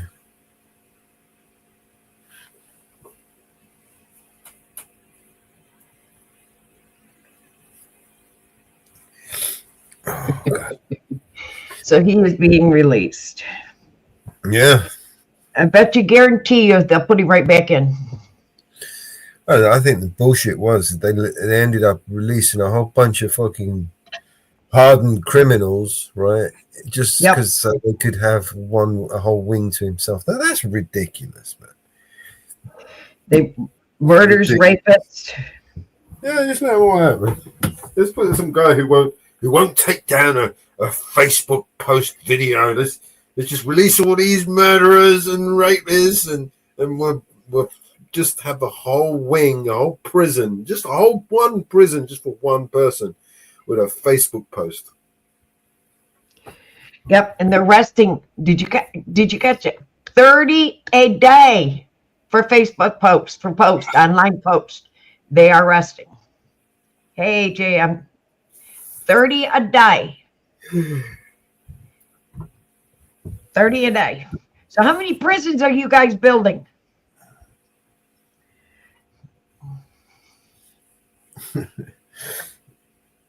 As many as it takes, Marvin. As many as it takes. And then they let them all out, and then they released him. That makes even more common sense. They're going to go and get him back and put him back in there. Yeah. Oops, we made a mistake. You're coming back with me. Yep. Oh, Jesus Christ. There's so much bullshit you don't know what is true and what is bullshit. Yep. That is not his son. So that, just to be clear, that next speak this afternoon is one of the ways. On combination, if you think about a region, let's say 2 years from now, where serious requirements, because and it's focused on express. That means that in a world, I look from the questions. We'll go to epic proportion. Will be to allow conundrum is move to Ukraine because with our NATO outside of us, then how can we ever ask people to do Yeah, that? it's unbelievable. Yeah, a couple. Unbelievable.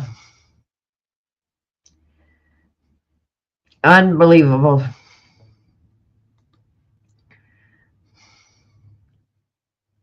Potholes, for example, it's always gets worn into the right lane of a freeway.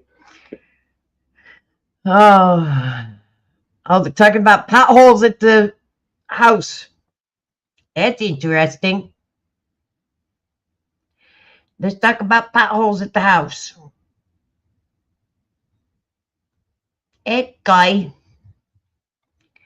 Let's talk about potholes at the house. That makes a lot of sense, don't it? You know what we could do with more potholes? What we should spend the money on is more bombs to Ukraine. Here's a new one, Mama Bear. Do you realize all that weaponry, the hundreds of billions of dollars that we sent to Ukraine is now popping up all over Europe and Africa and all over the world. Weapons that we sent for Ukraine to fight a war has been sold on the black market, and it's ending up in gangsters' hands, in villains' hands, all across Europe. Okay, even in the UK, right? These weapons are turning up in the UK. We're sending them to Ukraine. They're turning up to be used against us in the UK. That's how ridiculous this has got. Now I just tapped in. Now they're talking about softball games. Okay. Okay. We've been from potholes to softball games. They've talked about teachers, but they do nothing. The House is doing absolutely shit about our economy. Absolutely nothing. Somebody just posted, let's go, President Trump, pass this big, beautiful bill. They've already passed the bill and the Senate rejected it. Ding dongs. People don't pay attention to what's going on.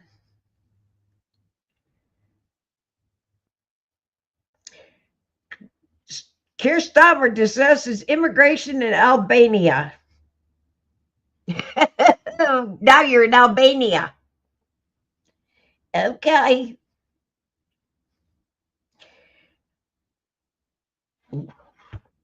Okay.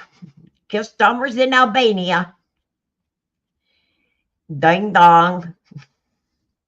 Hey, ding dong. Why don't you go back home and just shut your dang borders?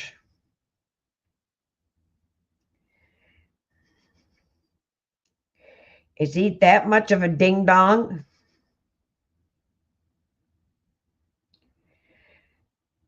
Then I was watching, seen the news report that if we have a 9.0 earthquake in California, we're going to lose a lot of California. And LA is in a bad spot. That's the plot. I mean, isn't it going to? It's going to become an island, isn't it? It ain't going to become an island. It ain't going to sink.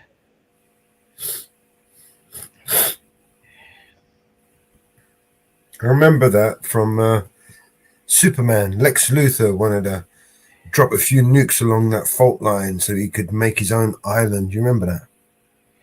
Yeah.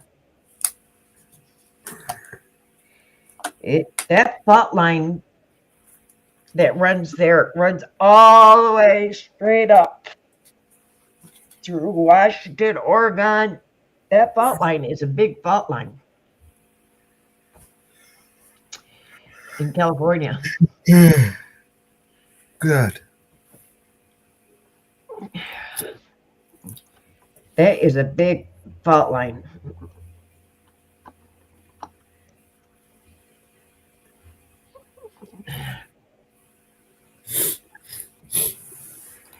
I mean, that fault line is, that San Andreas fault line is huge. Yeah. I think we should send some more weapons to Ukraine. No, my tax money not going. No. No. You You've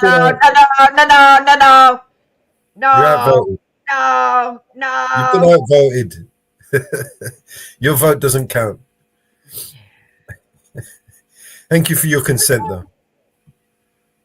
Excuse me. Why doesn't my vote count? Because it's not relevant. Huh?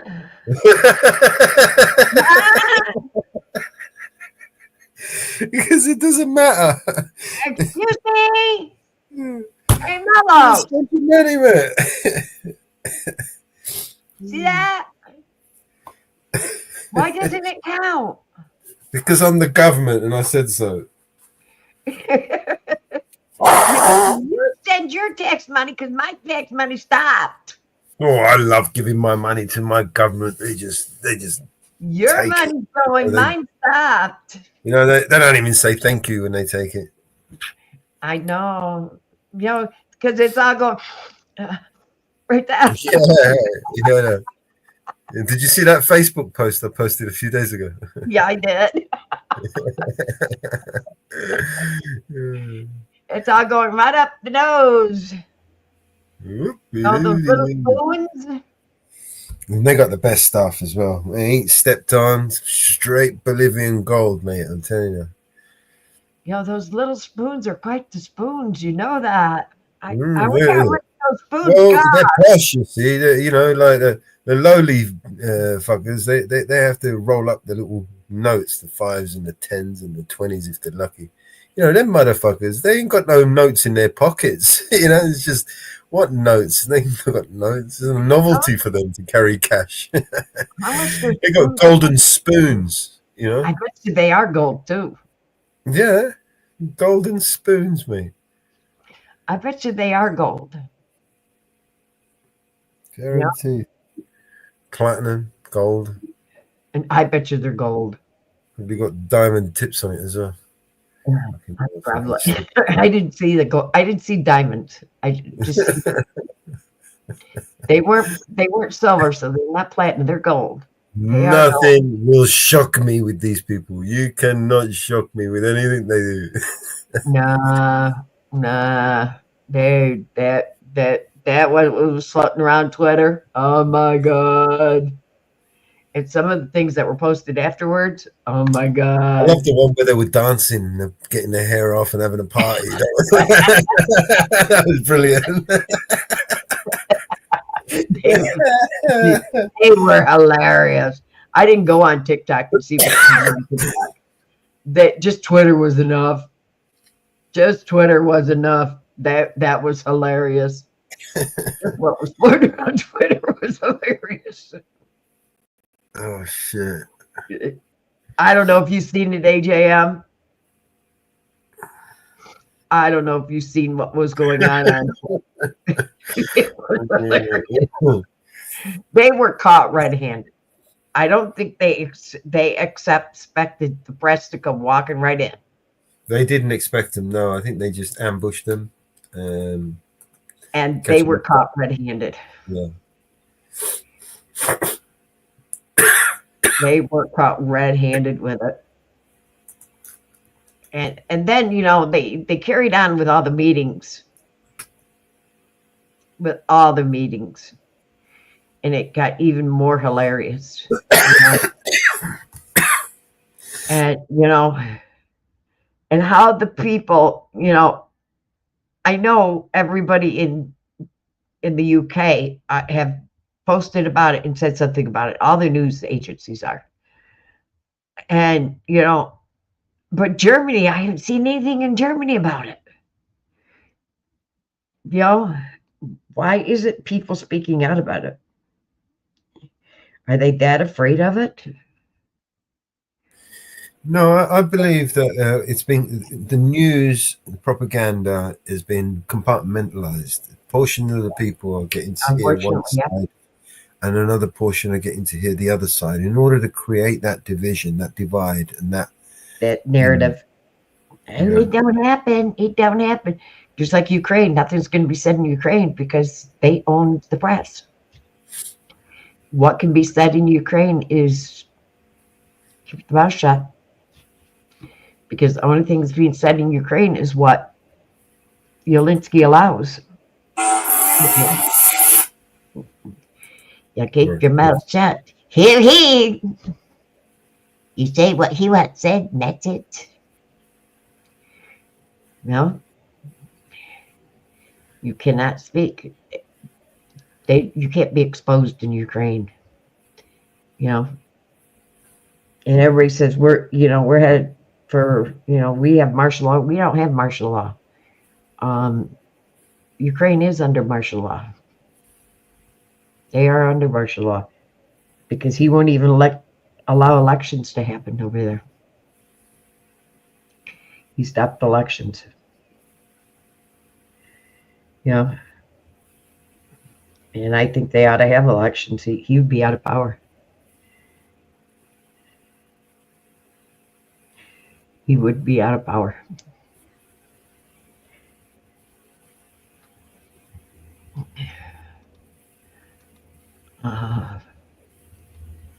Let's see if I can find that news report I've seen this morning about that fault line.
Earthquake Singapore.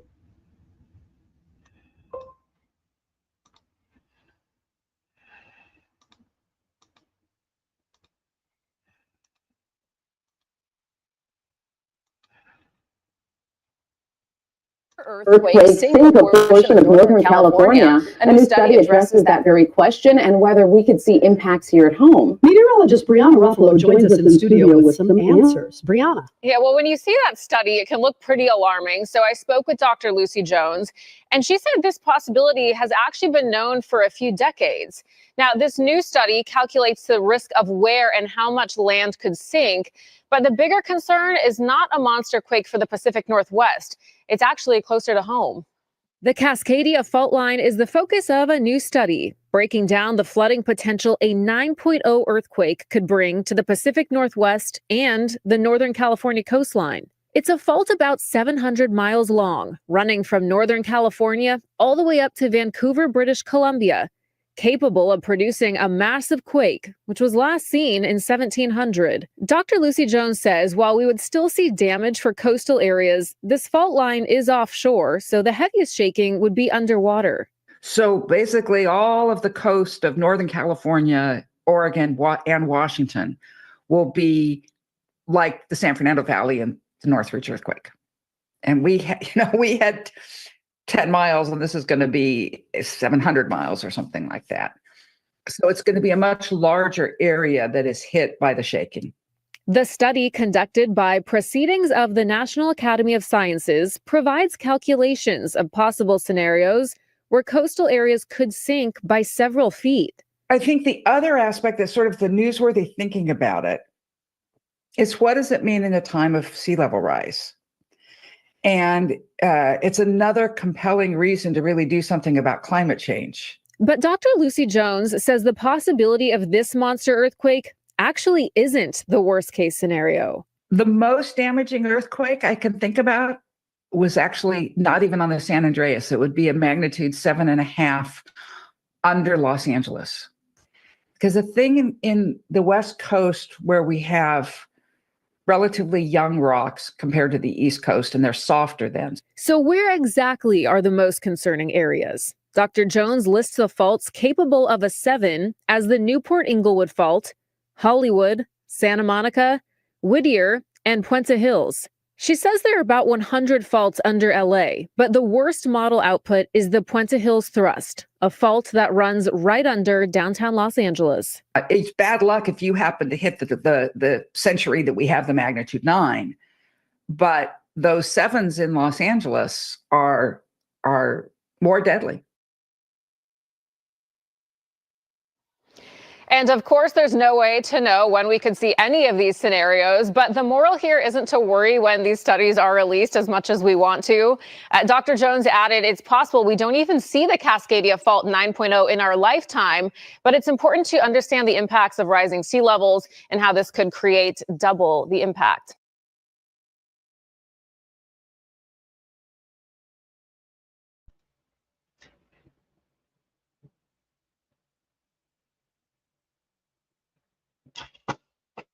I hope I don't see it in my lifetime. but it scares me because I have family in LA.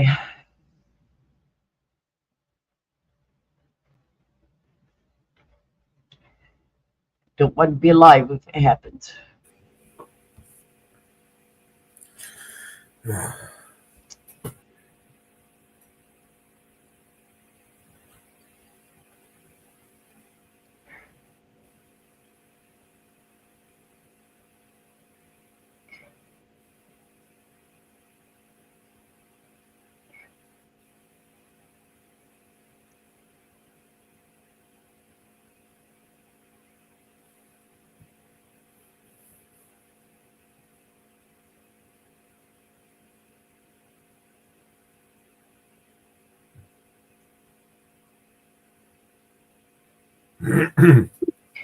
What do you think of that, fellows? Brilliant. Best news I've heard all day. Maybe once it becomes an island, we might be able to emigrate there. Just as long as it doesn't happen when I'm out there. Because you know I plan on going out. When you coming out there? I'm going out next May. Oh, shit. I'm flying out next May for my granddaughter's graduation. So let's pray to God that it doesn't happen. Right. Okay? And I'll be in LA. Let's pray it doesn't happen. Okay?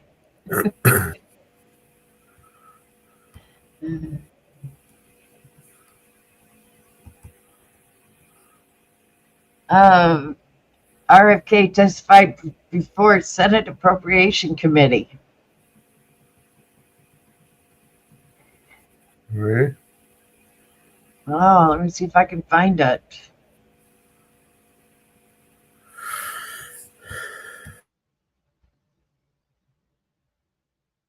You know, I hate bringing up somebody else's feed.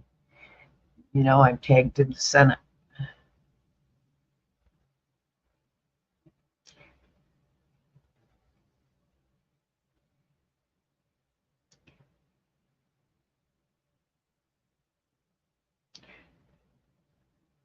Let me go to the Senate.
That would take action.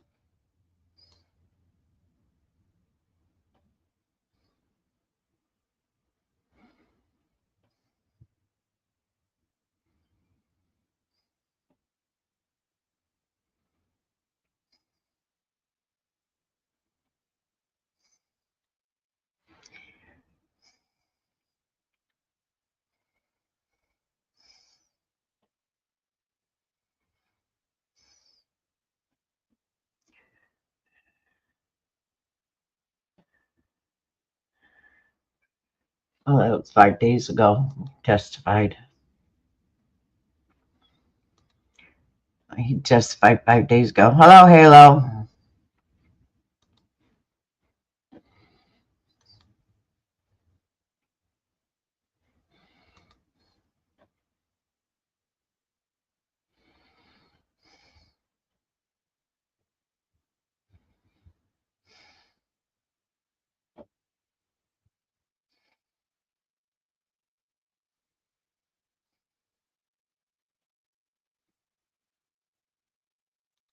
That was 5 days ago.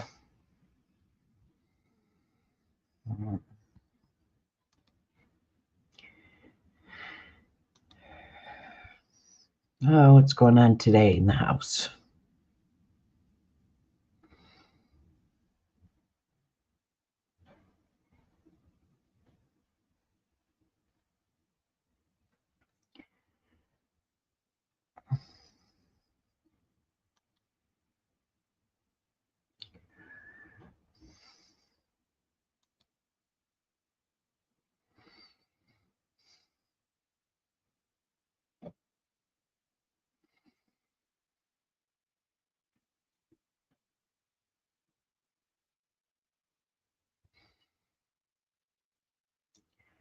Not much.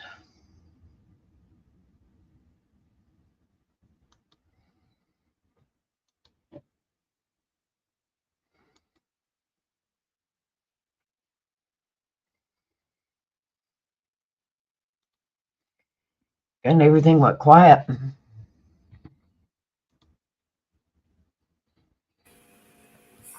Yeah. Should put some music on.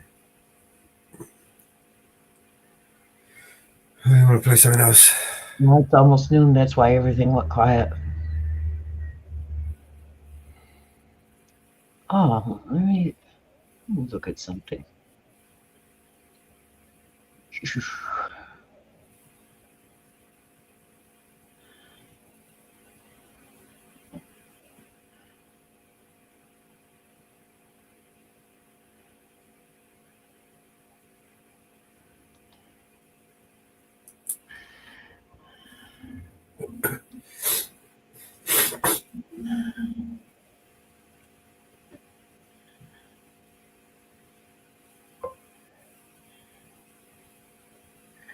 Ah, body cam footage. This is an officer-involved shooting. This is raw footage of Louisville Metro Police Department. They put this up on their website, and this is an officer-involved shooting in Louisville, Kentucky. Okay. I have not seen this, so I don't know what happened, but this is an officer-involved shooting. So we're going to look at it together. Okay? I'm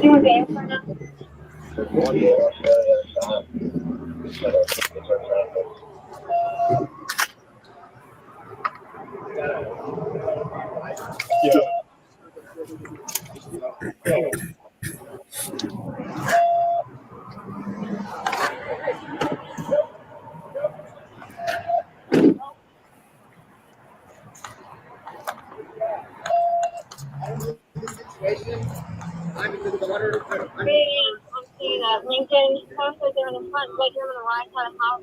They were looking at the house. I didn't know you guys could hold that.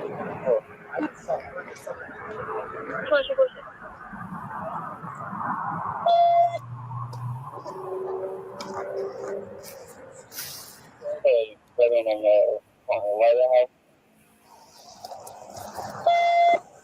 Front bedroom on the right side of the house. Should be 2 down, right? It's 11-14, right?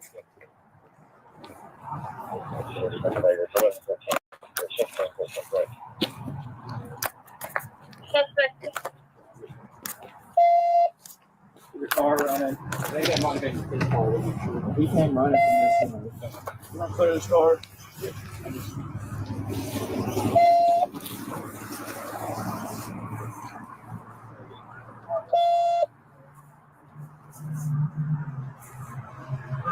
Putting on scene at Lincoln. Caller was not sure what father is with the gun. Hey, show your hands, please. He's on Baker at 2247. Put your hands out the window. Hey, I got it. Hey, fuck you.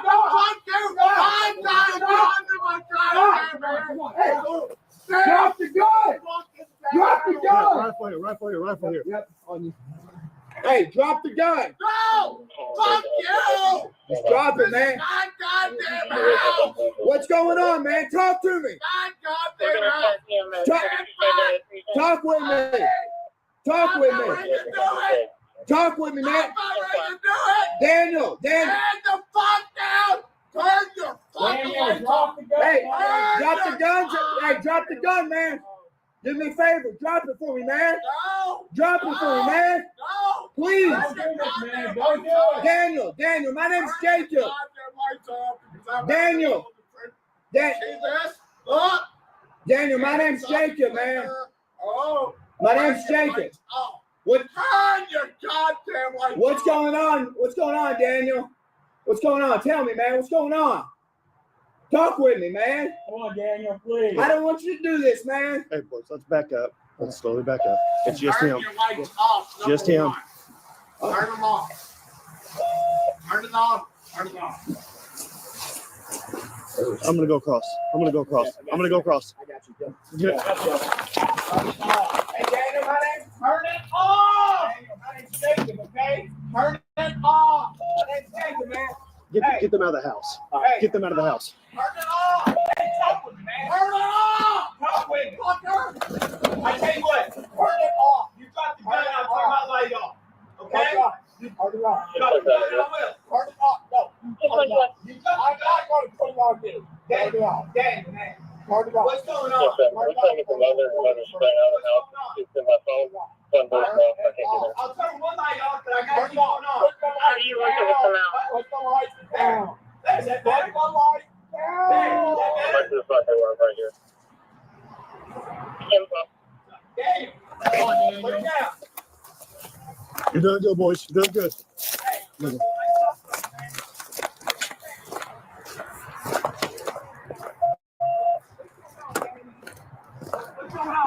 629 to all units. Listen carefully. I'm going to go around to the full side of the house. Secure them up.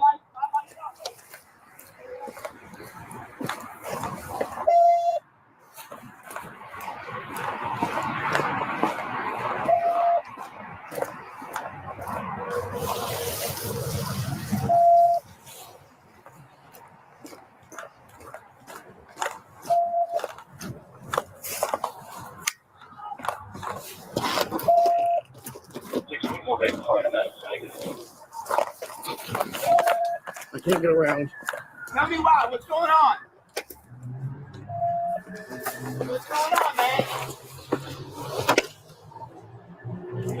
Can we get some other units on the other side of Lincoln to stop all traffic? We want all traffic shut down on Lincoln, please. We need all traffic shut down on Lincoln, and the mother's friend is coming to the door now. Your caller said she's staying in her room. Do you want her out as well? 629. I want everyone out of this house now. Come on. Yeah, Okay, it's okay. Go that way. Go that way.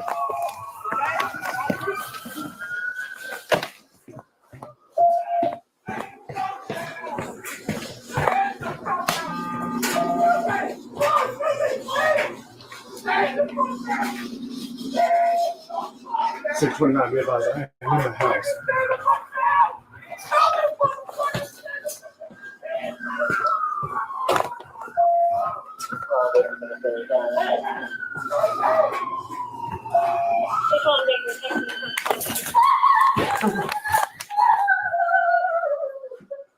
Drop the gun!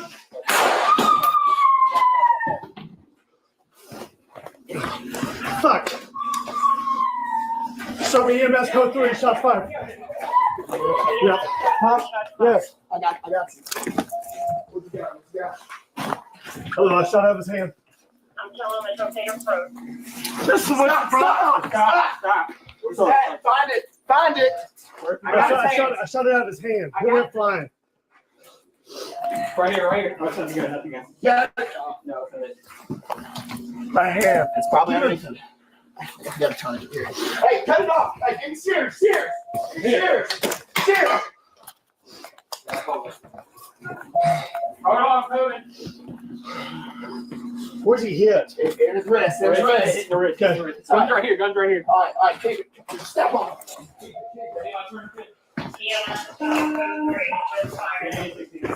6, we're not going to cancel tones, just so it cuts out on the chaos. Start at 6:20, please. 20 to the location, please.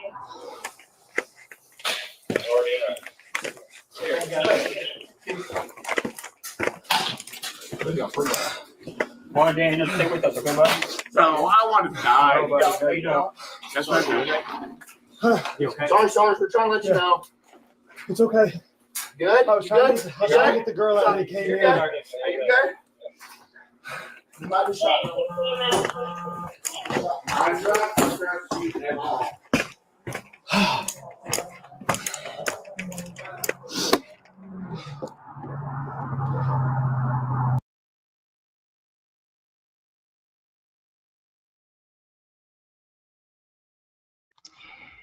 He never even announced himself into.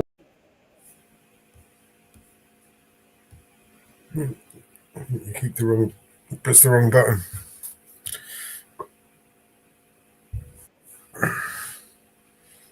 You keep doing that. He never even announced himself into the house. No. And they said he had a gun, but I actually didn't see in the body cam that they provided. I didn't see him with the gun. Even though they said there's a gun, I didn't see it. He just walked out of the room. Body cam doesn't show anything. No, it didn't.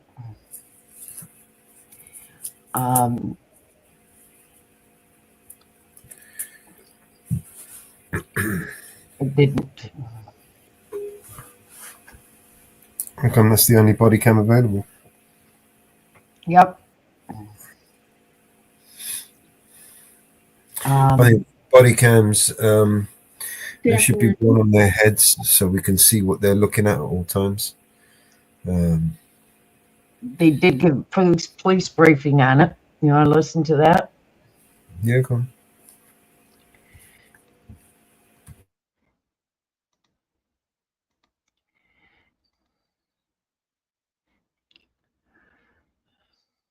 Is Emily McKinley, the Deputy Chief for Louisville Metro Police Department.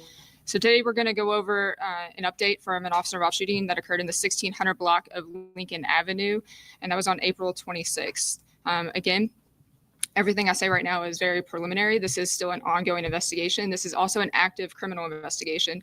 There were charges that were placed on an individual based off of this incident. So this is active in court, and everything that we say right now is preliminary, and there is still an ongoing investigation. So things can change. On April 26th at approximately 10:30 p.m., LMPD officers responded to a 911 call from a home in the 1600 block of Lincoln Avenue. The caller said a male in the home was intoxicated, had gotten into an argument with someone else inside the home, had retrieved a firearm and armed himself. And also during that 911 call, fires a shot into the floor of the home. When officers arrived on scene, the male was in the driveway, and officers encountered the male in the driveway. He was armed with that firearm. The male placed the gun to his head and engaged with officers verbally. He was visibly distraught during this engagement, and others were still hiding inside of the house. Officers knew that they had to get those individuals out of that house and get them to safety. They were still on the phone with 911 callers as officers were in their driveway. Officers acted very quickly, and they did get some of the individuals outside to safety. However, one individual still remained inside the home. And so an officer went inside the home to protect that person and to get that person outside of that house. While inside that home, the man re-enters the home and encounters the officer. The officer instructs the man to drop the weapon, which he does not, and he strikes him in the arm. The officer fires his gun and strikes him in the arm. The man was then taken to University of Louisville Hospital with non-life-threatening injuries. He has since been booked into Louisville Metro Department of Corrections with charges. our public integrity unit is the lead on this investigation.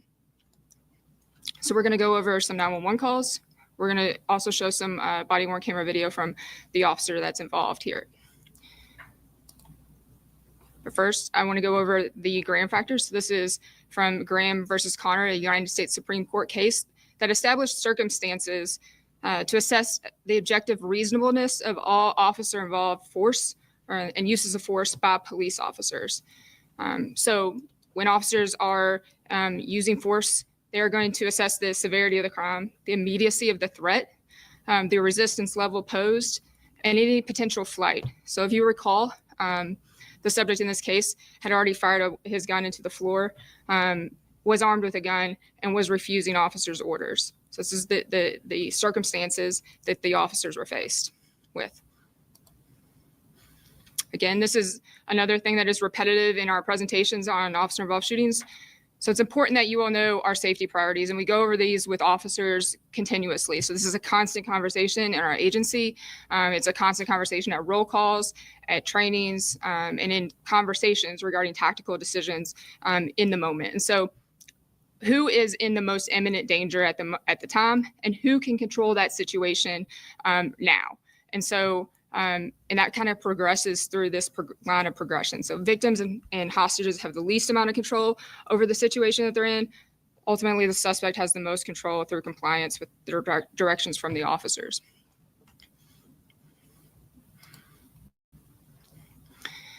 This is the officer that was involved in this officer-involved shooting. This is Sergeant Chris Pedigo. He has been with LMPD for 17 years. He's assigned to LMPD's 6th Division. He is a sergeant, patrol sergeant, so he supervises a squad of officers. He discharged his assigned patrol rifle one time, and he did strike the suspect in the arm. He is on paid administrative leave pending this investigation, which is normal protocol in any of these instances.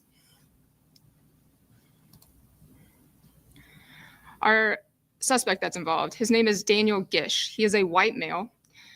He is 55 years old. He was transported to the University of Louisville Hospital. He has since been released. He was released yesterday and booked at corrections. He is charged with wanton endangerment first of a police officer. Okay, so this next slide, I'm going to play the 911 call.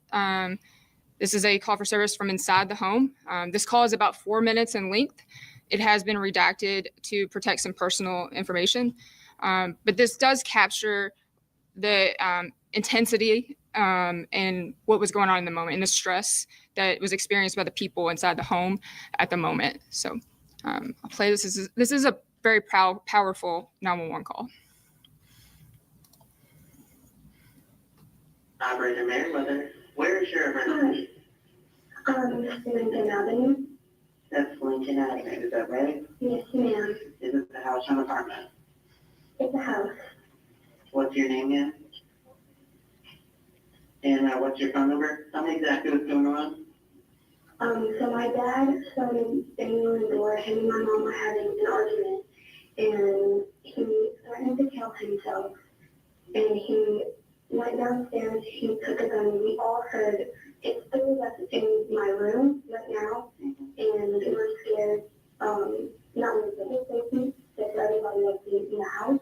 Yeah. We heard that this significant to be So you're saying you heard the guns go off? not go off, but like, You heard him get the gun? yeah, and he was extremely drunk. Okay. What's your father's name? Daniel Gish, How do I spell his last name? Gish. What race is he? White, male. And you said that he is drunk right now and he has a gun. Yes, ma'am. What's he wearing? Thank you.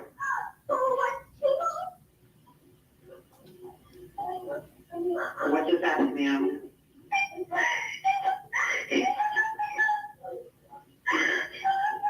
Did you just shoot someone, ma'am?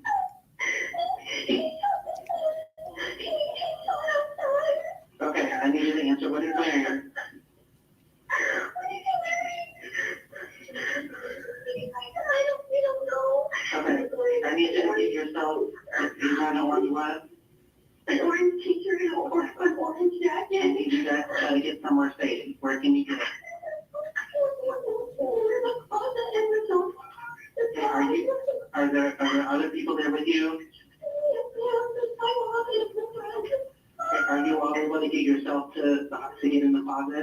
from where you are?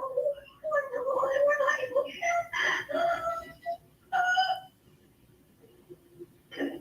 Within that, again, I need you to try to take a deep breath and try to keep yourself as quiet as you can so that you cannot get to where you are.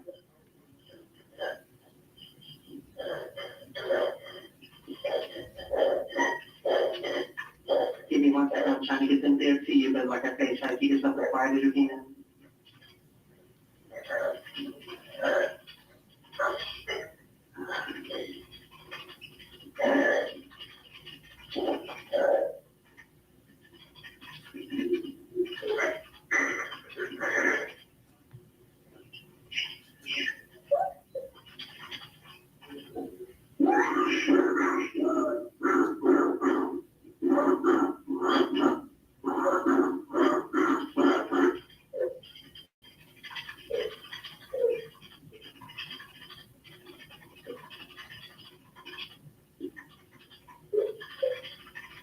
And when he shot to the floor, nobody was hit, right? Okay.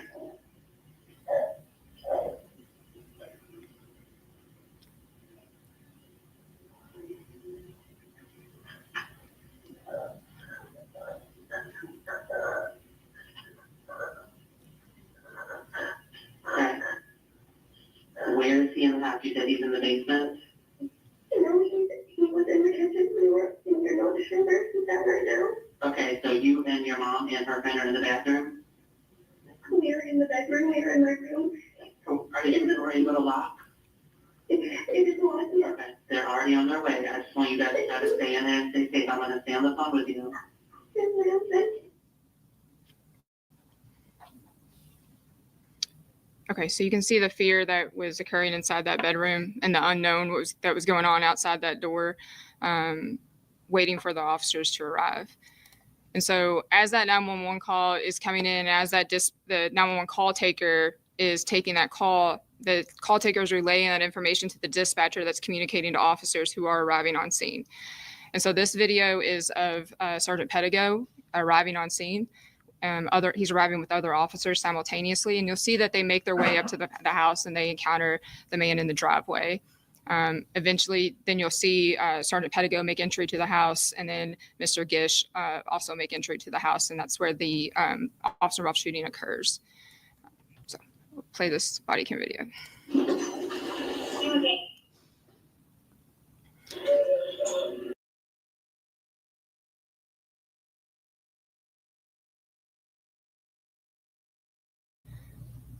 Okay, so again, he's performing how he was trained. He put himself between Mr. Gish and then the female that was inside the house. So he didn't know where exactly she was, but he knew that there was another female that was inside the house that he needed to protect. And so what he's doing there is he's doing what we call plating. So he knew the female somewhere in that house. He knew that the back door is open and Mr. Gish could come into that back door. So he needed to put his plates, so his body armor, between where the female might be and Mr. Gish. So he was willing to take that risk and put himself in between her and him to try to protect her and to keep everybody safe. And so that's exactly what he did in this situation. Obviously, victims, if you go back to our safety priorities, this aligns exactly with our safety priorities, putting that victim as our top priority and putting ourselves in front of that victim. And so that's what we saw here. While this is totally unfortunate that this happened, we don't ever want any officer involved in this. This has, I'm sure seeing this and hearing this, not just for Sergeant Pedigo, but all of the officers involved, I'm sure this has a visceral effect on them as well as the family that is involved here. Nobody wants to go through anything like this. However, we're grateful that no lives were lost and that no one else was injured. Our officers do outstanding work every day, just like this. These are calls that we get every day to protect people, and we put our lives on the line every day. Our officers do, and so we are grateful for them, and we're grateful for when we see training like this kicked in. We're really proud when we see that happen in this way.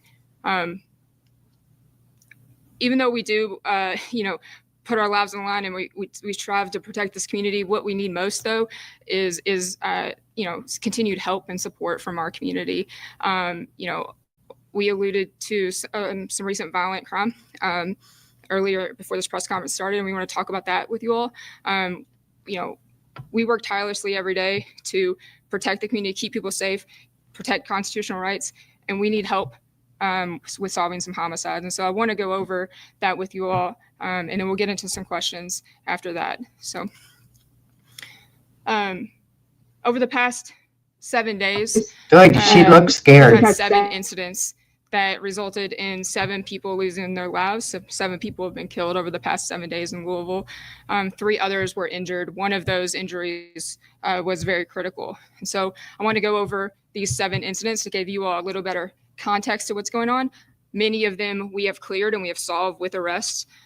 Some of those you are familiar with, but we do need the community's help with some of those, still with getting some information as far as what occurred and trying to provide some closure to families that have lost loved ones recently.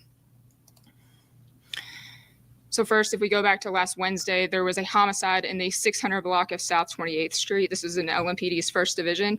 The victim was Montana Scott. He is a 20-year-old black male. He was deceased from multiple gunshot wounds. We need to help identifying suspects involved in this case. So anyone who has information about the shooting that took place in the 600 block of 28th Street last Wednesday on April 30th, we need help solving Montana's homicide. And then on the same day, we had another homicide in the 50,000 block of Popper Level Road, in LMPD 6th Division. The victim was Joshua Melinda. He was a 37-year-old black male. We did make an arrest on that. I think we made the arrest yesterday or day before. So you all, I believe, have reported on that. So we have cleared that homicide. Then on Oaks Night, there was a double homicide. It was a triple shooting, actually, double homicide, and then one non-fatal shooting that occurred in the 2700 block of West Broadway. So this was in Kroger's parking lot. This is in the 1st Division. So 2 deceased individuals. One was a 28-year-old black male. One was a white female that was 21 years old. And then one non-fatal shooting, which was a 28-year-old black male as well. We need help solving that homicide. There were hundreds of people present when the shooting occurred. There were also several police officers present when the shooting occurred. Officers were on scene trying to clear this lot as this homicide occurred. There were several shots fired while officers were right on scene. We know that occurred in an area where there were people around. We understand that people ran and people fled when that happened. And we know that maybe you weren't able to talk to the police that night because maybe you ran or you left the scene. And we understand that. But if you were there and you saw something, heard something, or you heard somebody talk about it, we need to hear from you. We have grieving families. This is completely unacceptable. It was Oaks Night, a night that our city was celebrating one of the biggest events in sports in the world. And we want to solve this, and we want to provide some justice and closure for those families. So if you know anything about what happened on Broadway, I know there's several videos that are circulated on social media, so I know there are several people that were there. 574 LMPD, we need tips and we need information for that, and we know people that were there. We know people have that. Then the next day in the 100 block of South 41st Street, we had another homicide. This appears to be domestic related. We do have all parties accounted for. We will conference this with the Commonwealth Attorney's Office to determine if there are charges in the future. But at this time that this is considered closed, we do know everybody that's involved. The other homicide that night on the 4th was in the 400 block of University Boulevard in the LMPD's 4th Division. We had 2 people that were shot. One of them died. We have spoke with all parties that are involved in this case as well, and we will consult with the Commonwealth Attorney's Office for potential charges in this one. So that case is also cleared. We know everybody that's involved. There could be potential arrests that come from that. Also on the 4th, in the 1600 block of Dixie Highway in LMPD's 2nd Division, Mr. was found with a gunshot wound and pronounced deceased. He was a 49-year-old black male. We have since arrested Jack Elliott. He is a white male, 48 years old, and charged him in relation to that homicide. So that homicide has been cleared as well. And then last night, we had a shooting in an apartment complex on Bold Forbes Road in LMPD's 3rd Division.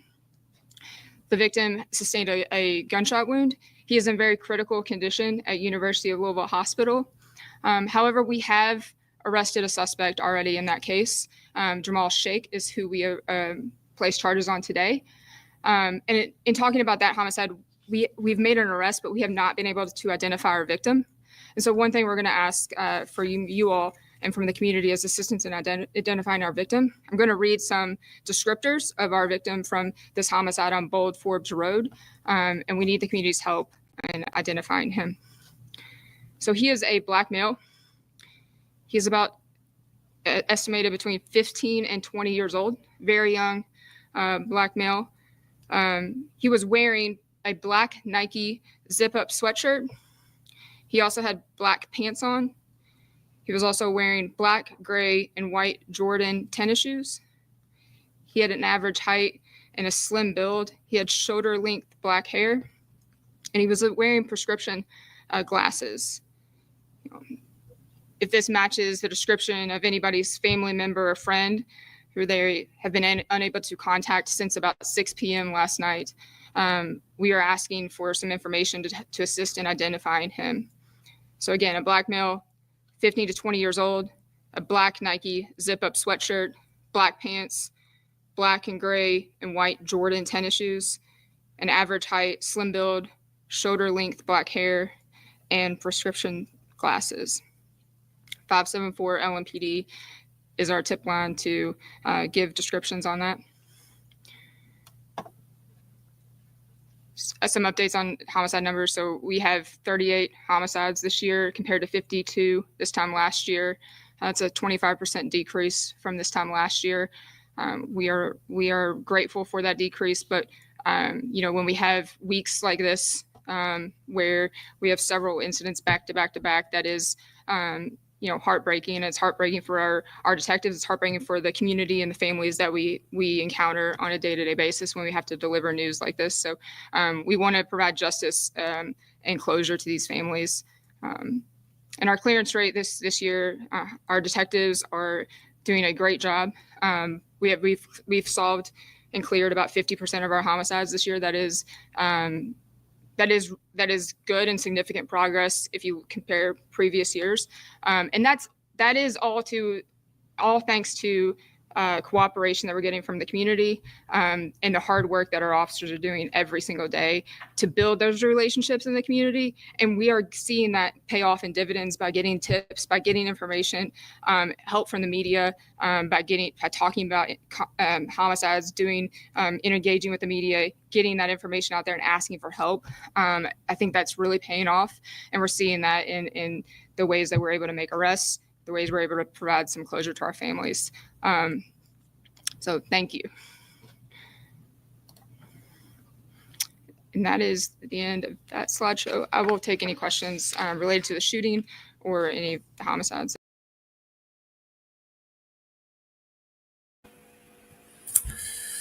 All right. They are starting to call, and they have been calling this little Chicago, because the crime rate is like Chicago. Chirac. It's funny, the DOJ's been there. All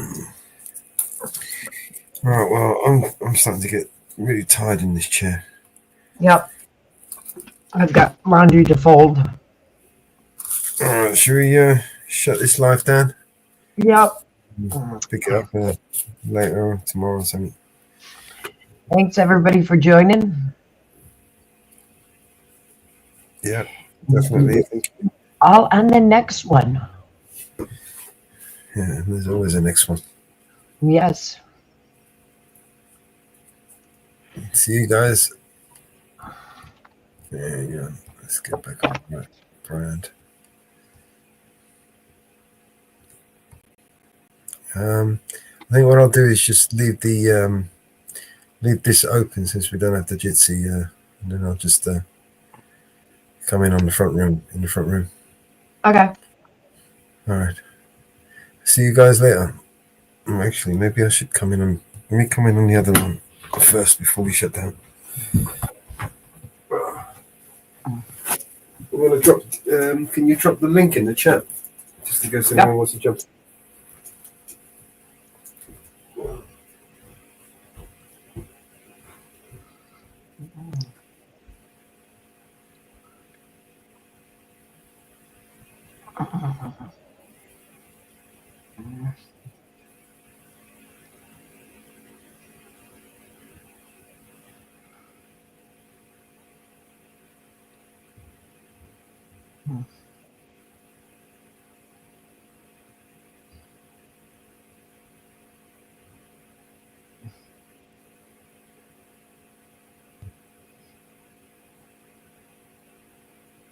All I hear is new chain, big house, fast car, it's so boring. And all of that is lies, man, it's so corny. Death threats coming every other day for me, but I don't believe a word, that shit is ghost stories. Hi, my name is Mellows, welcome to the show. If you are easily offended, then you probably should go. My resolution to lose is who my new music has triggered. And just 1 million views on YouTube is 2 big middle fingers. I don't apologize or compromise, I quantify the figures, cause I'm optimized for making a killing and getting bigger. Had to fire all along, I needed fuel in the flicker to light the fuse to the mixture of the rumors and liquor. They got nothing else to do but try to cut me with scissors. But what's a blade to a building made out of iron and pillars? Go ahead and cry me a river, cause I've been dying to go swimming. And I'm decided to find it funny when they whine, cause I'm with it. I just tell the truth, it's up to you to love or dismiss it. I'm just pointing out what I feel that the game has been missing. And every time I open my mouth up, you get offended. You say that talk is cheap, but then you act like it's expensive. You can't afford to speak your mind, afraid you'll get rejected by some strangers on the internet whose lives are all pathetic. I was surrounded by people who just pretend to be down, and then I blew up off a record. No one's friends with me now.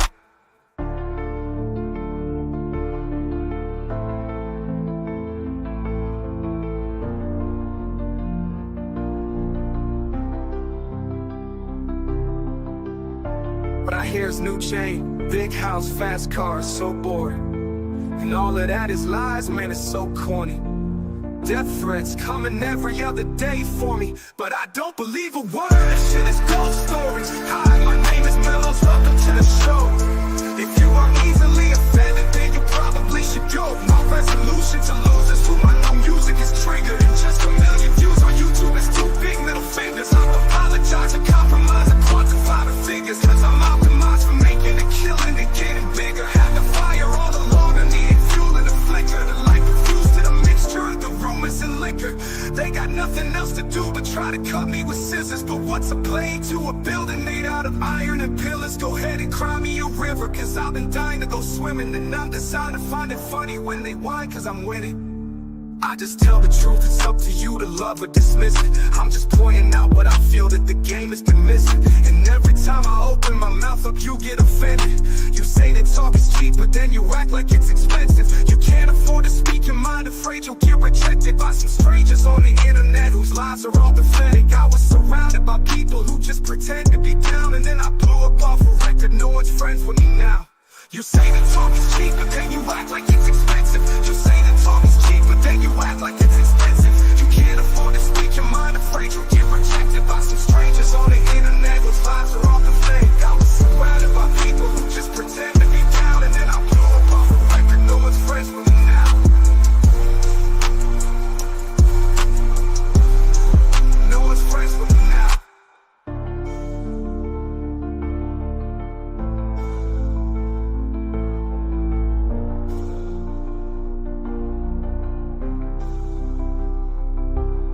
Can't afford to speak your mind, afraid you'll get rejected by some strangers on the internet whose lives are all pathetic. I was surrounded by people who just pretend to be down, and then I blew up off a record. No one's friends with me now.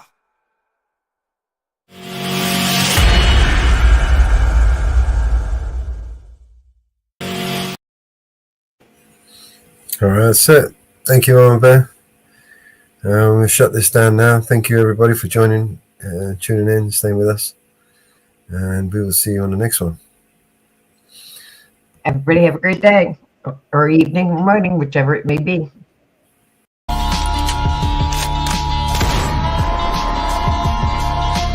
This is your emergency broadcast system. All civil unrest has gone global. All capital buildings and cities are under siege by the United States government to quell the domestic terrorist threat. All residents of urban neighborhoods and cities are being ordered to stay in their homes until the threats are eliminated. If you disobey orders, you could be shot on sight by rogue agents, federal forces, and domestic terrorist militias. This is your emergency broadcast system. This is a national alert. Imminent threat is nationwide. You must stay in sight of your homes or risk being shot on sight. The conspiracy is upon you. Your conspiracy friends were right all along. Now you must learn to survive. If you hear this, you are the resistance. This is your emergency broadcast system. End of broadcast.